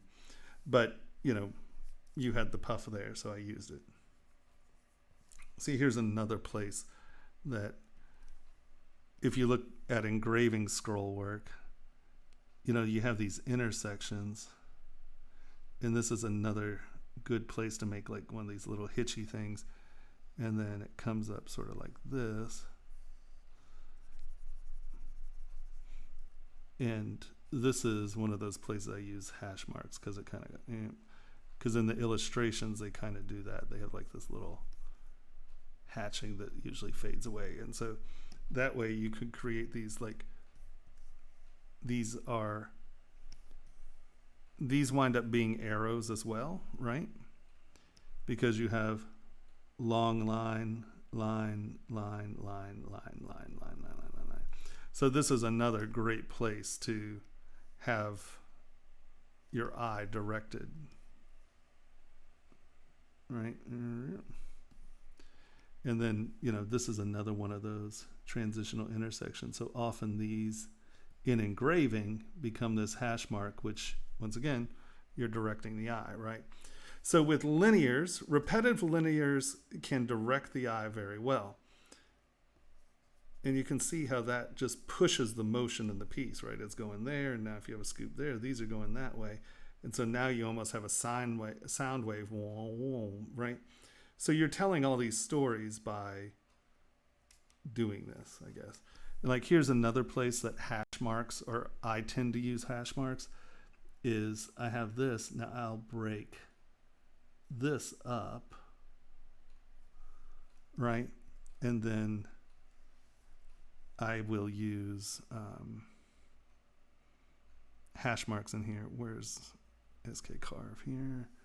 Turn that down in intensity. That was a little too little. Maybe that was just right. And this is a place that, once again, hash marks can become really useful because you're giving that, it makes that edge pop, it separates that from that. So you can throw little things like that to make your edges even more complex, and, you can tell a different story with it. So, yeah. Does that make sense? Do you have any questions about that? Are you like, well, that looks like crap. I like my little tubes better. You can always say that. Right? Am I still broadcasting? Bueller, are we here? Yeah, we're here. Okay. I don't know what my lag is, so I'm just like, well. And especially when you are coming into something like this, this is a place where you can really use this scroll work to your advantage. And now that's going behind. That's a reflective surface.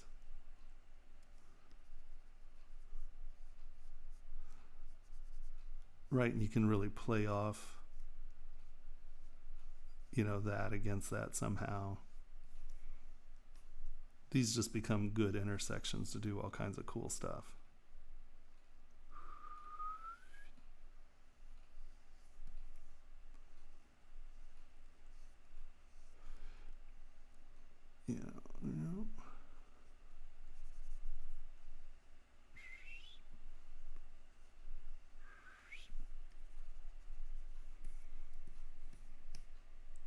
Something like that. And that makes that a much more exciting intersection, right? You're like, no, that looks like poo. I'm like, okay. Sorry.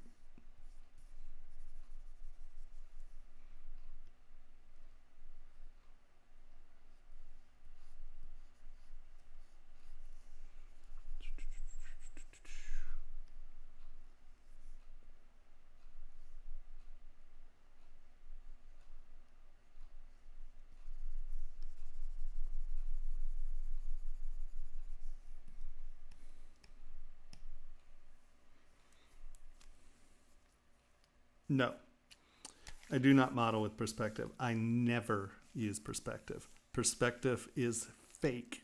It is not real, and it can imply depth that is not actually in your model. And I understand for renderings and stuff, it's great, but we are not rendering. We want actuality, and just a flat model is the best estimation of what you're actually going to wind up with.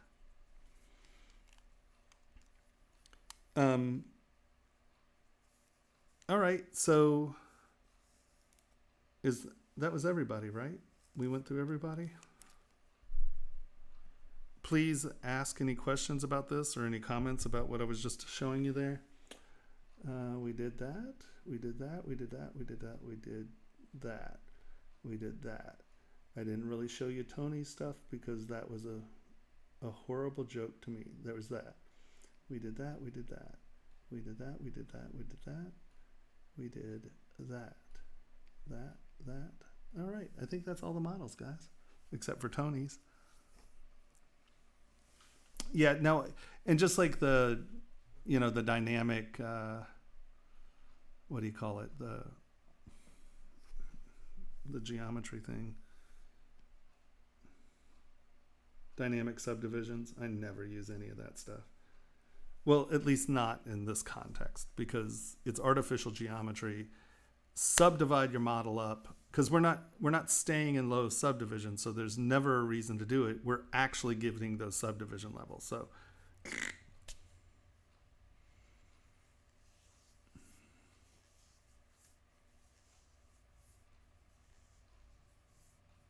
how do you create the radial pattern, the red dots?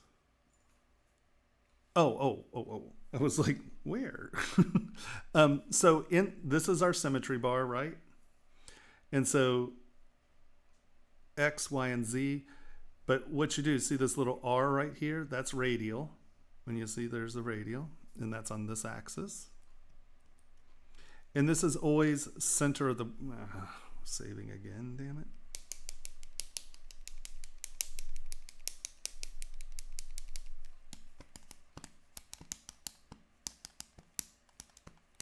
As you can tell, I never took drumming lessons. Okay. So it's always center of the world unless you turn local symmetry on, and now it's going to be tap the object, and now it's center of the object. So in this object, that does us no good.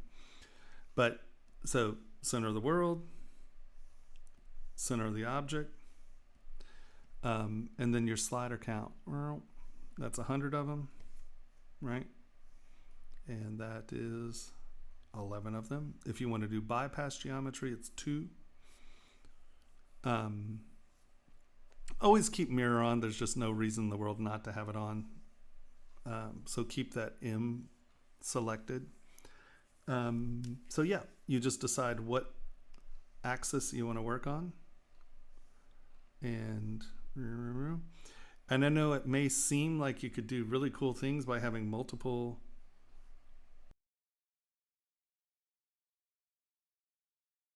never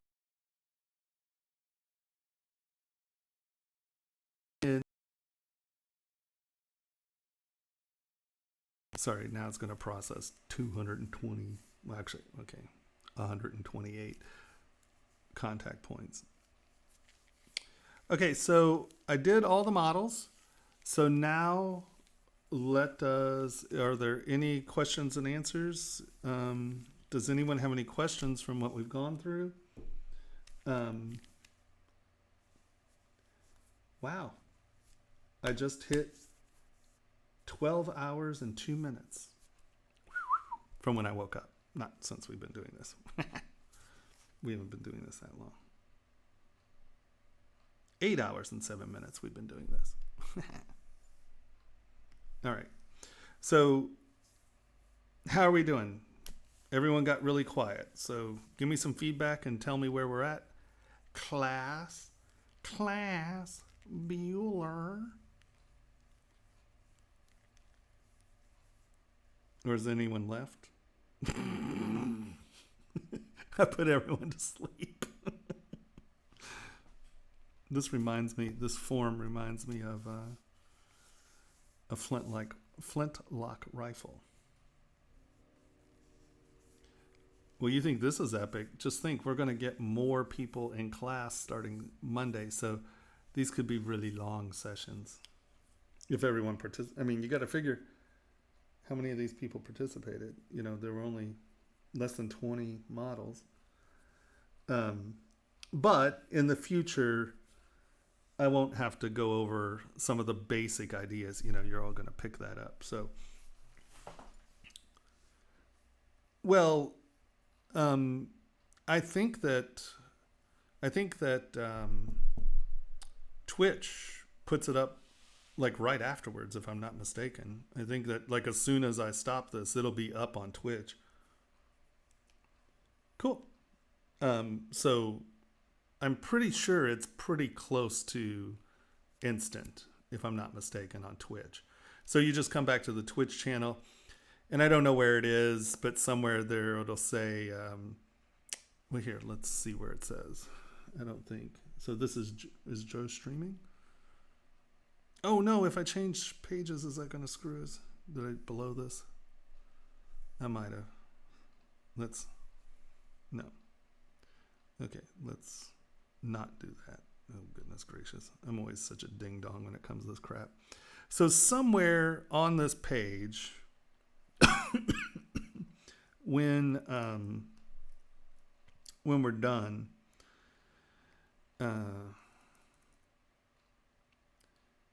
ZBrush Central. Yeah, this is a different upload critique file folder, by the way. Instagram, Discord, commands, chat rules, Facebook ArtStation. Nowhere there is see other stuff. So I know that, I think that it's up here at the top, and it says something like past episodes, or for God's sakes, I don't know. I don't really, what do I know?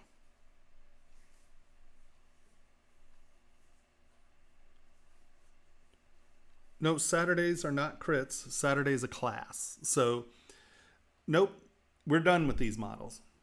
I mean, you can work on them more if you want.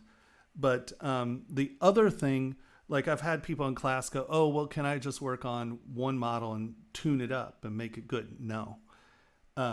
Honestly, if I were being how my art teacher was, I would make you throw these away so you can't even work on them again. If you want to work on it, rebuild it from a picture. And it's actually kind of important. So I don't know if I crash all the time because I ask ZBrush to do stuff that it just really does not want to do. So I crash a lot and I lose models all the time, and I just rebuild them. I don't try to recover it. I tend to rebuild. Because if you can't rebuild your model, you don't understand your model, right? And it may take a little longer, but if you rebuild it 3 times, third time you're going to kick right through it, because you understand the shape and forms. So nothing is precious that we make here, all right? You should be able to do this and then throw it away and make something really damn close. And who cares if it's the exact same? It doesn't matter. I mean, the exact same means nothing. Make cool looking things. It doesn't matter. So if you lose stuff, just view it as something that's actually beneficial for you. I mean, obviously, if it's a job and it's due tomorrow, that's a different issue. And I will try to recover those. So get into the mindset that none of this is precious. And if we were a physical class, I would go and I would destroy your models. I would erase them from your computers. Because this should be transient, right? You're learning. I don't want you to get tied up on any model. So we're going to do it. And since we're doing crits in the middle of, because we normally did class on Saturday and crits on Friday, so you had more time. But now that everyone's in quarantine, you have plenty of time to make a model. We'll go over it, and then we won't talk about it again. I mean, unless, of course, there's an issue that needs to come up about it. But for the most part, so Saturday, I'm going to give a class, and I'm going to show you all how I block up, and I will have a more specific homework tied to that block up. I'll give you an image, and then I want you to block up to it. Obviously, the people, I didn't do, oh crap, sorry. We need to do Zoltan's. Let me see if I can load this from download. Is that where it was?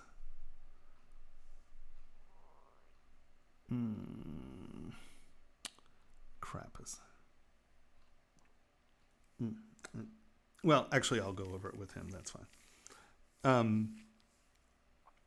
So I don't want you all to get tied to these models. Nothing is precious. Now, if you like it and you want to continue to work on it, great. But every week you're doing a different thing. And I want you to do it until you understand the forms. And so that's why I don't want you working on one model for a long time.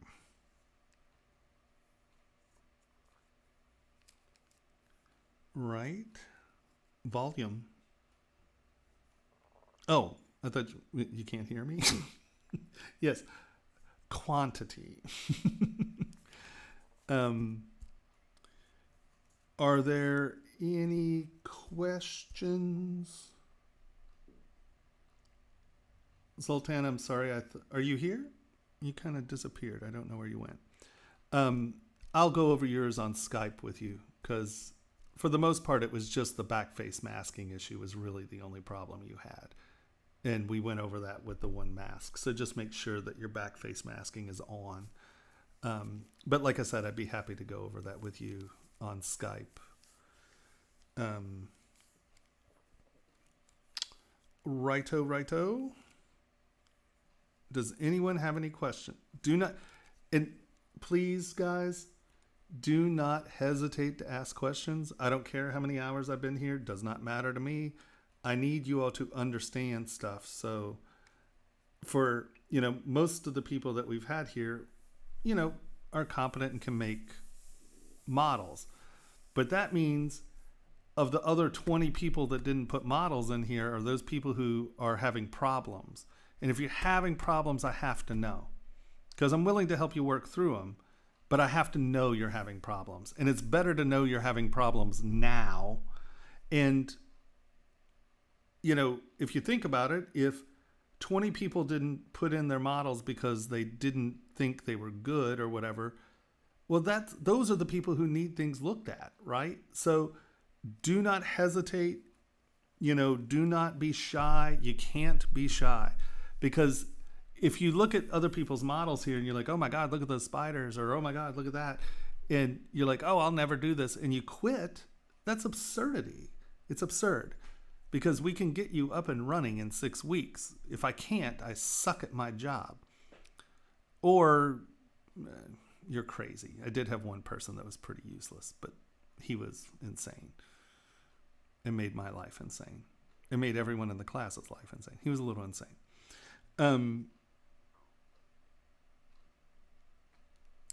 Where can you sell your 3D models online? Well, there are tons of places. I mean, Turbo Squid and Grab File, I think, is one. Just look up any place you can buy 3D models. I assure you, you can sign on to an account and sell your 3D models. But I think Turbo Squid might be one of the bigger markets.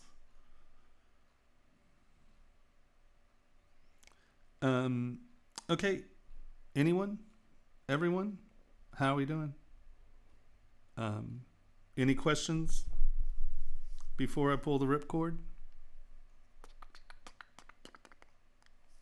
And what's my lag, just so I know that you guys are 4, 5, 6, 7, 8, 9, 10, 11, 12, 13, 14, 15, 16. Oh, it's a 16-second lag, so that's pretty substantial.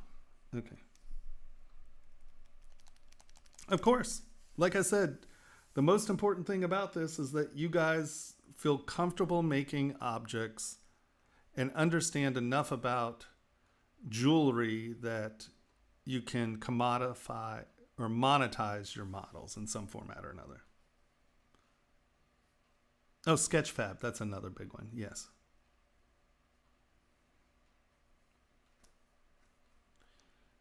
Right, guys?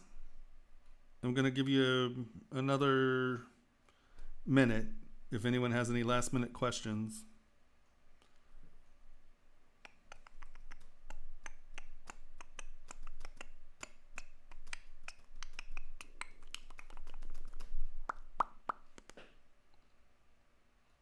Okay, I didn't really give you a minute, did I? I'm already bored with that. All right. I think that I am going to call it. Of course. That's why I'm here. So I'm going to call it. And if anyone has any questions, you can reach out on Workspace and ask. I'm more than willing to sit down on Skype with you, and I will give you my time until you figure it out, right? I mean, I sat down with a student the other day for like an hour, and then I sat down with another one for a couple hours. I mean, I'm willing to give you my time because to me, it's important that you learn. And since I sit at my desk and work all day, you know, taking a time to show you how to do something isn't really destroying my workday, because I normally have like 18-hour work days. So taking, an hour out of it isn't killing me. So, yeah. Please participate. Do you really not hear my stomach? That's hysterical. Okay. I am going to say goodbye. I will see everyone who is in the Saturday class on Saturday. And then I guess we're getting another batch on Monday. I think it's next Monday. It might be the week after that. I can't remember. I thought it was the 6th. But somewhere it said the 27th or something. I don't know. One way or the other, we're going to add another group of people in to get everything going. What the hell do I know? How can you find the center of something? All you do, you go to Gizmo. Here, let's go to something a little bit more centerable. Come on.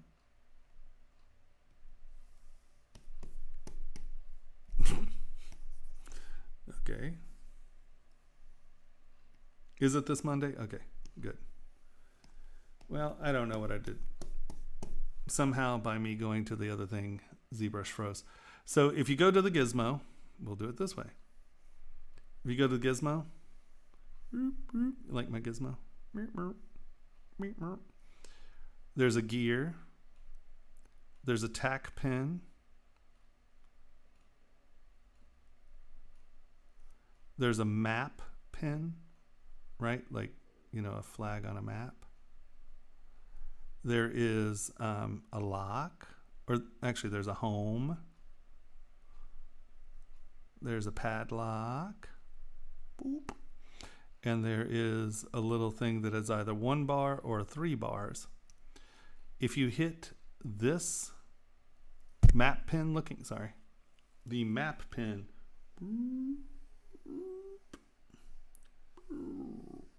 hit that. That will take you to the center of the unmasked object. So let's say you had this little area unmasked, it's going to find the center of that. But if you have everything unmasked, you push that, it will find the center of the object. So, center of the object, the house, boop, boop, boop, boop, boop, boop. I'm going to give it a little window. The house is center of the world.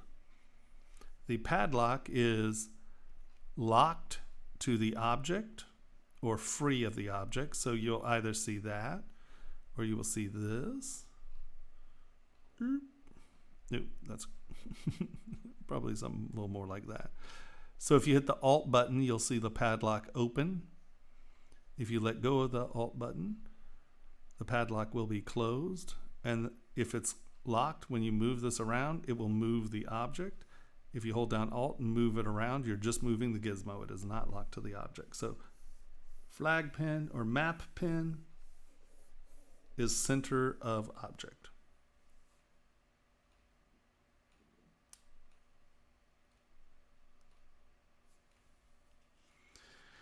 You know what? To be deadly honest, I have not looked at a ZBrush book since Paul made his. At this point, I already have my workflow pretty much down.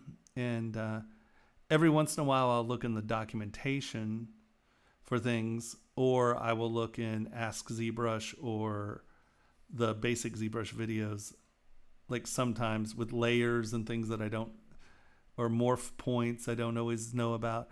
But both are awesome tools. I'll look something up. If there's a specific function that isn't working and I know I'm doing it wrong because I haven't used it in 4 years, I'll look it up. But for the most part, I don't really watch a lot of videos and stuff because, I'm trying to form my workflow. unless it's a very specific function of something, I'll watch it again. But for the most part, I don't really do it. So I don't even know what kind of books are out there anymore. I'm sorry, I wish I could.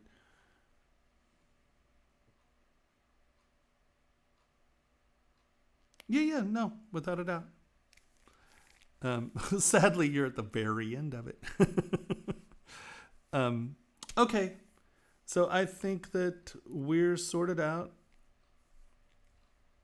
And what do you do if Gizmo won't start? Reboot, because Gizmo should start.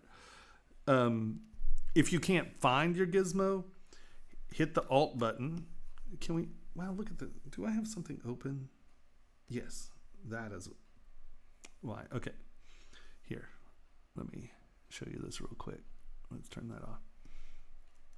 So symmetry is turned off. I turn on Gizmo, and it's there. Now, hold on. Now, if you're having the problem, let me do this. And you're here, and you turn Gizmo on and off. You can't find Gizmo. Well, make sure it's on by, see that little icon? So you know Gizmo is turned on. So just hold down the Alt button and tap on the object, and Gizmo will jump to your object. Now Gizmo is going to jump to it, and where you touched, it's going to go 90 degrees off of where you touched. So if you notice there, the red arrow is pointing that way. If we point it there, the red arrow is pointing that way. Boom, we're kind of close. So make sure if you do this where you're tapping a surface, unless you are trying to use that surface as a guide, which you can, and I'll show you later why, but make sure to hold down Alt, hit this little return arrow. Oh, I forgot that one. Hit the return arrow. That realigns the Gizmo in the world, and now you are in the center of the object. Right? Boop. So we're center of the object, and then if you want to center in the world, hit home, and now you are center of the object, center of the world. W turns Gizmo on. Q turns Gizmo off.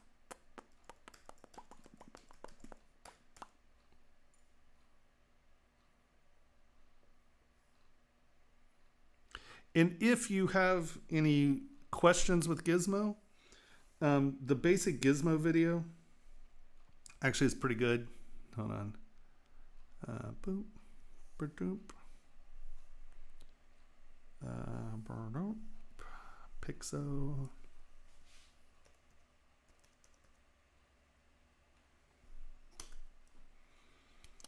Learn ZBrush, ZBrush Classroom Training.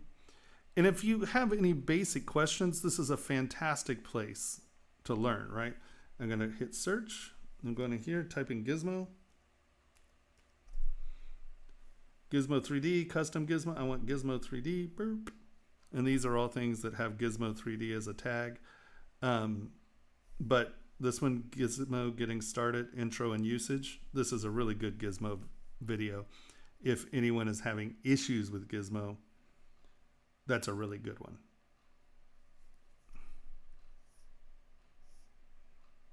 And a lot of these, you know, are very good Gizmo videos because you'll see, because trying to wrap your head around world versus camera can be tricky because, you know, the white arrows are camera and the other arrows are world.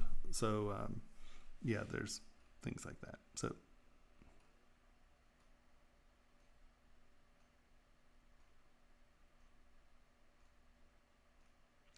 I don't think so. I think you could probably get into the class. It's at Vector, because earlier I don't think it was closed today. So it's at www.VertexSchool. It is Vector, right? Yeah, because I keep wanting to say Vertex. VertexSchool.com.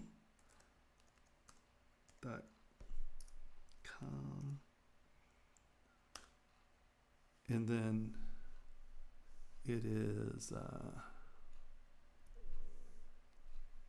sorry. Come on. Uh-oh. Did I just kill everything?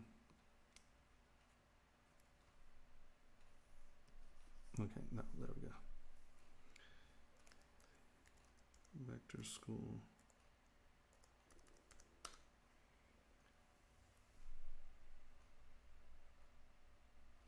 No, it is Vertex, isn't it? Damn it. Shit. I suck at this game. I'm a jackass. Ignore me. It is not Vector. It is Vertex. Oh, for God's sake. Can you tell that I did not name this? Here, so let's do this. Sorry. I'm a ding dong. There you go. I'm glad I checked. And so enroll now. So no, it's not closed. You can enroll.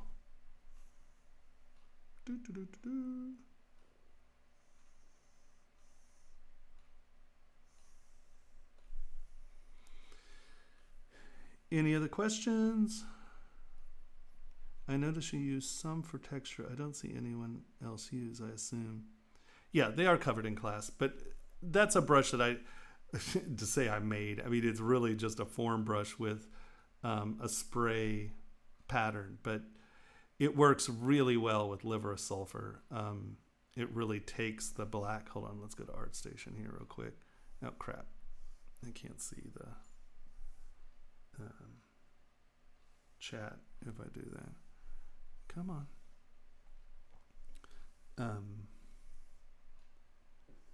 Let me see where it's used here.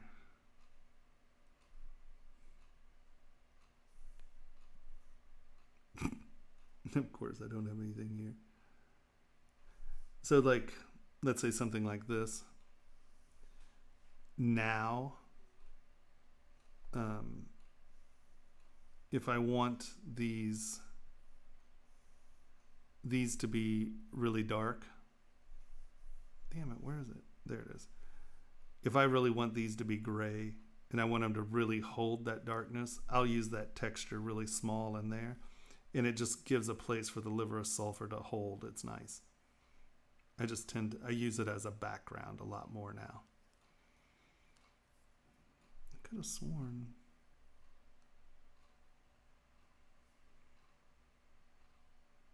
Yeah, it's in there. It's real small.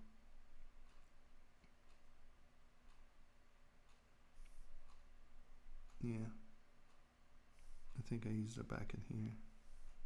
But it's a good way to make, or this is, if it's not there, that's where I would use it, right? It makes it real. See how much darker that is? I'm pretty sure that's it. But I mean, real tiny. And that texture really allows it to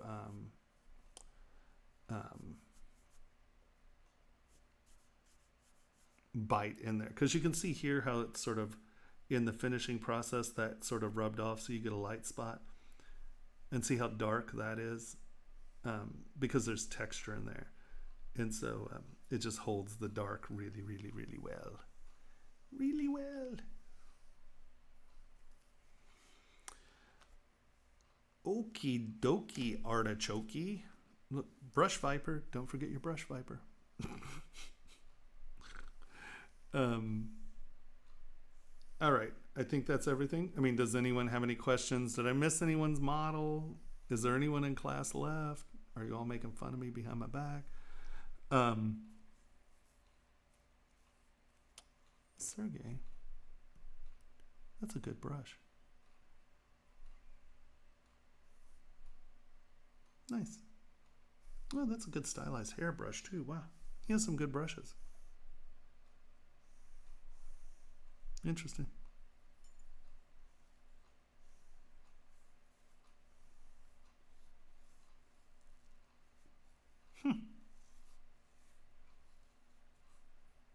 Fascinating.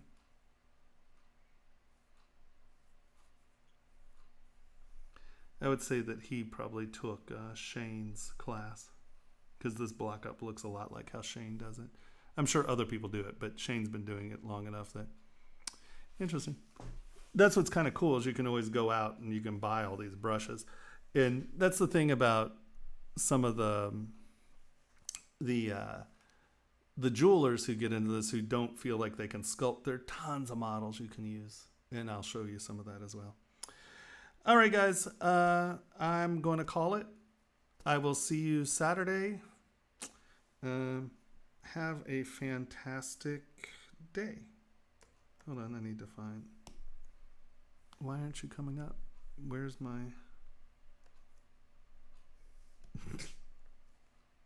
Oh, because I'm pushing the wrong damn button? No? Uh-oh.